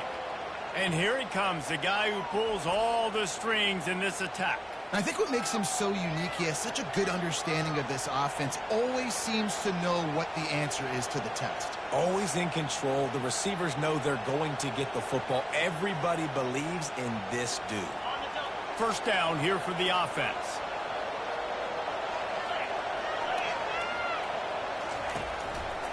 It's a draw. He's knocked down in the backfield. He'll lose a couple. A lot of times those draw plays are successful when those defensive linemen run up the field, rush the quarterback, create some holes. Not this time. The defensive line did a really good job understanding that, seeing the draw play, getting the running back, getting his butt on the ground.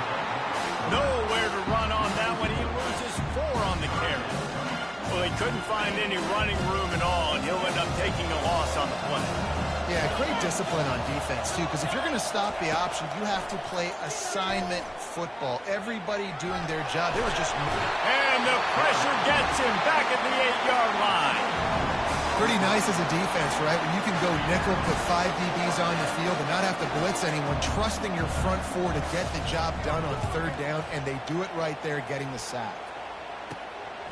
Corrals it at the 45. And he loses the football. And the punt team gets down there and gets the return man on the ground.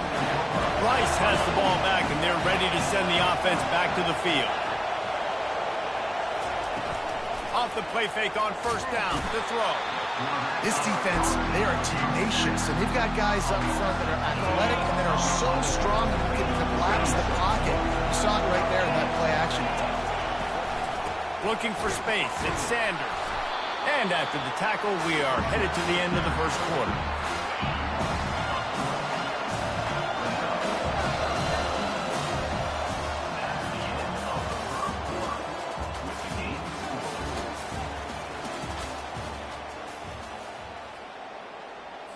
Back on the field after the break, and we'll start the quarter here on third down. Looking to throw, and he needs a bunch. And the freshman will chalk up a sack. And the defensive line, you know, third and long situations, I'm rushing the quarterback. You bring in the nickel, a little bit more speed on the field, and the defensive line gets home and gets the sack on third down. Rice will be forced to send out the punt unit. Doesn't say much for your drive when you're looking forward to the punt. He gets it away from his own end zone. Can they catch him? He'll be guided out of bounds, but not before a nifty return on that one. So, guys, we'll get another look at this offense. Couldn't order better field position for this offense. He's knocked down in the backfield. He'll lose a couple.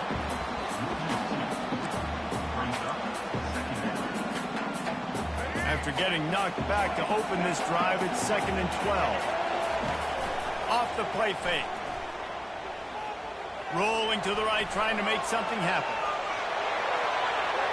And he goes out of bounds after a nice pickup on that one. Man, it's nice to have a quarterback that just does that, man. Just effortlessly picks up chunks of yards and then smartly gets out of bounds. But this whole offense, man, everybody's a threat. Anybody can take the football and make big plays. And when you got a quarterback... Got enough space. And it'll be a touchdown. What an example of this quarterback just putting his offense on his back. Drop back, wanted to throw the ball downfield, nobody open, no problem. Extend the play, buy himself some time, and then take off with his legs to score that touchdown. They got the late touchdown on the board, now about to kick it away and hoping the defense can keep them from answering. He'll bring it back from inside the 15. Finally stopped after a solid return out to the 32. Rice takes over the Owls, ready to get that offense cooking again. Dropping back, it's Finley. Quickly out to the tight end. And the defense had that one well covered, just a short gain there. The hurry up now, 2nd down, clock ticking. He's looking to throw. Pressure coming. And here's a fumble way behind the line. Now look what I found. I'd say that's a stroke of good fortune. The offense keeps it. This will likely be the last play of the half.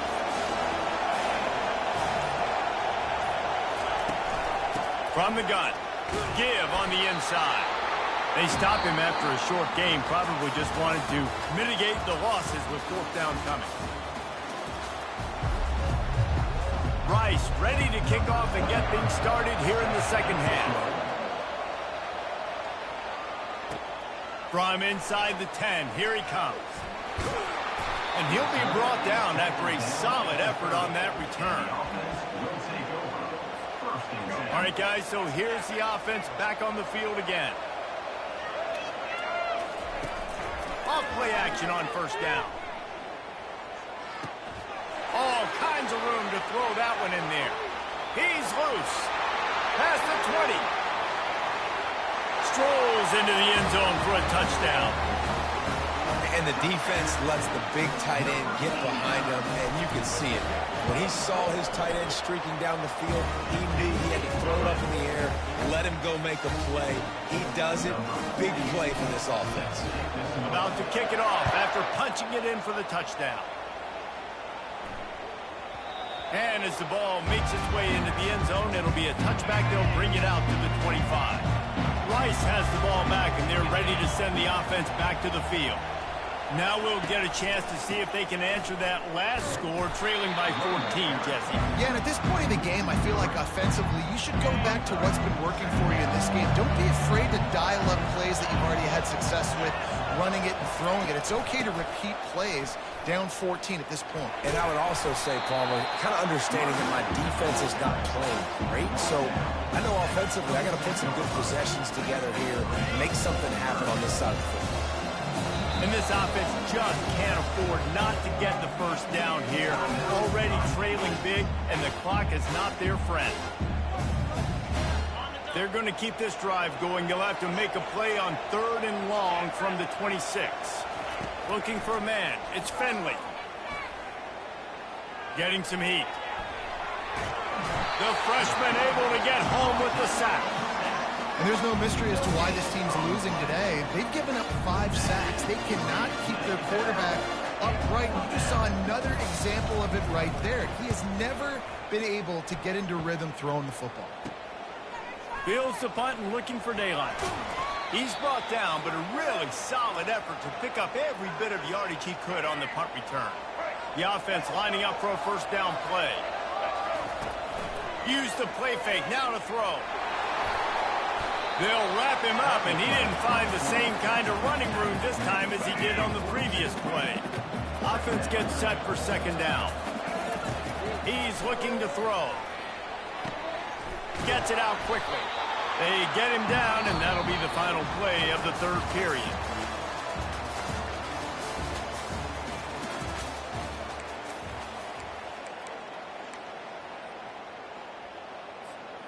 Back at it to open the quarter with this first down play. Pre-snap motion, quarterback trying to get a read. Steps away. He's going to take off. Keeps it and gets past the chains. Gets out of bounds after the big game, but they've got it 1st and goal. Defense is backed up. Shadow of the goalpost trying to defend their own end zone. They'll run it on 1st and goal. And he barrels into the end zone for a touchdown. That score looks as if this one might have put it a little too far out of reach. Yeah, I think this game's pretty much over. That was just the icing on the cake. But, you know, speaking of cake, I'm kind of hungry. Can we get out of here? Can we finish this game so I can go get something to eat? Lining up to cover the kick after that touchdown drive. From inside his own 15, let's see how far he can get. Just never had a chance to shake loose, and he'll be brought down at the 24. Rice takes over the Owls, ready to get that offense cooking again. The deficit is large, hope is fainting, but they'll try to finish strong. Made a lot of mistakes in this game, and that's why it looks like you're going to take the L. Lots of things to improve on, lots of things to coach upon, and at this point, I think if you're a head coach, David, you're just trying to see which of your guys aren't quitting late. Yeah, which is a real thing, by the way. Who's going to compete to the final whistle? What do we talk about all the time? Coaches are always preaching to these guys. Don't worry about the scoreboard. Just compete as hard as you can. So, good opportunity to try to finish the game. And this looks disastrous. Oh, down he goes. A huge loss on that play.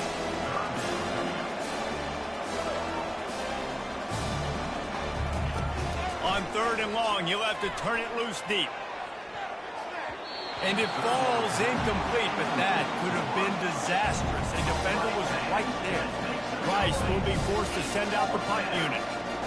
At this point, it's a lot about pride for this offense. They're just trying to find a way to get on the board. They have been shut out. That last incompletion, I mean, they're now trying to take shots and see if they can just come up with something. I don't even know if they believe they can get it done. It just feels obligatory, guys, at this point. Let's just throw it up and see if something good can happen. And the offense takes over to dip into its bag of ball plays. What a feeling this has to be, David, in complete control and headed toward victory formation. Yeah, no stress, under a couple minutes left in the ball game, well in hand. These are the ones, Jesse, you like to just run the clock, take a knee, whatever you want. No doubt. They're going to love watching this game film, too. There's just so many positives to take away from this, and this is the kind of performance today that is really going to help this offense's confidence. Moore will throw. Buys a little extra time. Gets it into the end zone for a touchdown. A quick strike, just as we expected.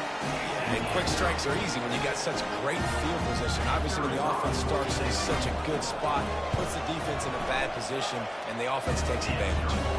And the point after is good. They didn't have a whole lot of real estate in front of them when they took over possession, but they wasted no time. Couple of plays into the end zone.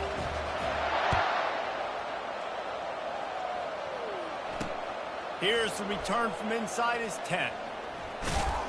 Finds just enough space to cross the 25. Let's mark it at the 27-yard line.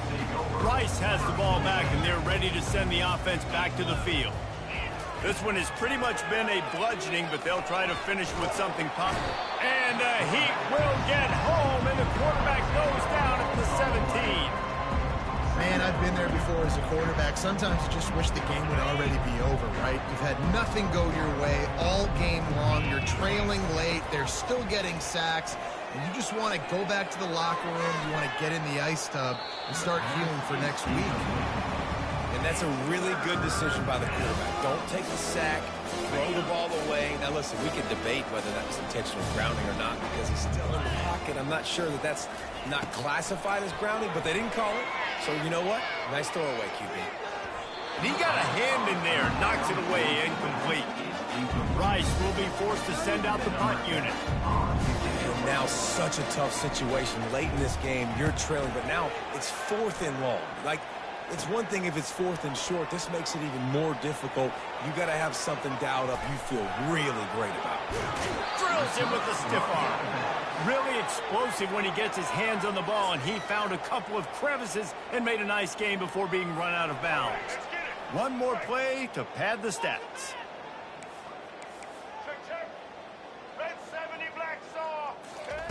More to the air. A shot toward the end zone. It's incomplete, and they tried to finish this quarter with a bang and couldn't quite connect. This is what an elite team does. They know they're better. They go out. They take the figurative sledgehammer and hit them right between the eyes. And they just look good in every phase of the game. If I'm on the coaching staff, I don't know what you could ask for your guys to do better. I think the challenge now for this team is going out next week and trying to play with the same type of intensity and the same level of execution. Well, Jesse, it's easy to look good on the field when you look that good in your uni. Like when you look that good coming off the bus. Those dudes are good. This is a great team, and they proved it. Just domination from start to finish. That's going to do it for us from here for Jeff.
settled next to the Willamette River. Autzen Stadium is a jewel in the Pacific Northwest, and the flock of Ducks that call it home have made this one of the most challenging places for any team to come calling.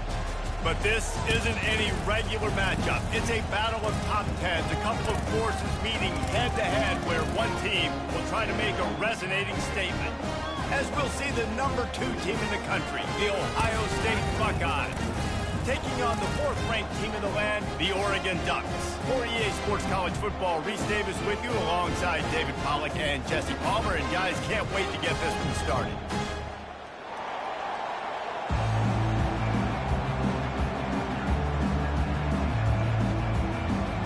And the Ducks will get us started with the opening kickoff.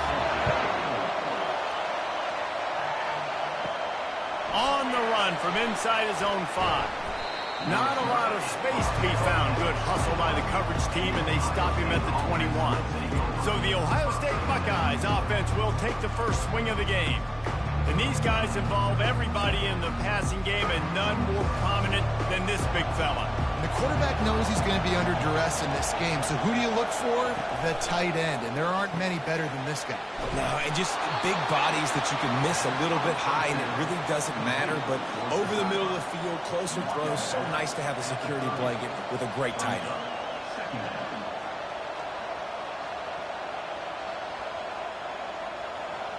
This crowd trying to make life miserable for this offense. He'll do it himself. Shakes off the tackler. Still on his feet at the 45. And they'll finally catch up to him, but not before a big chunk of yardage is picked up. Well, this is one of the fastest quarterbacks in college football, and that's why the option's a good idea. Because if he can get out in space and he has a chance to get downfield, he is really difficult to tackle, and he's very difficult to catch, as you saw in that last play, getting a first down. Caught behind the line. It's Smith. And the defense settled in to stop that one for a short gain.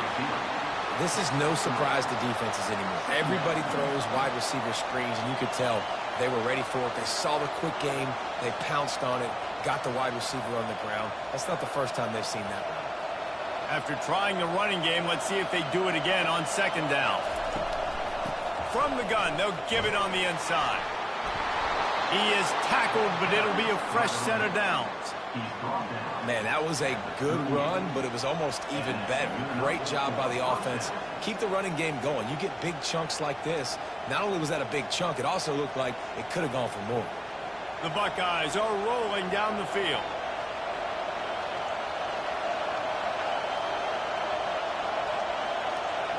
To the air, it's Howard.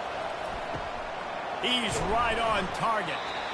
Well, the defense playing zone coverage there. They're taking away all the QB's primary options down the field, so he has to check it down to the drag running underneath.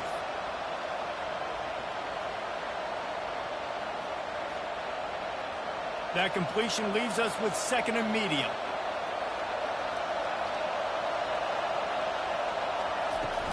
Using his legs, it's Henderson.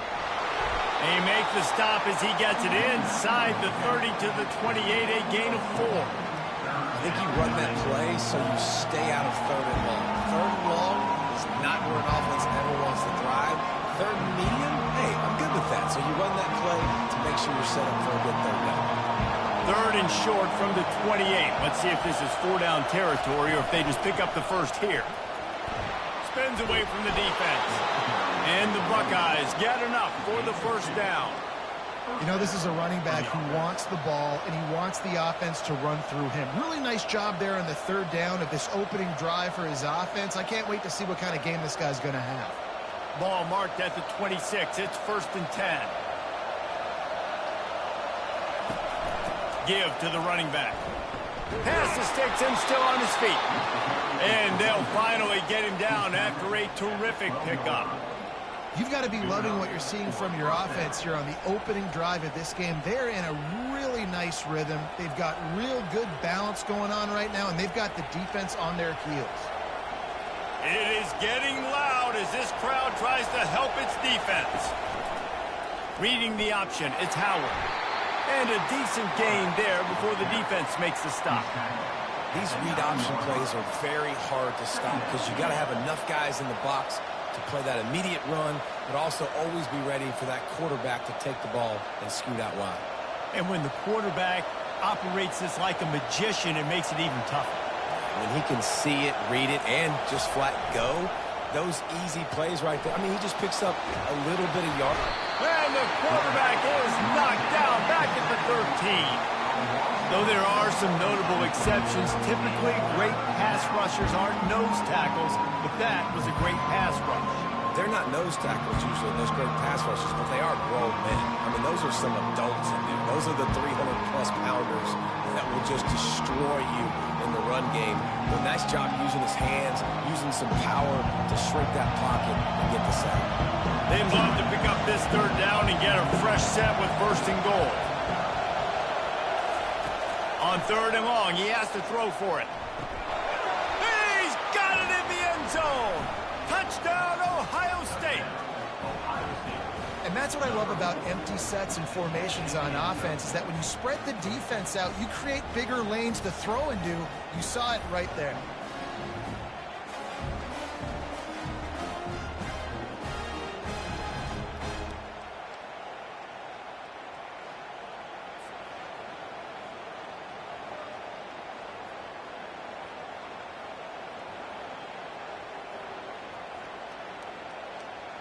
And let's hold on just a minute here as the officials are going to have a second look. And they take another look at the play, but the officials on the field were right, and the play will stand. And the extra point makes it 7-0. To a drive there of 84 yards, and they finish it by firing one in from the 13 for the score. About to kick it off after punching it in for the touchdown. Let's see what he can do with the return. And the returner goes down. So the Oregon Ducks offense will take the field for the first time. You know, David, both of these teams have a strong safety that can support the run and also disruptive in the passing game. I mean, it's just so nice to have a guy that's so physical, like a linebacker, but also can play like a DB. These guys are really revolutionizing defenses. They hit people, too. They are heat-seeking missiles. Nobody wants to run over the middle of the field against these guys. Well, it's plays like that that'll help this offense stay in rhythm all game long. If you can have that kind of success on first down running the football, it just opens up your entire playbook moving forward. 9-yard pickup on first down, and now they can take a shot on second and short. The give to the back. Nice move to keep moving. Slammed to the ground, but not before he gets the first down.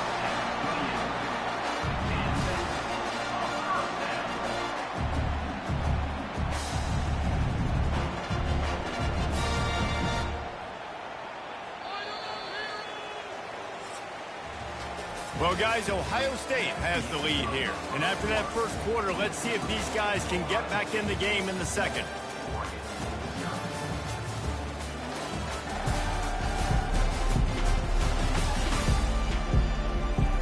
Here's this offense with a fresh set of downs.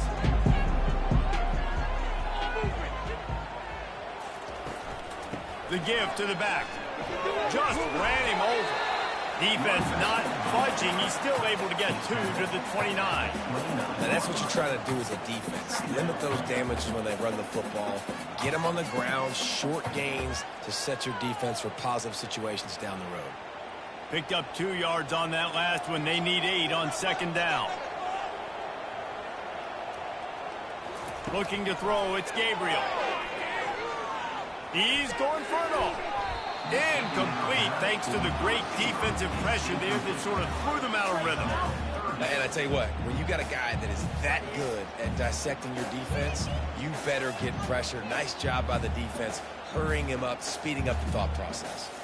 Ball's at the 29. Defense can taste getting off the field. It's third and long. From the gun, wants to pass. Unloads it left. Got his man downfield. Found a bunch of room and got it to the 44-yard line.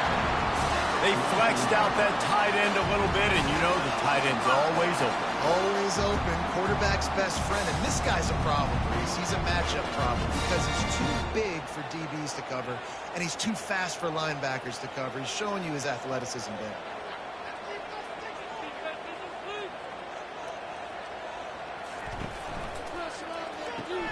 Quick completion to the right. And he won't quite get there, but boy, after that pickup, just a few inches to go for the first, an array of possibilities here. And a big key on that throw to the slot receiver, guys, is putting the ball out in front. The location of the throw is what helped that guy get extra yards after the catch. This offense has a second down play. They'll go to the ground. And they make the tackle, but he has plenty for the first down. The Ducks trying to win the day by running for another first down. Run the football. It's always been the staple. We can go back as far as you want with Oregon teams. The ones that were good, they were built on the running of the football, the physicalness. Run the ball, baby.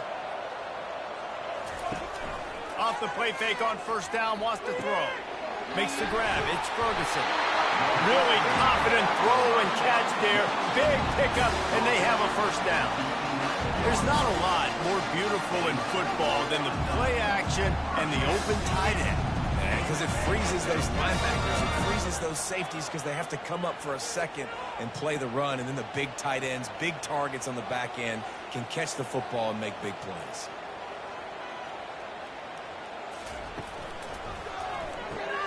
Grab behind the line. It's holding.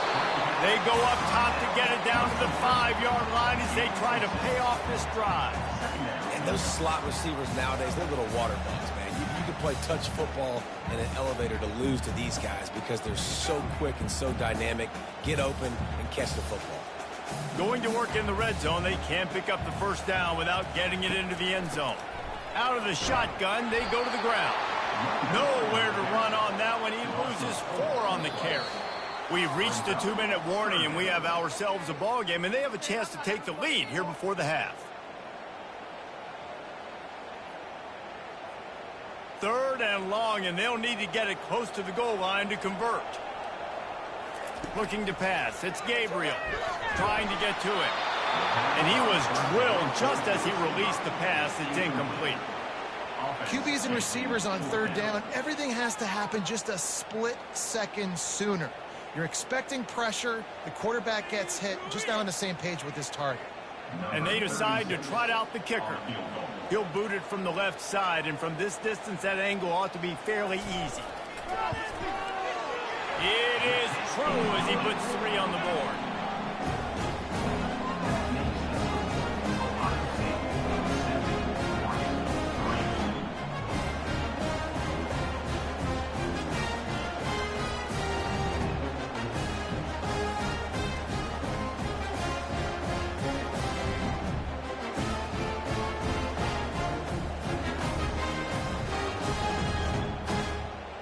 After putting up a 3-spot, the kickoff unit set to go.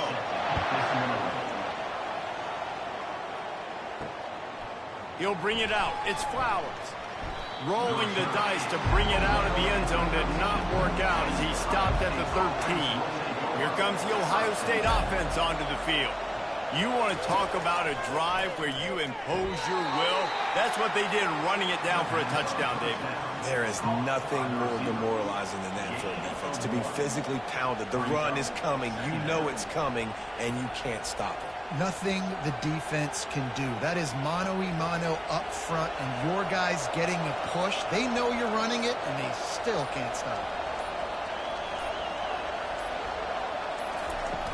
Off play action. They're bringing heat. That pass is incomplete, and they might be fortunate it wasn't knocked free for a fumble. It'll be 3rd down. He didn't have a whole lot of time to get rid of that one. The defense was all over him right after the snap. No wonder that thing fell out. The roar of the crowd trying to fuel this defense to keep them pinned in their own end. On the move, it's Howard. Looking to the big tight end. Complete to the right. He'll get it up to about the 32-yard line before he stopped, and it'll be 1st down. On On third down, offenses have their plays, what they like in third and short, what they like third and medium, third and long. Great job by the offense having success. Now it's incumbent upon the defense to learn their plays and try to shut it down throughout the game. Wants to throw on first down off the play fake. It's complete. A huge pickup. Big gain on that one as he steps out of bounds with a first down. And what a huge play for the offense. Hitting that throw not only is big for their confidence, but it also flips the field. The Buckeyes with the 1st and 10.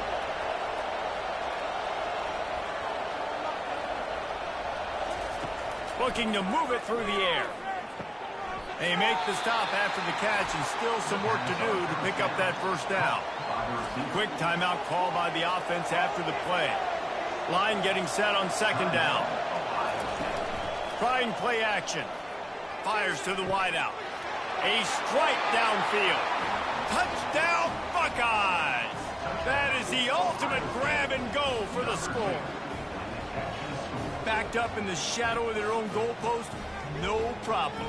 When you start in the black zone inside your own 20 coming out, it's difficult. You can give up a safety. You get worried about that. But the offense puts a great drive together. Great job executing. Great job getting a touchdown.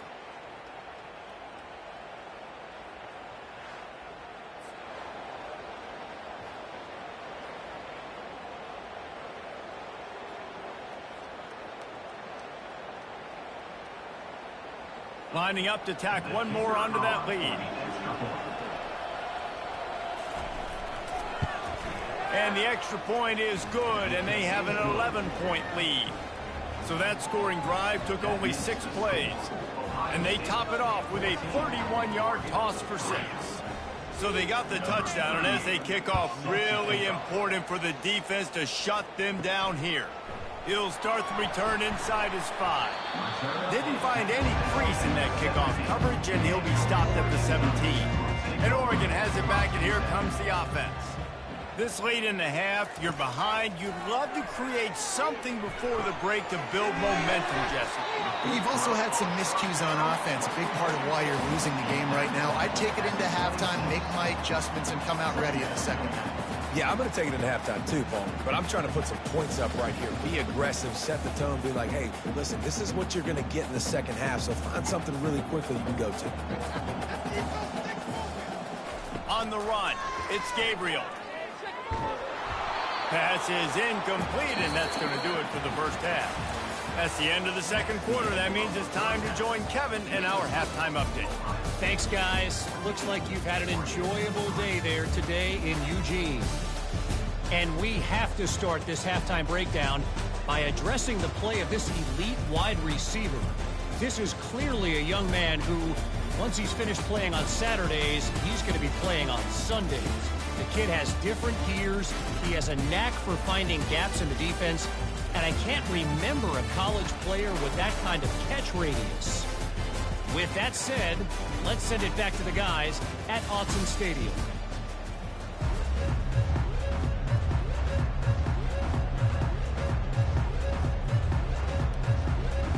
The Buckeyes will line up to kick off and start the second half. And he takes this from inside the 5. He was looking for some running room, but not much to be found as he stopped at the 18. The Ducks ready to go back to work on offense. They'll keep it on the ground to start the second half. Didn't find a lot of room. Let's give him 2 out to the 20. They're strong and they're strong. Defensive tackles, they're strong. There's such big jokers in the middle where they just lock out those offensive linemen. And running backs, listen, they don't have much of a chance. When you got that 300-plus-pound guy grabbing you around the shoulder pad, you tend to go to the ground pretty quickly. Caught in the backfield, it's Stewart. Didn't pick up a lot there, moved it forward just a few. They're trying to throw the wide receiver screen to pick up that first down, but the defense just too much speed getting to the ball carrier on that one. The Ducks racing to the line in the hurry-up.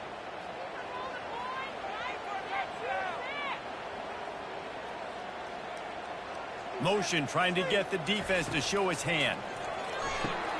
Finds his man. It's James. They didn't get a ton of yardage there, but they're really effective at using the back out of the backfield, and they do it to get the first down here. Again, this is a running back that can hurt you running it between the tackles, and he's dangerous out in space. They like to throw it to him out on the perimeter as he picks up a couple of yards there. Now on first down from the 28.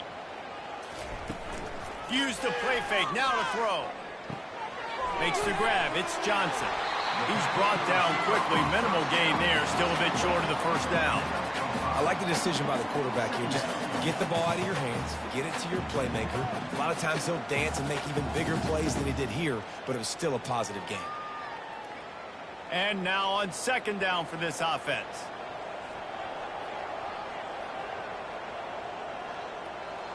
Back to throw, it's Gabriel. Unloads to the wideout. Right on the money to the outside. He dragged the toe, and how about the ball placement? Only the receiver could get it.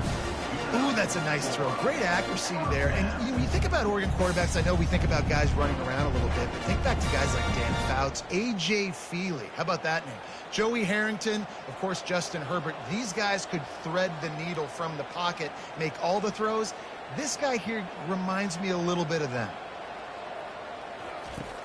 Coming out on first down with the play fake. Excellent coverage and good use of the hands to knock it away. That is a great example of the D-line playing with tremendous awareness. That player knew he was not going to get to the quarterback, wasn't going to sack him. So he slowed himself down, got under control, located the quarterback, and then got his big paws in the air to knock it away. The incomplete pass leaves him with second down. Hand off from the shotgun. And he has a solid gain before the defense bottles him up. See, they need more runs like that. It's been so few and far between. Defensively, they've been in position. They've been winning their one-on-one battles, getting off of blocks and rallying to the ball carrier. This defense has done a nice job slowing down the run game thus far.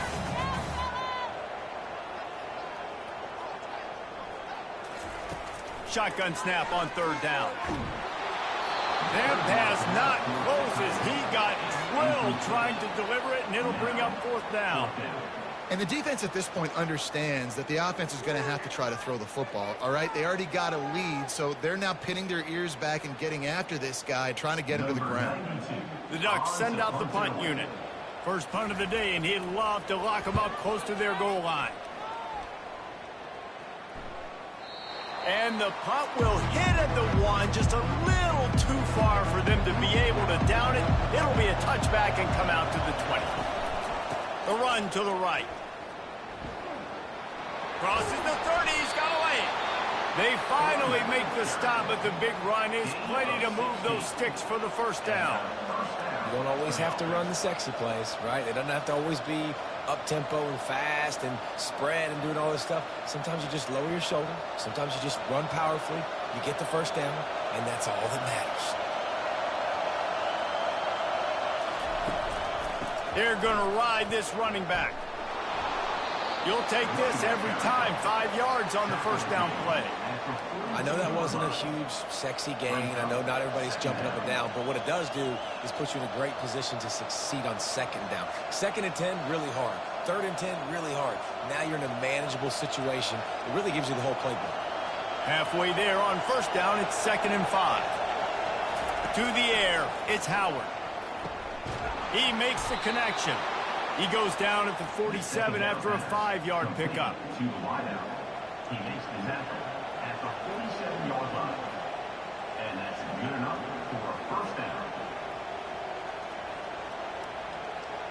And the Buckeyes come to the line with a new set of downs.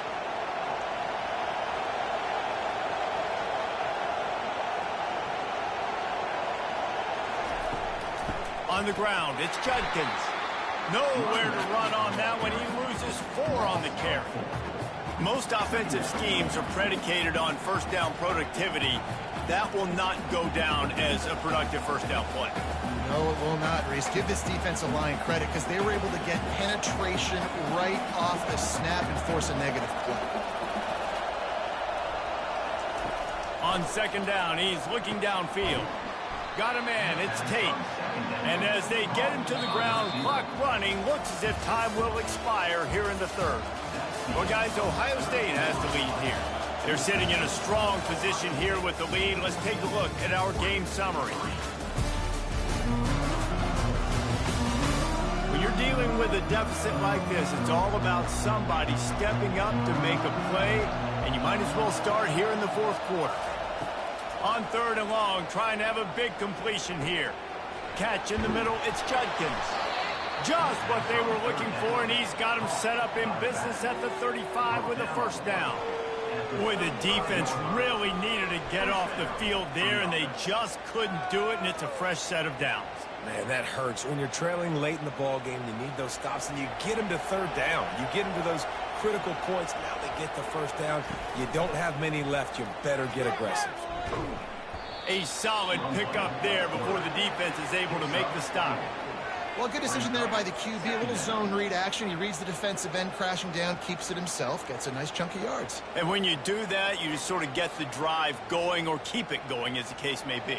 It's amazing in college football now how big of a part of each offense the zone read has become. As we're seeing more and more athletic quarterbacks on rosters now, that is a staple of this sport. And the ball's loose. Defense coming up with a huge fumble recovery. And he's brought down, and this defense gets the ball back for its own. And you go from perfect position of strength. I get to salt this clock away. I get to run this out. I'm going to win to, man, now I got to put my defense back on the field. And anything can happen, right, in football, and you can catch breaks. And so now you got to go out and earn it. You had this thing under wraps. Makes the catch. It's Holden. And he'll make his way out of bounds after the solid pickup. That last play is a beautiful start to this drive. You've got some work to do here. You've got some mountain you've still got to climb if you're going to win this game. A couple minutes left. You've got the horses to get you there, but it's all about getting the drive started with a positive play, and they found that on that last one. Looking for a man. It's Gabriel. He's got it. At the 45 on his way. Hit the gas. Kid wide open ahead. Touchdown Ducks. And once he found open space, the band might as well start playing. Old Uncle Mo has changed sidelines. Look out, brother. Here's what happens, right? Something happens, get you close in the ball game. The defense needs to come out here, get a stop, get that ball back to the offense. Oh, Uncle Mo on your side.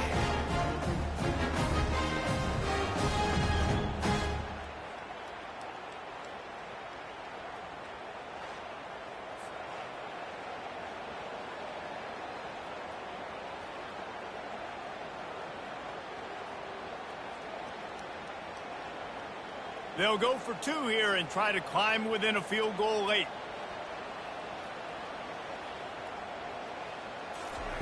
Quarterback touch pass on the jet sweep. And he'll be smacked to the ground. Yeah, and the defense comes up with the stop, and you just wonder, the analytics world and all that stuff, that whatever the card says to do, you're supposed to do. I wonder if they were listening to that card. Looks like he's going to try to return it. The Buckeyes roll that offense back out there. That last fumble proved to be costly as they cashed it in for a touchdown.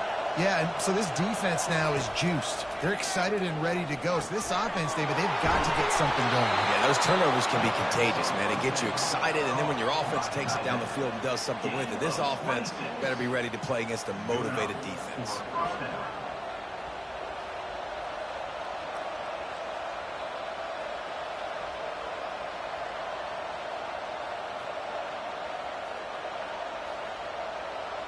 The Buckeyes want to move quickly.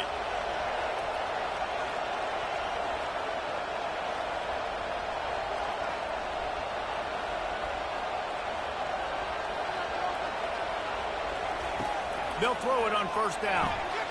Got it in the middle. It's Scott. Really nice job there by both guys to throw and the catch to work that defense and get the first down. It's so hard for these DBs to try to match up with this guy one-on-one, the back end. He's just too big, and he's just able to run the corner out-muscle everybody for the football, and haul in the catch. Now it's a first down from the 43-yard line.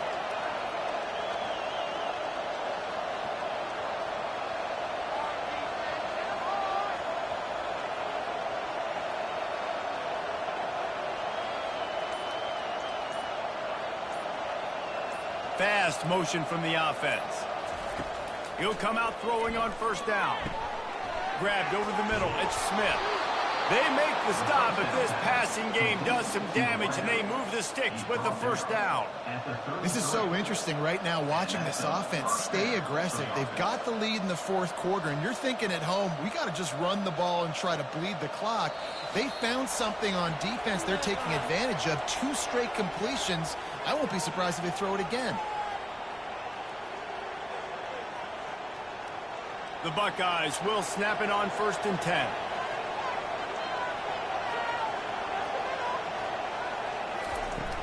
They'll run the ball. The clock is on their side. Quick timeout called by the defense, stopping the clock to save as much time as possible for their offense. Didn't get much on first down. It's 2nd and 9. Looking for room. It's Henderson. And a nice solid pickup there before the defense wrestles him to the ground. Timeout called there by the defense, desperate to get the ball back and save as much time as possible. They'll snap it from the 28 in field goal range, but it's 3rd and short. They'll run it from the gun. And this one will be stopped for no gain. Defense uses a timeout quickly, trying to get that ball back and preserve time for their offense. So on 4th down, here comes the field goal kicker in a huge spot. Splits the upright, it's good. Well, that's a huge kick right there because now the opponent has to score a touchdown here in the fourth quarter. That put so much pressure on the opponent. Nice job by the special teams going out and executing in a big moment.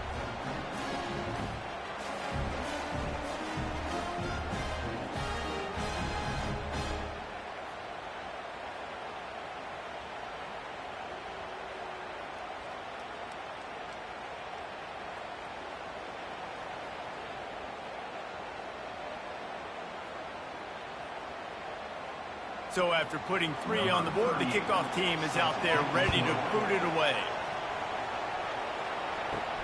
On the move from inside his 5. Didn't find any crease in that kickoff coverage, and he'll be stopped at the 17. And Oregon has it back, and here comes the offense. They'll start this drive with a pass. Catch in the middle, it's Holden. And a good job of coverage by that defense, just a short pickup. This offense has their work cut out for them, man, because the coverage has been so tight. And if you're not throwing to the sideline or you're not getting past the sticks, this defense is going to tackle you inbounds like they just did on that last play and bleed the clock. They'll try to kick it into overdrive. Clock's running. 2nd down coming. Wants to throw. It's Gabriel. They're trying to get to it. Wide open downfield. Oh, he just handled it poorly, and it's a fumble. Once that ball was loose, offense didn't have a chance. Defenders everywhere. It's a turnover. How about the defense coming up in the clutch? I need a stop. They can go down the field and tie this game up. I'm in a tough situation. How do I respond? Forcing the turnover. Offense, go do your thing. Get me a first down. Finish this ball game. On first down, here comes this offense.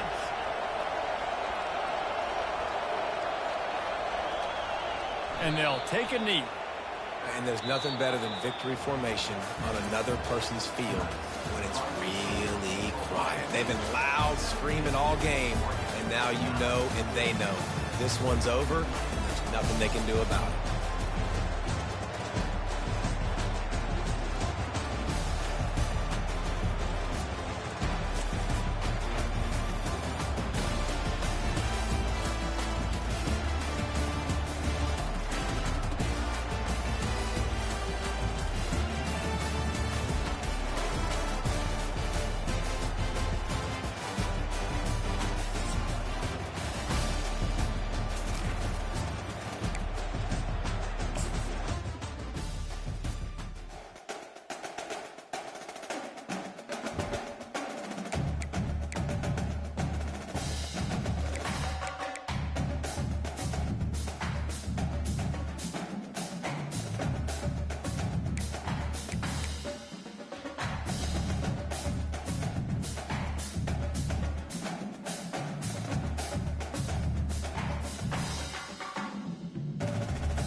Welcome to the Swamp, the giant that the head ball coach awakened, one that thrived in urban renewal, and now one where only the Gators get out alive. Today, a clash between two teams from the Sunshine State that will resonate from Dade to Duval. As we see a squad from the Big 12, the UCF Knights, taking on a team recharged after a much-needed bye week, the Florida Gators. Glad to have you with us for EA Sports College Football. I'm Reese Davis, David Pollock and Jesse Palmer with me in the booth. Guys, we are ready to tee it up.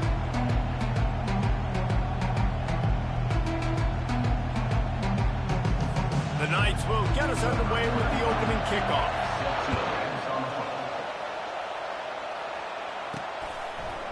From a couple of yards deep, he'll bring it out.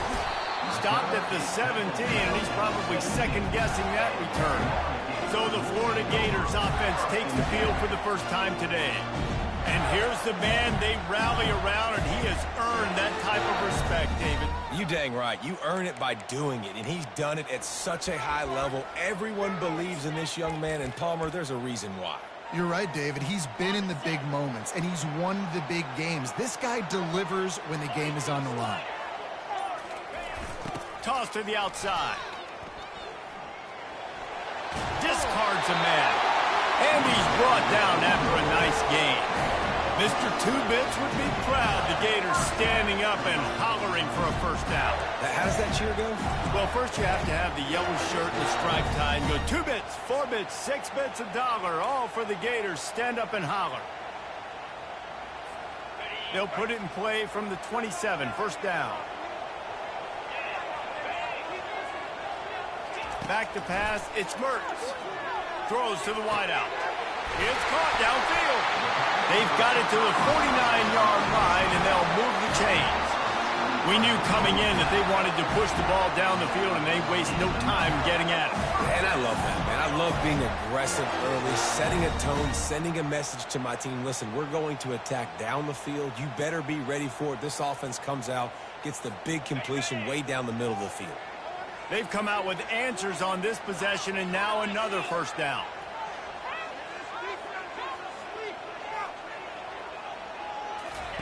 He's looking to throw it. That's caught. It's Webb. On the move is the 30. He's run out of bounds, but a big play on that one, and it'll be a first down. This defense is going to have to be careful. Not only do they have to worry about this guy running the football, but they've got to keep their eye on him when he runs routes, too. He is a versatile back. The Gators will snap it on 1st and 10. They're looking to get the edge with this one on the toss. That one did not go well. Tackled in the backfield for a loss of 6.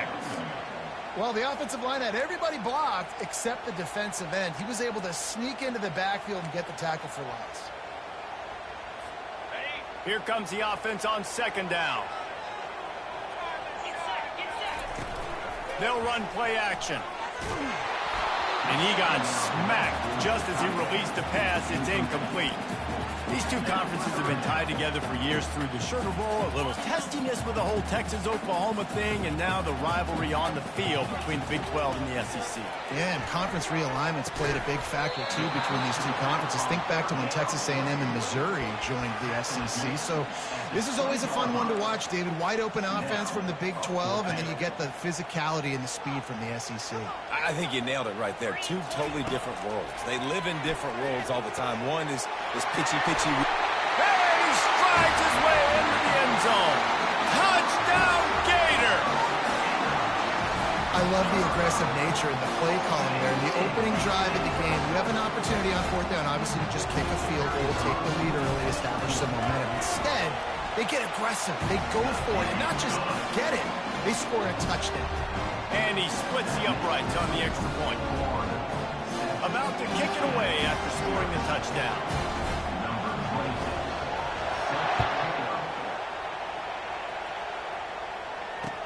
He'll bring it back from inside his 5. Nice job by the kickoff team. Everybody stayed in their lanes, and they'll stop him at the 16. The Knights offense headed onto the field. Our first look at them today. One way to mitigate the explosive capabilities he has on the outside is be physical with him, and this dude will do that. He will do that, and you don't see a lot of offenses take the top off this D because of this guy roaming around in the middle of the field. He is a true center fielder, so this receiver's going to have to make plays. This just is such a great job of getting guys on the ground. A lot of people are in position, but he makes plays, so him versus a dynamic wide receiver on the outside would be a great matchup. Give to the running back. They knock him down, but not before he gets it out to the 21-yard line. Pick up a 4. The Knights in the hurry up.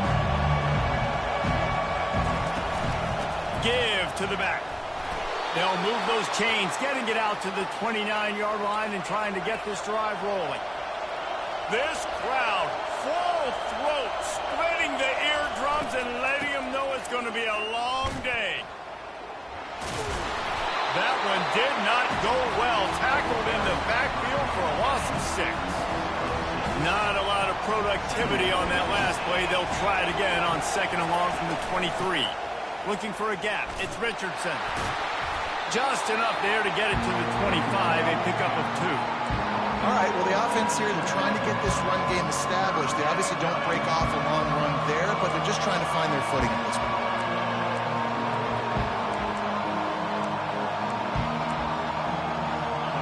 Here comes this home crowd as the defense tries to get off the field on 3rd down. Out of the gun, the running back has it. And he's not going to make it. The defense denying him the first down. The Knights will call on their punt team. Getting our first look of the afternoon at the punter. Gets his first one of the day away, and that matches his total from that victory last week. They're able to put a stop to that return right at the 30-yard line. Florida has the ball back, and here comes the offense. 3 tight ends in the formation on 1st and 10. Toss to the left. And he'll run across the sidelines after the good gain. Yeah, this offense is going to try to run the ball and do it in a variety of ways. You'll see zone reads. You'll just see straight downhill running. We'll get the toss play going as well to try to keep this defense on their heels.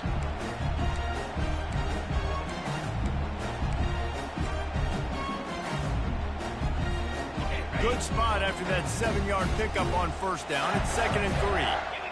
Dropping back, it's Mertz. Fires it beautifully in on the crosser. And he gets it to the 45-yard line, and that'll be a 1st down. Well, they pick up the first against zone coverage. I think a big part of this for young quarterbacks out there is if you're going to be throwing into zone coverage, you got to throw on time. You can't stare down receivers because the entire defense has their eyes on you, so you can't telegraph where the ball's going. You've got to hold it to the very last possible second. Try to freeze defenders with your eyes and then throw the ball into open areas of the field, anticipating where your guy's going to be. On 2nd down, looking to throw. That's caught. It's Webb. They're able to get him stopped just shy of the 1st down marker. The quick passing game does several things. One, it doesn't let the pass rush get you. Those great defensive linemen, the ball's coming out so fast they can't get there. And then what else? It gets me ahead of the sticks. I don't have to worry about getting long yardage in predictable situations. Now with a great opportunity as they pick up the 1st down. They've got it at the 40.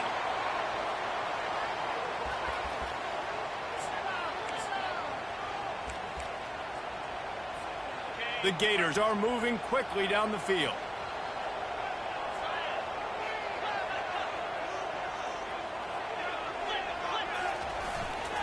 They go to the ground. Crosses the 30. He's got away. And he was loose and in the open field and on his way. A tremendous pickup on that one. We've come to the end of the quarter, and it's Florida on top. We've put one in the books. Let's have a look at our game summary.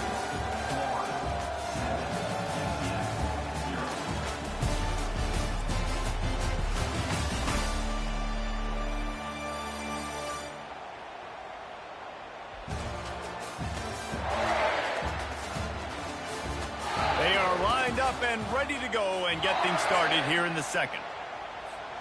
They'll break the seal on this quarter here on 1st down. They're threatening to score, and they'll throw it. Incomplete, and he threw that one up for grabs and into traffic. Fortunate to get it back. And a golden opportunity slips away from the defense there. That's one he'd love to have back. He knows he should have come away with the interception there in the red zone. 2nd down after that incompletion. Looking downfield, it's Mertz. Fires to the middle. Into double coverage, and they made him pay. It's intercepted. Looking for more room. The 40. He's at the 30. 10. And he's going to score on the interception. Touchdown, Knights. This time it's the defense finding ways to put points on the board. There is nothing better than being a defender. Seeing that ball in the end zone, your eyes get big as saucers. Go, jump on that puppy, secure it, get you a touchdown. And he'll bring it back. And the returner runs out of real estate as he goes down. The Gators sending the offense back to work. That last pick 6 after a drive like that, David, can swing the momentum of a game. The defense is still celebrating. I mean, such a big play. I mean, they gave up some yards but did what they're supposed to do now. Jesse, this offense has to put a drive together. Yeah, they have to recapture some momentum here. What they can't do is go 3 and out and give the ball right back.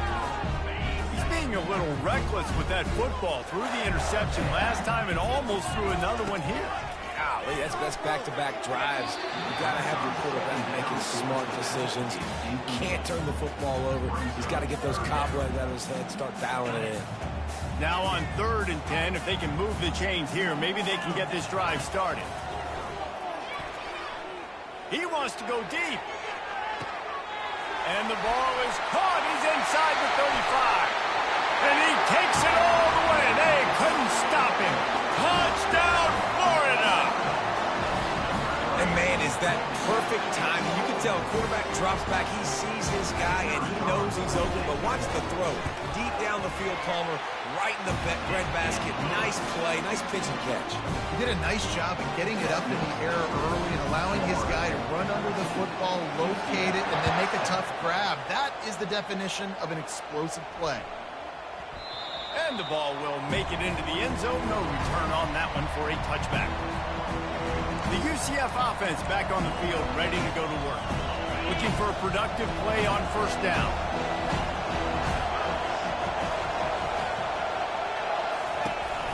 From the gun, running back on the move. Tackle is made at the 28 after a pickup of 3. The Knights moving quickly to the line.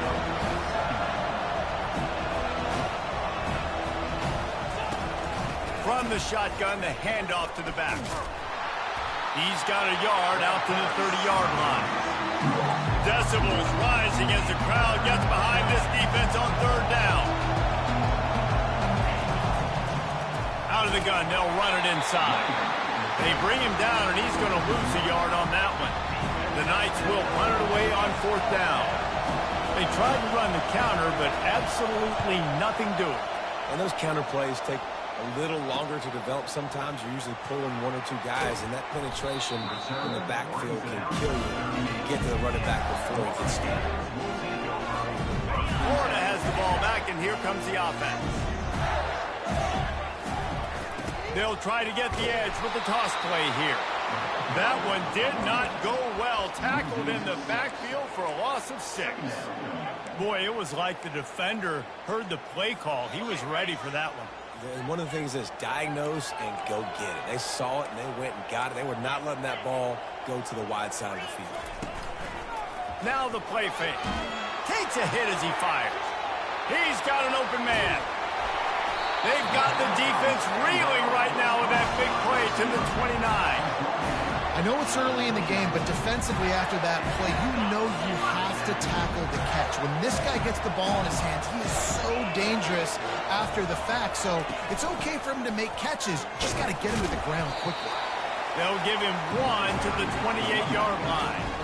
The big defensive tackles in the middle, they're not always the best pass rushers, but they are strong, and I say country strong. They put their hands on you, you feel it. They lock people out on the line of scrimmage. They create separation. They wrap running backs up, and usually they don't get out of the midst of those big boys. A little less room to work with now as the ball's at the 28, and it's 3rd and long. And the incomplete pass will bring up 4th down. That's why it's so important for this defense to win 1st and 2nd down. You set up 3rd and longs like that. You can show your exotic looks. You can get the pass rush going. Everybody in the back end expecting throw, and that's how you force incompletions and force 4th downs. The completion well past the sticks. Not much of a 4th down gamble when it's that much of a sure thing. An easy conversion for this offense. Oh, and he finds his slot receiver on that 4th down throw. And I'll tell you, this guy is not the biggest receiver in college football, but he does such a good job working the middle of the field. He's just able to get open and read coverage.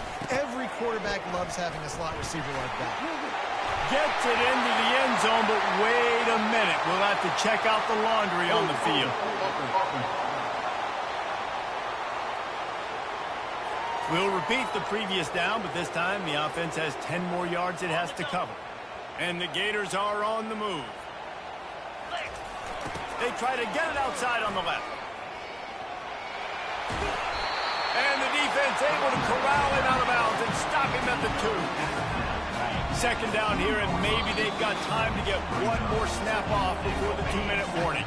We've reached the 2-minute warning, and we'll see if the offense can build on this lead before the break. His way into the end zone.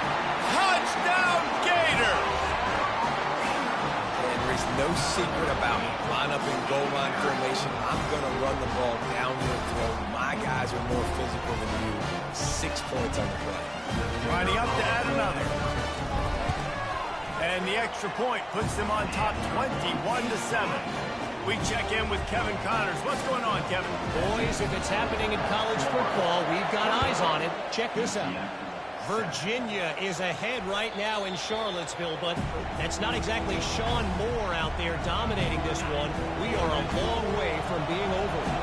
They're up by 4 over Boston College. We promise to keep you posted on what goes down in this exciting college football matchup. And how about that one? Kevin will be keeping an eye on everything going on elsewhere. Misfired on first down, back to the air on second. Gets open down the middle. They make the stop right there. Good pickup, but still short of the first down. Wants to throw on third down. Caught over the middle. It's Harvey. And they wrap him up, but not before he gets enough on the catch for the first down. Clock stops momentarily for the first down. They'll hurry to the line. Complete with conviction on the crosser. He puts him in business across the 50 into the 46-yard line. It'll be first down. There's a timeout called as this offense tries to find a way to draw a little closer. Going up top on first down. Got him downfield. Slips a tackle and he's got room. And he'll take this into the end zone, but hang on just a second. Flag down. Let's see what this is about.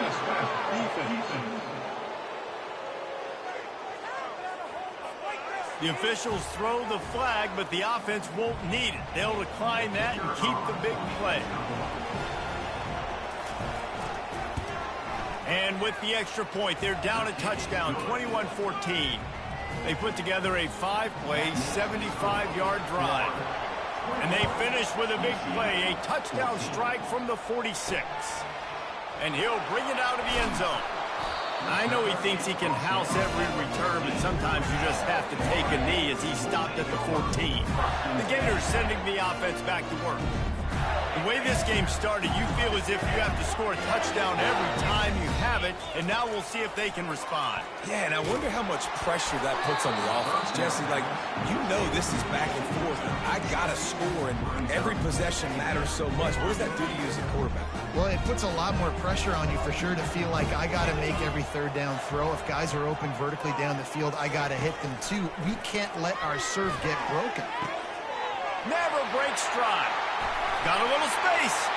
And after gobbling up some serious yardage and showing off those wheels, he's finally out of bounds.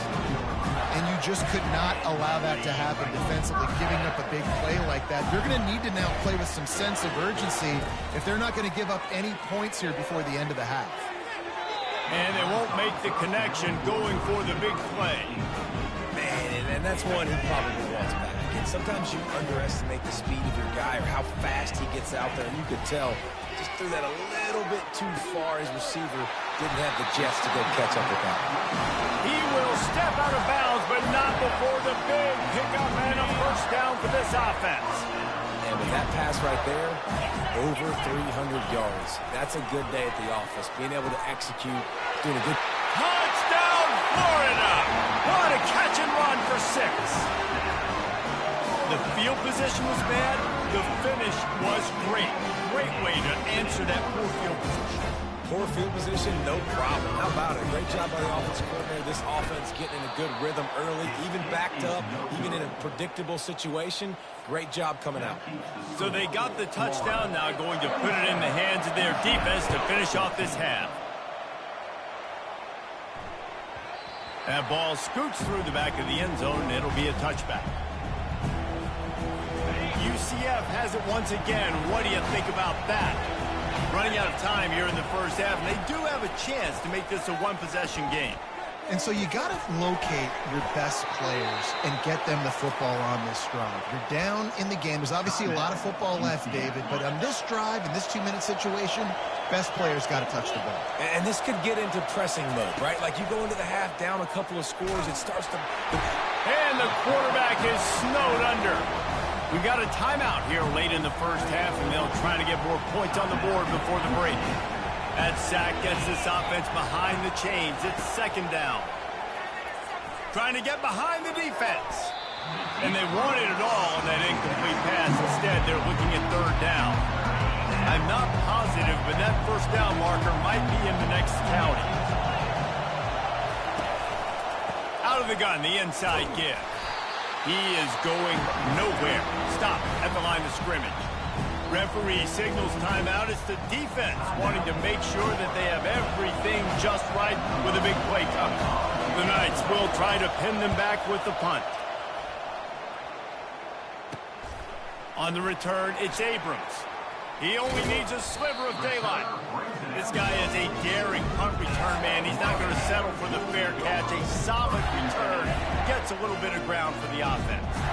First down for this offense. They'll crank up this drive with the pass. He's got him wide open. Ripped off a huge sharp play on that one as he gets the first down before he steps out of bounds. The magic bean is spinning out of control. Already over 200 yards in the first half. Yeah, they're being aggressive offensively, throwing the football, trying to take advantage of this defense on the back end. They've got their quarterback right now in a groove. Gets out of bounds after the big play, and they'll be set up in business with a first and goal. And this has got to be so demoralizing for this defense right now, having given up multiple first downs on this drive. Somebody on defense has to step up, make a play, and stop the bleed. Running out of time here in the first. Touchdown! The quarterback sneak pays off as he gets it across the goal line. No midseason doldrums for these guys as they push out the lead in week 6. Another touchdown for this guy, and he's starting to get in the groove the way Terry Dean did when he set the single-game record with 7 touchdowns. Another one. I mean, just putting up stats. This guy's finding the end zone, and he can do it all. Just showing it off left and right. But when you play in such a physical league like the SEC, but you got a guy like this that can get an extra first down and really keep those chains moving and score big plays and big touchdowns, good luck stopping him. Here he comes from inside his own 5. And the return man has no place to run, no place to hide, and a place to be tackled. They'll be able to snap it one more time. Let's see how aggressive they are on what's likely the final play of the half. Looking to go up top on first down. Throwing right. He makes the catch. He's run out of bounds, but not before. Turning in a big pickup and moving the sticks for a first down. One more snap coming before halftime.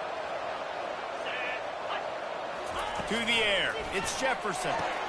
Complete in the middle.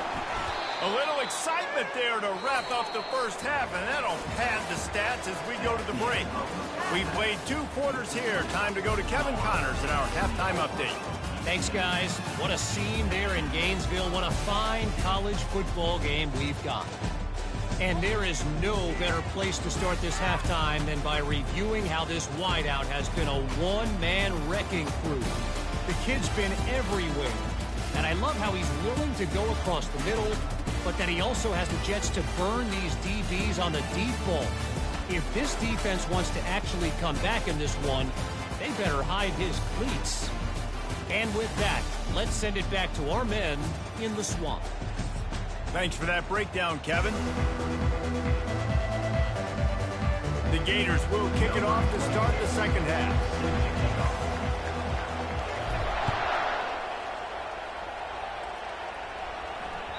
He wisely lets that one bounce through the back of the end zone, and they'll take over at the 25. Now the UCF offense ready to go back to work.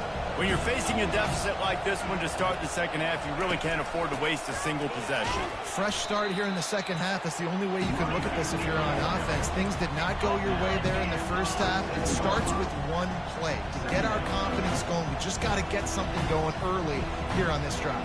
One play, stay aggressive. Now I think I can be even more aggressive on 4th downs because obviously I've built a deficit. My defense has got to make some plays for me too. What a nifty run there to pick up the first down. The Knights headed quickly to the line.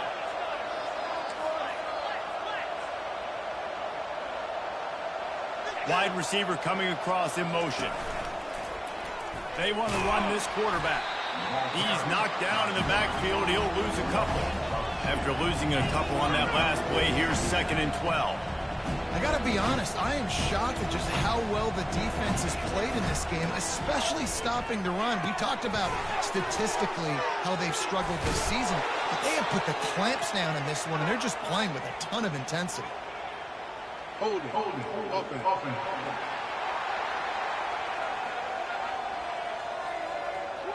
They'll decline that penalty, obviously very happy with the results of the play. Trying to pick up a 1st down.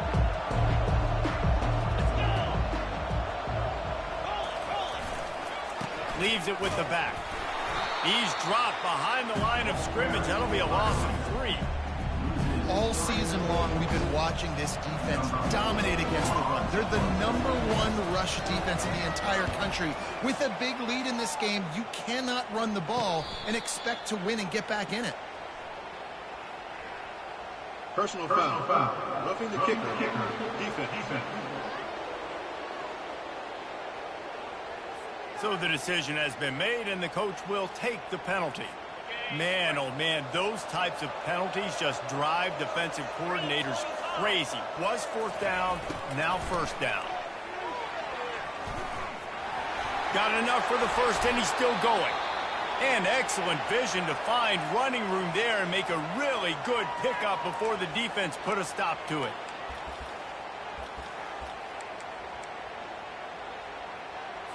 The Knights are moving quickly down the field.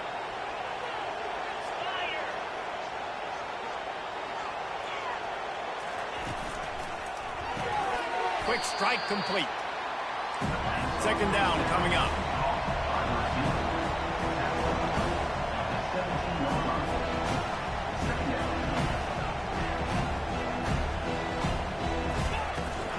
He'll try the right side.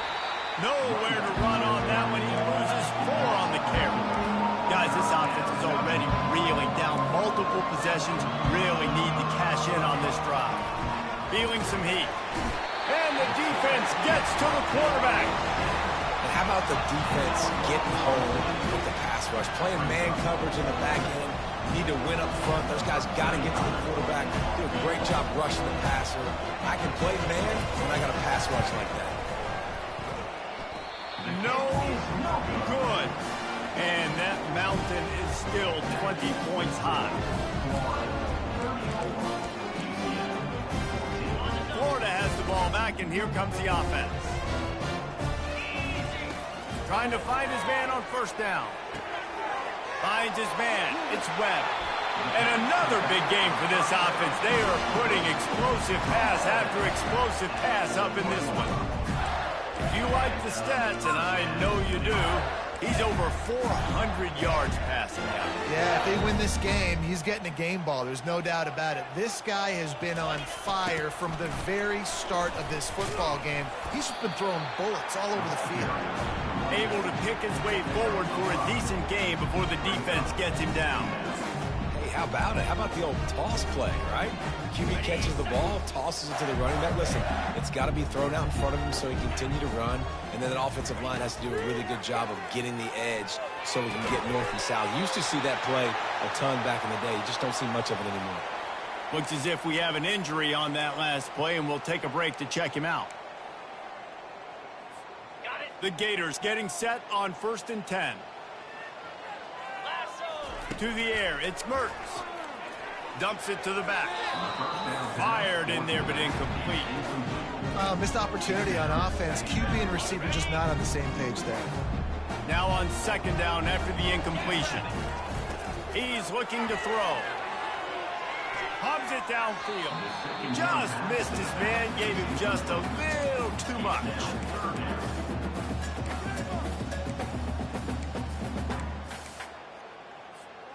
They were really starting to put a drive together, but after a couple of incompletions, now they need a big play on 3rd and 10. Release to the back. The sure hands, it's Webb. Touchdown, Gator! And the pummeling has started. How about that second receiving touchdown of the ball game. Find ways to get your athletes the ball. They'll do the rest. That's number 2. They better start playing some better defense. Number 3 is coming soon.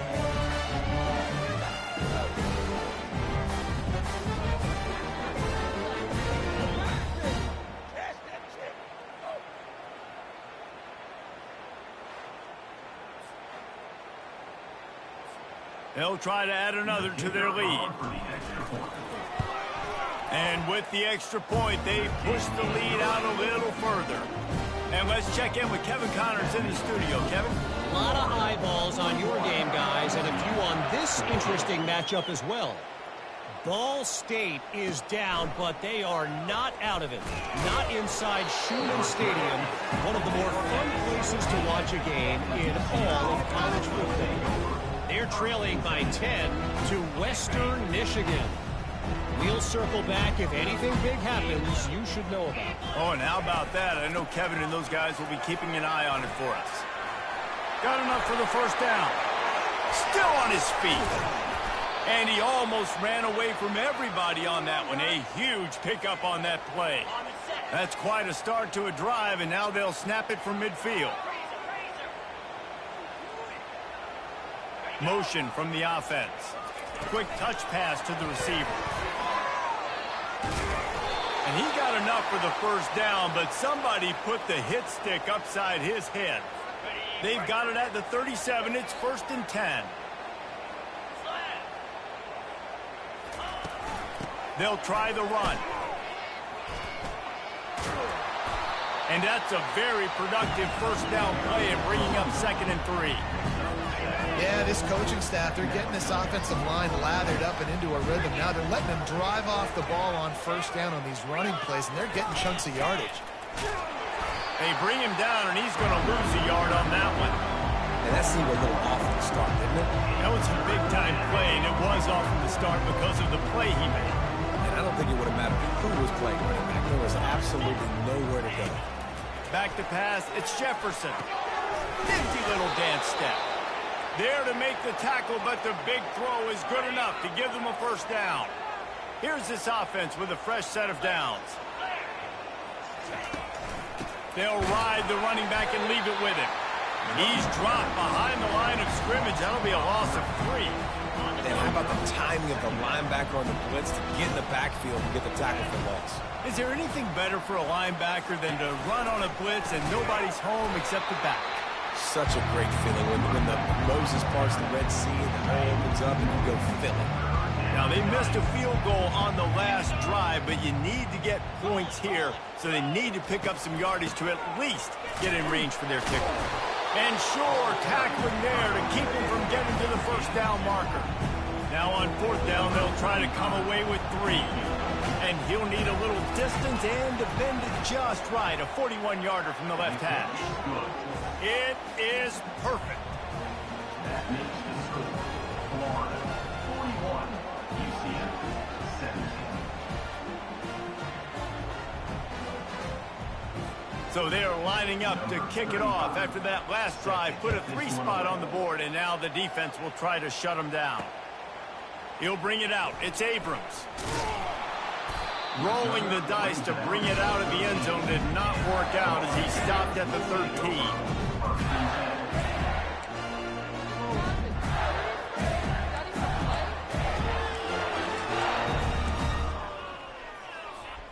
They'll be able to get off one more play before quarter's end. They'll throw it on first down. Looking left. Makes a connection. At the 40, there he goes. An explosive play to wrap up the 3rd quarter. Oh, they finally got him out of bounds, but not before. He carried some momentum for his team into the 4th quarter. We've come to the end of the quarter, and it's Florida on top. And as we switch ends of the field, let's take a quick look at the national rankings.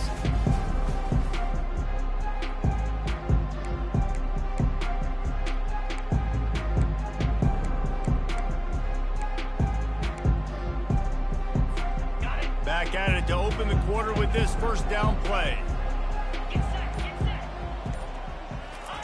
He's going to pass. Fires to the wideout. All kinds of room to throw that one in there. Ripping through the defense and getting it all the way down to the 24-yard line.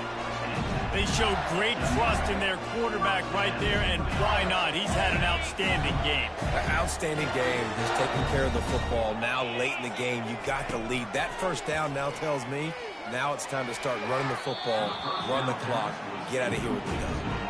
I'm a little bit surprised they're still throwing the football here this late in the game with this kind of lead. They're on first down, taking a shot, falls incomplete, but obviously they're still seeing matchups that they want to take advantage of in the back end of this defense, so they're letting it fly. Touchdown, Florida!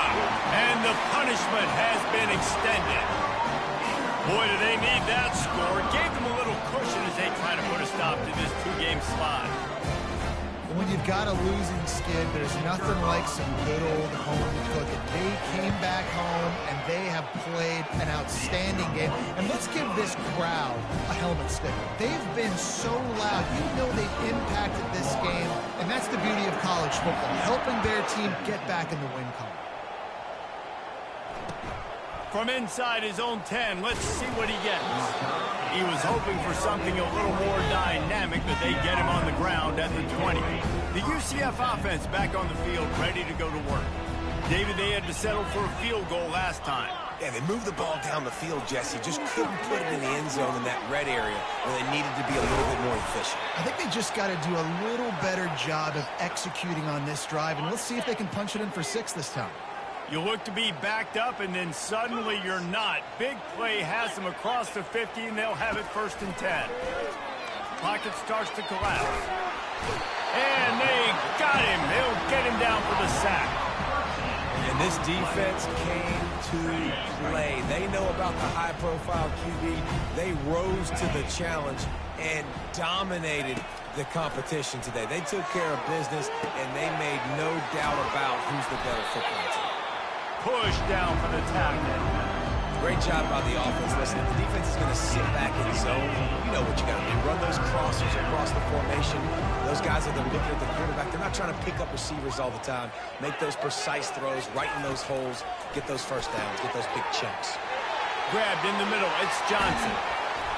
He stopped just short of the goal line at the 1. An explosive play has him set up. The big explosive play put him right on the edge, but you got to finish the deal. They'll try to run it in. Touchdown, UCF! And they add 6 more to the board with that trip to the house. Yeah, and listen, that is awesome to see the guys continue to fight, continue to keep competing, because this game is over. Like, we don't need to fool y'all. We're not trying to get y'all to stick around and improve ratings. Like, the game's over, but you're continuing to fight, get powered in for the touchdown, and show your kids that we're going to always fight no matter what the score is.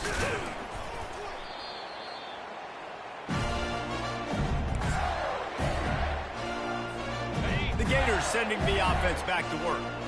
This offense has really been clicking in the game so far, Jesse. No doubt. Everything their play caller is dialing up, these guys offensively have been able to go out and execute. Yeah, and it's just maintaining the lead. Keep doing what you've been doing. You got a big lead. Let's just keep piling it on until they find an answer. Dropping back, it's Mertz. Unleashes one deep. Touchdown, Gator! And the beatdown has ensued. As they push that lead out, a really good opportunity to get back in the win column. There's no mercy rule in college football, man. They've got a huge lead here in the 4th quarter. They are still chucking it, and they are still scoring. And he made the extra point without problem. They wasted no time on that drive. 2 plays, touchdown just like that. Kickoff team lining up to send this one away. On the run from inside his own 5. Couldn't find a way to create that broken field as he stopped at the 25. UCF has it once again. What do you think about that? The drive starts from their own 25-yard line. He wants to start this drive with a pass. And it's incomplete. If you're going to take a hit like that, you might as well hang on to the ball. Well, they take a shot down the field. It's another incompletion. It's really been that kind of story. This defense has made this guy earn it every single play. Really small windows to throw into. One touchdown pass. That's a little bit surprising.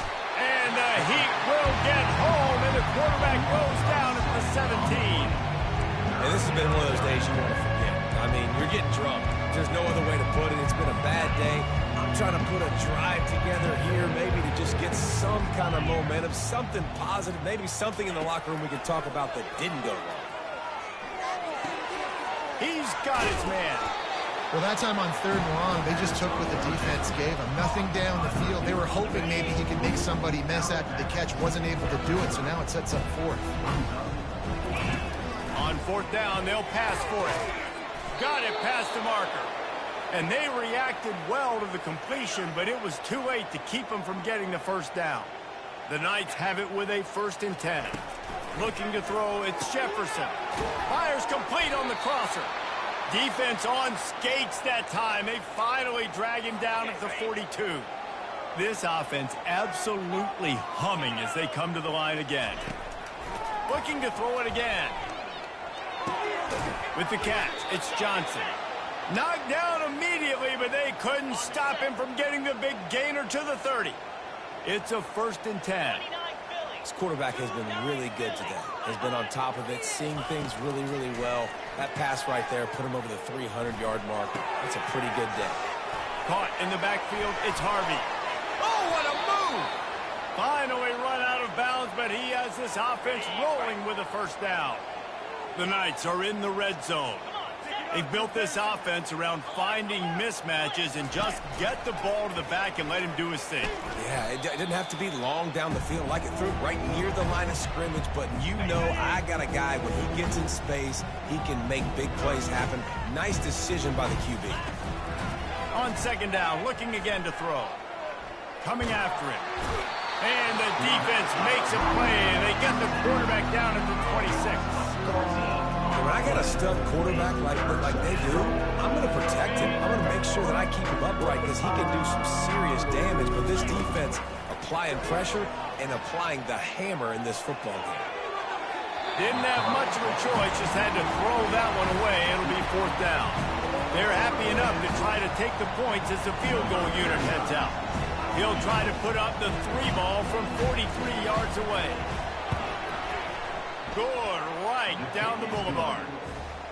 And I know a lot of people are scratching their heads why they try to kick that field goal. You're in the 4th quarter. You're down a boatload of points. A field goal isn't going to do it. If you want to win this game, you need touchdowns. I would anticipate for every possession they get from here on out, man, you've got to be way more aggressive. Florida has the ball back, and here comes the offense. This is quickly turning into a celebration, Jesse, as they've taken control of this game. And they should feel good about how they've played. They knew they had to come in here, protect home turf. They've gone out, they've run it well, they've thrown it well, David. Really, so much that this coaching staff can be happy about. Yeah, and now it's about stat padding, right? Like you can just put up more numbers. You know this game's pretty good. Don't turn it over, don't make a mistake. But this game is well in hand. After the incompletion, it's 2nd and 10 from their own 25. Looking to throw, it's Mertz. Spits it out to the back. And the incomplete pass was just too hot to handle. And how about this offense? They're not worried about the clock. They're not worried about the score.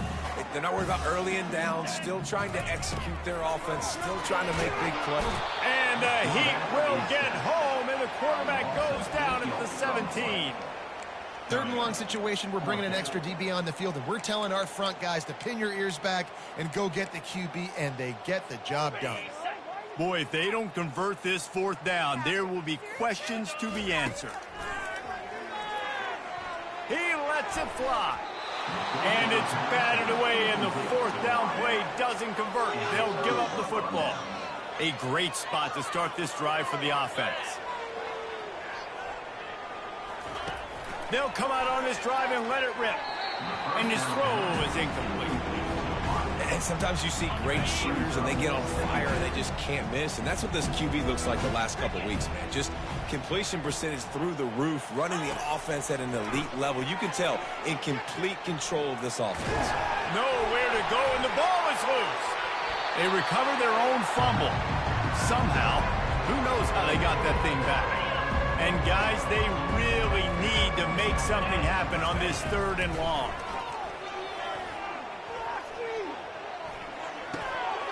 And he's not going to get there. The defense stands tall and makes the stop. The clock will stop with this timeout from the offense. They'll get a chance to regroup on the sideline. Get set, get set. On 4th down, he'll try to toss it.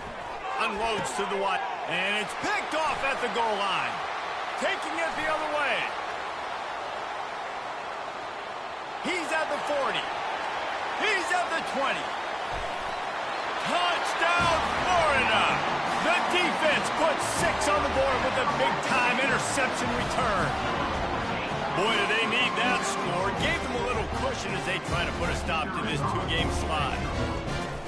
Dude, you didn't think it could get any worse, right? You thought this game's over as it is anyways. Offense still throwing the football, still trying to make plays, and the defense just continues to pour it on, gets the pick, makes its way all the way to the end zone. He'll start the return inside his 5. He was looking for some running room, but not much to be found as he stopped at the 18. Now the UCF offense ready to go back to work.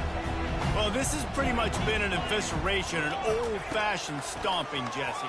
Yeah, and listen, this is one of those games where you're not necessarily throwing the playbook in the trash after this one, but I do think this coaching staff, David, really has to be honest with themselves and rethink what schemes are working and not working and which guys maybe need to get more touches in this offense. Well, I think I like the trash option as well because it's been hot trash. This has been a bad day. Offense, defense, giving up a ton of points, not scoring near enough.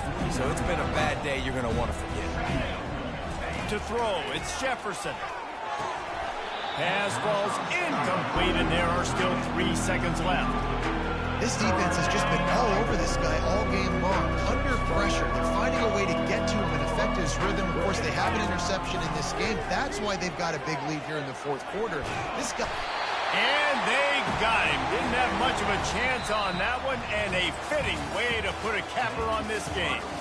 Just complete and utter dominance in this one. Outplayed their opponent and took care of business.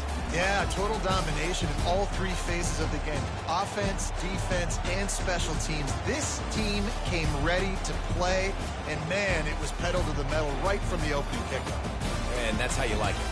Forget the close games, forget the heartbreakers, this play could decide it. Just frying pan, meet face, ball game over. So that's going to do it for us. For Jesse Palmer, David Pollack, I'm Reese Davis saying so long. This has been another presentation of EA Sports College Football.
Neyland Stadium in Knoxville, one of the great venues in all of college football and home to the Tennessee Volunteers. And this crowd knows that when the balls run through the tee, they are in for a show. This matchup today, part of the lifeblood of the sport. A rivalry game where the results will be remembered for a lifetime. As we'll see a squad from the SEC, the Florida Gators, taking on another team from the SEC, the Tennessee Volunteers. For EA Sports College Football, I'm Reese Davis, joined here in the booth by David Pollack and Jesse Palmer. And guys, let's get this thing started.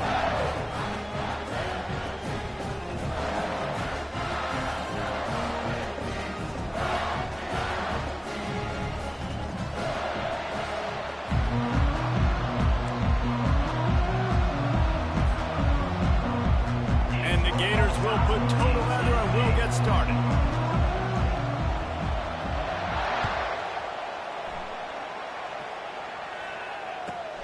And he takes this from inside the 5.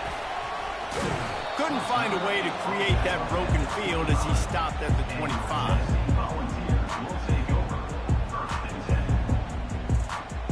Offense getting set for first down.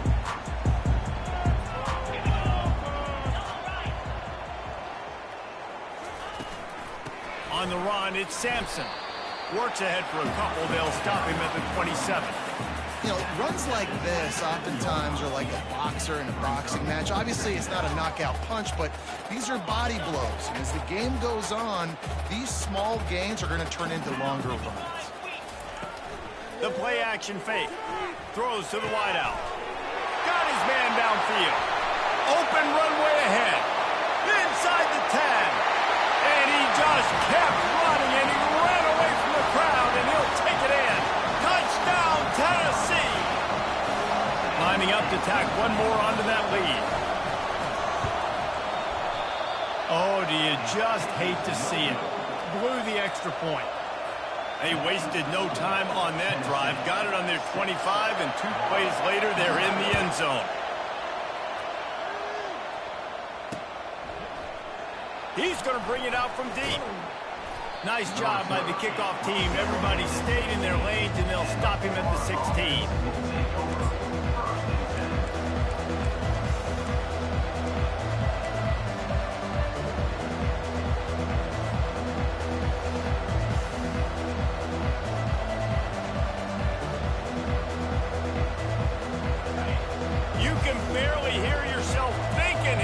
trying to get this defense off to a good start.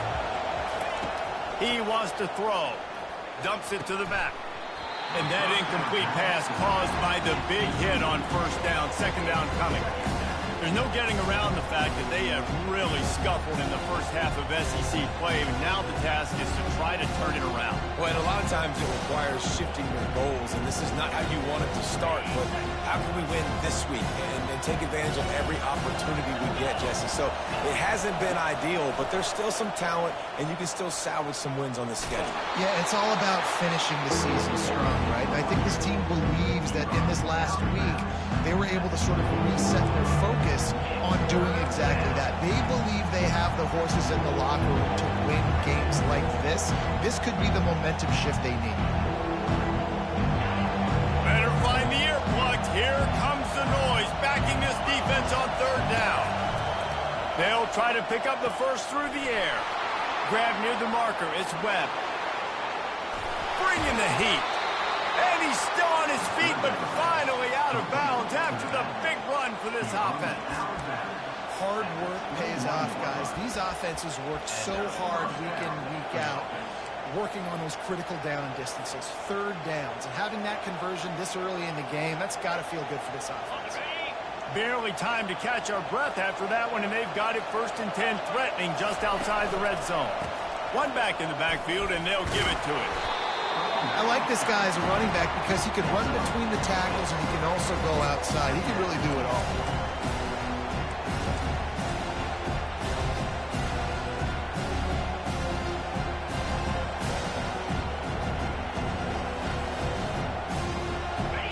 This crowd knows this defense needs them right now.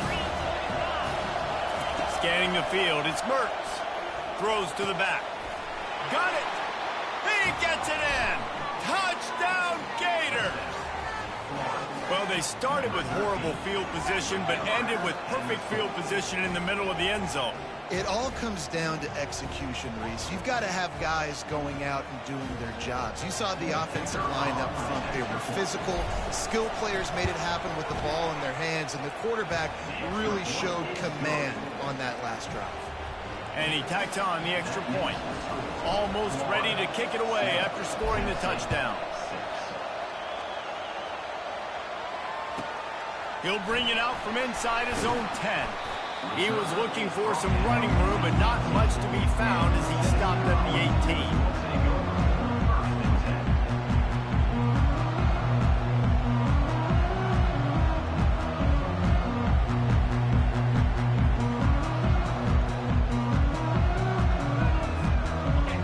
Offense is back, and they hope it's touchdown time in Tennessee. Leaves it with the running back. On the move at the 30. That is exactly what you're looking for when you talk explosive plays. The defense finally able to make the stop. Tennessee loves relying on the big physical backs like a Jamal Lewis, and this guy fits the mold.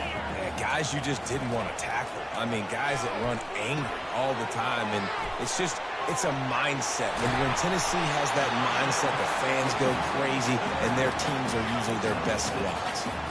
Man, this guy's going to need some water when he gets to the sidelines. They've been putting him to work on this drive, right? We've seen him toting the rock with success. Now you're seeing him get involved in the passing game, too.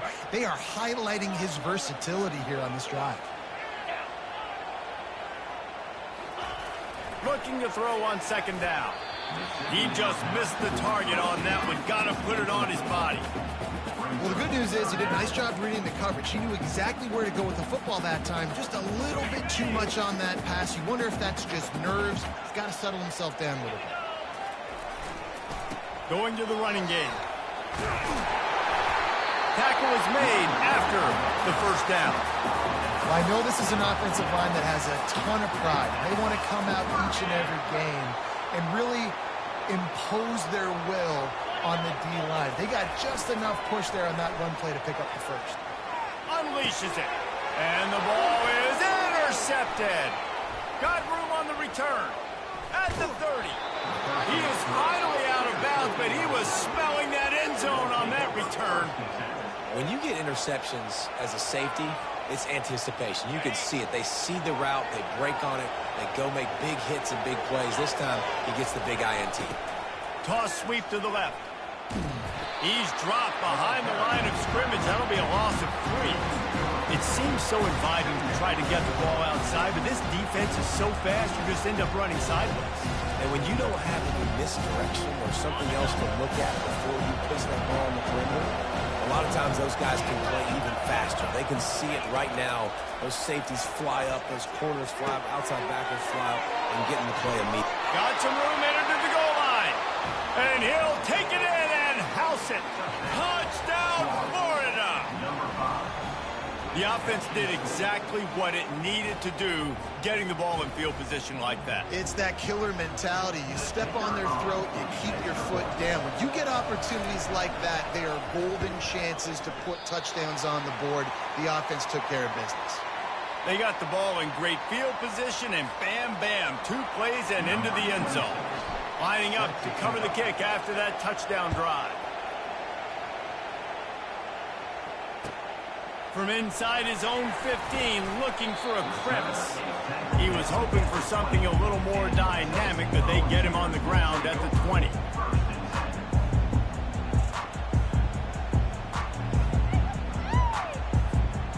Tennessee ready to go to work the Big Orange offense on the field. Mistakes are going to happen, as they did on that last drive. Now, how will they respond, Jesse?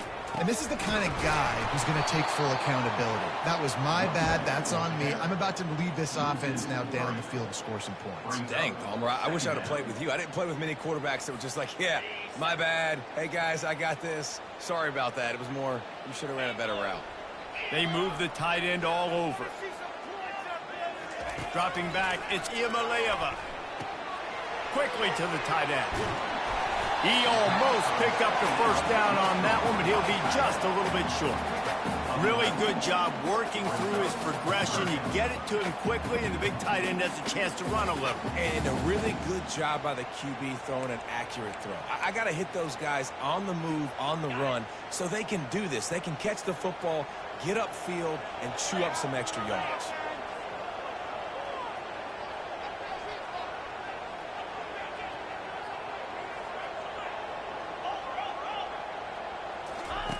Here comes the option. He just needed a yard on 3rd down, and there just wasn't any room to pick it up. And listen, all eyes on QBs. Right nowadays, there's such running threats, and you got to know when you're playing them. You cannot let those guys bounce outside the pocket or make big plays. Good job by the defense understanding this quarterback will run the football and shutting him down.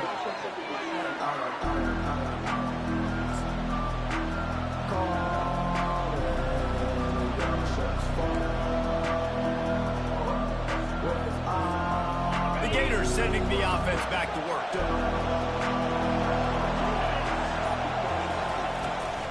From the gun, running back gets to give. They'll rip off 8 on that play. It's 2nd and 2.